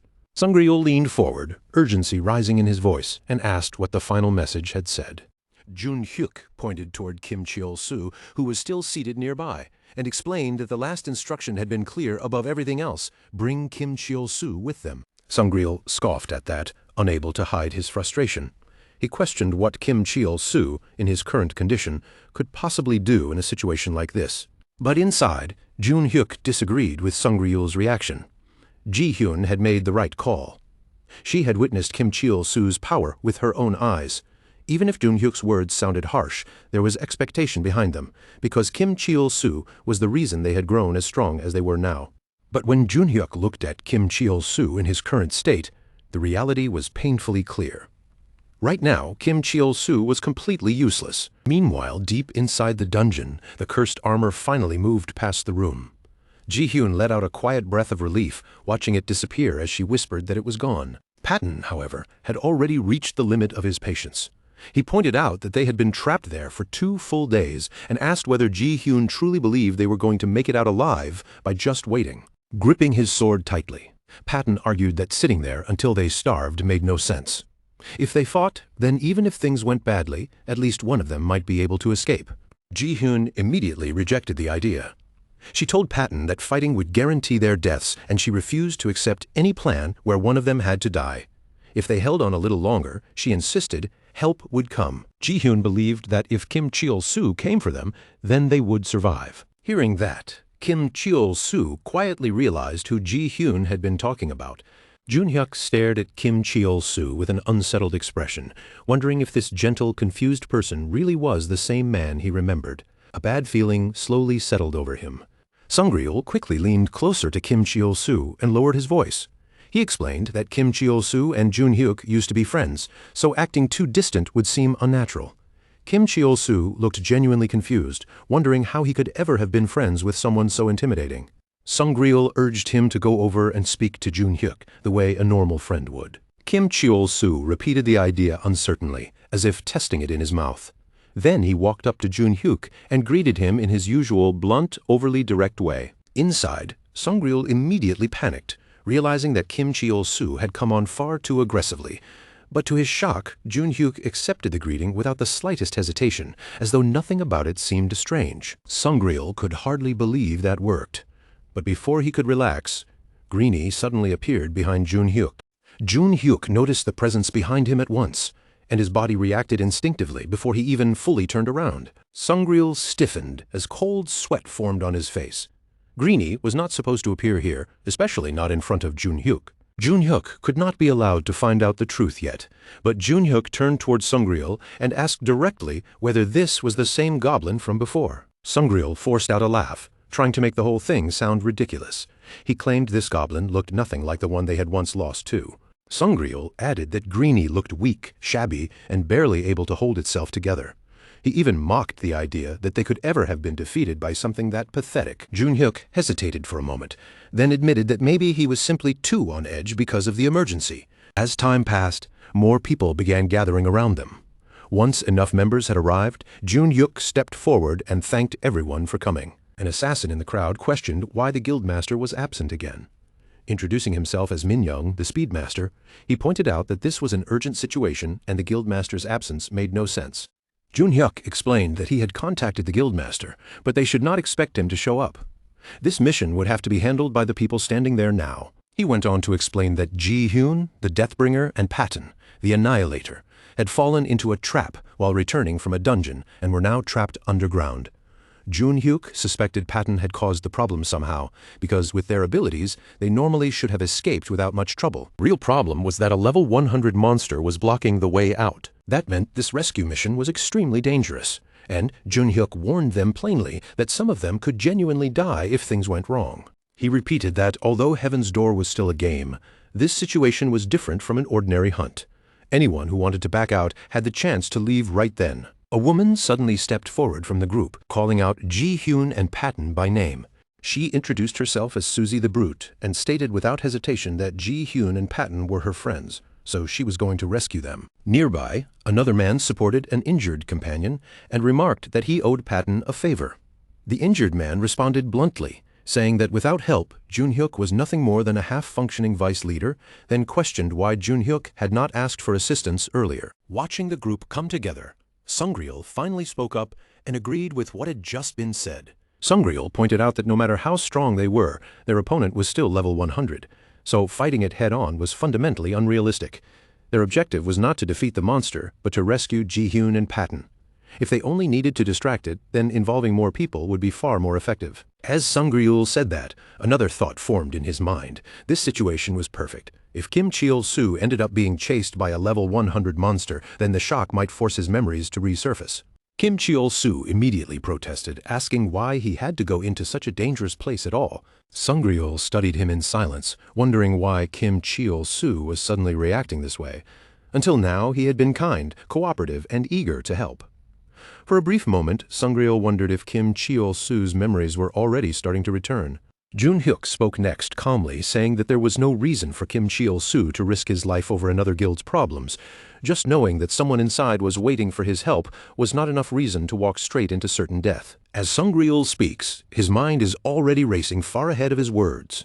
Every piece is falling into place one after another, almost too perfectly, and deep inside, he realizes this is the exact moment he has been waiting for, the long-awaited revival of the Demon King. Kim Cheol-soo looks straight at Junhyuk, his face suddenly tightening with resolve.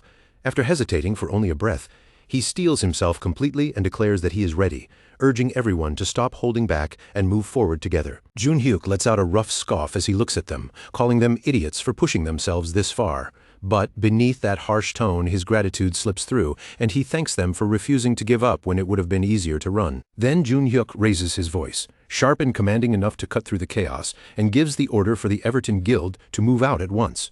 Somewhere far from the dungeon, a man in glasses stands with his phone held in one hand. He listens quietly to the report coming through, his expression calm and unreadable as he acknowledges what he has just heard. Without taking his eyes off the phone, he instructs his subordinate to keep observing Kim Cheol-soo closely.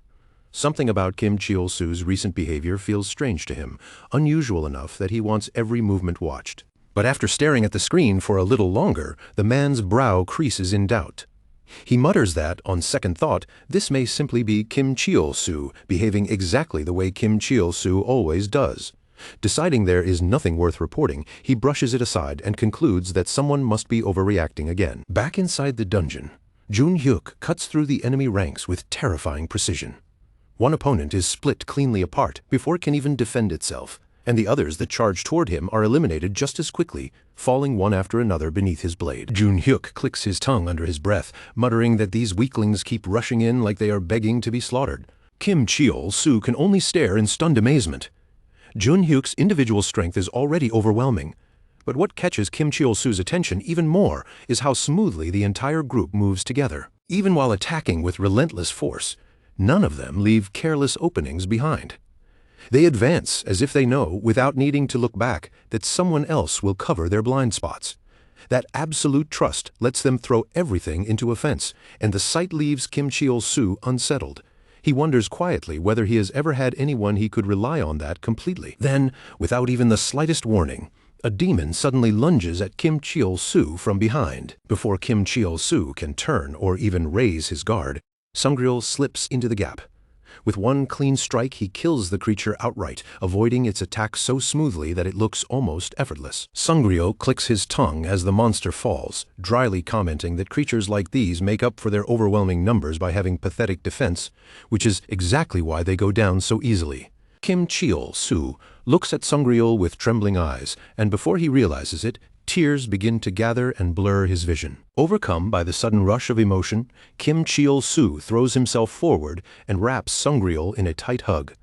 Greenie gets dragged into it as well, squeezed right along with them. Sungryul immediately erupts in irritation, shouting at Kim Cheol-soo to let go and calling the whole thing disgusting.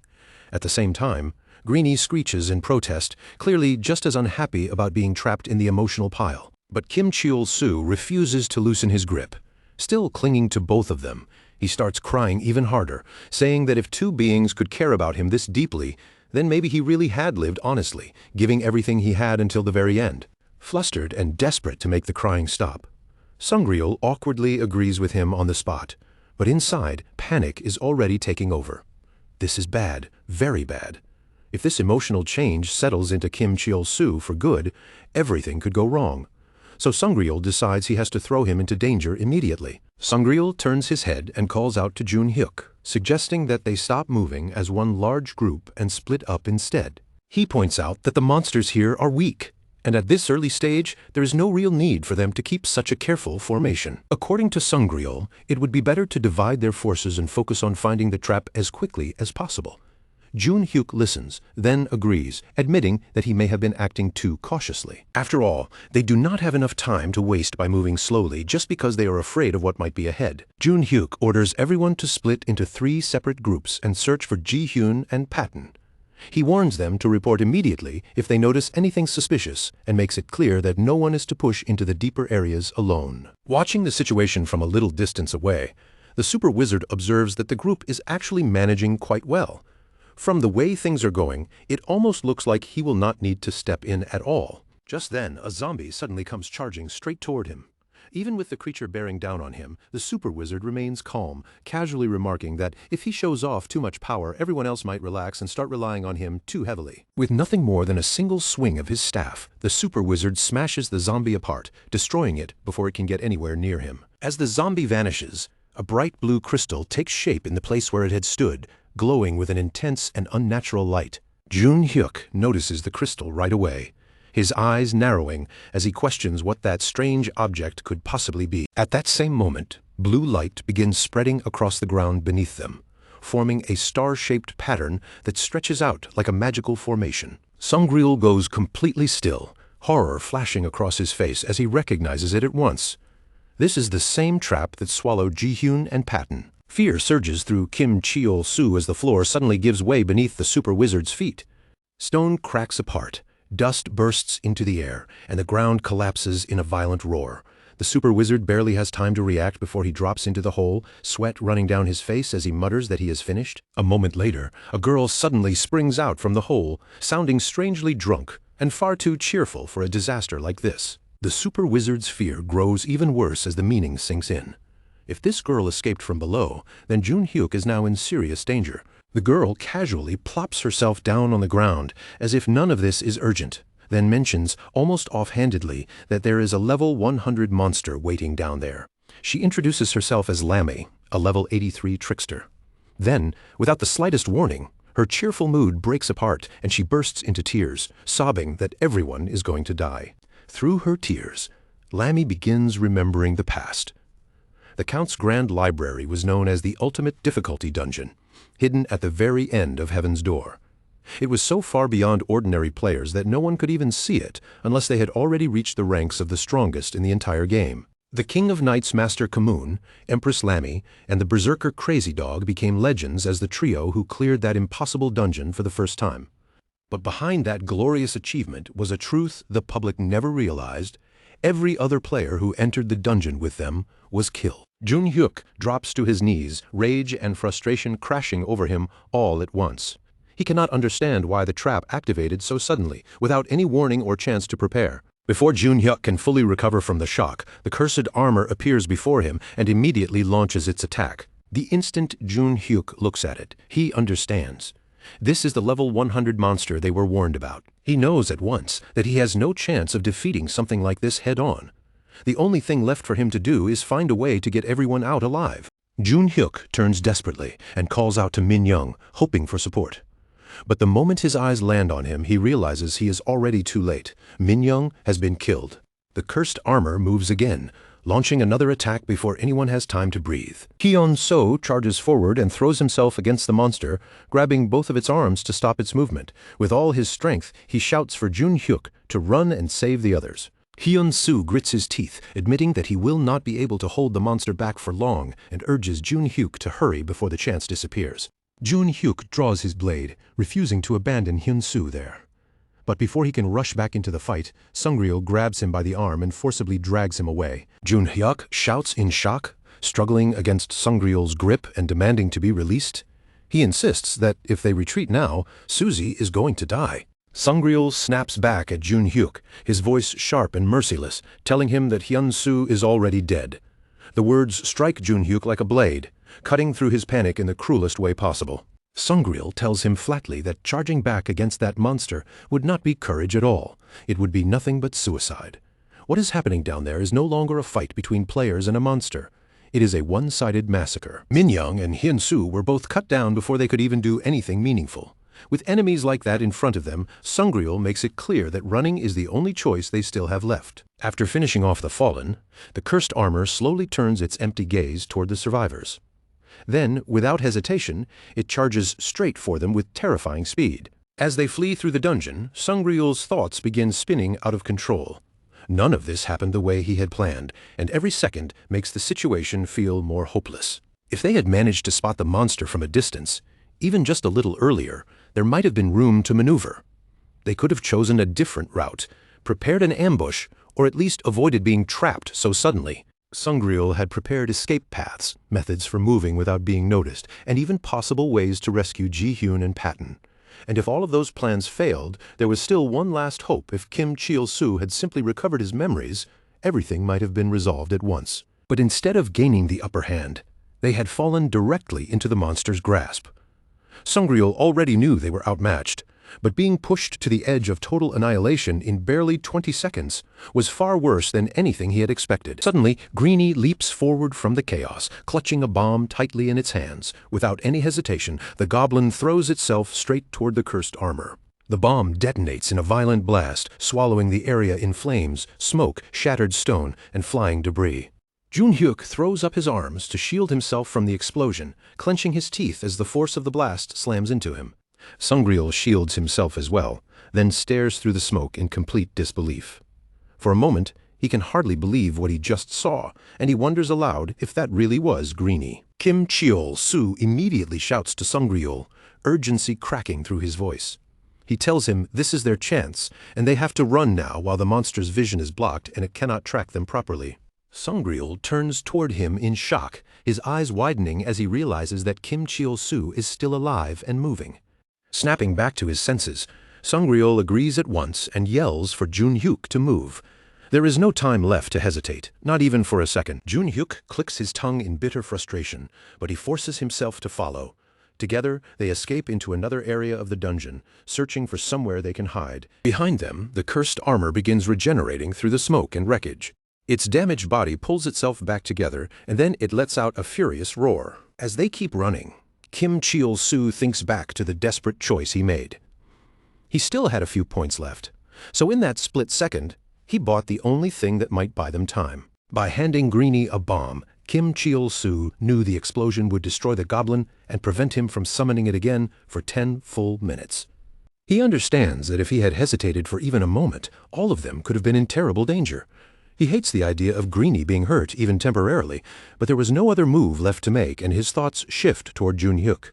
No matter how unpleasant it feels, Kim Cheol-soo decides that this outcome is still better than letting an actual person die in front of him. Jun Hyuk finally comes to a stop, and the grief he had been holding back crashes over him all at once. In a hollow voice, he says it is over, that Ji-hyun and Patton are probably already dead.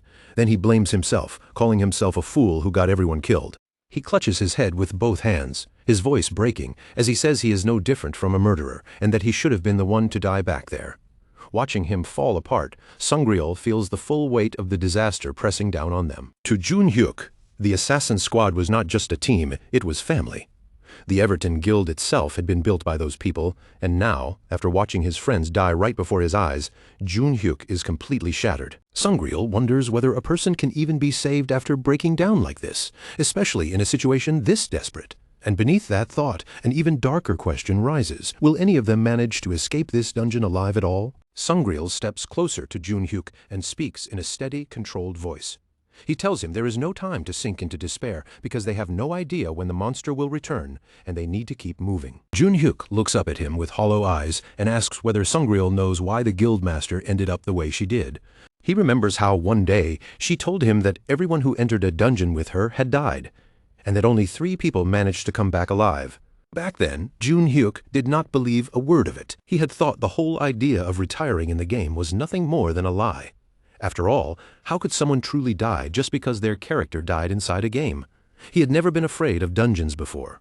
To him, it had always been only a game.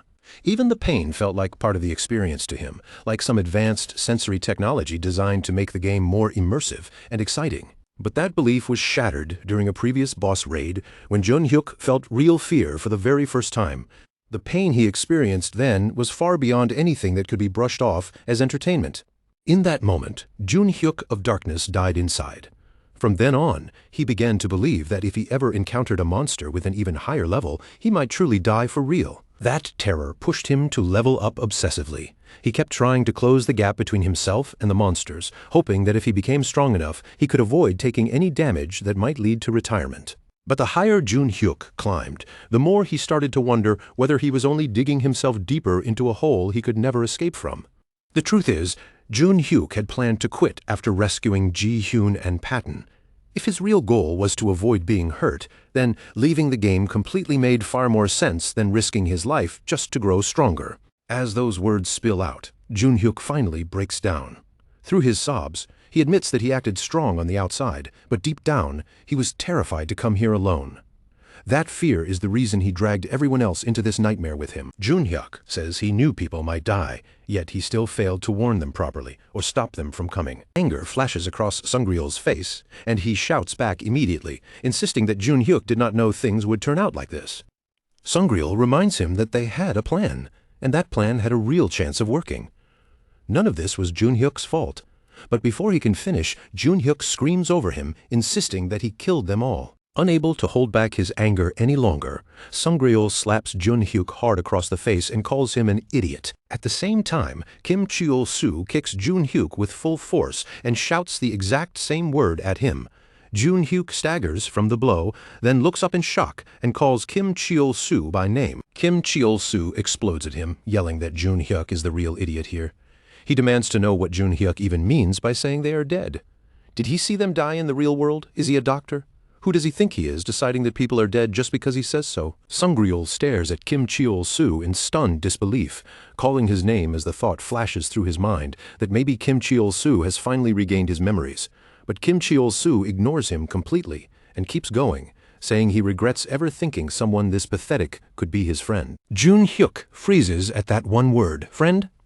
Sungryul's mind spirals in confusion. Since when did Kim Cheol-soo ever consider Junhyuk his friend? A memory suddenly flashes through Sungryul's mind. He remembers Junhyuk once asking where Kim Cheol-soo planned to go next, and Kim Cheol-soo answering without hesitation that he would go somewhere far away from them.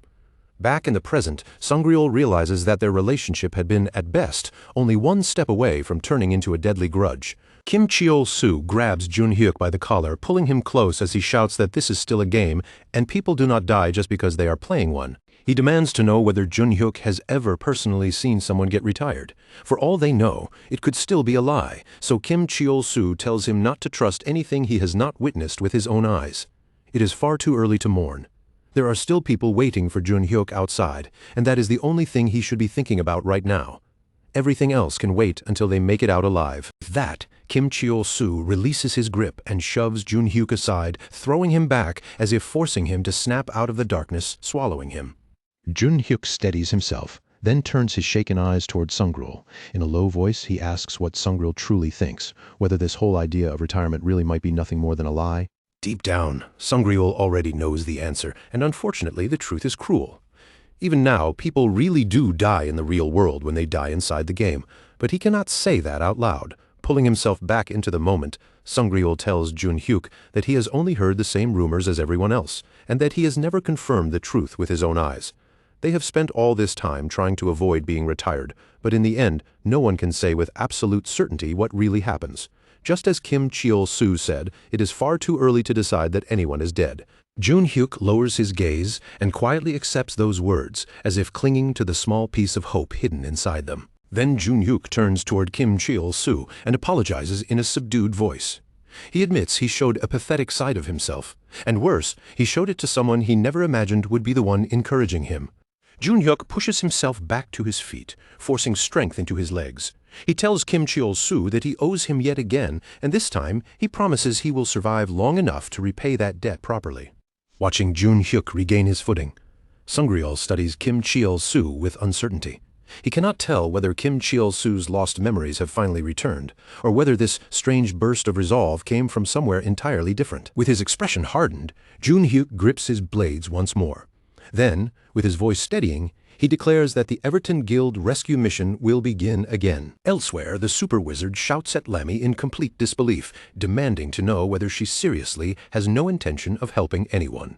He reminds her that she is supposed to be their guild master.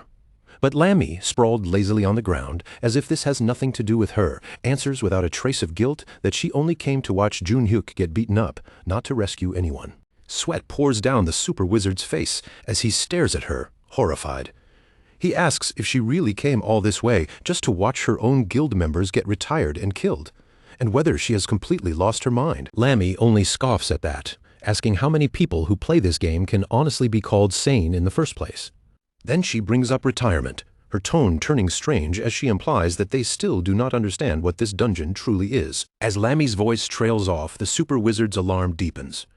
If what she is hinting at is true, then this trap, or rather this entire device, is far more dangerous than any of them had imagined. Deeper inside the dungeon, Ji-hyun speaks in a calm, measured voice, while beside her, Patton angrily taps at his interface again and again.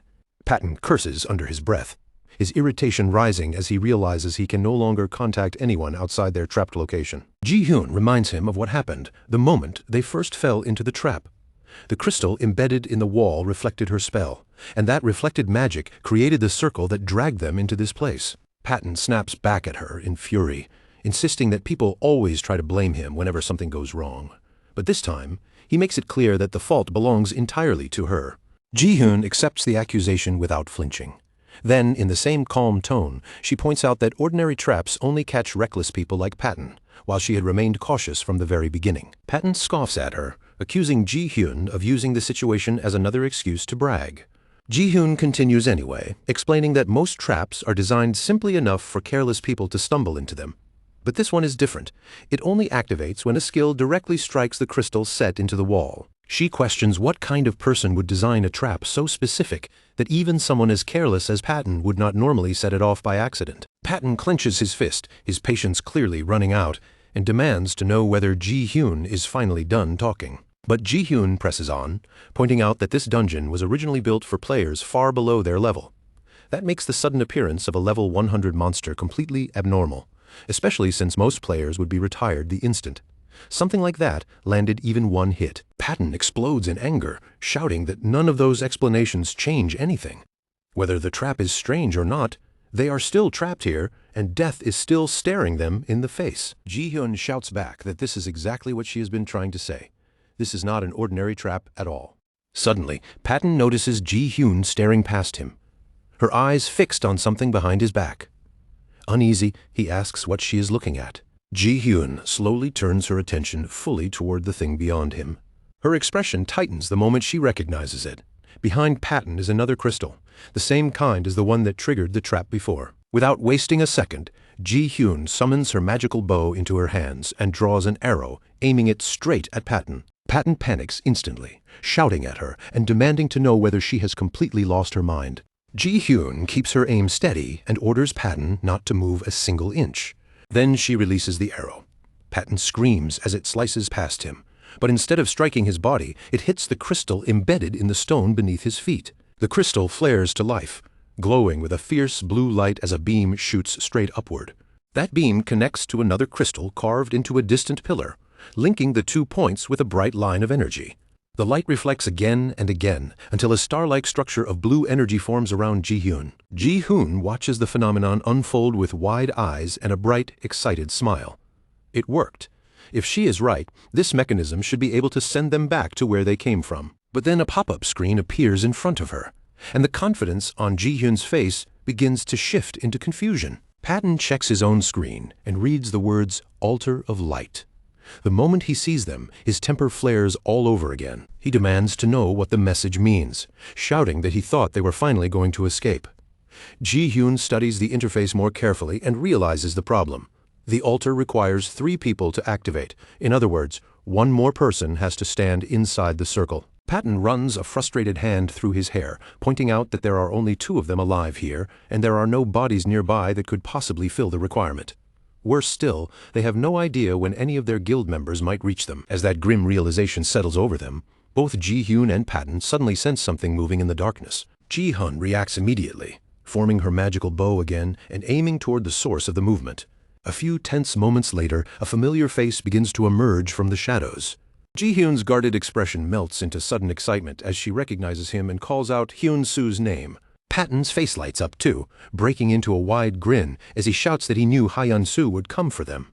He even admits that, for a moment, he truly thought he was going to die waiting there. But in the very next instant, the cursed armor steps into view right in front of them, holding Hyun-soo's severed head in its hand. Ji-hyun freezes completely, the color draining from her face as she whispers Hyun-soo's name under her breath. Patton understands the truth at once. Sweat beads across his face as rage takes over, and he reaches for his sword while calling out sharply to Ji-hyun. But Ji-hyun remains frozen where she stands, unable to move. The monster steps forward, raises its blade, and swings straight toward her. Patton's voice cracks as he shouts at Ji-hyun to run, desperation tearing through every word as the monster's blade comes down toward her. At that exact instant, Jun-hyuk appears between Ji-hyun and the cursed armor, throwing himself directly into the path of the attack and intercepting it head-on. The collision is enormous, the force of it crashing through the chamber so violently that the ground itself seems to tremble beneath them. But when the dust begins to clear, Jun-hyuk drops back onto the floor without a single obvious wound on his body. For the first time, even the cursed armor seems to hesitate, its movements pausing as if it cannot understand what just happened. Sitting on the ground, Jun-hyuk grips Greenie like a blunt weapon, using the goblin's body to absorb and deflect the blow. He mutters that using a summoned monster this way was completely unexpected and admits that such a ridiculous idea could only have come from Kim Cheol-soo. Patton stares at him in disbelief, still clutching his sword with a shaking hand. Then relief overwhelms him, and he shouts Jun-hyuk's name, hardly able to believe Jun-hyuk actually came for them. Ji-hyun remains frozen for a moment, her eyes wide as she processes what she just saw. Jun-hyuk blocked an attack from a level 100 monster, and she cannot understand how that should even be possible. A moment later, Kim Cheol-soo and Sungryul come rushing toward them through the dungeon. Sungryul calls out loudly, asking if they are all right, and Patton snaps his head toward the voice in shock as he recognizes him. Sungryul reaches them and lets out a relieved remark, realizing that they were not too late after all. Ji-hyun turns toward the approaching figures, still stunned to see Sungryul and Kim Cheol-soo standing there together in the middle of this nightmare. Kim Cheol-soo gives Ji-hyun a polite little bow and greets her as if this were a normal reunion, making her respond almost automatically while confusion still hangs across her face. With an awkward smile, Kim Cheol-soo mentions that they are friends, then adds that Ji-hyun seems to be doing pretty well, even though the situation around them is anything but normal. Ji-hyun quietly asks Sungryul what exactly is wrong with Kim Cheol-soo.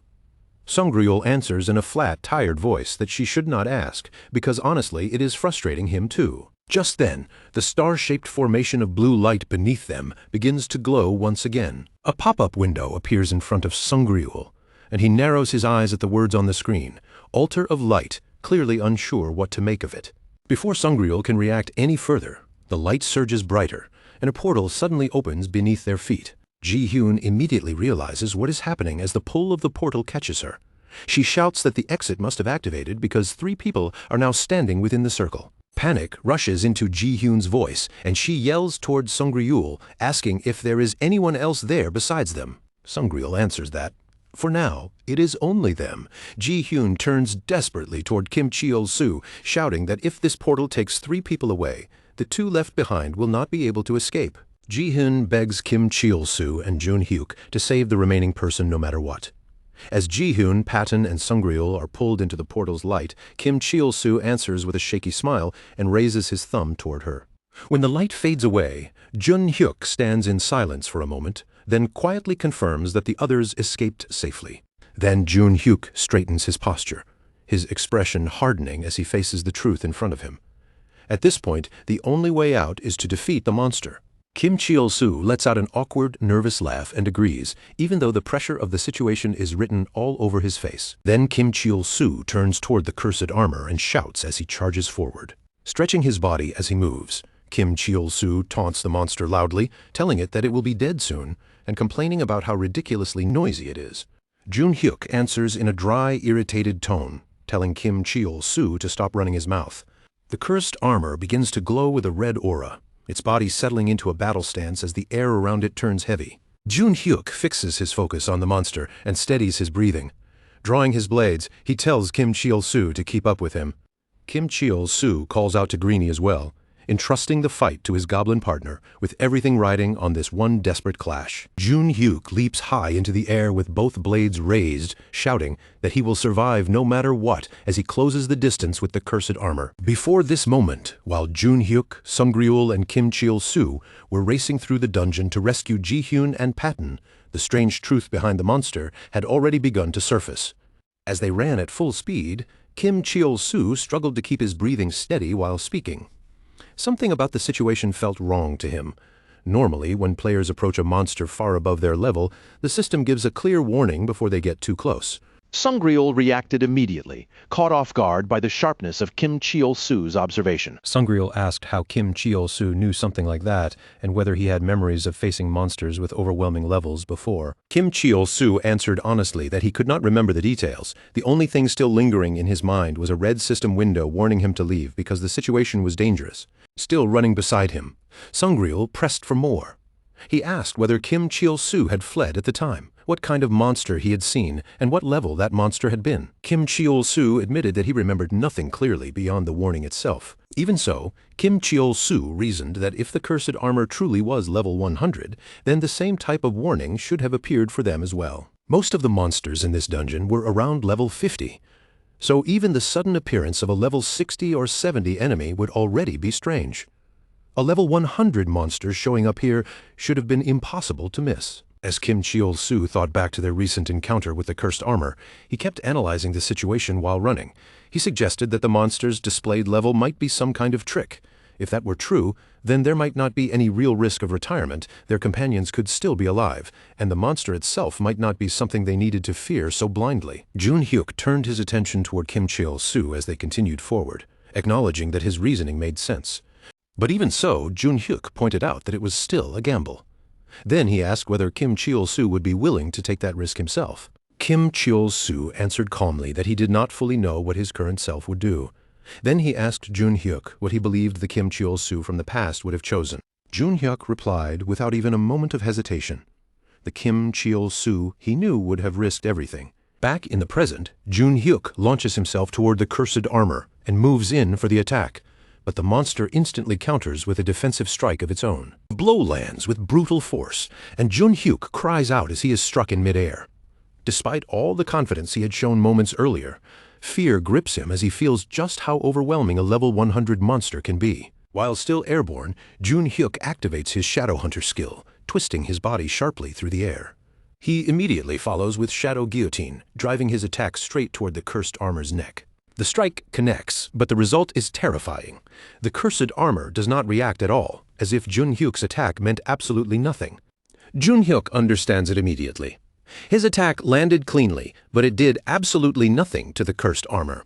Before Jun Hyuk can regain his balance, the cursed armor steadies itself and rushes forward again, closing the distance in an instant before striking him once more. The attack slams directly into Jun Hyuk's back, sending a brutal wave of damage through his body as sharp pain surges across him all at once. Through the pain, Jun Hyuk grits his teeth and shouts Kim Cheol-soo's name, his voice filled with frustration and urgency.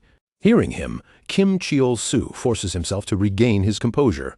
He activates his Goblin Summoner ability and hurls Greenie straight toward the cursed armor. As Kim Cheol-soo does it, he remembers something important he discovered earlier when he used the bomb with Greenie. Even if the goblin dies, there is no cooldown stopping Kim Cheol-soo from summoning it again. Tears begin to gather in Kim Cheol-soo's eyes as that realization settles heavily in his chest. Inwardly, he apologizes to Greenie for putting it through so much pain. But he also understands that Greenie can keep returning, even after being destroyed. Kim Cheol-soo steadies his breathing and summons Greenie once more. Gripping Greenie firmly by the head with both hands, Kim Cheol-soo shouts that he will take every one of the monster's attacks himself and orders Greenie to strike without holding anything back. Jun-hyuk lands on the ground and watches the situation unfold in front of him, his expression caught between disbelief, hesitation, and conflict. From the outside, Kim Cheol-soo makes it sound simple, as if blocking the monster's attacks is just another desperate trick. But Jun-hyuk knows exactly how terrifying that cursed armor really feels up close.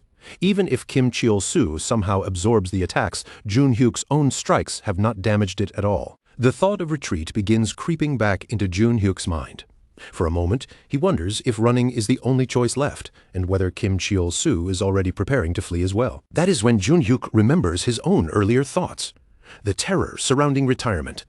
The possibility that dying inside the game could mean dying in reality.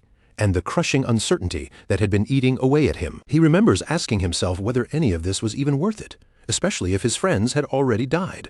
But one thought rises above all the fear: as long as someone is still alive, there has to be something left that they can do. Hiding and running will not change anything. If they want even the slightest chance to move forward, they have to face the danger directly. Back in the present, Jun-hyuk is running desperately, barely slipping past the cursed armor's attacks as they tear through the space around him. And as he moves, one thought hits him with painful clarity. Jun-hyuk realizes he is running away again, just like he did before, and the frustration begins boiling inside him. As Jun-hyuk rushes past Kim Cheol-soo in his retreat, Kim Cheol-soo shouts after him, trying to stop him. But Jun-hyuk does not slow down for even a second. Kim Cheol-soo turns back toward the monster, sweat pouring down his face as the cursed armor closes in on him. The cursed armor raises its weapon and swings. Greenie takes the blow in Kim Cheol-soo's place. And both Kim Cheol-soo and Jun-hyuk sprint as hard as they can, using that brief opening to create distance. While they run, Kim Cheol-soo shouts at Jun-hyuk, demanding to know why he is backing away now. Jun-hyuk answers that he did promise to defend, but at this point, it no longer matters. From the very beginning, this fight felt hopeless to him, because none of his attacks had done anything to the monster. The cursed armor suddenly launches itself into the air and brings its sword crashing down toward them. Kim Cheol-soo activates his summoning skill again and blocks the falling strike by throwing Greenie into its path. But this time, something is different.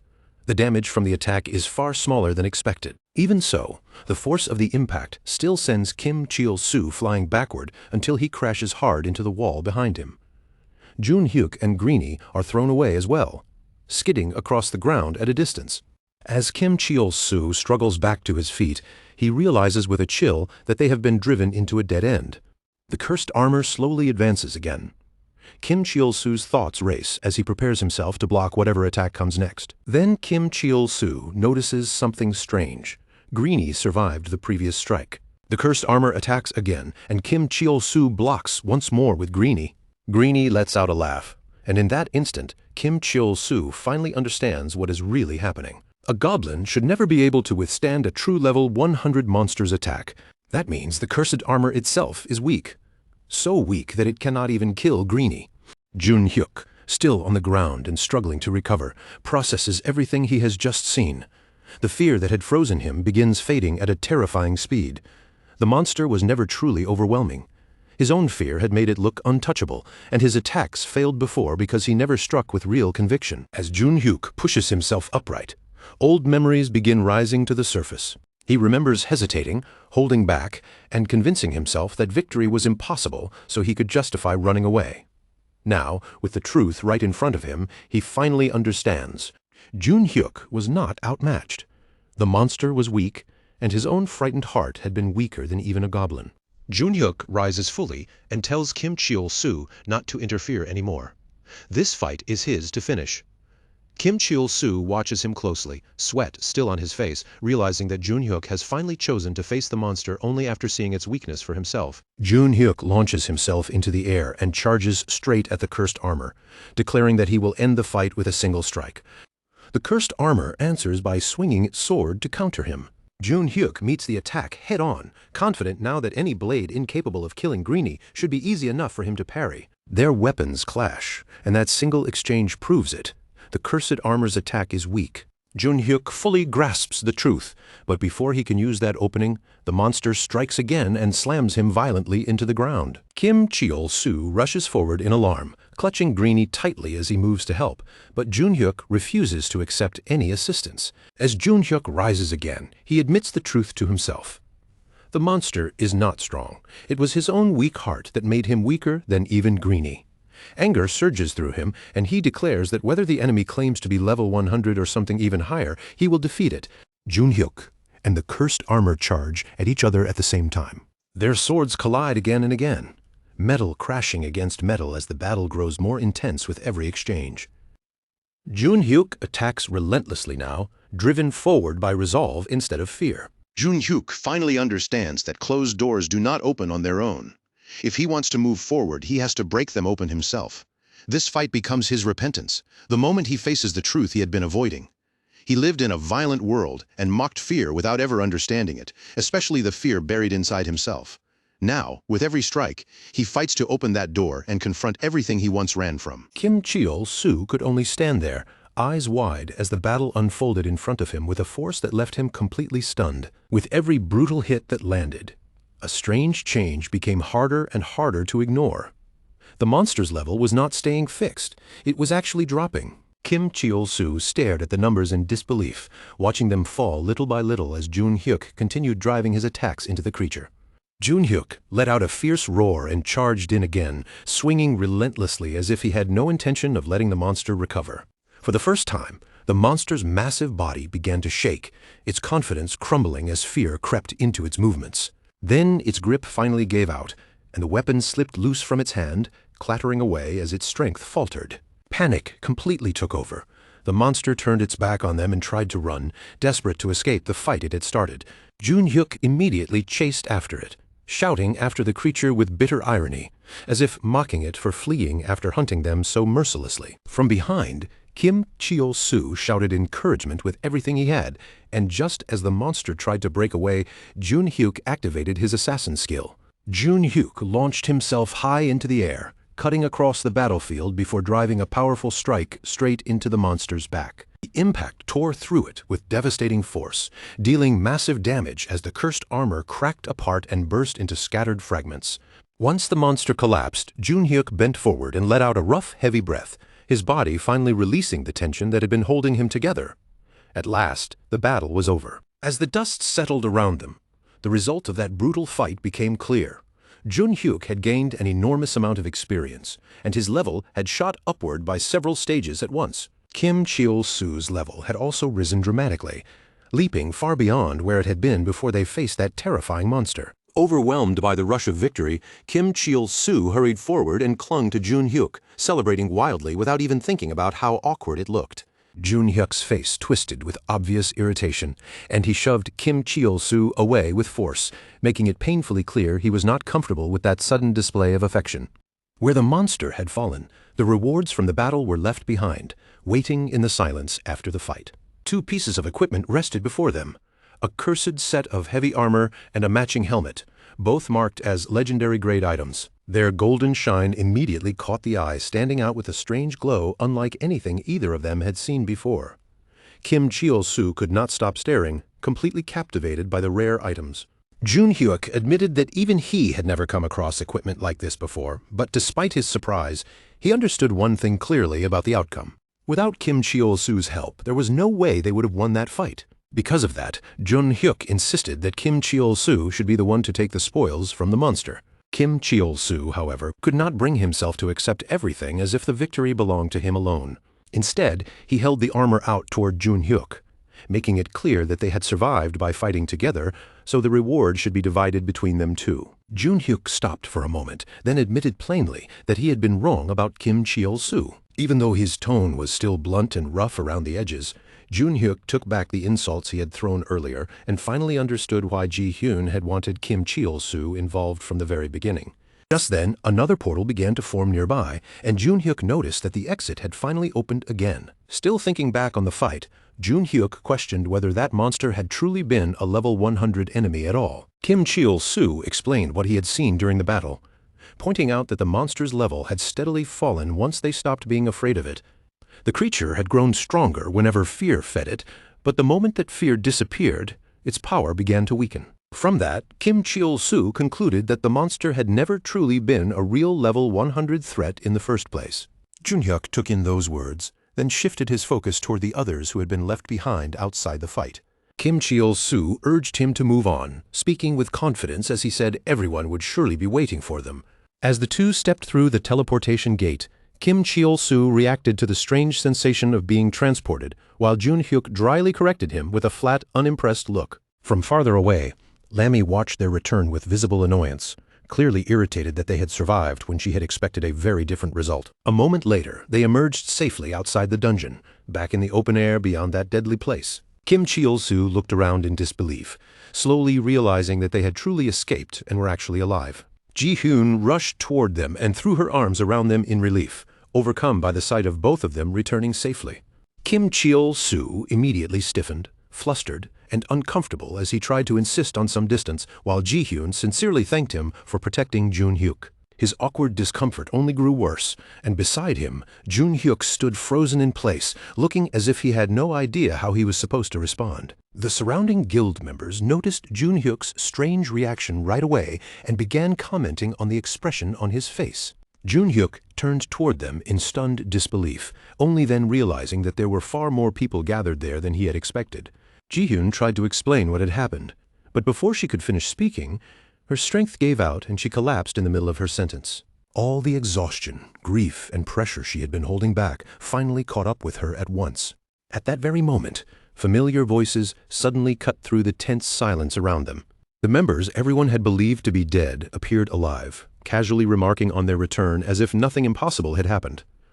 Sungryul reacted in shock as the realization spread through the group. Hatton stared in complete disbelief when he saw Hyun-soo standing there unharmed, as if his eyes were refusing to accept what was right in front of him. Hyun-soo confirmed that he had survived without a single injury, and Min Young explained that anyone defeated inside the dungeon had been immediately expelled upon death instead of truly dying. The truth finally sank in for everyone. Every person who had fallen inside the dungeon had returned alive. Kim Cheol-soo pointed out that if they had all been ejected the moment they died, then the bodies they saw inside must have been fake, and if they had known escape worked that way, dying to get out would have been the easiest option. Min Young reacted with disbelief, remembering how Ji-hyun had claimed she saw him get beheaded, and the thought alone left him visibly unsettled. His yellow-haired companion quickly added that they had tried to warn everyone earlier, but no matter how hard they tried, there had been no way to send a message from outside the dungeon. Junhyuk slowly looked around at the gathered group, taking in each familiar face, and finally admitted with visible relief that he was glad everyone had made it back safely. He told them there was no point dwelling on what had already happened, then shifted to the question that mattered most, and asked whether the guildmaster had appeared. Sungryul blinked in confusion, clearly caught off guard by the sudden mention of the guildmaster. Min Young questioned which guildmaster Junhyuk was talking about, but as the words left her mouth, the realization hit her. Even when the guild members had supposedly been in danger of dying, the guildmaster had never appeared. Kim Cheol-soo spoke up with a frown, wondering what kind of guildmaster would stay away during a crisis like that. Then he added that on the way out, he had seen a girl named Lammy. The moment Lammy's name came out of Kim Cheol-soo's mouth, everyone turned toward him at once, their faces filled with shock. Junhyuk processed Kim Cheol-soo's words and realized that what he had seen had not been some illusion. Lammy had truly appeared, and she had even left her room. After that, the focus shifted back to the real world. Kim Cheol-soo sat across from Sungryul in a restaurant, thinking aloud about how someone who supposedly never left her room had finally logged into the very game she feared so much. No wonder everyone had reacted like they had seen a ghost. Sungryul answered calmly that he was not convinced Lammy had shown up to save anyone, especially since she had vanished without properly revealing herself. He added that every person had their own reasons for moving the way they did, then turned the conversation back to Kim Cheol-soo and asked how his memories were coming along. Kim Cheol-soo admitted that nothing had come back to him yet. With a weary look, he guessed that constantly being chased around might have made it even harder to remember anything. Still, there was one thing Kim Cheol-soo felt almost certain about. From everything he had seen so far, he probably did not have a family. After all, when Kim Cheol-soo had been hospitalized after getting hit by a car, not a single person had come looking for him. To him, that was proof enough that he had no family, and maybe not even anyone close enough to call family. After a brief silence, Kim Cheol-soo softened a little and added that, at the very least, he still had Sungryul. Sungryul immediately grew awkward, brushing off the comment as if he had no idea how to accept something that sincere. Kim Cheol-soo then wondered if getting his memories back was really necessary at all. Maybe forgetting everything was not entirely bad, since he no longer carried hatred toward anyone. Sungryul answered in a thoughtful voice, saying that Kim Cheol-soo might have a point, but a person's life was bound to contain memories that truly mattered. He promised that he would do whatever he could to help Kim Cheol-soo recover those memories. Hearing that, Kim Cheol-soo's expression brightened just a little, and he thanked Sungryul with genuine warmth. After they left the restaurant, Sungryul told Kim Cheol-soo that they would meet again the next day. But as Sungryul started walking away, he suddenly stopped, turned back, and asked whether Kim Cheol-soo remembered where his house was. Kim Cheol-soo only stared back at him blankly, unable to answer. Seeing that empty look, Sungryul simply told him to follow along. They entered an old building, and Kim Cheol-soo looked around in confusion, asking what the place was. Sungryul only told him to close the door behind them so bugs would not get inside. As they climbed the stairs, Kim Cheol-soo glanced around and noticed something strange. The smell of the place felt oddly familiar, as if some part of him recognized it. When they finally stepped into the room, Kim Cheol-soo froze in shock at the sight waiting inside. Sungryul explained that he rented the room himself, but since no one else wanted to use it, he had kept it for personal use to make sure he had a private space. Then Sungryul handed Kim Cheol-soo some cash and told him to stay there until his memories returned, casually adding that there was a bathhouse right next door. Kim Cheol-soo awkwardly tried to refuse, saying he did not need a bath and did not need the money either. Sungryul immediately snapped back, telling him he smelled terrible and that the cash was not some generous gift. Sungryul made it clear that the money was a debt, and one day Kim Cheol-soo would have to repay it with compounding interest. As Sungryul left the room, he told Kim Cheol-soo to get some proper rest. Kim Cheol-soo watched him go and thanked him sincerely. Later that night, Kim Cheol-soo lay on the bed, staring up quietly as his mind drifted back to what he had said earlier. He began questioning why he had acted like recovering his memories did not matter. The more he thought about it, the more naive it sounded, especially when he did not even know where he lived. Kim Cheol-soo wondered if he even had a real home to return to. In the end, he decided that if he wanted to repay everyone's kindness, and more importantly, avoid hurting anyone by mistake, he had to get his memories back. Suddenly, a knock came from the door. Kim Cheol-soo called out, assuming Sungryul had returned, but no answer came from the other side. The knocking grew quicker and more urgent, and panic rose in Kim Cheol-soo's chest as he demanded to know who was standing outside. Then the knocking stopped all at once. Kim Cheol-soo let out a shaky breath, admitting that it had scared him badly and that, for a second, he had almost thought the loan sharks had found him again. That fear followed Kim Cheol-soo into his dreams. In the nightmare, debt collectors chased him without mercy, closing in from every direction as they surrounded him and threatened him to pay back what he owed. Their angry voices kept echoing around him as Kim Cheol-soo ran, and the panic inside him kept swelling until it became too much to bear. Kim Cheol-soo suddenly jolted awake with a shout, sitting upright in bed as his heart pounded from the nightmare. Someone nearby pointed out that morning had already come. Kim Cheol-soo rubbed his face, still half dazed, and muttered to himself in confusion. The words from the dream would not leave his head, especially that harsh demand telling him to pay up. The man from the dream felt strangely familiar, almost like someone Kim Cheol-soo had seen before. He wondered if he actually knew him, but after letting out a long yawn, he brushed it aside as nothing more than a strange dream. Elsewhere, inside another room, Jun-hyuk faced his companions with a serious expression. Jun-hyuk stated that retirements were real. Playing casually the way they had been might still be fine for some people, but he could no longer say he felt confident about continuing. As the dungeons grew more difficult, the monsters became stronger, and the rewards became greater. The danger to his life only increased, and the more Jun-hyuk played, the more he found himself wanting to push further. Even knowing that he was putting himself in danger, that desire kept growing. Because of that, Jun-hyuk had made his decision to quit. He told the others that whether they quit with him or kept playing was entirely their choice, and he would not force them either way.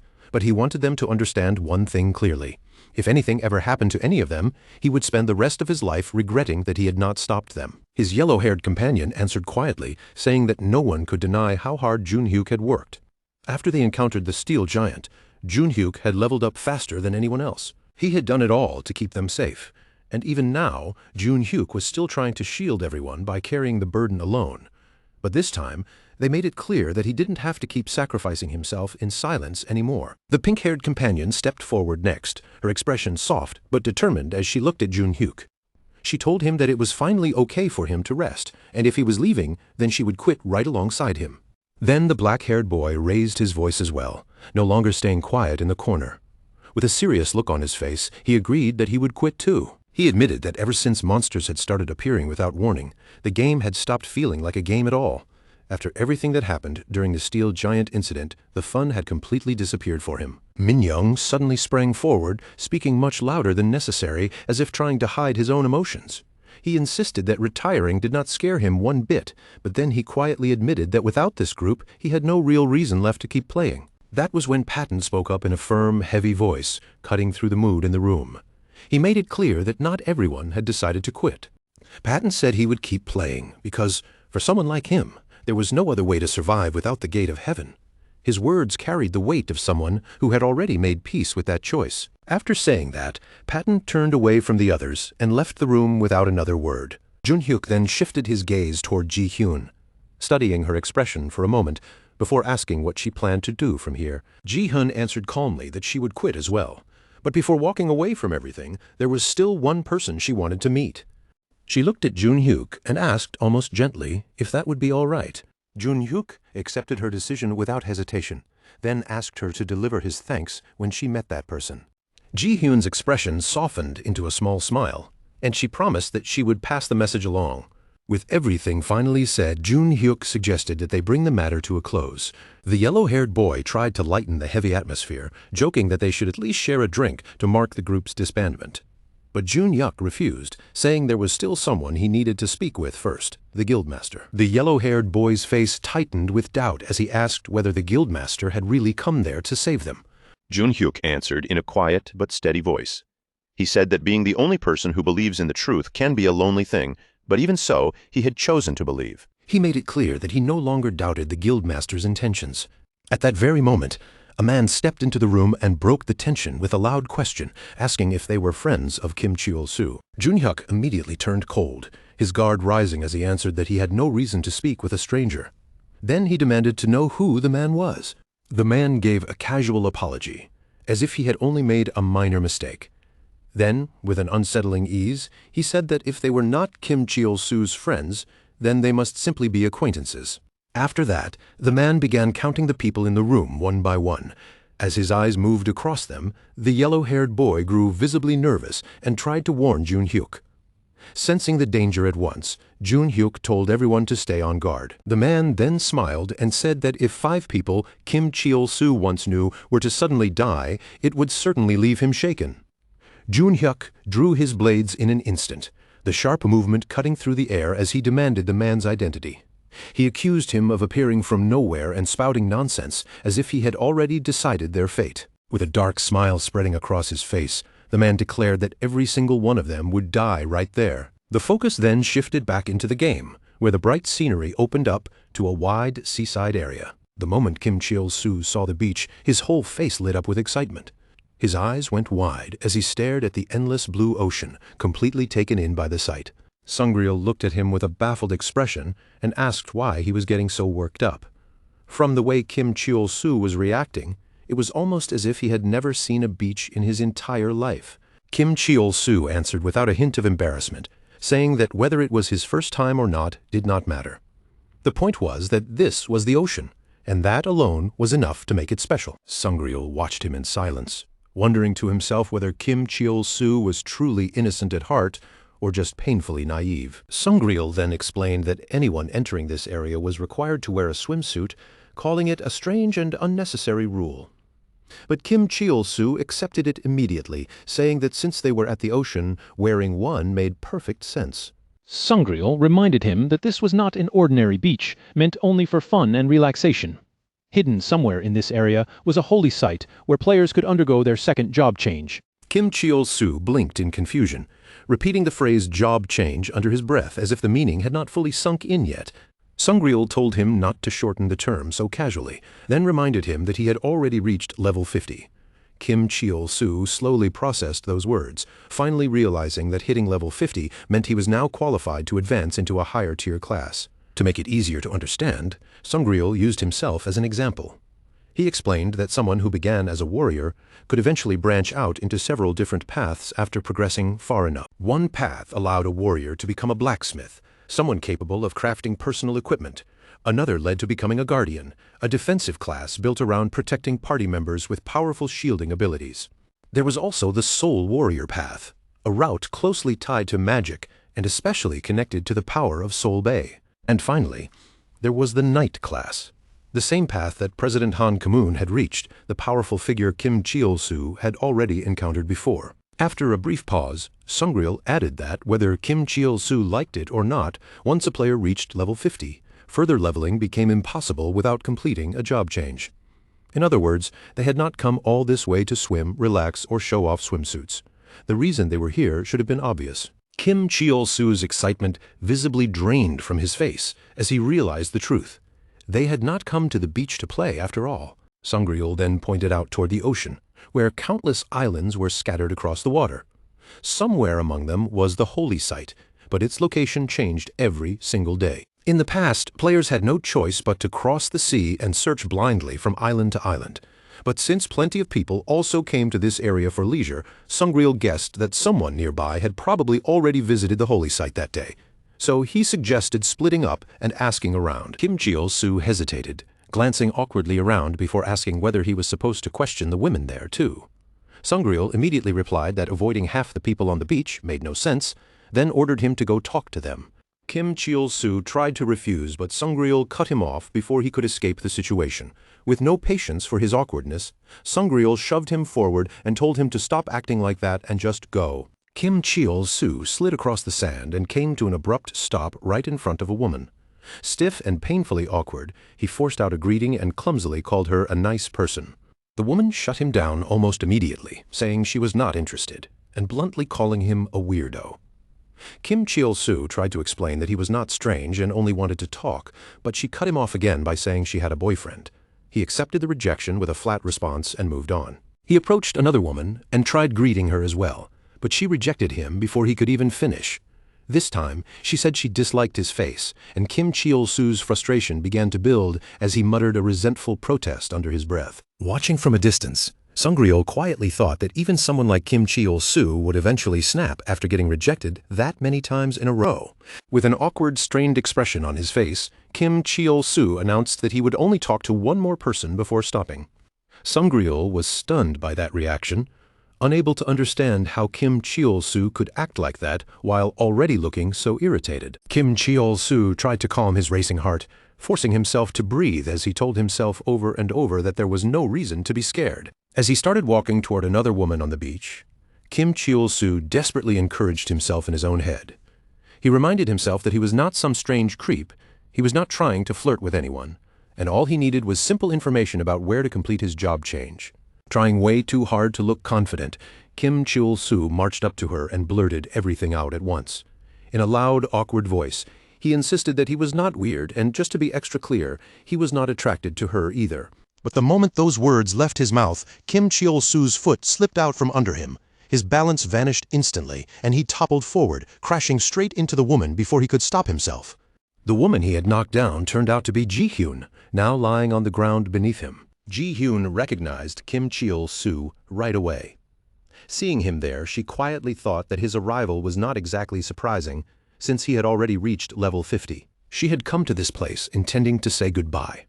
Meanwhile, Kim Cheol-soo stared down at her in total confusion, his mind slowly catching up as he finally realized who she was.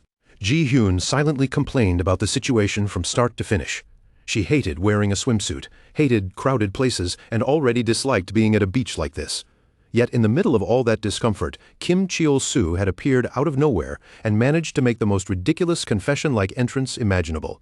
And somehow, despite how absurd it all was, she found herself accepting it more calmly than expected. Kim Cheol-soo gave her an awkward smile and, with absolutely no sense of danger, commented that even being this close did not make him feel anything. He even joked that at this rate he could probably sleep in the same bed beside her without any problem. That careless remark was answered instantly with a brutal kick straight between his legs. Kim Cheol-soo curled up in pain, groaning as he barely managed to ask why she had done that. Ji-hyun looked down at him without mercy and bluntly told him to die. Just then, Sung-ryul arrived at the scene and looked between them with confusion, asking Ji-hyun what she was doing there. Ji-hyun turned toward Sung-ryul and explained that she had come because she needed to ask a favor. Since Kim Cheol-soo was there for his job change, she wanted permission to take him with her.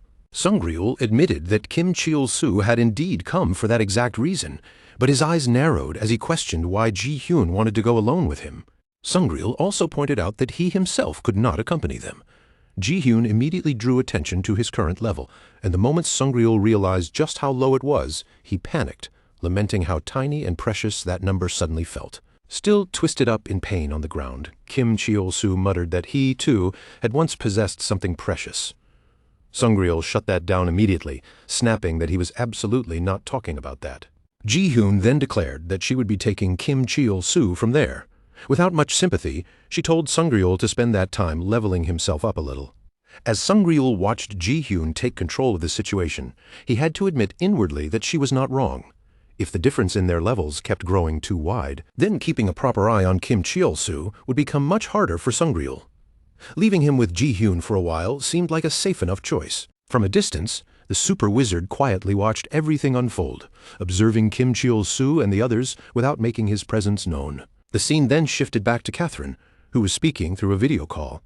With a calm expression, she told the person on the other end that she needed a favor and asked him to find someone capable of investigating a certain matter. When the person asked what kind of investigation she meant, Catherine answered without hesitation. The cost did not matter to her at all. The only important thing was finding someone skilled enough and fast enough to handle it. At that moment, the super wizard appeared as if he had been waiting for the perfect entrance, confidently offering himself as the right person for the job. He immediately recognized Catherine and identified her as the daughter of Chairman Han Ki-moon. He even mentioned with eager familiarity that he had donated to her stream before. Catherine responded with polite composure, giving him a gentle smile as she thanked him for his support. The super wizard wasted no time pressing his point, quickly insisting that he was the perfect match for the investigation she needed. Catherine turned him down at first, explaining that this was a private investigation and not the kind of work he would normally be able to take on. He immediately countered by saying he was unemployed. When she repeated that she needed someone fast, he proudly bragged about his speed, claiming he could cover an impressive distance in 9 seconds. Catherine dryly pointed out that he had probably forgotten one digit, but he brushed that aside and insisted that results were all that mattered. The scene shifted to an earlier moment, with the super wizard secretly accompanying Kim Cheol-soo while observing him through a device. Reporting back to Catherine, he said that Kim Cheol-soo did seem a little strange, but aside from that, nothing appeared especially unusual. Then the memory shifted again, returning to the dungeon where the super wizard had first encountered Lammy. Back then, the super wizard had completely panicked. He knew he needed to report what was happening, yet fear and hesitation kept gripping him, leaving him unsure whether he should speak up at all. Lammy ordered him to use magic and activate the mechanism, just like he had forced the others in earlier. Confused and shaken, he reminded her that she had said she did not want to save them. Lammy answered coldly, making it clear that she was not saving anyone. She warned him to leave quickly, explaining that the mechanism required a magic attack to function, and none of the people from their side were capable of using magic. In other words, the super wizard had practically sent all of them straight to their deaths. Lammy reminded him that anyone who entered that area would have their body expelled intact, even if their mind was destroyed inside. Then she asked whether he truly believed they would treat him the same way once they learned what he had done. Overwhelmed by terror, the super wizard could not stay there any longer and fled. Back in the present, as the super wizard watched Kim Cheol-soo and the others from a distance, a dark smile slowly spread across his face. He noted with relief that the Everton Guild was nowhere nearby, and he realized that the group had finally split apart. With that opportunity in front of him, the super wizard decided to follow one of them. The scene then moved out onto the ocean where Kim Cheol-soo and Ji-hyun were traveling together in a wooden boat. 2 men on the boat chatted with exaggerated enthusiasm, joking about how dangerous the day had become.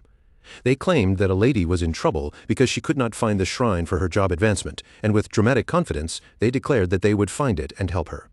They were the so-called hot guy duo from the group connected with Unifisma. Ji-hyun watched the 2 men carefully. her expression guarded. Even though they seemed harmless on the surface, something about their eager offer made her feel uneasy.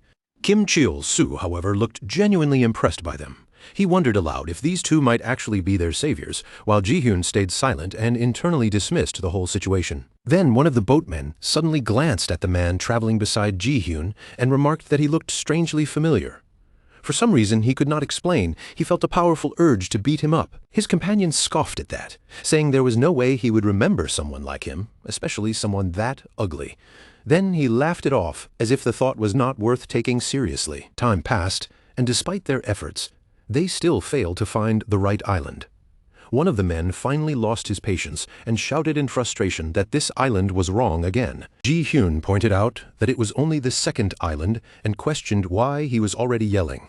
Kim Cheol-soo tried to keep the mood positive, saying that at least they had visited a beautiful island, then pointed out how happy Greenie seemed to be. Suddenly, one of the boatmen received a call. He answered in a cheerful voice, only for it to turn out to be his mother telling him to stop gaming and come eat dinner. The two men agreed right away, and without even properly dealing with the situation, they abruptly got back in their boat and left. Ji-hyun shouted after them in complete disbelief, demanding to know how they could just abandon them there like that. Kim Cheol-soo looked strangely calm about the whole situation and reasoned that there was nothing they could do, since the two men had been called by their mother to eat dinner. Ji-hyun stared at him in disbelief, unable to understand how he could actually believe such an obvious excuse. Without letting the problem slow him down, Kim Cheol-soo suddenly charged toward the shoreline, declaring that they would simply swim from island to island until they found the right one. Ji-hyun immediately rushed to stop him, shouting for him to cut it out before he did something completely reckless. She reminded Kim Cheol-soo that players could still feel temperature inside the game. With night already closing in, jumping into the ocean now would make their body temperature drop dangerously fast, with no boat and no safe way across the water. Ji-hyun reluctantly admitted that they had no choice but to stay on the island until morning.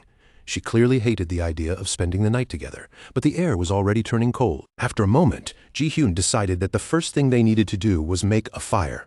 Kim Cheol-soo did not answer right away. He simply stood there, staring at her in awkward silence. Then, without warning, Ji-hyun started kicking him again and again. Kim Cheol-soo yelped in pain, panicking as he insisted that he would pay the money back.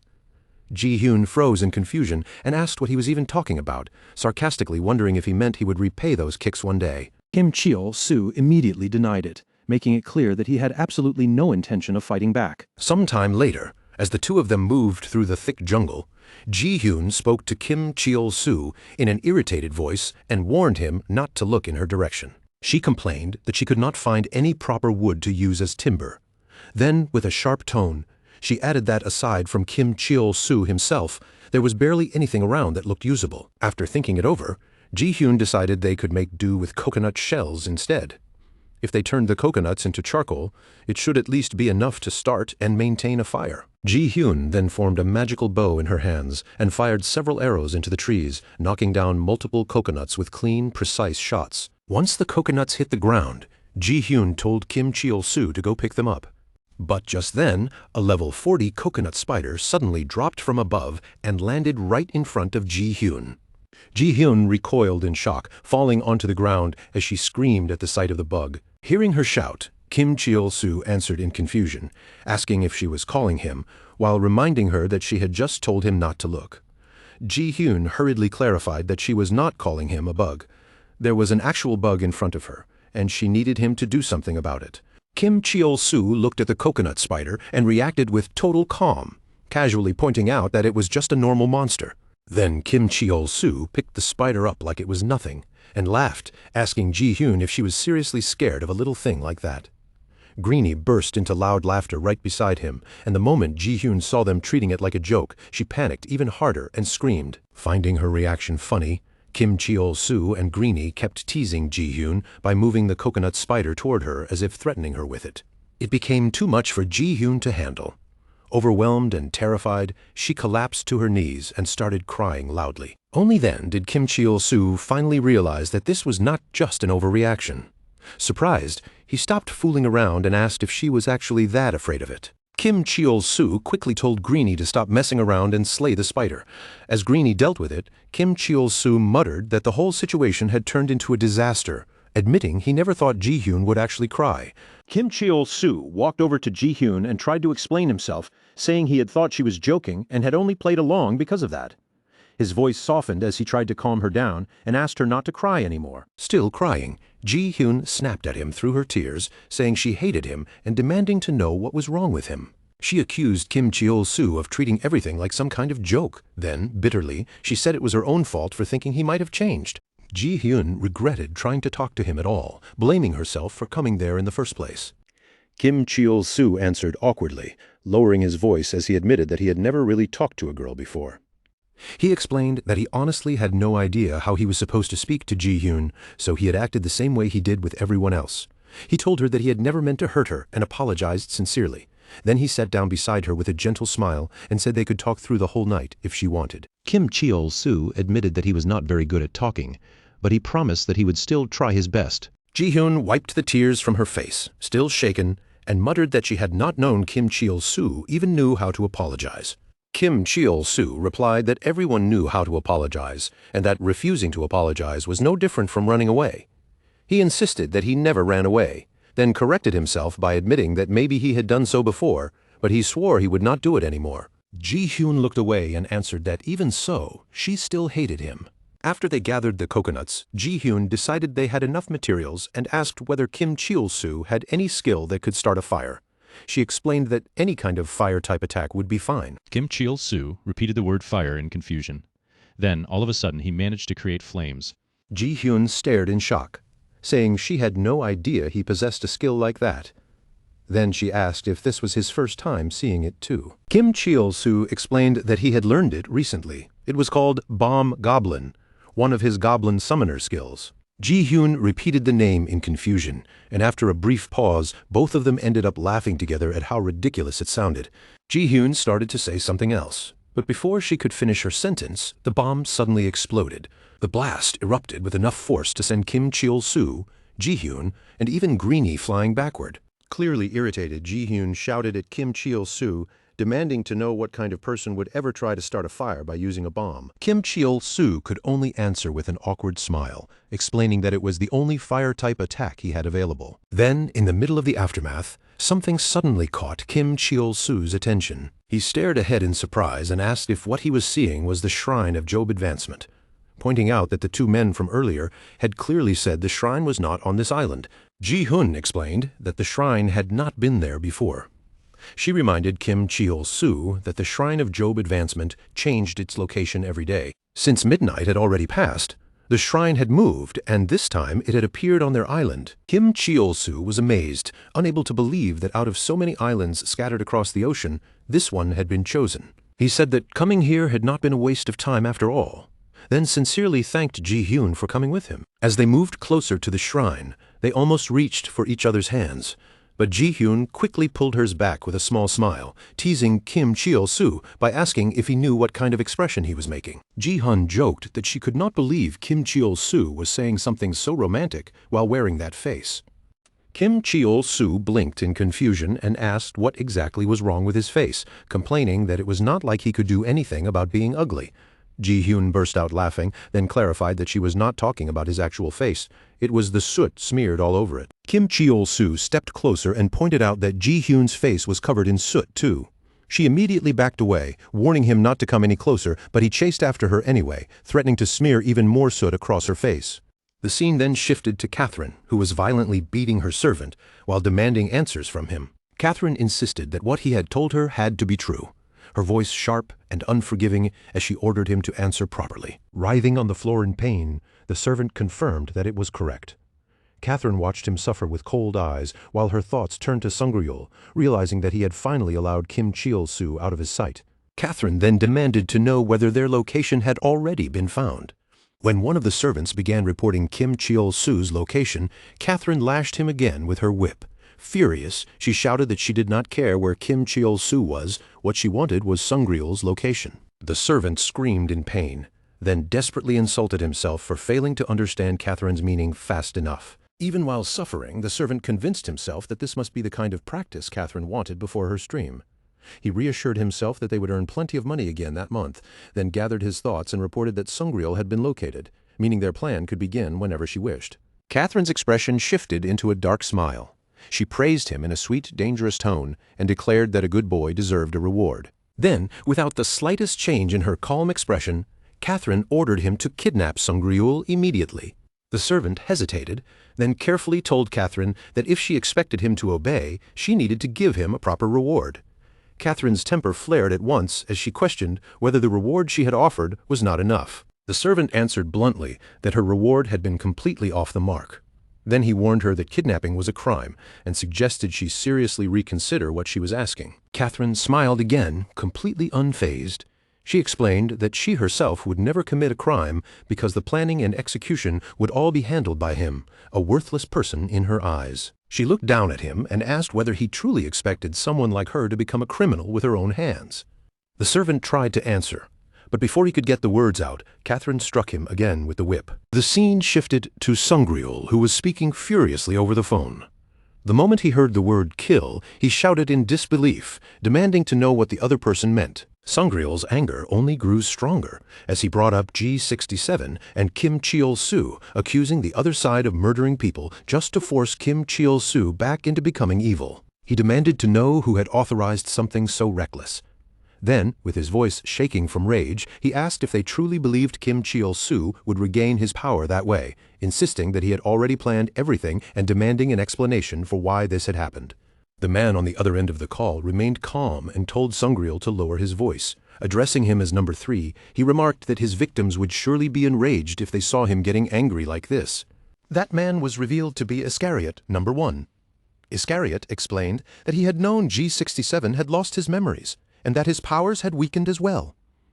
He admitted that he had not stepped in sooner because he knew Sangreul was hiding the information, and he had believed Sangreul would resolve the matter quickly. Iscariot said he had merely decided to give things a small push because Sangreul seemed stuck. Then, in a cold and detached tone, he suggested that killing G67 and creating a new Goblin summoner might have been the simpler option. Sangreul desperately argued back, insisting that G67's talent as a Goblin summoner was unlike anything they had ever seen, and that someone like him could not be thrown away so easily. He insisted that everything he was doing was for the greater good, then begged for more time. Sangreul promised that he could return Kim Cheol-soo to the way he used to be. Iscariot answered that they had no time left to waste, reminding Sangreul that innocent people were dying every second. Then he gave him a clear and merciless ultimatum: 1 week. If Sangreul failed to show progress within that time, Kim Cheol-soo would have to be eliminated. At that moment, an employee stepped into Iscariot's office to announce that a guest had arrived. Iscariot dismissed the employee with a small gesture and continued speaking, saying that he disliked wasting even a single day. He also admitted that, honestly, he doubted Kim Cheol-soo's memories could return at all. Iscariot dismissed the idea that a few dead friends would be enough to restore those memories, saying he had only been testing the method, rather than truly relying on it. With that, he ended the call. After the call cut off, Sangreul fell into a heavy silence, his thoughts turning inward. He remembered the Kim Cheol-soo he once knew, a young man who would leap toward death without hesitation if it meant saving his friends. He had been naive, confident, and still too young to fully understand the harshness of reality. Sangreul also remembered how deeply Kim Cheol-soo had suffered after realizing he had sacrificed others. The guilt had crushed him so badly that he wished he could have died in their place. And in Sangreul's memory, everyone in the Everton Guild had been the same. They were foolish but pure-hearted people who would jump straight into fire to save each other without thinking about personal gain. To Sangreul, they were not the kind of people who deserved to die meaninglessly, crushed like insects. Anger surged through Sangreul as the truth sank in. Kim Cheol-soo was in real danger. Sangreul decided he had to hurry and log into the Gate of Heaven immediately. But before he could act, a figure suddenly ambushed him from behind, pressing a chloroform-soaked cloth tightly over his face. As Sangreul's consciousness began to fade, he struggled desperately, thinking that he had to contact Kim Cheol-soo before it was too late. The scene then shifted back inside the game, where Kim Cheol-soo was facing a level 39 chicken beast. The creature charged at him with a loud roar, attacking with surprising force. Kim Cheol-soo panicked immediately and shouted toward Greenie, warning him that the enemy was coming and yelling for him to dodge. Greenie hesitated, letting out only a faint sound as he remained frozen in place instead of moving. In the next instant, the chicken beast's fist slammed straight into Greenie's face with a heavy, brutal impact. The force of the blow sent Greenie crashing hard to the ground, badly injured. Seeing him fall, Kim Cheol-soo cried out in fear, desperately asking if Greenie was all right. Without hesitating, Kim Cheol-soo activated the ability that allowed him to transfer his own health to Greenie. A portion of his HP drained away as Greenie's wounds began to heal. As the healing took effect, Kim Cheol-soo realized just how important this ability really was. He wondered why he had not learned such a crucial skill sooner, especially one that let him protect Greenie without forcing him to keep fighting recklessly. Greenie struggled back onto his feet, preparing to attack again, while the chicken beast let out another roar. Kim Cheol-soo called out to him, anxiously checking whether he could still move. But before Kim Cheol-soo could do anything more, the chicken beast struck again with another powerful blow, knocking Greenie down for the second time. Kim Cheol-soo screamed Greenie's name as the monster turned its attention toward him. With another roar, the chicken beast charged straight at Kim Cheol-soo, ready to attack. In that instant, Kim Cheol-soo instinctively tried to summon Greenie again, but instead of calling him forward, he felt a sudden strange change run through his own body. The burden of battle shifted onto Kim Cheol-soo himself, forcing him to fight directly, while Greenie remained unable to move. As the chicken beast's fist came crashing down, Kim Cheol-soo blocked the attack and suddenly realized that there was a weapon in his hands. Relief rushed through Kim Cheol-soo as his hands tightened around the short sword he had obtained earlier, the weapon he had bought after selling off that legendary item. The platinum blade sliced into the chicken beast's arm, cutting deep enough to leave a brutal wound across its flesh. The monster let out a pained howl and staggered backward, its balance breaking before it dropped hard onto the ground. Kim Cheol-soo felt something else shift inside him, a strange change spreading through his body in the middle of the fight. The power he had gained from his second job advancement had finally started to activate, strengthening his combat ability through the bond he shared with Greenie. Kim Cheol-soo could tell he had become stronger, but the increase was nowhere near overwhelming. Almost immediately, he realized the boost was much smaller than what he had been hoping for. Before he could make sense of it, the chicken beast charged at him again, cutting his brief moment of confusion short. Kim Cheol-soo panicked and tried to talk the monster down, but the beast ignored him completely. It sprang into the air instead, launching a fierce kick straight toward him. At the final moment, Kim Cheol-soo summoned Greenie and barely avoided taking the full hit, but the impact still sent both of them crashing violently across the ground. Struggling to push himself back up, Kim Cheol-soo called out to Greenie, only for the weight of what he had just done to strike him. He had used Greenie as a shield. The realization hit Kim Cheol-soo hard, and he cursed himself inwardly for moving so instinctively and treating his partner so violently. Greenie still got back to his feet and laughed recklessly at the chicken beast, ready to keep going. But Kim Cheol-soo stopped him and ordered him to fall back. Kim Cheol-soo gripped his sword firmly, stepped forward, and told Greenie that from this point on, he would be the one protecting him. Then Kim Cheol-soo advanced toward the chicken beast alone, placing his own body between Greenie and the danger ahead. Behind him, Greenie watched in silence, with a complicated expression, irritation and sadness mixing across his face. After a long, exhausting struggle, the chicken beast finally went down. Kim Cheol-soo collapsed onto a nearby stone, gasping for breath as he admitted he had never imagined defeating just one monster could be this difficult. As Kim Cheol-soo sat there trying to recover, memories began rising in his mind. Fighting with his own body made him realize just how extraordinary the members of the Everton Guild really had been. Then Kim Cheol-soo found himself wondering what Ji-hyun was doing now. A memory returned to him of Ji-hyun saying she was leaving, then hesitantly asking if it would be all right for her to call him from time to time. Kim Cheol-soo had answered easily, saying they were friends. Ji-hyun insisted they would still meet inside the game, but she still wanted to call him occasionally. Before Ji-hyun logged out, she told Kim Cheol-soo to stay safe. Kim Cheol-soo had simply answered with a quiet goodbye. Back in the present, Kim Cheol-soo reassured himself that Ji-hyun was probably resting now after everything she had gone through in the trap. It had to have been exhausting for her. Greenie let out a weak sound nearby. Kim Cheol-soo noticed immediately and asked if he was tired, gently suggesting that they should go somewhere and rest. But then Greenie suddenly vomited blood. Kim Cheol-soo screamed his name in panic as Greenie's body began to go limp. With one faint sound, Greenie lost consciousness completely and collapsed onto the ground. Kim Cheol-soo gathered the unconscious Greenie tightly into his arms and ran desperately toward the nearby village, refusing to slow down. By the time Kim Cheol-soo reached the entrance, he was completely out of breath, his body strained from carrying Greenie the whole way. Still holding Greenie close, Kim Cheol-soo cried out at the top of his lungs, begging someone to help because his goblin was sick. A nearby man heard him and reacted with disbelief, asking why anyone would care about a goblin. Another man casually said goblins were everywhere and told Kim Cheol-soo to just get a new one. An elf girl stared at Kim Cheol-soo as if he had lost his mind, asking whether he knew about the recent goblin attack incident. Beside her, an elf warrior scoffed and muttered that he could not believe idiots like him were allowed to play the game. One after another, the people turned away and walked off, leaving Kim Cheol-soo standing alone in the street with Greenie in his arms. Kim Cheol-soo tried again, shouting for someone to wait and pleading for help, but nobody stopped. With a heavy, desperate expression, he wondered why no one would help them. He could not understand why everyone hated goblins so much, or what Greenie had ever done wrong. At that moment, a voice spoke from behind him. A man stepped forward and explained that a goblin had attacked the city not long ago, and that bringing one here had been a terrible mistake. The man introduced himself as Chahoksu, level 68. Chahoksu explained that in this city, no one would willingly help a goblin. Kim Cheol-soo looked at him in confusion and asked why a goblin would attack the city in the first place. Chahoksu answered bluntly that he had no idea. As Chahoksu studied Kim Cheol-soo more carefully, he noticed the details of his hidden class and realized that the goblin in his arms had to be his summoned minion. Kim Cheol-soo confirmed it, explaining that Greenie really was his minion. He admitted that Greenie had seemed sick recently, but he had not understood how serious it was and had still forced him to keep fighting. Kim Cheol-soo said that if Greenie recovered, the first thing he wanted to do was apologize to him properly. He even declared that if giving up his own life could bring Greenie back, he would do it without hesitation, because Greenie meant that much to him.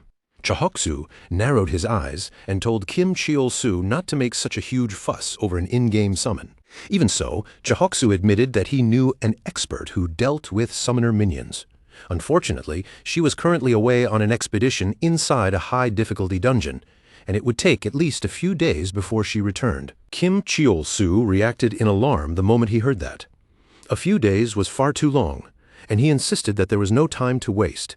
He begged Chahoksu to tell him where she had gone so he could find her himself. Chahoksu called him stubborn and warned him that the place she had entered was extremely dangerous. Her level was incredibly high, and in that area, even something as small as a falling leaf could be enough to kill Kim Cheol-soo. Instead, Chahoksu suggested another option: the Goblin Village. Kim Cheol-soo blinked in confusion and asked what that was. Chahoksu explained that the Goblin Village was usually visited during certain quests, and if anyone knew how to cure a goblin's illness, goblins themselves would probably know far better than humans. The moment Kim Cheol-soo heard that, he thanked Chahoksu and rushed off toward the village without the slightest hesitation. Watching Kim Cheol-soo leave, Chahoksu fell into thought. He found it strange that someone who used to mess around at construction sites would suddenly cry so desperately over a minion. Something about Kim Cheol-soo had clearly changed. And as Chahoksu continued watching, he also noticed that someone seemed to be following him. That small detail made Chahoksu pause with curiosity. After knowing Kim Cheol-soo for some time, he found himself wondering if, just this once, he should do something that had absolutely nothing to do with making money. With that thought lingering in his mind, Chahoksu's figure quietly faded from sight, disappearing as suddenly as he had appeared. The view then moved to a narrow road cutting through the forest, where an NPC carriage merchant named Matthias was driving a bizarre little cart, not pulled by a horse, but by a crocodile. Matthias grumbled the entire way, shouting complaints into the open air and cursing the fact that his horse had run off yet again. Inside the rattling cart, Kim Cheol-soo sat hunched over with Greenie lying unconscious in his arms. He held the goblin carefully against his chest, speaking to him in a trembling voice, telling Greenie to endure just a little longer and promising that he would find a way to cure him soon. Kim Cheol-soo's voice grew more desperate as he begged Greenie not to die, clutching him tighter while the cart continued forward. After some time, the wheels finally slowed, and the strange carriage came to a stop. From behind a tree deeper in the forest, another goblin quietly watched the scene unfold, keeping its body hidden while staring at the travelers from a distance. The hidden goblin narrowed its eyes at the figure inside the cart, and the moment it recognized who it was, it muttered in stunned disbelief. Kim Cheol-soo climbed down from the cart with Greenie still limp in his arms, looking ahead as if the rest of the path had to be crossed on foot. But Matthias immediately called out to him, pointing out that he had only stopped the cart and had never told Kim Cheol-soo to get off. Then, without giving Kim Cheol-soo any chance to argue, Matthias snapped that once a passenger got off, They were off for good, and he drove the cart away. Left standing alone on the forest road, Kim Chil-soo looked around and felt an odd sense of familiarity pressing in from every side, as if he had seen these surroundings before. When Kim Chil-soo stepped into a nearby cave, that feeling only grew stronger. The shape of the passage, the chill in the air, even the walls around him all seemed strangely familiar. Then his eyes caught a mark carved into the cave wall, and he realized it was something he clearly remembered leaving behind during an earlier visit. That mark confirmed it beyond doubt. Kim Chil-soo had definitely been in this place before. The only problem was that he still could not remember why he had ever come to the Goblin village in the first place. After continuing deeper along the path, Kim Chil-soo finally arrived at the Goblin village. Standing near the entrance with unconscious Greenie cradled in his arms, Kim Chil-soo raised his voice and called for help, telling the villagers that his goblin was sick and needed treatment. For a brief moment, a goblin peeked out from behind a window, its eyes flicking toward Kim Chil-soo and Greenie, but as soon as it saw them, it hurriedly pulled the curtain shut. One by one, the other windows closed as well, until the entire village fell silent, and Kim Chil-soo was left standing there with no one willing to answer him. Kim Chil-soo stared at the shut windows in disbelief, feeling completely abandoned as he wondered why even goblins were refusing to help one of their own. Just then, a group of goblins appeared behind him, their faces twisted with anger. They accused Kim Chil-soo of being responsible for the deaths of many goblins during his previous visit. Kim Chil-soo turned toward them in confusion, unable to understand what they meant, and asked what mistake he had supposedly made. His question only made the goblins angrier. Their rage boiled over, and they rushed toward Kim Chil-soo as if they were ready to attack him on the spot. At that exact moment, Kim Chil-soo's Goblin Warlord ability activated. With so many goblins gathered around him, his stats suddenly surged to an overwhelming level. The goblins froze in place the moment they sensed the sudden change. The power radiating from Kim Chil-soo was so intense that their anger instantly turned into shock. Before the situation could go any further, an elderly goblin appeared and demanded to know what all the commotion was about. The surrounding goblins immediately lowered their attitudes and addressed him respectfully as the Goblin Elder. Without wasting words, the elder ordered them to clear a path. An hour later, the Goblin Elder finally made his way toward Kim Chil-soo, moving so slowly that every step seemed to drag on forever. Kim Chil-soo could barely hide his impatience at the elder's sluggish pace. The elder noticed his expression right away and snapped at him angrily, telling Kim Chil-soo to walk closer if he was in such a hurry. Once Kim Chil-soo stepped forward, the elder leaned in and examined Greenie's condition. His face darkened as he said the illness was extremely severe, even worse than being burned alive. Kim Chil-soo immediately asked whether there was any way to cure Greenie. His eyes fixed on the elder as he waited for an answer. The Goblin Elder said that Greenie could be treated, but only for a short while. Unless the true source of the sickness was removed, the illness would continue spreading through him again and again. When Kim Chil-soo asked what that source was, the elder lifted one hand and pointed directly at him. Kim Chil-soo stared back in confusion, then assumed the problem must have been that he had forced Greenie to fight too hard. But the Goblin Elder corrected him, explaining that goblins were creatures naturally rooted in evil, and that Kim Chil-soo's excessively good aura was actually poisonous to them. According to the elder, simply staying near someone like Kim Chil-soo would slowly cause goblins to rot away from the inside. The elder admitted that even earlier, hearing a human desperately beg to save a goblin had made him feel disgusted. Greenie would not die right away, but if he continued staying beside Kim Chil-soo, that fate would become worse than death. Kim Chil-soo asked what he had to do to fix it. If his kindness was what hurt Greenie, then he wanted to know whether becoming evil would be enough to save him. The Goblin Elder confirmed that turning evil would solve the problem, but then looked Kim Chil-soo straight in the eye and asked whether he was truly capable of doing that. Kim Chil-soo did not hesitate for even a second.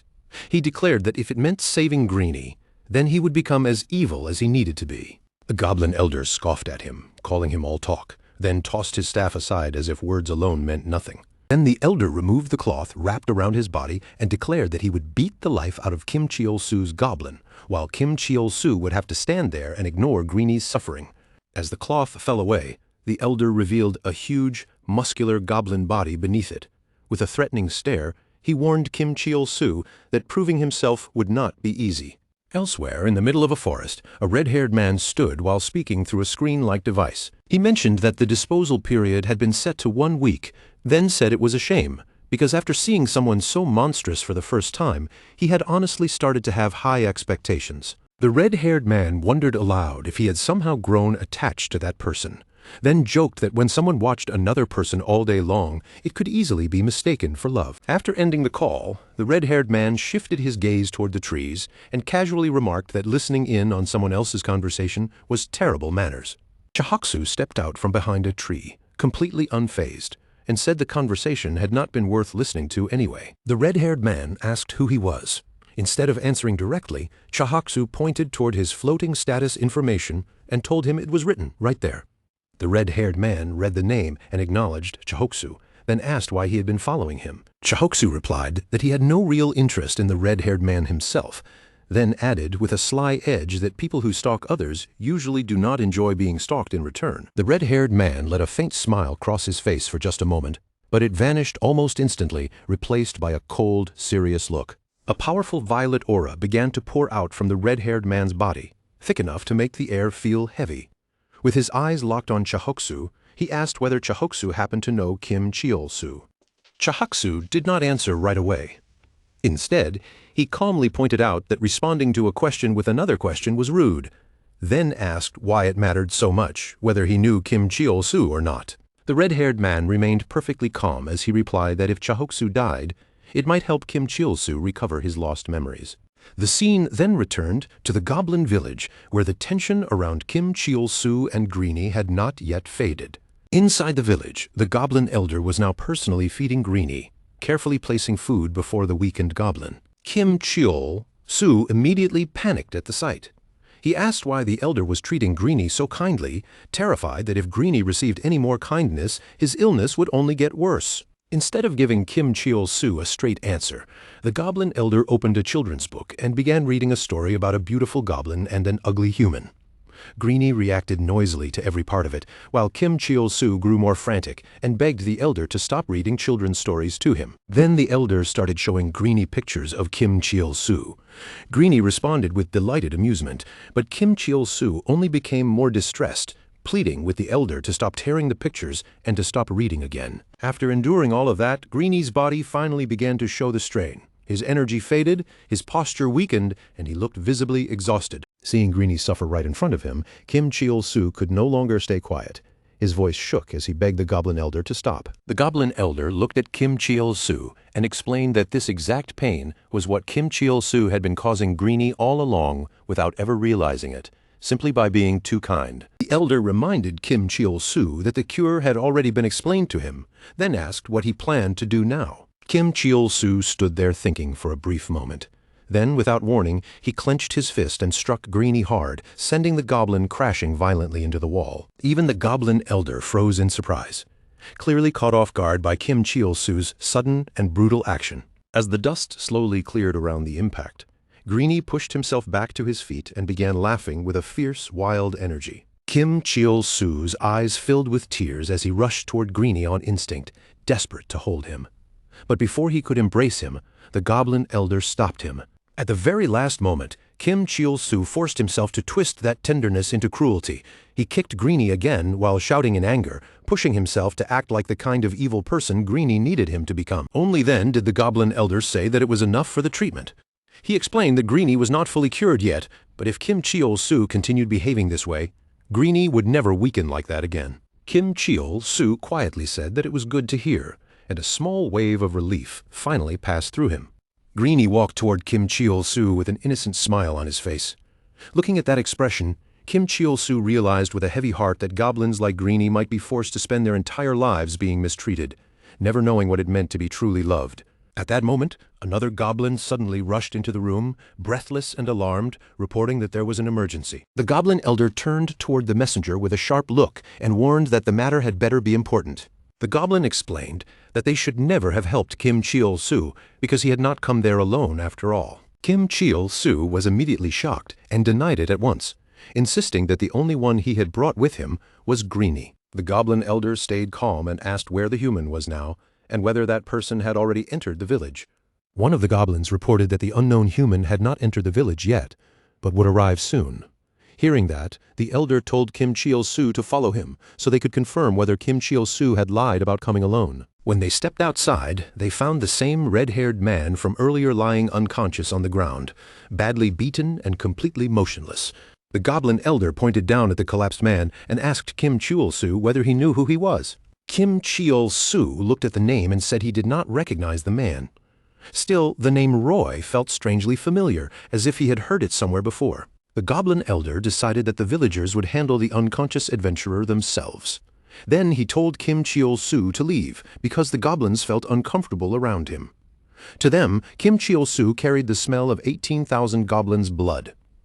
Kim Cheol-soo had no idea why they would think something like that, but he still thanked the elder sincerely for saving Greenie. Before Kim Cheol-soo left, the elder added that if acting cruel felt too difficult, then Kim Cheol-soo could simply pretend to be evil instead. As the goblins dragged the unconscious red-haired man into the village, Kim Cheol-soo remained outside, silently turning the elder's advice over in his mind. Greenie stood beside him with a bright smile. Kim Cheol-soo looked over awkwardly, and instead of calling him Greenie, addressed him simply as Goblin. Then the two of them left the area together. The scene then moved to another place, where Sungryul had been captured and tied tightly to a chair. Looking around at his situation, he muttered that he had not expected things to go this far. Catherine stood in front of Sungryul with two companions at her side. Her expression was cold as she said she had many questions for him, though she doubted he would answer them honestly on his own. When Sungryul noticed the super wizard standing nearby, recognition flashed across his face, and he realized this was the same person who had been stalking him. The super wizard answered casually, saying that he had his own reasons for doing so. Sungryul replied that everyone had reasons, then urged them to get on with it quickly, because for someone his age, wasting even a single second was already too much. Catherine remarked that Sungryul seemed awfully bold for a man who had just been kidnapped. Sungryul answered that they clearly had not captured him just to torture him, then told her to ask whatever she wanted. But before Sungryul could finish speaking, Catherine suddenly swung her hand and slapped him across the face. Catherine calmly explained that this was simply how she had been raised, and that she would beat him until she felt calm enough to ask her questions properly. Sungryul immediately panicked and shouted for help, but Catherine's servant remained perfectly composed. The servant told him that Catherine could not be stopped, so he should just endure the beating until she was satisfied. The servant added that since Catherine had never formally trained in martial arts, Sungryul probably would not die from it. Catherine continued striking him again and again, while Sungryul desperately tried to talk his way out of the situation. He cried out, asking what he had even done wrong, and insisted that beating an old man was absolutely wrong. Catherine showed no sympathy at all and told Sungryul to figure out his mistake while he was being beaten. As Catherine punched and kicked him repeatedly, Sungryul finally remembered who she was. Catherine, the daughter of Han Kamun, the head of the Simian group. He recalled that Catherine had recently exposed the abuse she suffered from her father, shaking the entire world before leaving the corporation behind and becoming an independent streamer with an enormous following. Yet even as Catherine kept attacking him, Sungryul could not understand what any of that had to do with him. From his point of view, everything seemed to have turned out rather well for her. At last, Catherine's relentless blows sent Sungryul crashing down to the floor, leaving him sprawled out and unable to keep himself upright. When Catherine's servant quietly asked whether she had secretly learned martial arts, Catherine answered without hesitation, saying she was only copying the way her father used to beat her. Hearing that, Sungryul suddenly realized what Catherine might be angry about. He quickly explained that long ago he had sold her information about a hidden dungeon buried somewhere inside a mine. According to the rumor Sungryul had shared back then, if someone dug at a specific spot inside that mine, they would eventually uncover a hidden door. Catherine confirmed the story in a cold voice. Sungryul had discovered the dungeon first, left without clearing it, and then sold that dangerous information to her group as if it were just another business deal. Sungryul immediately defended himself, insisting that he had never known a level 80 monster was waiting inside, because he had never actually entered the dungeon himself. Catherine caught the flaw in his words right away.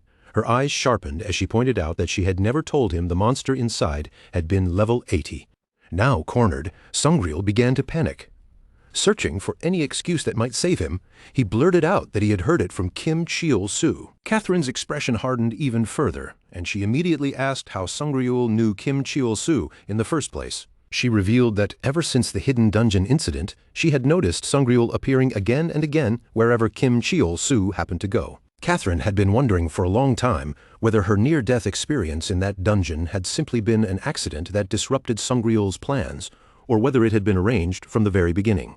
Either way, Catherine made one thing clear. She had truly died once inside that dungeon, and the horror of that experience was so unbearable that she had sworn to kill Sangreal if she ever crossed paths with him again. But after saying that, Catherine stopped herself and decided that she should not be the one to take Sangreal's life. The person who had the right to deal with Sangreal was Kim Cheol-su, because Sangreal was the one who had pushed Kim Cheol-su straight toward death. The story then shifted into another memory, where a gray-haired man thanked Sangreal after finishing their business together and asked whether he was free to leave. Sangreal allowed him to go, and the gray-haired man left the room with his yellow-haired companion following close behind. Once the room was quiet again, Sangreal looked back on the life he had lived as a moneylender. Back then, Sangreal lent money to anyone who needed it, charging heavy interest no matter who stood in front of him, whether they were children, grown adults, or even elderly people. He never cared about age or background, because Sangreal was confident that once he lent money out, he would always find a way to collect what he was owed. But there was one detail he had almost forgotten.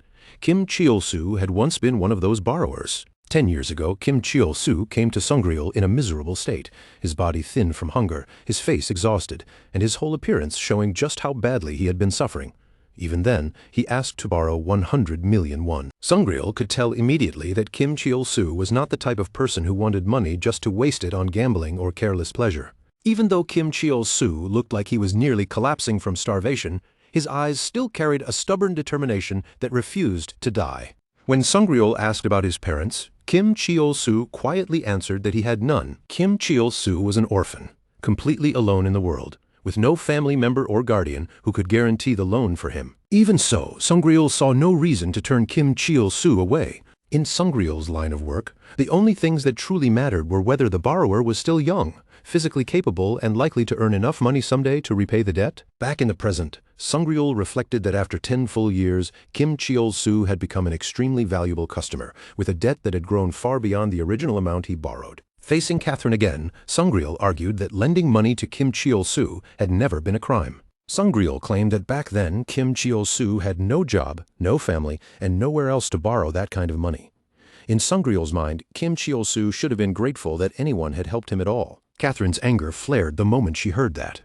She declared that Sangreal was the very person who had ruined Kim Cheol-su's life. Then Catherine demanded that Sangreal erase all of Kim Cheol-su's debts immediately, without excuses or delays. If Sangreal refused, Catherine warned that he would spend the rest of his life locked inside that room until he died of old age.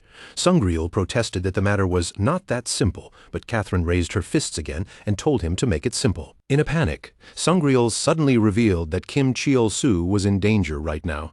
Catherine dismissed it as nonsense at first, blaming Sangreal himself as the source of Kim Cheol-su's suffering.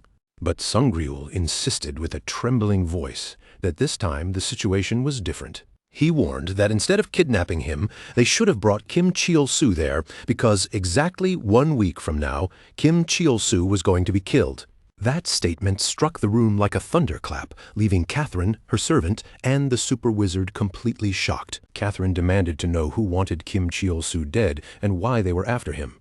Sangreal tried to dodge the question, saying there was no time to explain everything.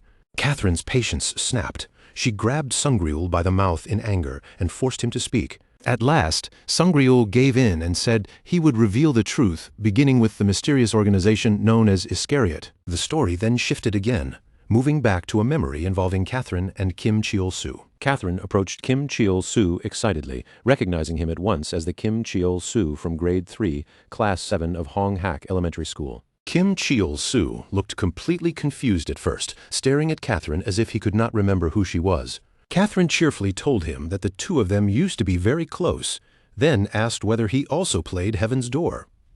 Kim Cheol-su awkwardly greeted her, still unsure, and asked if they had really been that close. Catherine confidently insisted that they had been close, but then Kim Cheol-su suddenly remembered something embarrassing and blurted out that she used to eat her boogers in class. In that instant, Catherine's expression changed completely, and she quickly corrected herself, telling Kim Cheol-su that they actually had not been that close back in school after all. Kim Cheol-su apologized awkwardly. Catherine then opened her streaming interface and asked him to greet her viewers, explaining that she was currently live streaming herself playing Heaven's Door. Kim Cheol-su had no idea what she meant by viewers, so Catherine clarified that she was broadcasting the game live. Comments from the viewers began flooding in. Some wondered whether Kim Cheol-soo was the same person who had once appeared with President Han Ki-moon, while others disagreed, saying that person had looked different and had gone by another name. Kim Cheol-soo faced the stream awkwardly and gave a hesitant greeting, then asked Catherine if he was doing it the right way. Catherine immediately saw the potential for good content and announced to her viewers that she would be bringing Kim Cheol-soo along with her for the stream. Catherine asked Kim Cheol-soo if he had some free time, but Kim Cheol-soo awkwardly explained that he was actually waiting for someone to show up. Catherine brushed off his answer completely and pulled him along anyway, confidently saying that the person Kim Cheol-soo was waiting for would not appear even if he stood there all day. Kim Cheol-soo stared at her in surprise, wondering how Catherine could possibly know something like that, but she casually waved it away and claimed it was only a feeling. Even though he was still confused, Kim Cheol-soo followed her. If Catherine really had been his friend from the past, then spending time with her might help him recover some of his missing memories. Before long, the two of them arrived at the Adventurers Guild.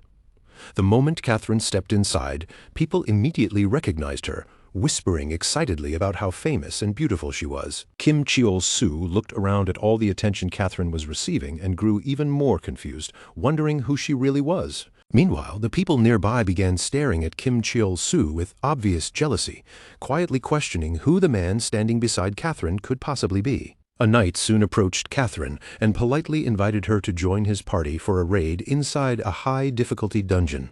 Catherine refused at first, saying their levels were too low for a place like that, and she had no interest in getting herself hurt for no reason. The knight insisted there was nothing for her to worry about, explaining that his party would handle the dangerous parts. He then introduced the 3 rising stars of Heaven's Door, the players who would be leading the raid. They suggested that Catherine could simply live-stream the battle from a safe position while they cleared the dungeon, making it a perfect opportunity for both her stream and their party. On top of that, they promised Catherine that she would still receive a share of the rewards once the dungeon was cleared. That offer caught Catherine's attention. The plan matched what she already wanted to do, and it even gave her a chance to earn money, so she agreed to join them. But when Catherine turned around to invite Kim Cheol-soo along, she suddenly realized he was no longer standing behind her. Instead, Catherine found Kim Cheol-soo hanging upside down, tied up with rope and badly beaten. Shocked by the sight, she called out his name in alarm. The story then returned to the present, where Sungryul continued revealing the truth about Heaven's Door to Catherine. Sungryul explained that when players lost something inside the game, they could not simply recover it afterward. Even worse, people had died inside Heaven's Door, yet not a single proper news report ever surfaced because the government itself was protecting the game. Catherine's servant confirmed that many players already knew about the so-called retirement system, where dying in the game could also mean dying in real life. But because the media never reported any of it, plenty of people still dismiss the whole thing as nothing more than a rumor or an urban legend. Sungryul said that if headlines about people dying while playing a game ever became public, it would create an enormous scandal. That was exactly why the government had buried the truth. To handle the danger hidden inside Heaven's Door, a secret organization known as Iscariot had been formed. Iscariot's purpose was to find people with powerful hidden classes, recruit them, and train them to rescue players trapped in life-threatening situations inside the game. Kim Cheol-soo had been chosen for that role because he possessed the rare hidden class known as Goblin Summoner. But before he could begin the mission, he was hit by a car and lost his memories. After Kim Cheol-soo lost his memories, Greenie also lost his former power. Since Iscariot now considered Kim Cheol-soo useless, they issued an order to eliminate him. Catherine was furious and demanded to know why they would kill Kim Cheol-soo instead of simply abandoning him if he could no longer serve their purpose. The super wizard explained that hidden classes could only exist once in all of Heaven's Door. As long as Kim Cheol-soo still held the Goblin Summoner class, no one else could obtain it. Because Iscariot needed that class for its mission, they planned to kill Kim Cheol-soo so that a new Goblin Summoner could appear somewhere else. Catherine turned her anger back on Sungryul and demanded to know whether he had agreed to that decision. Sungryul insisted that he had not agreed at all. He claimed he wanted Kim Cheol-soo to live, because Kim Cheol-soo had treated him like a friend. Catherine did not believe a word of it. She accused Sungryul of arranging everything from the very beginning, from selecting Kim Cheol-soo to sending him into the hidden dungeon, to manipulating the situation so he would become the Goblin Summoner. Catherine then questioned whether the people who had died alongside her in that dungeon had simply been treated as disposable sacrifices for his plan. Her anger only grew as she condemned both Heaven's Door and the people controlling it, saying they had destroyed Kim Cheol-su's life and were now pretending they wanted to save him. Calling him Sungryul the Cunning, Catherine made it clear that she would not place even the smallest amount of trust in him. As Catherine turned to leave the room, she said they would at least feed Sungryul so he would not starve while locked inside. Sungryul desperately tried to stop her, but Catherine shut the door on him and declared that, unlike him, she would not ruin someone else's life just to serve her own purpose. Catherine said she would show Sungryul what would become of Kim Cheol-su, while Sungryul shouted helplessly from inside the locked room as the door closed between them. The scene shifted back to the high-difficulty dungeon, where Catherine, Kim Cheol-su, and the Knight's party entered together. Kim Cheol-su looked around the dungeon and repeated nervously that this was a high-difficulty place, while Catherine cheerfully spoke to her livestream viewers, telling them to send her 1,000,000 balloons if the party managed to clear it. Still uneasy, Kim Cheol-su asked just how difficult this dungeon actually was. The Knight explained that high-difficulty dungeons were not only dangerous because of strong monsters, they also demanded proper teamwork because every role in the party mattered. A healer had to restore everyone's health, a tank had to stand in front and block attacks, and the DPS members had to focus on dealing as much damage as possible. Unlike fighting ordinary monsters alone, clearing this kind of dungeon required all party members to move together and coordinate their actions carefully. Hearing that, Kim Cheol-su wondered what kind of role a goblin summoner like him was supposed to play in a party like this. The Knight added that an extremely high-level player could theoretically clear the dungeon alone by wiping out every enemy instantly, but players like that almost never appeared in this place. For safety, he advised both Kim Cheol-su and Catherine to stay near the back. Suddenly, the healer noticed enemies approaching and warned everyone to get ready for battle. Catherine's confidence faltered as she looked around nervously and asked what exactly was coming toward them. In the next instant, a massive creature came crashing down from above, slamming into the ground with enough force to shake the entire area. A level 65 Dragon Knight appeared before them, towering over the party with an overwhelming presence. A glowing red danger zone spread beneath the Dragon Knight, marking the area of its attack, and Catherine was standing right inside it. The moment Kim Cheol-su noticed Catherine standing inside the glowing red danger zone, his body moved before he could even think.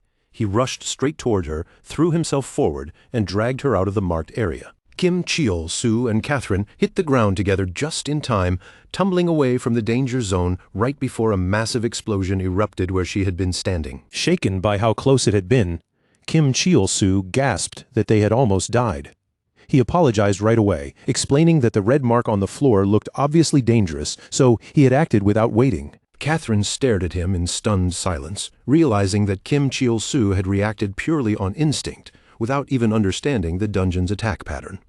Meanwhile, at the center of the blast, the Knight's party stood their ground behind a powerful energy shield, blocking the explosion before it could tear through them. Once the blast faded and the smoke began to clear, the party lowered their shield and immediately continued the fight as if nothing had happened. The Dragon Knight let out a furious roar and lunged into another attack, its massive body moving with terrifying force. One of the party members stood firm and declared with confidence that as long as he remained in place, the monster would never break through their defenses. Then Hyun launched himself into the air, raising his weapon high before striking the Dragon Knight with the powerful skill Giga Slash, carving a deep slash across the creature's chest. But the Dragon Knight did not fall back for long. It retaliated almost instantly, driving a devastating punch into Hyun and leaving him badly injured from the impact. The healer rushed to Hyun's side without delay, kneeling beside him and quickly beginning to restore his health. The Dragon Knight's attention immediately shifted toward the healer.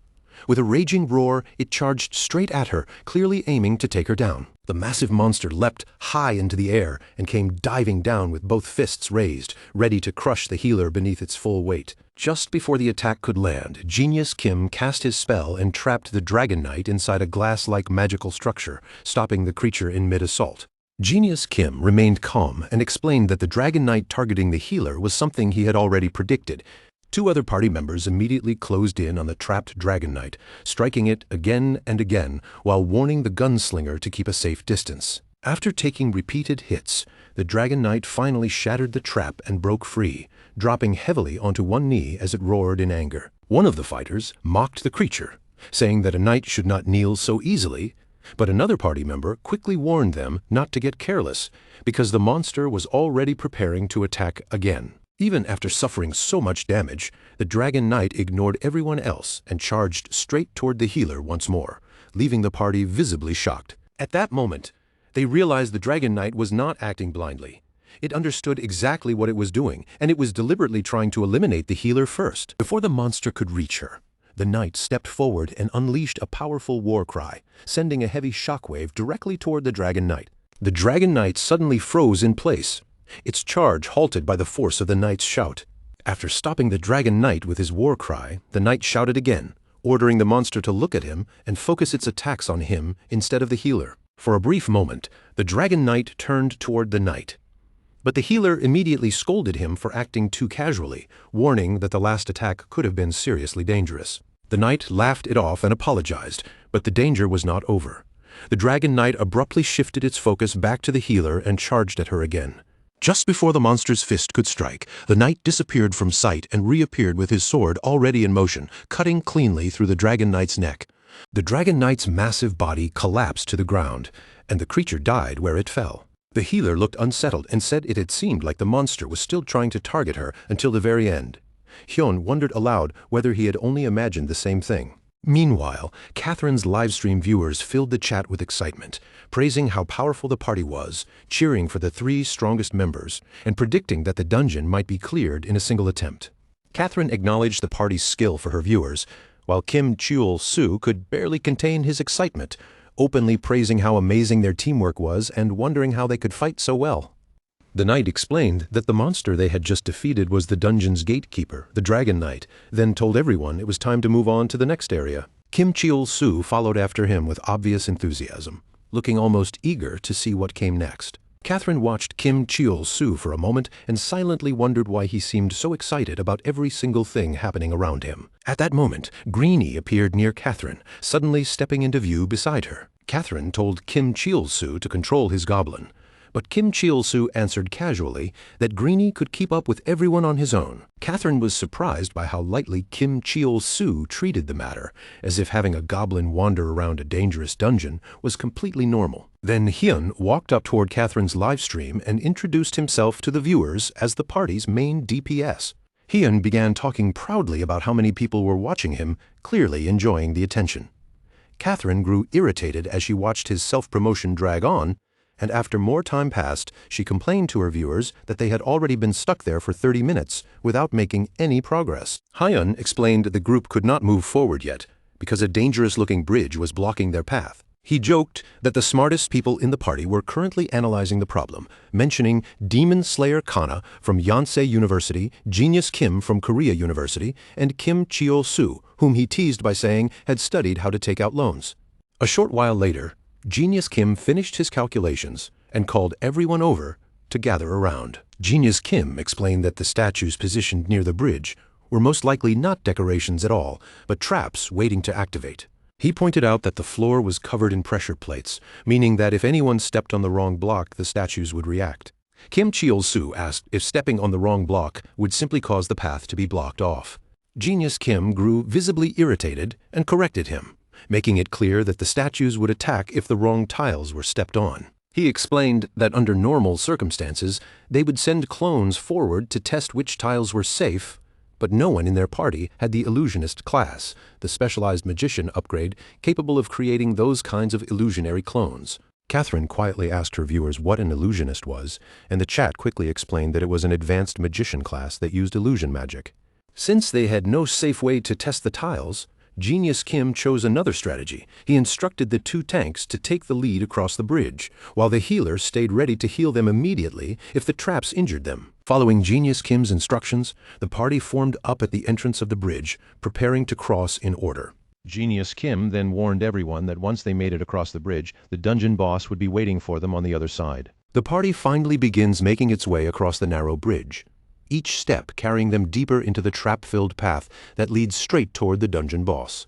As they push forward one careful tile at a time, someone places their foot on the wrong spot, and in an instant, one of the stone statues snaps into motion and launches an attack. One of the tankers quickly raises his shield and takes the blow head-on, the impact crashing against him with a heavy clang.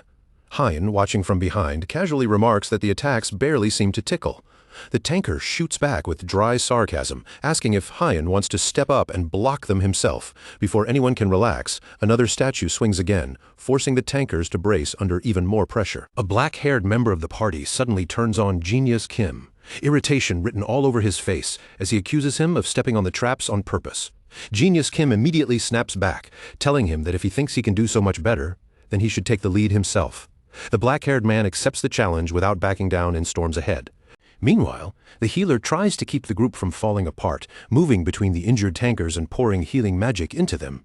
She reminds everyone that arguing in the middle of a trap bridge will only make the situation worse. The black-haired player grits his teeth internally, annoyed by how arrogant the others have become just because their party has been doing well lately. A pink-haired teammate cuts in sharply, telling him to stop complaining and keep his mind on the path in front of them. The black-haired man immediately flares up, insisting that he is not angry at all, even as he points his gun straight toward the pink-haired teammate. His voice rises as he shouts that mistakes like this are completely unacceptable. Even with the tension boiling between them, Catherine watches the group closely and realizes their teamwork is still strong enough that they should eventually make it through the dungeon. Beside her, Kim Cheol-soo quietly leans in and suggests that maybe they could just smash everything apart instead of bothering with the puzzle. But instead of taking Kim Cheol-soo's destructive suggestion, the group continues trying to cross the bridge the proper way, stepping forward with tense caution. As they get closer to the final statue, the knight narrows his eyes and notices something odd. The spear in that statue's hands looks noticeably longer than the ones held by the others. The black-haired man, already losing patience, urges everyone to hurry up, pointing out that there are only a few tiles left before they reach the other side. The knight grows more and more irritated by the constant complaining, but he forces himself to swallow his anger. Catherine's live stream viewers are watching everything, and he knows he cannot afford to lose his temper in front of them. But that patience finally snaps when the knight accidentally steps on another trap tile. The moment he realizes what happened, he bursts out shouting in pure frustration. The black-haired player explodes right along with him, furiously accusing the knight of ruining everything and deliberately sabotaging the team. At that exact moment, the final statue suddenly lunges. Its long spear shoots forward with terrifying speed and pierces straight through the pink-haired player. For a moment, nobody moves. The entire party freezes in stunned silence, unable to process what just happened. A system message appears before them, announcing that Demon Slayer Kana has died and been returned to town. As his body begins fading away into light, Kana admits with regret that he let himself become too overconfident. Genius Kim's expression sharpens as he quickly studies what just happened, piecing together the trap's real pattern in his head. He realizes that the final statue is different from the others. It does not simply attack the person who steps on the trap. Instead, the statue chooses its target at random from among the party members, making every single person on the bridge a possible victim. Genius Kim immediately warns everyone to stop moving, his voice tense as he points out that if the healer gets struck, the entire dungeon run is finished. He quickly lays out a plan. One group should stay completely still while the other group advances, lowering the odds that the healer will be chosen as the random target. The black-haired player refuses to accept it, glaring at Genius Kim as he accuses him of only thinking about his own safety. Kim Cheol-soo watches the man's aggressive attitude and quietly wonders why he is acting so hostile. In his mind, he is sure the viewers watching the stream will not be impressed by this behavior. Catherine finally steps in, trying to bring the argument back under control. She explains that if a normal party member dies, the remaining members might still have a chance to clear the dungeon.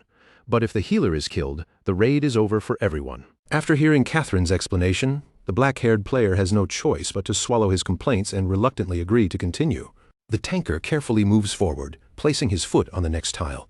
When the tile glows blue and proves safe, everyone finally lets out a breath of relief. The others begin following behind him, moving in tight formation while Genius Kim encourages them to keep going and not lose their rhythm. But that brief relief does not last long. The tanker soon steps onto another wrong tile, and panic flashes across his face the moment he realizes it. The statue reacts instantly, its weapon striking out once again. This time, the random target is the black-haired player, and he is killed on the spot. A system notification appears, announcing that My Goodness 30 CMMs has died and returned to town. As his body dissolves and disappears, he curses furiously, raging about why he had to be the one chosen. Genius Kim immediately tells everyone not to panic, reminding them that only a few tiles remain before they can finally cross the bridge. The tanker forces himself to keep moving, but after only a short distance, his foot lands on yet another trap tile. This time, the statue's spear flashes toward the knight, piercing him before he can react and killing him instantly. In the middle of the trap bridge crossing, the party receives another system notification announcing that Ranky Tanker has died and returned to the nearest town. Even after losing another teammate, the tanker keeps pressing forward, but fate turns against them again as he steps on the wrong tile once more. The statue hurls its spear straight toward the healer. But before the attack can reach her, Genius Kim throws himself into its path and takes the deadly hit instead. A new notification appears, stating that Genius Kim has died and returned to the nearest town. As Genius Kim's body slowly fades away, he lifts his hand in a confident thumbs up and tells the others that he really is a genius, urging them to finish clearing the dungeon without him. The healer can only stare in shock, shaken by the sacrifice he made to save her. Hyun turns to the remaining members and says they all heard Genius Kim's final words. At this point, the only obstacle left ahead of them is the boss. With their fallen teammates still fresh in their minds, Hyun, the healer, and the last remaining tanker rush into the boss room, determined to avenge everyone who died on the bridge. Catherine's anger finally boils over as she realizes the surviving party members never truly cared about the danger she and Kim Cheol-soo had been facing earlier. She snaps that they were also possible targets of the statue traps, even though the party had acted like she could simply sit back and watch from safety. When Kim Cheol-soo asks what they should do now, Catherine answers through clenched teeth, declaring that at the very least she is going to take half of the boss's loot. Without waiting any longer, Catherine rushes forward and orders Kim Cheol-soo to follow her. Inside the boss area, Catherine and Kim Cheol-soo keep their distance and hide where they can watch the battle unfold without immediately drawing attention. Kim Cheol-soo asks whether the boss has already been defeated, but Catherine quickly corrects him, saying the battle has only just begun. In the center of the room, the boss reveals itself as Larmus. Viewers watching the live stream begin commenting in confusion, pointing out that the boss's level seems strangely low for a dungeon with such a high difficulty. Hyun looks at the monster with open arrogance and mocks it, saying that the Dragon Knight Guardian from earlier seemed far more impressive than this boss. But before Hyun can keep mocking it, the monster suddenly moves, snapping forward with shocking speed and launching a heavy kick straight at him. Hyun barely manages to twist out of the way, but the force of the attack still throws off his balance and sends him crashing down onto the floor. He quickly recovers, equips his legendary shooting boots, and fires back with a powerful counterattack, driving his leg forward with his signature technique, shooting star kick. But the monster flips through the air with terrifying agility, completely turning the attack around. Before Hyun can react, its fist slams into his face and drives him violently into the ground. The healer rushes over without hesitation, trying to restore Hyun before the battle gets even worse. But just as she reaches him, the monster suddenly appears behind her, raising its attack from her blind spot. At the very last second, the tanker throws himself between them and catches the blow with his shield, the impact ringing out as he shouts fiercely at the monster. He immediately activates his war cry skill, forcing his voice across the boss room in an attempt to pull the monster's attention onto himself. For a brief moment, the monster's eyes turn toward the tanker as if the taunt has worked. But then it simply ignores him, rushes past and attacks the healer again, kicking her so hard that she is sent crashing into the wall. The tanker stares in disbelief, shaken by the fact that his taunt failed completely. He can only wonder what kind of monster they are really facing. Watching the battle from a distance, Kim Cheol-soo grows visibly uneasy and suggests that they should step in to help. Catherine refuses at once, keeping her voice low as she explains that if those three experienced fighters cannot handle the monster, then the two of them would have no chance. For now, she insists they stay hidden and be ready to escape if the party gets wiped out. Below them, the monster begins slowly closing in on the tanker again, its presence pressing down on the room, until something completely unexpected cuts through the tension. From far away, a tiny stone pebble suddenly slices through the air, moving so fast it is almost impossible to follow, and in a single instant, it cleanly severs the monster's head. Kim Cheol-soo's Goblin appears nearby, shouting with wild excitement, as if it has just done something amazing. Kim Cheol-soo starts to praise the Goblin, then awkwardly catches himself, telling it that the attack was both a good job and a bad job at the same time. The livestream viewers are stunned, flooding the chat with disbelief as they point out that the monster looked like it had just died from being hit by a rock. Meanwhile, the severed head drops heavily to the ground. The tanker can only stare at the fallen head, completely unable to process what he just witnessed, wondering if the boss really died that easily. The healer quickly warns everyone not to drop their guard, reminding them that the boss might still be using some kind of trick. Hyun suddenly pushes himself back to his feet and bursts into celebration, confidently claiming that the monster must have died because of his own attack. With a pleased grin, Hyun starts walking toward the body, already thinking about collecting the rewards from the high-difficulty dungeon. But just as he approaches, the severed head begins to move. Flesh starts forming around it, and a brand new body slowly grows out from the head itself. Hyun instantly understands that something is terribly wrong, and a curse slips out of him in sheer shock. The tanker and the healer realize it at the same time, their faces tightening as the horror of the situation becomes clear. The healer quickly identifies what they are seeing, realizing that this is not just a recovery, it is the boss revealing its true form. The severed head transforms into a massive creature known as Cybelarmus, the true form of the knowing dragon. Its roar shakes the entire battlefield, terrifying everyone present, while Hyun shouts the monster's name in disbelief. From the higher ledge, Catherine watches in shock as the monster undergoes its sudden transformation. The boss's name changes from Larmus to Cybelarmus, finally exposing the creature's real identity. Kim Cheol-soo is just as startled, realizing that the enemy before them is actually a dragon. Beside him, Catherine struggles to understand how such a transformation could have happened in the first place. Kim Cheol-soo casually explains that his goblin had been sick until recently, but after he followed the instructions of a very smart doctor, the goblin became much stronger. He says it with complete confidence, claiming that most monsters can now be taken down with just a single rock. The goblin laughs loudly, looking strangely proud of itself, while the live-stream viewers spiral into chaos. Comments start flying by as people question whether the game is broken, whether goblins can really become that powerful, or whether Kim Cheol-soo somehow has a max-level goblin. Catherine becomes increasingly confused as she remembers what the old man told her before, that Kim Cheol-soo had supposedly lost his power, had become useless, and was now in danger because of it. But after seeing the goblin's unbelievable strength with her own eyes, Catherine begins to suspect that the old man may not have told her the truth. Meanwhile, Kim Cheol-soo suddenly strikes the goblin with a whip, praising it at the same time for doing a good job. The goblin cries out from the hit, and Catherine stares in shock, immediately asking Kim Cheol-soo why he is whipping his own summoned goblin. Kim Cheol-soo awkwardly explains that the whip was already sitting in his inventory, then tries to justify himself by claiming that whipping the goblin is actually a kind of love meant to help it grow. He strikes the goblin again, and stubbornly insists that this method works far better than treating it gently. Kim Cheol-soo even claims that every time he uses the whip, it hurts him emotionally too, saying it feels like he is coughing up blood. Catherine immediately snaps back at him, pointing out that he is not just saying that, he is literally bleeding. When Catherine checks Kim Cheol-soo's status window, she sees the truth right away. He is suffering from the bleeding status effect. She realizes that the weapon in his hand is the rare bloodworm whip, a cursed summoner weapon crafted from blood-soaked leather. The cursed item is dangerous because, unless it is purified, it can cause the user to lose consciousness while also driving the summoned creature into a violent rage.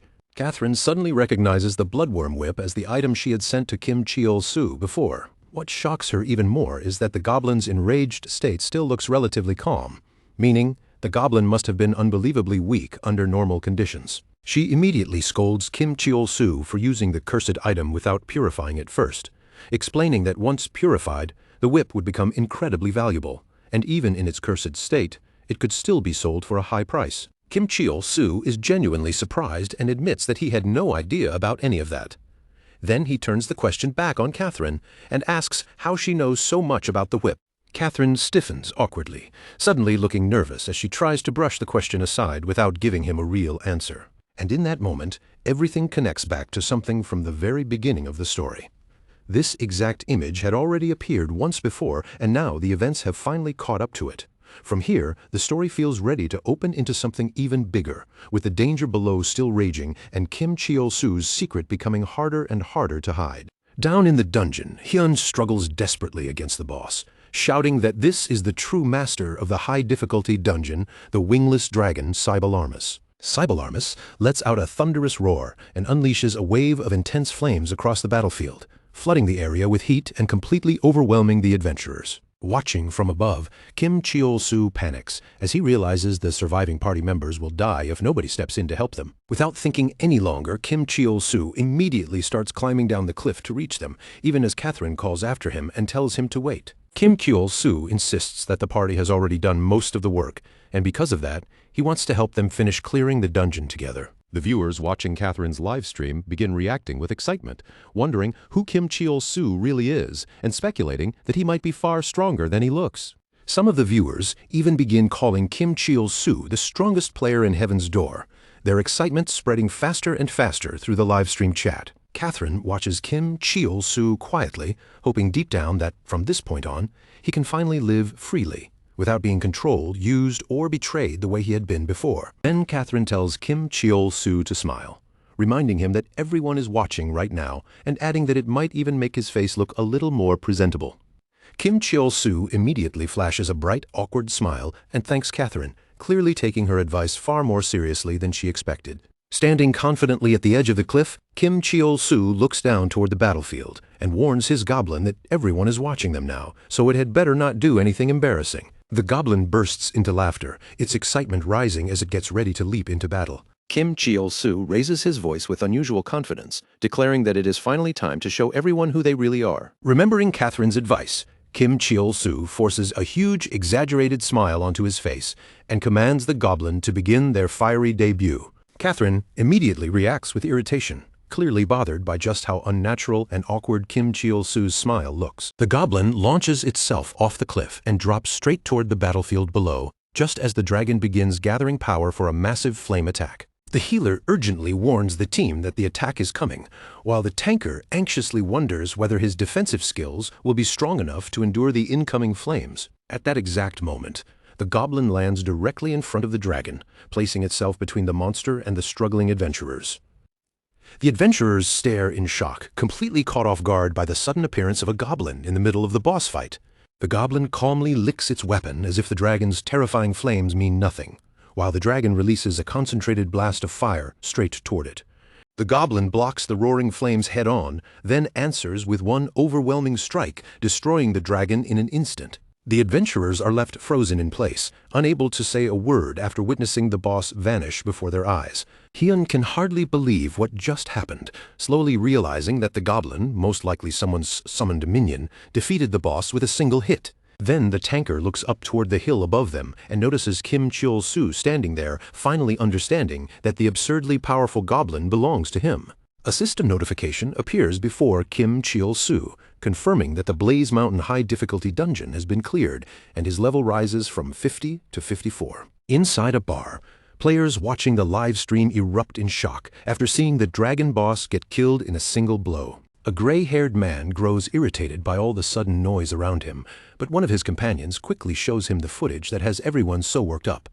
When the gray-haired man learns that the dragon was not killed by a player but by a goblin minion, his irritation turns into anger as he reacts to the unbelievable reveal. In another place, a man barges in on his master, Horace Philliver, while Horace is spending time with his girlfriend, urgently showing him the same footage. Horace watches the clip and immediately becomes interested, his attention locking onto the strange goblin and its owner. Horace realizes that anyone capable of controlling such an unbelievably powerful goblin must be blessed with extraordinary luck, and he identifies that person as Kim Cheol-soo. Far away in a snowy mountain region, the high-level summoner Irene is also watching the live stream unfold. Irene remarks that everyone is talking about Kim Cheol-soo now, as though his rise to fame was only a matter of time. But when Irene notices that Kim Cheol-soo appeared on Catherine's dream, her mood quickly sours, and she declares that she will meet him herself once her current trip is over. After the dungeon incident, Kim Cheol-soo's name spreads across the internet almost overnight.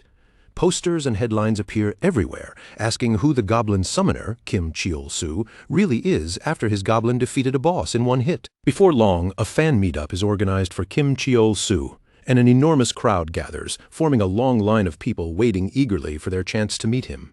Catherine takes charge of the event, loudly ordering the crowd to stand properly in line and keeping the chaotic fans under control. Catherine's servant is forced to serve as the security guard, warning everyone that anyone who fails to line up correctly will be sent straight to the back. Internally, he grumbles about being stuck guarding Kim Cheol-soo of all people. Excited fans begin approaching Kim Cheol-soo one after another, and one girl steps forward with sparkling eyes, declaring that she is his biggest fan. Kim Cheol-soo looks genuinely confused, wondering why someone so pretty would be interested in him. The girl awkwardly explains that she likes his villain-like appearance. Catherine playfully adds that she likes Kim Cheol-soo's smile too, then tells him to smile properly for the fan. Kim Cheol-soo does not understand why he has to do that, but Catherine does not wait for him to figure it out. She forcefully grabs his face and pulls it into a smile. The fan immediately screams with excitement, overwhelmed by the sight, and shouts that she loves him. Kim Cheol-soo becomes even more confused when the fan reacts so positively. Catherine tells him to look around and understand just how famous he has become, explaining that he is a real star now.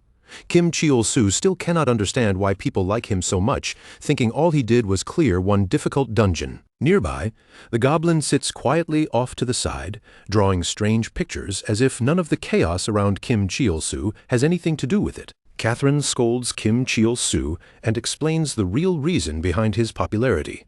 His Goblin defeated a dungeon boss with a single attack, something no one had ever seen before. On top of that, Kim Cheol-soo is the first known summoner to control a Goblin, making him seem completely unique compared to every other player. Catherine tells Kim Cheol-soo to stop looking down on himself and finally recognize that he is special.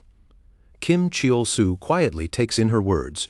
As he looks at the crowd of people admiring him, Kim Cheol-soo begins to wonder whether Catherine might be right, and whether he really is special after all. With an awkward smile spreading across his face, Kim Cheol-soo slowly starts to believe in himself. Elsewhere, inside a hidden meeting room, several mysterious individuals gather in secret to discuss the sudden change in Kim Cheol-soo's situation. They acknowledge that Kim Cheol-soo has now become a celebrity, and that his public image is growing far faster than expected. One of them questions whether they can still control Kim Cheol-soo if his Goblin has truly regained its strength, and he becomes too arrogant. Another asks what Number 3 is doing since he cut off contact after causing this situation. Someone else points out that with so much public attention now focused on Kim Cheol-soo, eliminating G67 will become much more difficult than before. One of the figures complains bitterly that they should have gotten rid of him earlier, before he attracted this much attention. Their leader, Number 1, Senator Kim Dookie, tells everyone to calm down. He explains that the situation may not be as bad as it appears, reminding them that the higher someone rises, the harder they can fall. According to Kim Dookie, the moment someone gains fame and starts having something precious to protect, that very success turns into a weakness others can exploit. He calmly concludes that celebrities are especially fragile when scandals begin to spread, implying that the right rumor or controversy could be enough to drag Kim Cheol-soo down. The scene shifts to a busy city road, where a luxurious sports car cuts through the streets at high speed before suddenly pulling to a sharp stop. Catherine steps out of the car with confidence and immediately confronts Kim Cheol-soo, accusing him of purposely failing his driving test so he can keep treating her like his personal chauffeur. Kim Cheol-soo denies it right away, insisting that no sane person would intentionally fail such an expensive test, and tells Catherine not to ruin the mood. As Kim Cheol-soo and Catherine step out together, people nearby start gathering around after recognizing him from TV. Phones come up, cameras flash, and excited voices call out his name. Kim Cheol-soo casually greets them, telling everyone to stay healthy, while some admire Catherine's beauty and others jokingly ask if she is his girlfriend. Kim Cheol-soo quickly clears it up, explaining that Catherine is just his friend and is currently acting as his manager. While Catherine adjusts her glasses and silently complains that they are not working the way they should, someone in the crowd rudely shouts at Kim Cheol-soo to break up with her, calling Catherine vicious. After dealing with the crowd outside, they enter a real estate office, where a broker named Bu Dong-sam greets them and prepares to hear what kind of place they are looking for.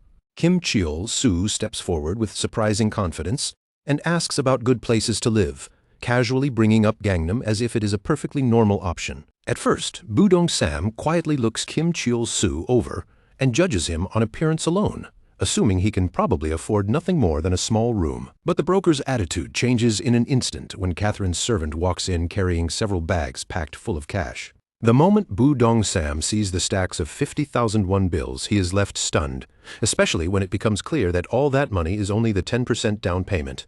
Kim Cheol-soo then calmly asks to be shown houses worth 10 billion won, completely overturning every assumption the broker had made about him. The scene shifts back into the game, where players are desperately struggling against a level 72 giant octopus monster. Its huge tentacles wrap around several of them, trapping them in midair as they scream for help. Standing on the deck of a ship, Kim Cheol-soo casually gives the order for his goblin to eliminate the monster. Then Kim Cheol-soo turns to Catherine and asks whether his heroic line delivery sounded good. Catherine tells him it was fine, but quickly urges him to stop posing and hurry up before the trapped players get killed. The goblin immediately charges forward, carrying a bomb as it races straight toward the monster's vulnerable core. With a dramatic gesture, Kim Cheol-soo shouts "boom," and the bomb detonates in a massive explosion that completely destroys the giant octopus. The players who had been trapped in the monster's tentacles are blasted free and thrown high into the air by the force of the explosion. Kim Cheol-soo moves quickly and catches one of the falling girls in his arms, gently asking whether she is hurt. When the girl tells him she is fine, Kim Cheol-soo smiles warmly in relief, clearly glad that he reached her in time. On Catherine's livestream, the viewers erupt with excitement. Many of them comment on how kind Kim Cheol-soo seems, saying that even if he is not traditionally handsome, the way he acts makes him look strangely attractive. Watching the reaction unfold, Catherine reflects on how much things have changed. Ever since the wingless dragon incident, Kim Cheol-soo has become incredibly popular, especially among women, and she realizes that people are being drawn in by his strength and presence. Catherine has been carefully shaping Kim Cheol-soo's public image, pretending to be his clueless manager while placing him in heroic rescue moments during her streams. The plan has boosted both Kim Cheol-soo's fame and her own channel, and in her mind, she compares herself to her grandfather, deciding that unlike him, she will guide Kim Cheol-soo's future in her own way. The scene moves to a dark room, where Horace Philliver is already injured and sitting on the floor, while Sungryul remains tied tightly to a chair. Into that tense room walks Kim Dookie, calm and composed, carrying himself as if everything is already under his control. Kim Dookie first speaks casually about their condition, saying the food they were given is perfectly fine, and that refusing to eat is foolish, especially at their age. But his tone carries no real concern. It feels more like control, and soon his attention settles on Sungryul as he offers him a deal. Kim Dookie gives Sungryul one final chance, ordering him to retrieve G67 and presenting it as a test of whether Sungryul is still useful. If Sungryul proves his value, he may be allowed to survive. If he fails, then to Kim Dookie, he is nothing more than something disposable. Sungryul does not accept the offer right away, his silence making the air in the room even heavier. Instead of obeying, Sungryul begins challenging the very foundation of everything Kim Dookie and the others are doing. Sungryul reminds Kim Dookie of what he once said, that even sinners could be forgiven, and asks whether their current actions can truly lead anyone to salvation. He points out the contradiction directly. They claim they are acting for the greater good, yet they keep sacrificing people just like the game company they condemn. In Sungryul's eyes, there is no difference anymore, because they too are pushing people toward death. As his emotions rise, Sungryul breaks down further and asks Kim Dookie outright whether he still believes they can reach heaven by using methods like these. For one brief moment, Kim Dookie seems to admit that he is uncertain, but then he violently rejects that doubt before it can take root. He kicks the food away in anger and forcefully declares that he still believes, as if shouting the words loudly enough can make them true. Kim Dookie's belief is no longer calm or logical. It feels stubborn, desperate, and almost frantic. He then turns his anger towards Sungryul, reminding him that both of them are equally corrupt and questioning why Sungryul is suddenly pretending to be different now. From Kim Dookie's point of view, nothing has changed, which makes Sungryul's hesitation seem abnormal. He presses harder, accusing Sungryul of growing emotionally attached after spending time with Kim Cheol-soo and the Everton Guild. Kim Dookie points out that Sungryul never showed regret for the countless people he helped kill before, so he demands to know why Sungryul is only now developing feelings like friendship, guilt, or sympathy. At that moment, Sungryul's thoughts begin connecting with memories from the past, pulling up the moments he had tried to ignore. He remembers the times when people treated him not as a tool, but as a companion, calling his name, trusting him in battle, joking with him, thanking him, and relying on him when it mattered. Kim Dookie seems to understand exactly what has broken inside him, and as Sungryul cries, he weakly agrees. Soon, both of them begin laughing, showing that Sungryul has completely surrendered himself once again. After that, the scene shifts back into the game, where Kim, Cheol-soo, Catherine, and the Goblin are walking toward a castle. The Goblin keeps making loud, irritating noises until Kim Cheol-soo suddenly kicks it from behind and sends it flying. Catherine immediately scolds him, warning him to be careful in case someone sees, but Kim Cheol-soo casually says no one is around. He adds that if he does not control the Goblin now, it will act even worse when people are watching. Catherine insists that he at least warn her next time, and Kim Cheol-soo reluctantly agrees. But right then, an explosion erupts behind them, and a red-haired swordsman bursts out from the blast, rushing forward with his blade already swinging. Kim Cheol-soo instantly draws his weapon and blocks the strike at the last possible moment, while the attacker, wrapped in flames, asks whether he is Kim Cheol-soo. Kim Cheol-soo angrily corrects him, making it clear that his name is Kim Cheol-soo. But the attacker ignores Kim Cheol-soo's irritation and demands to see the goblin, saying he has no interest in Kim Cheol-soo himself. That only annoys Kim Cheol-soo more, and he snaps that the man should not have attacked him if that was the case. Then Catherine steps forward, gathering blue energy around her hand as she tells Kim Cheol-soo to move aside. In the next instant, she freezes the attacker inside a massive crystal of ice. Kim Cheol-soo stares at Catherine in shock after seeing how easily she sealed the attacker away, while Catherine lets out a quiet breath of relief that her spell worked. Still, her expression grows serious as she realizes that ever since they became famous, more people have started picking fights with them, and at the same time, she notices that Kim Cheol-soo has clearly improved since he was able to block that sudden attack. Just then, a small boy wearing glasses comes sprinting toward them, shouting apologies at the top of his lungs as he hurries over. A notification reveals that the boy is Gemini, the Vice Guild Master of the Hellfire Guild. He arrives completely out of breath, while Kim Cheol-soo casually jokes and asks if he ran all this way just to get an autograph.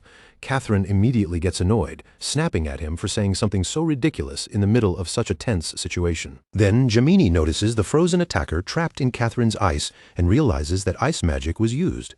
He says it is a relief because his guild master is extremely weak against ice. Catherine, confused by that response, asks why his guildmaster attacked them in the first place, and Gemini begins explaining the situation. Gemini points directly at the goblin and asks whether that was the creature responsible for attacking Phoenix Elbasar. Kim Cheol-soo immediately denies it, insisting that his goblin would never do something like that. But Gemini continues, explaining that during a previous battle, the goblin's level could not be measured, making it look like some kind of summoned creature. Because of that, Gemini's guild master started searching for anyone named Kim Cheol-soo and attacking them, convinced that he would eventually find the right person. Finally, Gemini asks them to stop the chaos by allowing his guild master to fight the goblin just once so he can face the strongest goblin directly and settle everything through battle. Kim Cheol-soo looks confused when Gemini asks to let his goblin fight, and at first he casually starts to agree. But Catherine cuts him off immediately, stepping forward with a firm glare and rejecting the request. She calls the idea ridiculous, pointing out that Kim Cheol-soo is famous now, his time has value, and they were the ones attacked first. Catherine moves closer to Gemini with an intimidating expression and warns him not to push his luck, making the small Vice Guild master panic. Then she grabs Kim Cheol-soo by the collar and drags him away, declaring that they do not have time to deal with this nonsense. Even while being pulled off, Kim Cheol-soo calls back that when Gemini's guildmaster wakes up, he should bring him to the duel arena because he will be waiting. Gemini is left confused but somewhat relieved, assuming the situation somehow worked out, while Catherine questions Kim Cheol-soo on the way to the castle, asking why he accepted so easily and whether he is not angry. Kim Cheol-soo simply answers that if the man wants to fight, then it works out perfectly for him, showing just how straightforwardly he sees the whole situation. The scene then shifts to a massive stadium packed with players, where a huge event is about to begin. The announcer hypes up the roaring crowd as the special match, Catch the Golden Goblin, officially starts. Kim Cheol-soo makes a dramatic entrance, leaping down into the arena and landing in a flashy heroic pose as the crowd erupts around him. Catherine watches from below, noticing that despite his earlier reluctance, Kim Cheol-soo is now completely owning the stage and drawing an enormous amount of attention from both the live spectators and the viewers. Then Kim Cheol-soo takes the microphone and addresses the audience, explaining that there has been a lot of talk lately questioning the strength of his goblin. People have been claiming that the footage is fake, edited, or caused by some kind of bug. And since challengers keep asking to fight the goblin, Kim Cheol-soo says he decided to settle the controversy while also repaying all the support he has been receiving. That is why he organized this event, complete with a major prize for whoever performs the best. The announcer then explains the rules, saying that since defeating the goblin is practically impossible, the winner will be whoever lasts the longest against it. The reward is an insanely valuable item worth 1 billion won, a premium weapon protection item that prevents equipment from breaking during enhancement attempts. The crowd instantly explodes with excitement at how rare and overpowered the prize is. But just as the energy reaches its peak, a black-haired woman in the audience suddenly calls out loudly to Kim Cheol-soo, claiming that she knows him. She says she knew Kim Cheol-soo when they were younger, but when he turns and casually greets her like any other fan without recognizing her at all, her confidence crumbles. Her brown-haired companion immediately bursts into laughter, mocking her for being so sure he would remember her when he clearly has no idea who she is. A red-haired companion points out that Kim Cheol-soo does not recognize any of them, which only makes the black-haired girl more irritated. She grips the barricade so hard that she damages it, declaring that if he is pretending not to know her because of his fame, then she will make sure he cannot ignore her once she steps onto the stage. At that moment, a powerful mechanized fighter named Humoroider enters the arena, and the host hypes it up as the challenger who will expose Kim Cheol-soo's supposed fraud. But before the match can develop into anything meaningful, the Goblin destroys Humoroider with a single strike, tearing through its mechanical body and ending the fight within seconds. The audience is left stunned by how completely one-sided it was. Immediately afterward, another participant rushes in, a flamboyantly dressed black-haired man who recognizes Kim Cheol-soo. He accuses him of being the same ugly guy who bothered women and ran away after getting help finding the shrine, declaring that he will correct Kim Cheol-soo's attitude. But he breaks the rules by attacking together with a partner, prompting the host to protest that only one challenger is allowed. The pair tries to justify it by claiming they are a hidden-class centaur, even though the sight in front of everyone clearly says otherwise. As the two launch their coordinated attack, Kim Cheol-soo calmly activates his Goblin summoner skill, Rally. The Goblin appears instantly, swings once, and sends both attackers flying without effort, ending their attempt almost as soon as it begins. A system notice announces their disqualification for foul play, and from that point on, challenger after challenger steps onto the stage, only to be defeated in seconds. None of them can even last 10 seconds against the Goblin, leaving the announcers stunned as the entire event turns into a one-sided display of overwhelming power. Standing in the center of the arena, Kim Cheol-soo begins provoking the crowd, casually mocking the lack of strong opponents, and even saying he might take a nap while waiting. His attitude clearly irritates the challengers and viewers alike, but Catherine watches from below and realizes that even though she never told him to act this way, he is unintentionally building hype perfectly. More importantly, the Goblin itself now looks much more stable and expressive than it did before. Then the atmosphere changes as the host announces the next participant with visible surprise. A notable challenger has entered, and Hyun steps onto the stage, clearly furious. He confronts Kim Cheol-soo and accuses him of stealing the spotlight from the previous dungeon battle, claiming that he should have been recognized as the true star, both for his strength and his appearance. Now, Hyun intends to take that position back. Gripping his massive swords, Hyun declares that he will drag Kim Cheol-soo down, and even calls him a demon king. Kim Cheol-soo answers bluntly, saying he only tried to help back then, and that calling him a demon king is going way too far. As the fight begins to escalate, violet lightning gathers around Kim Cheol-soo's body, and he grins wildly while calling the Goblin forward. Hyun charges straight at him with his blade, aiming not for the Goblin, but directly for the summoner himself. Kim Cheol-soo calmly points out that targeting the summoner is the smarter choice, especially since Hyun has no chance of beating the Goblin. But he also reminds Hyun that this tactic has already been proven ineffective. After being completely overwhelmed, Hyun collapses on the stage, his consciousness fading in his mind. He imagines the roaring crowd and convinces himself that all those cheers are for him, the true superstar. But reality hits hard as Hyun lies defeated and the system announces his record, 1 minute and 28 seconds. It is the longest time anyone has survived so far, immediately shocking the audience. That record earns Hyun some reluctant respect, even though a few people still mock him, while others admit that his performance was impressive. With Hyun down, Kim Cheol-soo confidently calls for the next challenger, completely unfazed by the match. But the atmosphere shifts again when the black-haired girl from earlier steps onto the stage, visibly frustrated that he still does not recognize her. From the sidelines, her companions watch and speculate about her motives, with one even joking that she might like him, while the red-haired companion quickly laughs it off and denies it. On stage, the black-haired girl confronts Kim Cheol-soo directly, accusing him of pretending not to know her even though they have met before. But Kim Cheol-soo remains genuinely confused, even mistaking her for just another fan, which only makes her anger burn hotter. She then summons a rare item called the Demon's Mask, and green lightning crackles around it as it materializes in her hand, revealing itself as a unique summon-type item with an extremely low drop rate. Instead of reacting seriously, Kim Cheol-soo looks oddly impressed in the most clueless way possible, marveling at the mask's appearance like he is seeing something new and fascinating.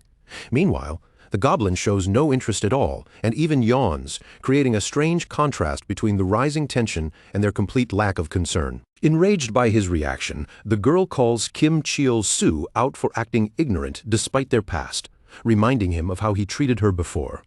She declares that she had not planned to go this far, but now she has changed her mind, explaining that the demon's mask has the ability to possess the nearest person. Without hesitating, she puts the mask on. In an instant, swirling green lightning and smoke engulf the stage, making it clear that something dangerous has just been unleashed. Irene watches with concern, fully aware that this rare and powerful item, now in unstable hands, could turn the event into something far more serious than a staged fight. As the green energy spreads across the arena, the girl's companions react with a mix of fear and awe, realizing that she has gone all out and that her growth has already surpassed them completely. The transformation completes, and the system identifies the girl as Hayek. Hayek now stands in a massive muscle-enhanced form, her body reshaped by the desire hidden deep inside her heart.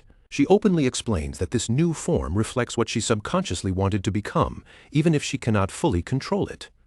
Then she slams down onto the stage with overwhelming force, shaking the entire arena beneath her. The impact alone throws Kim Cheol-soo off balance and launches him into the air, and Hayek immediately takes advantage of the opening, moving with precise, calculated combat instincts. Ray deliberately throws off his balance, striking at just the right moment to make his stance collapse.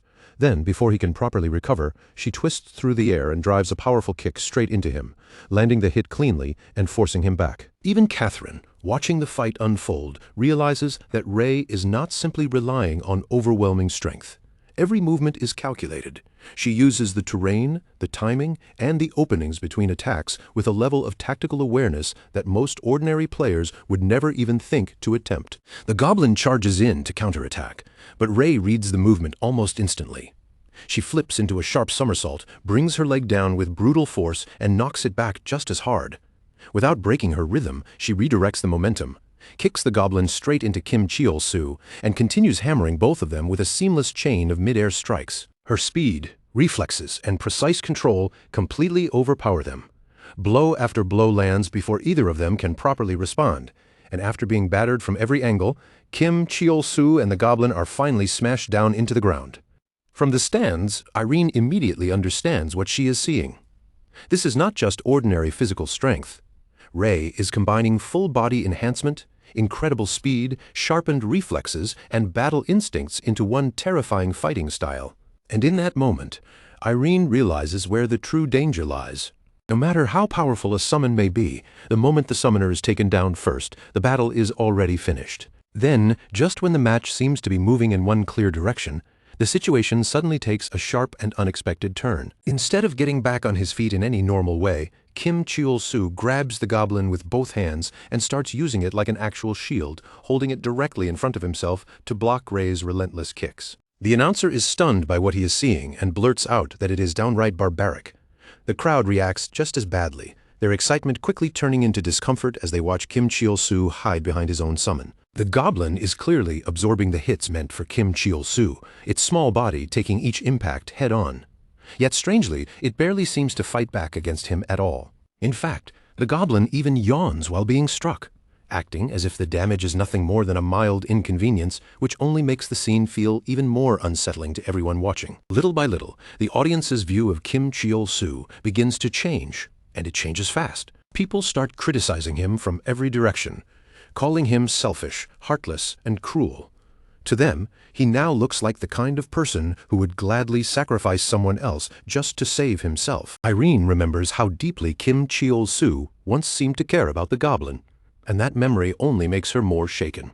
As she watches him now, confusion and unease spread across her face, and she begins questioning which version of him is the real one. At the same time, Catherine understands that the real threat is no longer only the fight itself. It is Kim Cheol-soo's public image.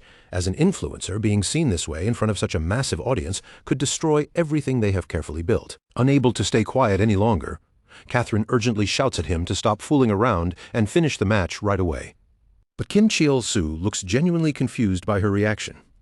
He does not seem to understand that anyone would see this as playing around, and instead of carefully thinking it through, he responds purely on instinct. Then, in one sudden movement, Kim Cheol-soo hurls the goblin forward like a living projectile, sending it flying at terrifying speed while ordering it to finish Ray. The goblin shoots across the arena with overwhelming momentum, cutting through the air so quickly that Ray is caught off guard before she can fully adjust.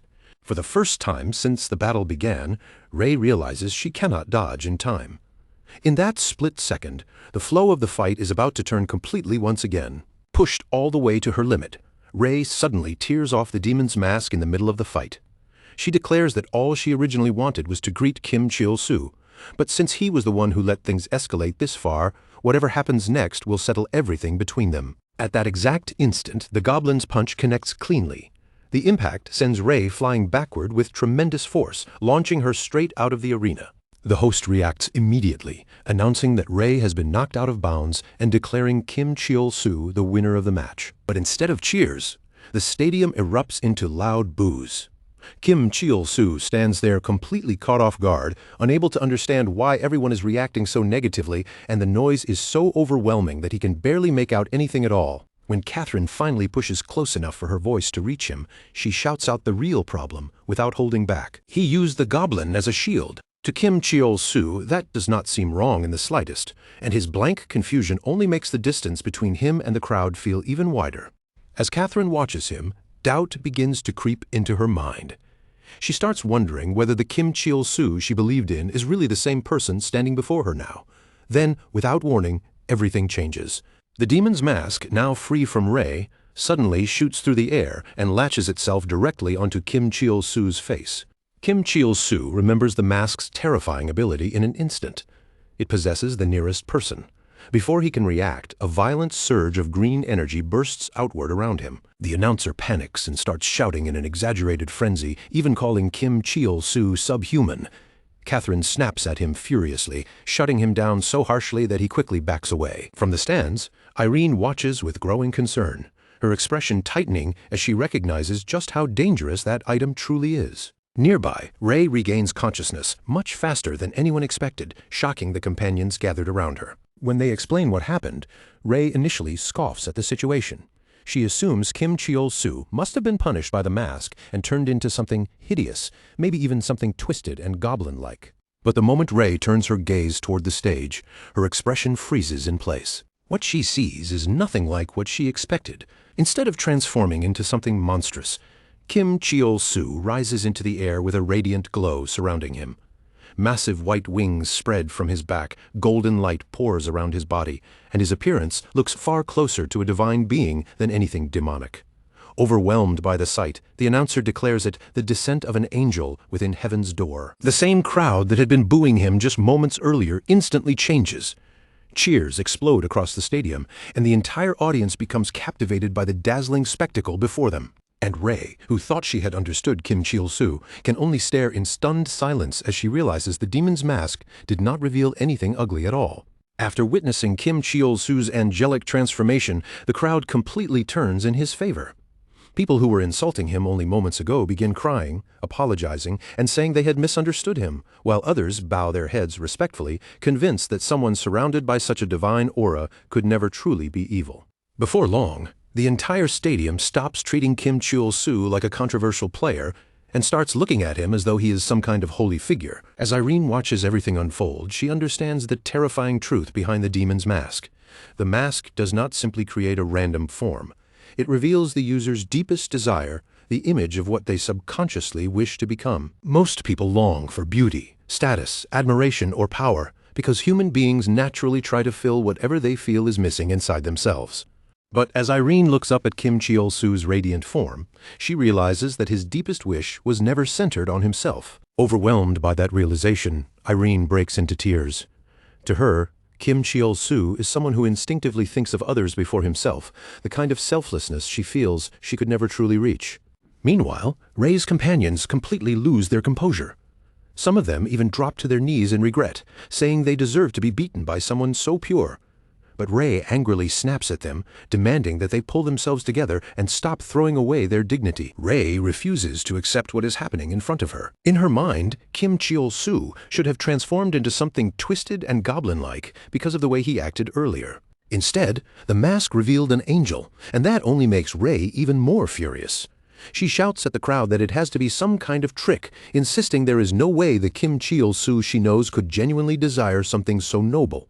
But when Kim Cheol-soo says something to Ray in the middle of that radiant transformation, his voice is so strange and distant that she cannot clearly understand a single word. And yet, for some reason, Ray feels no anger or killing intent coming from him at all. She cannot tell whether Kim Cheol-soo is apologizing to her, forgiving her, greeting her kindly, or even thanking her. But wrapped in that overwhelming divine light, every word that comes from him feels impossible to take as something cruel or hateful. Even though she does not want to admit it, Ray finds herself completely drawn in by him, unable to look away from the glowing figure before her. Then, just as suddenly as it began, the demon's mask reaches its time limit and vanishes. Kim Cheol-soo's body returns to normal, but faint traces of golden energy still shimmer around him, lingering like the last glow of something holy. Standing there awkwardly under everyone's gaze, Kim Cheol-soo gives the crowd an embarrassed apology for startling them so badly. But instead of settling down, the audience only becomes even more obsessed with him. They begin roaring Kim Cheol-soo's name, praising him even louder because his inner form appeared angelic. In the span of a few moments, his popularity shoots upward at a ridiculous speed. But while the entire arena is swept up in the excitement, Catherine notices something far more alarming. Greenie has been badly burned just from being exposed to the holy energy that radiated from Kim Cheol-soo's transformed body. The goblin can barely stay on its feet, its small body charred and smoking from the overwhelming purity that had poured out of Kim Cheol-soo. Catherine immediately tells Kim Cheol-soo to get Greenie away from the arena, while everyone is still distracted. Without wasting another second, the two of them quickly slip out, carrying the injured goblin with them. From the audience, a suspicious red-haired man catches sight of them leaving and quietly decides to follow. At the same time, somewhere else in the shadows, a hooded figure wearing a silver half-mask silently watches everything unfold. The scene then moves to a restroom, where Kim Cheol-soo lays the badly burned Greenie down on the floor and panics over its condition, blurting out that the goblin looks like burnt bacon. Catherine explains the reason without softening it at all. Goblins simply cannot endure energy that pure-hearted. In other words, Greenie was injured precisely because Kim Cheol-soo's angelic power was too overwhelming. That only frustrates Kim Cheol-soo even more, while Catherine privately realizes just how monstrous his hidden potential must be if merely standing near him in that form was enough to nearly destroy the goblin. Even with everything falling into chaos, Catherine quickly shifts her mind back to business. She points out that Kim Cheol-soo's reputation has not only recovered, it has become stronger than ever, and if they can keep the event going successfully, the fame and money waiting for them will reach a completely different level. Then Catherine turns her attention back to Greenie and asks Kim Cheol-soo if he can revive the goblin. Kim Cheol-soo confidently declares that he is Greenie's perfect doctor. Then he pulls out his whip and immediately starts lashing and insulting the goblin with frightening intensity, fully convinced that this kind of abuse somehow makes goblins stronger. At that very moment, the red-haired stalker secretly records the disturbing scene from nearby, capturing Kim Cheol-soo's every brutal action on camera. Satisfied with what he has filmed, the stalker believes he has finally gathered enough evidence to use against Kim Cheol-soo. But just as the red-haired man prepares to slip away, the mysterious hooded figure suddenly appears behind him, before the stalker can even properly react. The masked man strikes him with a violent punch, smashing him straight into the restroom door. The loud crash immediately catches Kim Cheol-soo's attention. He turns toward the noise in confusion, realizing that someone else may be right outside. Hearing the impact from beyond the restroom, Kim Cheol-soo and Catherine rush to the door and throw it open, only to find the area completely empty. Catherine instantly grows nervous, worried that someone may have seen Kim Cheol-soo whipping Greenie moments earlier. Kim Cheol-soo casually brushes it off, saying the wind probably slammed the door shut. Catherine snaps back in irritation, reminding him that they are literally inside a video game world, so that explanation makes absolutely no sense. After checking Greenie's condition again, Catherine sees that the goblin has mostly recovered, and she decides they need to hurry back before anyone starts suspecting that something happened. Greenie immediately returns to its usual loud, chaotic behavior, screaming and making awkward noises as if nothing happened, which only irritates Kim Cheol-soo even further. Completely worn out by everything that has happened, Kim Cheol-soo complains that he just wants to finish the event quickly and finally log out. But the moment they return to the arena, another disaster hits. The curse from the rare bloodworm whip suddenly activates. A system warning appears, explaining that if the curse on the item is not removed, the user may lose consciousness or become paralyzed, while the minion is driven into a frenzy at the same time. Because Kim Cheol-soo ignored repeated warnings to purify the weapon, his body suddenly locks up in the middle of the stage. He cannot move at all, frozen in an awkward pose with his mouth hanging open, while Catherine watches in fury and silently curses him for ignoring her advice over and over again. At that exact moment, another challenger, named Asfis Dadsad, steps into the arena, gripping a flaming sword as he prepares to fight. Seeing Kim Cheol-soo frozen with his mouth open, Asfis Dadsad misunderstands the situation completely and thinks he is being mocked, angrily accusing Kim Cheol-soo of disrespectfully yawning in the middle of their match. Because the paralysis has taken over his body, Kim Cheol-soo cannot move or explain himself properly. All he can do is make strange, muffled noises as Asfis Dadsad charges straight in and smashes him directly in the face. The match ends almost immediately, with the system declaring Asfis Dadsad the winner of the event for surviving over 5 minutes, while Kim Cheol-soo lies sprawled on the floor with his face swollen from the blow. Ironically, instead of celebrating the victory, the crowd erupts into angry boos, convinced that Asfis Dadsad only won because he attacked an opponent who was basically AFK. Furious at the insults raining down from the stands, Asfis Dadsad screams at the audience, daring anyone with a problem to come down and fight him personally. But his anger vanishes the instant the announcer presents the grand prize, the incredibly rare premium weapon protector, an item that can prevent a weapon from being destroyed during enhancement attempts 50 times. Once Asfis Dadsad learns that the item is worth an absurd amount of money, he goes completely still in shock, and his attitude changes almost immediately. Meanwhile, Ray receives second place, along with a ridiculous Kim Cheol-soo photo card as her reward. Already irritated by everything that happened earlier, Ray becomes even angrier when she realizes that the third-place prize is far better than hers. Third place goes to Ji-hyun, who happily receives a valuable holy elixir worth hundreds of thousands of dollars, leaving Ray absolutely furious over how unfair the rewards feel. With that, the announcer officially brings the Kim Cheol-soo special event match to a close. The crowd breaks into cheers once again as Kim Cheol-soo politely bows toward everyone despite his humiliating defeat. Beside him, Greenie dances around noisily, while Kim Cheol-soo still manages to wave happily to the audience. Elsewhere, the scene shifts to a garbage-dumping area, where the suspicious red-haired stalker from earlier slowly regains consciousness after being beaten by the mysterious masked man. Coughing up blood and struggling to push himself upright, the red-haired man becomes enraged when he discovers that his camera has been destroyed. Realizing that someone targeted him on purpose, he immediately assumes the masked man must be connected to Kim Cheol-soo and attacked him to stop the evidence from spreading. But then the stalker suddenly breaks into manic laughter as he remembers one crucial detail: the camera was only a distraction. Before he was attacked, he had already taken screenshots of Kim Cheol-soo brutally whipping and abusing Greenie, and he is convinced those images will be enough to destroy Kim Cheol-soo's public image. The red-haired man breaks into wild, hysterical laughter, convinced that Kim Cheol-soo's happiness is nothing more than a temporary illusion. In his mind, Kim Cheol-soo should enjoy that brief taste of glory while he still can. Meanwhile, in the real world, the story shifts to the glittering city of Dubai, inside an enormous luxury apartment towering high above the streets. Kim Cheol-soo stands by the window, gazing across at another skyscraper, and wonders what it must feel like to live near the 100th floor.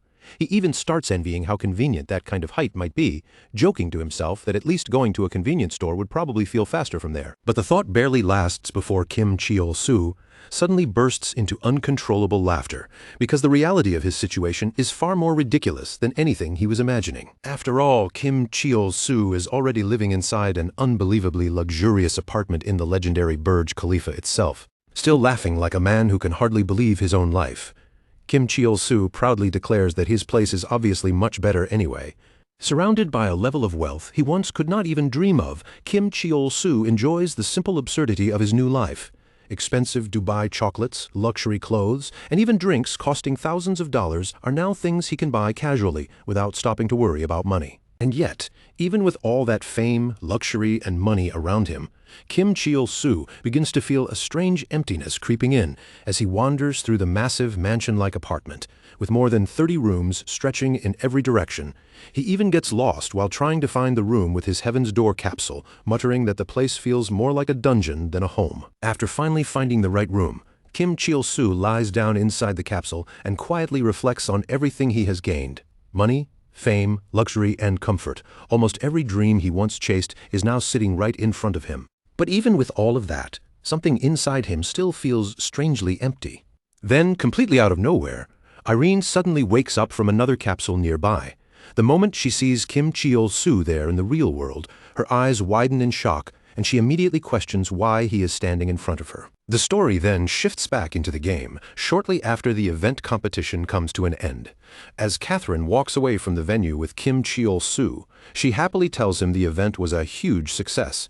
But Kim Cheol-soo is still annoyed, unable to forget the guildmaster who attacked him while he was paralyzed for 5 whole minutes during the match. At that moment, Kim Cheol-soo suddenly notices Irene waiting nearby, and his expression turns completely confused. Irene greets him calmly, saying she has been waiting for the chance to see him again. But because Kim Cheol-soo is still suffering from memory loss and has no idea who Irene really is, panic immediately starts rising inside him. Instead of admitting that he does not remember her, Kim Cheol-soo decides it would cause less trouble to pretend he does. He overdoes it immediately, loudly greeting Irene, bringing up her exact level in class, and even forcing out an awkward compliment about her appearance. Kim Cheol-soo's bizarre reaction leaves Irene completely stunned.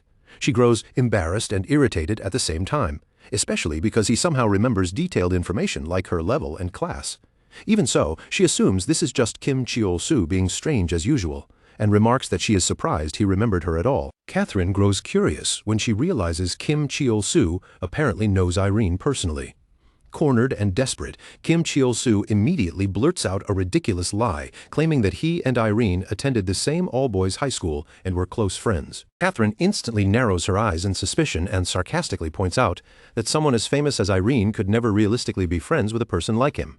When Kim Cheol-soo reacts in genuine shock after learning Irene is actually a celebrity, Catherine explains that Irene used to be a singer before becoming even more famous through Heaven's Door, thanks to her extraordinary abilities as a summoner. Trying to keep his lie from falling apart, Kim Cheol-soo awkwardly insists that Irene really is his friend, but Catherine does not believe him for even a second. Then Catherine suddenly turns to Irene and surprises her by asking about her puppy. Irene is visibly shocked, because almost nobody knows about that anymore. Catherine explains that years ago she used to secretly follow Irene online. At first, Catherine only followed Irene out of jealousy, thinking Irene was unfairly and ridiculously pretty. But after she saw photos of Irene's puppy, her attention completely shifted and she became obsessed with the adorable dog instead. The story briefly flashes back to Catherine years earlier, sitting in her classroom while hate-following Irene online with a bitter look on her face. But the moment Catherine discovers the puppy pictures, her jealousy immediately disappears into the background, and she becomes completely fascinated by the cute little dog instead. Back in the present, Irene explains that those puppy photos were deleted a long time ago, which makes Catherine's memory of them feel even stranger. Catherine complains that Irene should have kept posting pictures of the dog, or at least made a separate account just for it. Irene awkwardly admits that Catherine may actually have a point, and that she probably should have done exactly that. After that, Irene glances between Catherine and Kim Cheol-soo with clear amusement and asks what their relationship is supposed to be. Seeing how naturally close the two of them seem, Irene teases them by saying their chemistry is obvious, yet somehow they do not give off the feeling of an actual couple at all. After Irene teases them about their relationship, Catherine immediately grows irritated on the inside. She starts suspecting that Irene has suddenly taken an interest in Kim Cheol-soo only because he has become rich and famous. Convinced that Irene might be the kind of cunning woman who would take advantage of him, Catherine decides to provoke her on purpose. With a smug little smile, Catherine casually reveals that she already lives under the same roof as Kim Cheol-soo. The moment Irene hears that, she completely loses her composure and explodes in disbelief, screaming over and over again. Catherine pretends to explain calmly that she only lives with Kim Cheol-soo because she manages him closely as his manager, but the teasing edge in her voice makes the excuse sound even more suspicious. Then Catherine leans closer to Irene and whispers mockingly that they simply live together for convenience, although Irene is free to imagine whatever she wants. That single comment only makes Irene even angrier. Irene loudly demands to know why a manager would need to live with a man she is not even related to. Catherine keeps provoking her, acting innocent and pretending she has no idea why Irene is getting so emotional over the whole situation. Seeing the atmosphere between the two women turning hostile, Kim Cheol-soo desperately tries to calm them down while completely misunderstanding the real reason behind their argument. With total innocence, he suggests that if Irene feels uncomfortable about him and Catherine living together alone, Irene can simply move in too, since his house has plenty of empty rooms. The instant those words leave Kim Cheol-soo's mouth, Catherine completely explodes in fury. The story then briefly shifts away from the game and returns to the real world, inside a quiet hospital room. Asfis Dadsad sits beside his sick mother, who lies in critical condition on the hospital bed. Holding his mother's hand gently, Asfis Dadsad tells her that he finally managed to pay for her surgery, all thanks to the prize money he won during Kim Cheol-soo's event. He comforts her softly, telling her that she made the right choice by choosing to keep living even when everything once felt hopeless. But as Asfis Dadsad speaks, Kim Cheol-soo suddenly comes to mind. He realizes that, whether it was intentional or not, he owes Kim Cheol-soo an enormous debt for giving him the chance to save his mother. Sitting there beside the hospital bed, Asfis Dadsad quietly vows that someday he will repay that debt. The story then returns to the real world inside Kim Cheol-soo's gigantic luxury apartment. To Catherine's absolute disbelief, Irene actually arrives with her luggage and officially moves into the house, immediately irritating Catherine beyond measure. Kim Cheol-soo welcomes Irene warmly, treating the whole thing like it is completely normal, while Catherine angrily demands to know whether Irene seriously plans to settle there permanently. Irene remains calm and points out that since Catherine and Kim Cheol-soo are not married, there should be no problem with her staying there as well. Catherine instantly twists Irene's words and yells that this does not mean Irene is free to marry him instead. Irene fires back with a sharp jab of her own, mockingly asking Catherine's age and insulting her by saying she looks older than she expected. Meanwhile, Kim Cheol-soo innocently ignores the tension crackling between them and happily starts guiding Irene toward her room. When Irene steps inside the room Kim Cheol-soo prepared for her, she is stunned by how enormous and luxurious it is. Kim Cheol-soo casually remarks that the room is not even that big, which makes Catherine scream in anger because it is literally the largest room in the entire apartment. Things only grow more chaotic when Kim Cheol-soo accidentally walks into the bathroom while Irene is bathing, causing Irene to scream in embarrassment. Later, as Irene calmly applies her skincare products and makeup as if nothing happened, Catherine continues glaring at her with open suspicion, clearly not trusting her for even a second. Irene notices Catherine's sharp glare right away, but instead of backing down, she casually remarks that Catherine must be exhausted from caring so much about every little thing. Catherine immediately snaps back that she is not jealous at all. According to her, she is only keeping watch because Irene looks like the type who might steal something from the house if no one pays attention. Kim Cheol-soo bluntly points out that, either way, Catherine is still worried about Irene being there, and that simple comment only makes Catherine's irritation flare up even more. When Irene calmly explains that she brought her own expensive makeup products, Catherine suddenly notices something strange. Irene barely brought any belongings with her at all, and Catherine immediately asks what happened to her puppy. Irene answers quietly that she could not possibly bring a puppy into someone else's home without asking for permission first. Catherine mockingly praises Irene for at least having that much shame, then casually adds that she already talked it over with Kim Cheol-soo and that the puppy is welcome too. Kim Cheol-soo freezes in confusion because he has absolutely no memory of ever agreeing to that. Catherine immediately drives a punch straight into Kim Cheol-soo's stomach and declares that the discussion is happening right now, making it clear that his permission is being decided for him. But just as the mood seems ridiculous and petty, the conversation suddenly shifts into something much darker. Irene quietly explains that she cannot bring the puppy because Michelle is no longer around. Still curled up on the floor in pain from Catherine's punch, Kim Cheol-soo suddenly reacts to the name Michelle. Confusion crosses his face, as he remembers Michelle being something enormous, possibly a tiger, rather than any ordinary dog.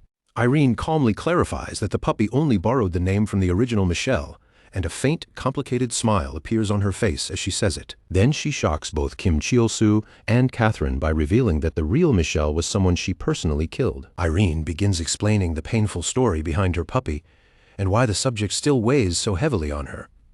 She says that when she first came to the city to chase her dream of becoming a singer, everything around her felt unfamiliar, loud, and overwhelming. After spending her entire life in a quiet countryside town, Irene struggled to adjust to the crowded streets, the endless noise, and the crushing loneliness of living completely on her own. To ease that loneliness and make the empty apartment feel a little warmer, Irene adopted a small dog from a pet shop. Irene says the puppy reminded her of herself. They were both alone in a new place, and she had always dreamed that once she moved out and lived independently, she would raise a dog of her own. At first, Irene truly loved that puppy from the bottom of her heart. She spent nearly all of her free time playing with it, taking pictures together, and happily posting those photos online. Ironically, the puppy pictures became even more popular than Irene's selfies, making her friends jealous and leaving Irene proud, amused, and happy with her choice. At the same time, Irene's own life finally started moving forward. After failing 2 auditions, she eventually passed one and became a trainee under a major entertainment company. But as Irene's schedule grew busier and she spent less and less time at home, the responsibilities of caring for a pet slowly began to feel exhausting instead of comforting.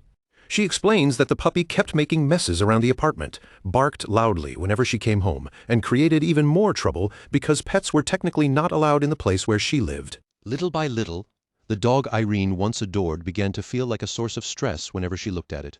Irene insists that she never truly hated the puppy, but she started telling herself that maybe the dog would be happier with someone who had more time and could properly care for it. Then, one evening, while Irene was leaving home to meet her friends, the puppy suddenly slipped outside.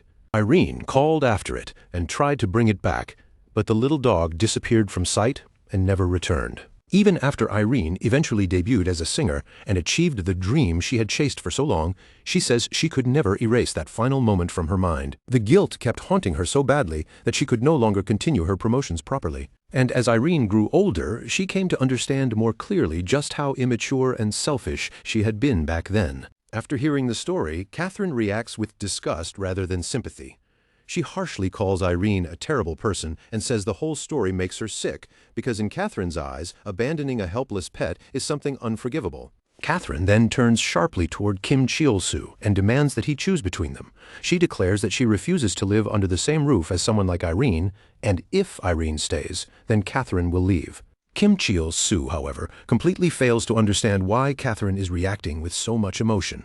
He brushes it off as an overreaction and bluntly points out that Catherine already disliked Irene long before she ever heard that story. That response only enrages Catherine even more, because to her, Kim Cheol-soo is treating something deeply serious as if it means nothing at all. The argument quickly spirals. Catherine furiously demands to know how Kim Cheol-soo could possibly think this is not a big deal, while Kim Cheol-soo fires back that she is just searching for any excuse to hate Irene from the beginning. Seeing the situation fall apart in front of her, Irene tearfully rises from her seat and apologizes. Irene admits that Catherine is right about her being a bad person, and she quietly offers to leave on her own so the conflict can end peacefully. But Kim Cheol-soo firmly refuses to let Irene go, stating that this is his house, so the final decision belongs to him. He tells Irene to stay right where she is, then turns on Catherine and orders her to stop interfering with his choices. That one word, interfering, hits Catherine harder than anything else. She stands there stunned, feeling hurt and betrayed by the way Kim Cheol-soo sees her concern. Without saying another word, Catherine silently leaves the room, even as Kim Cheol-soo calls after her and tells her to stop. After Catherine is gone, Irene sadly tells Kim Cheol-soo that none of this fighting needed to happen, because she was clearly the one at fault. But Kim Cheol-soo stubbornly insists that he had already wanted to confront Catherine about how controlling she had been acting lately, angrily asking whether she thinks she is his mother. Later, the story shifts back into the game, where Kim Cheol-soo, Catherine, and Irene are sitting together inside a restaurant. Even though they are at the same table, Catherine completely ignores Kim Cheol-soo. She refuses to respond no matter how much he tries to annoy her, even when he pulls goofy expressions that resemble Greenie's usual ridiculous face. Eventually, Kim Cheol-soo loses patience and loudly complains, asking how long Catherine plans to stay angry when he supposedly already apologized. Catherine coldly replies that Kim Cheol-soo never actually apologized in the first place, then tells him she has decided to stop interfering in his life altogether. Desperate to force any kind of reaction out of her, Kim Cheol-soo suddenly stands up in the middle of the restaurant and loudly announces that he and Catherine are dating. Before he can embarrass her any further, Catherine instantly slaps a hand over his mouth and screams at him to stop acting insane. After finally calming herself down, Catherine changes the subject and explains that they received a request for aid from a dangerous dungeon near the Everfrost region. The area is extremely high level, and because of that, serious incidents happen there all the time. Irene immediately recognizes the location and explains that she has been to Everfrost before. According to her, expeditions in that region are so difficult that a single trip can take an entire month. Meanwhile, instead of listening seriously, Kim Cheol-soo gets distracted taking selfies with one of his nearby fans. Catherine notices right away, and her irritation rises again as she realizes he has not been paying attention at all. Only after returning to the table does Kim Cheol-soo finally ask whether they really have to go to such a dangerous region. Catherine then explains the real reason. Between the monster materials, viewer donations, and special missions tied to Everfrost, the expedition could earn them around $20 million, making it far too profitable to ignore. After hearing that the Everfrost expedition could bring in around $20 million, Kim Cheol-soo pauses for a moment. Then, to everyone's surprise, he decides that the amount no longer sounds impressive enough to move him. Now that Kim Cheol-soo has already become rich and famous, he casually wonders if maybe they should stop risking their lives to help people altogether.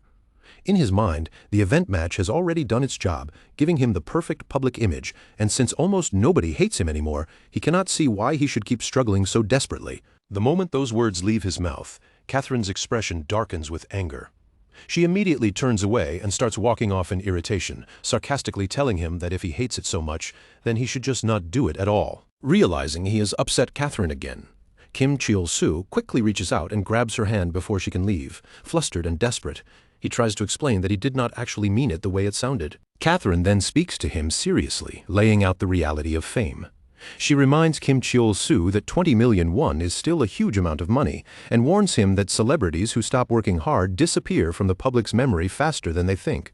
Nobody gets to live forever by only doing the things they enjoy. Still holding Catherine's hand, Kim Cheol-soo awkwardly backs down and admits that he just spoke carelessly without thinking it through.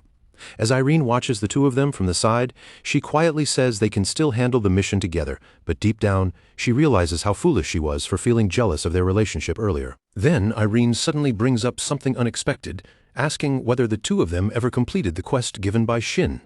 Kim Cheol-soo and Catherine both stare at Irene in total confusion, clearly having no idea what she is talking about. Seeing their blank faces, Irene immediately realizes once again just how clueless the two of them really are. The story then moves forward as the three of them set off toward Everfrost, riding through the sky on the back of a gigantic flying bird. Kim Cheol-soo becomes wildly excited during the flight, shouting with childlike enthusiasm about how incredible it feels to soar through the air. Catherine, completely unimpressed, dryly reminds him that they are already flying, so his reaction is a little late. During the journey, Catherine turns her attention to Irene and starts questioning why she keeps following them everywhere. Since Irene is already living under the same roof as them in real life, Catherine argues that there should be no reason for her to spend her in-game vacation clinging to Kim Cheol-soo as well. Irene answers calmly, without looking guilty at all, saying that she simply wants to observe Kim Cheol-soo from close by. Catherine immediately takes that the wrong way and suspiciously asks if Irene has romantic feelings for him. But Irene explains that it is not love in that sense. What she wants from Kim Cheol-soo is something she hopes to learn. Irene remembers the moment Kim Cheol-soo once screamed that Greenie was his life, and that a life without Greenie would not be worth living at all. Seeing Kim Cheol-soo act with such overwhelming attachment made Irene realize something painful. Compared to that, everything she had once felt toward Michelle seemed like nothing more than a shallow imitation of real affection. According to Irene, the thing she lacked most throughout her life was genuine love for another living being. She believes Kim Cheol-soo has something inside him that she herself has never truly understood. By staying near Kim Cheol-soo, Irene hopes that someday she can learn what real love actually means. And when she finally meets Michelle again in the future, she wants to earn forgiveness sincerely, instead of simply asking for it with empty words. Hearing Irene say this leaves Catherine completely stunned. She freezes in place because she knows the horrifying truth Irene does not, that behind closed doors, Kim Cheol-soo constantly abuses and whips Greenie. Watching Irene admire Kim Cheol-soo so sincerely sends Catherine into a quiet panic. No matter what happens, she becomes determined to keep Irene from discovering the truth. After some time passes, the group finally reaches the frozen Everfrost region. Upon arriving, they are greeted by an NPC named Shin, who casually refers to Kim Cheol-soo as one of his subordinates. Kim Cheol-soo immediately walks up to Shin with a mocking grin, laughing at the absurdity of facing an NPC with such a godlike presence. Then, with ridiculous confidence, he jokingly introduces himself as someone standing above Shin. Irene quietly warns Kim Cheol-soo not to provoke Shin too much, explaining that this NPC has a gloomy and unpleasant personality. Kim Cheol-soo looks confused by that description, while Irene adds that she personally dislikes Shin's quests because they always feel suspicious, uncomfortable, and strangely unsettling. Ignoring Irene's warning completely, Kim Cheol-soo leans straight toward Shin and arrogantly demands to know what this so-called god wants from them. Shin reminds Kim Cheol-soo of the time he previously tried to enter the castle but was denied entry. Kim Cheol-soo casually brushes it off, claiming he does not remember anything like that at all. Shin then explains that inside the castle lives King Ignis, a ruler praised by the people and beloved by civilians as a wise king. However, because assassins constantly threaten King Ignis's life, ordinary people are not allowed to enter the castle so easily. Then, unexpectedly, Shin places a hand on Kim Cheol-soo's shoulder and reveals that he is willing to help them get inside, claiming that he has a friend within the castle. Finally, Shin lets out a sinister laugh and reveals the real purpose of the quest. According to him, that so-called friend inside the castle keeps interfering with his plans, so he wants Kim Cheol-soo and the others to infiltrate the castle and assassinate King Ignis himself.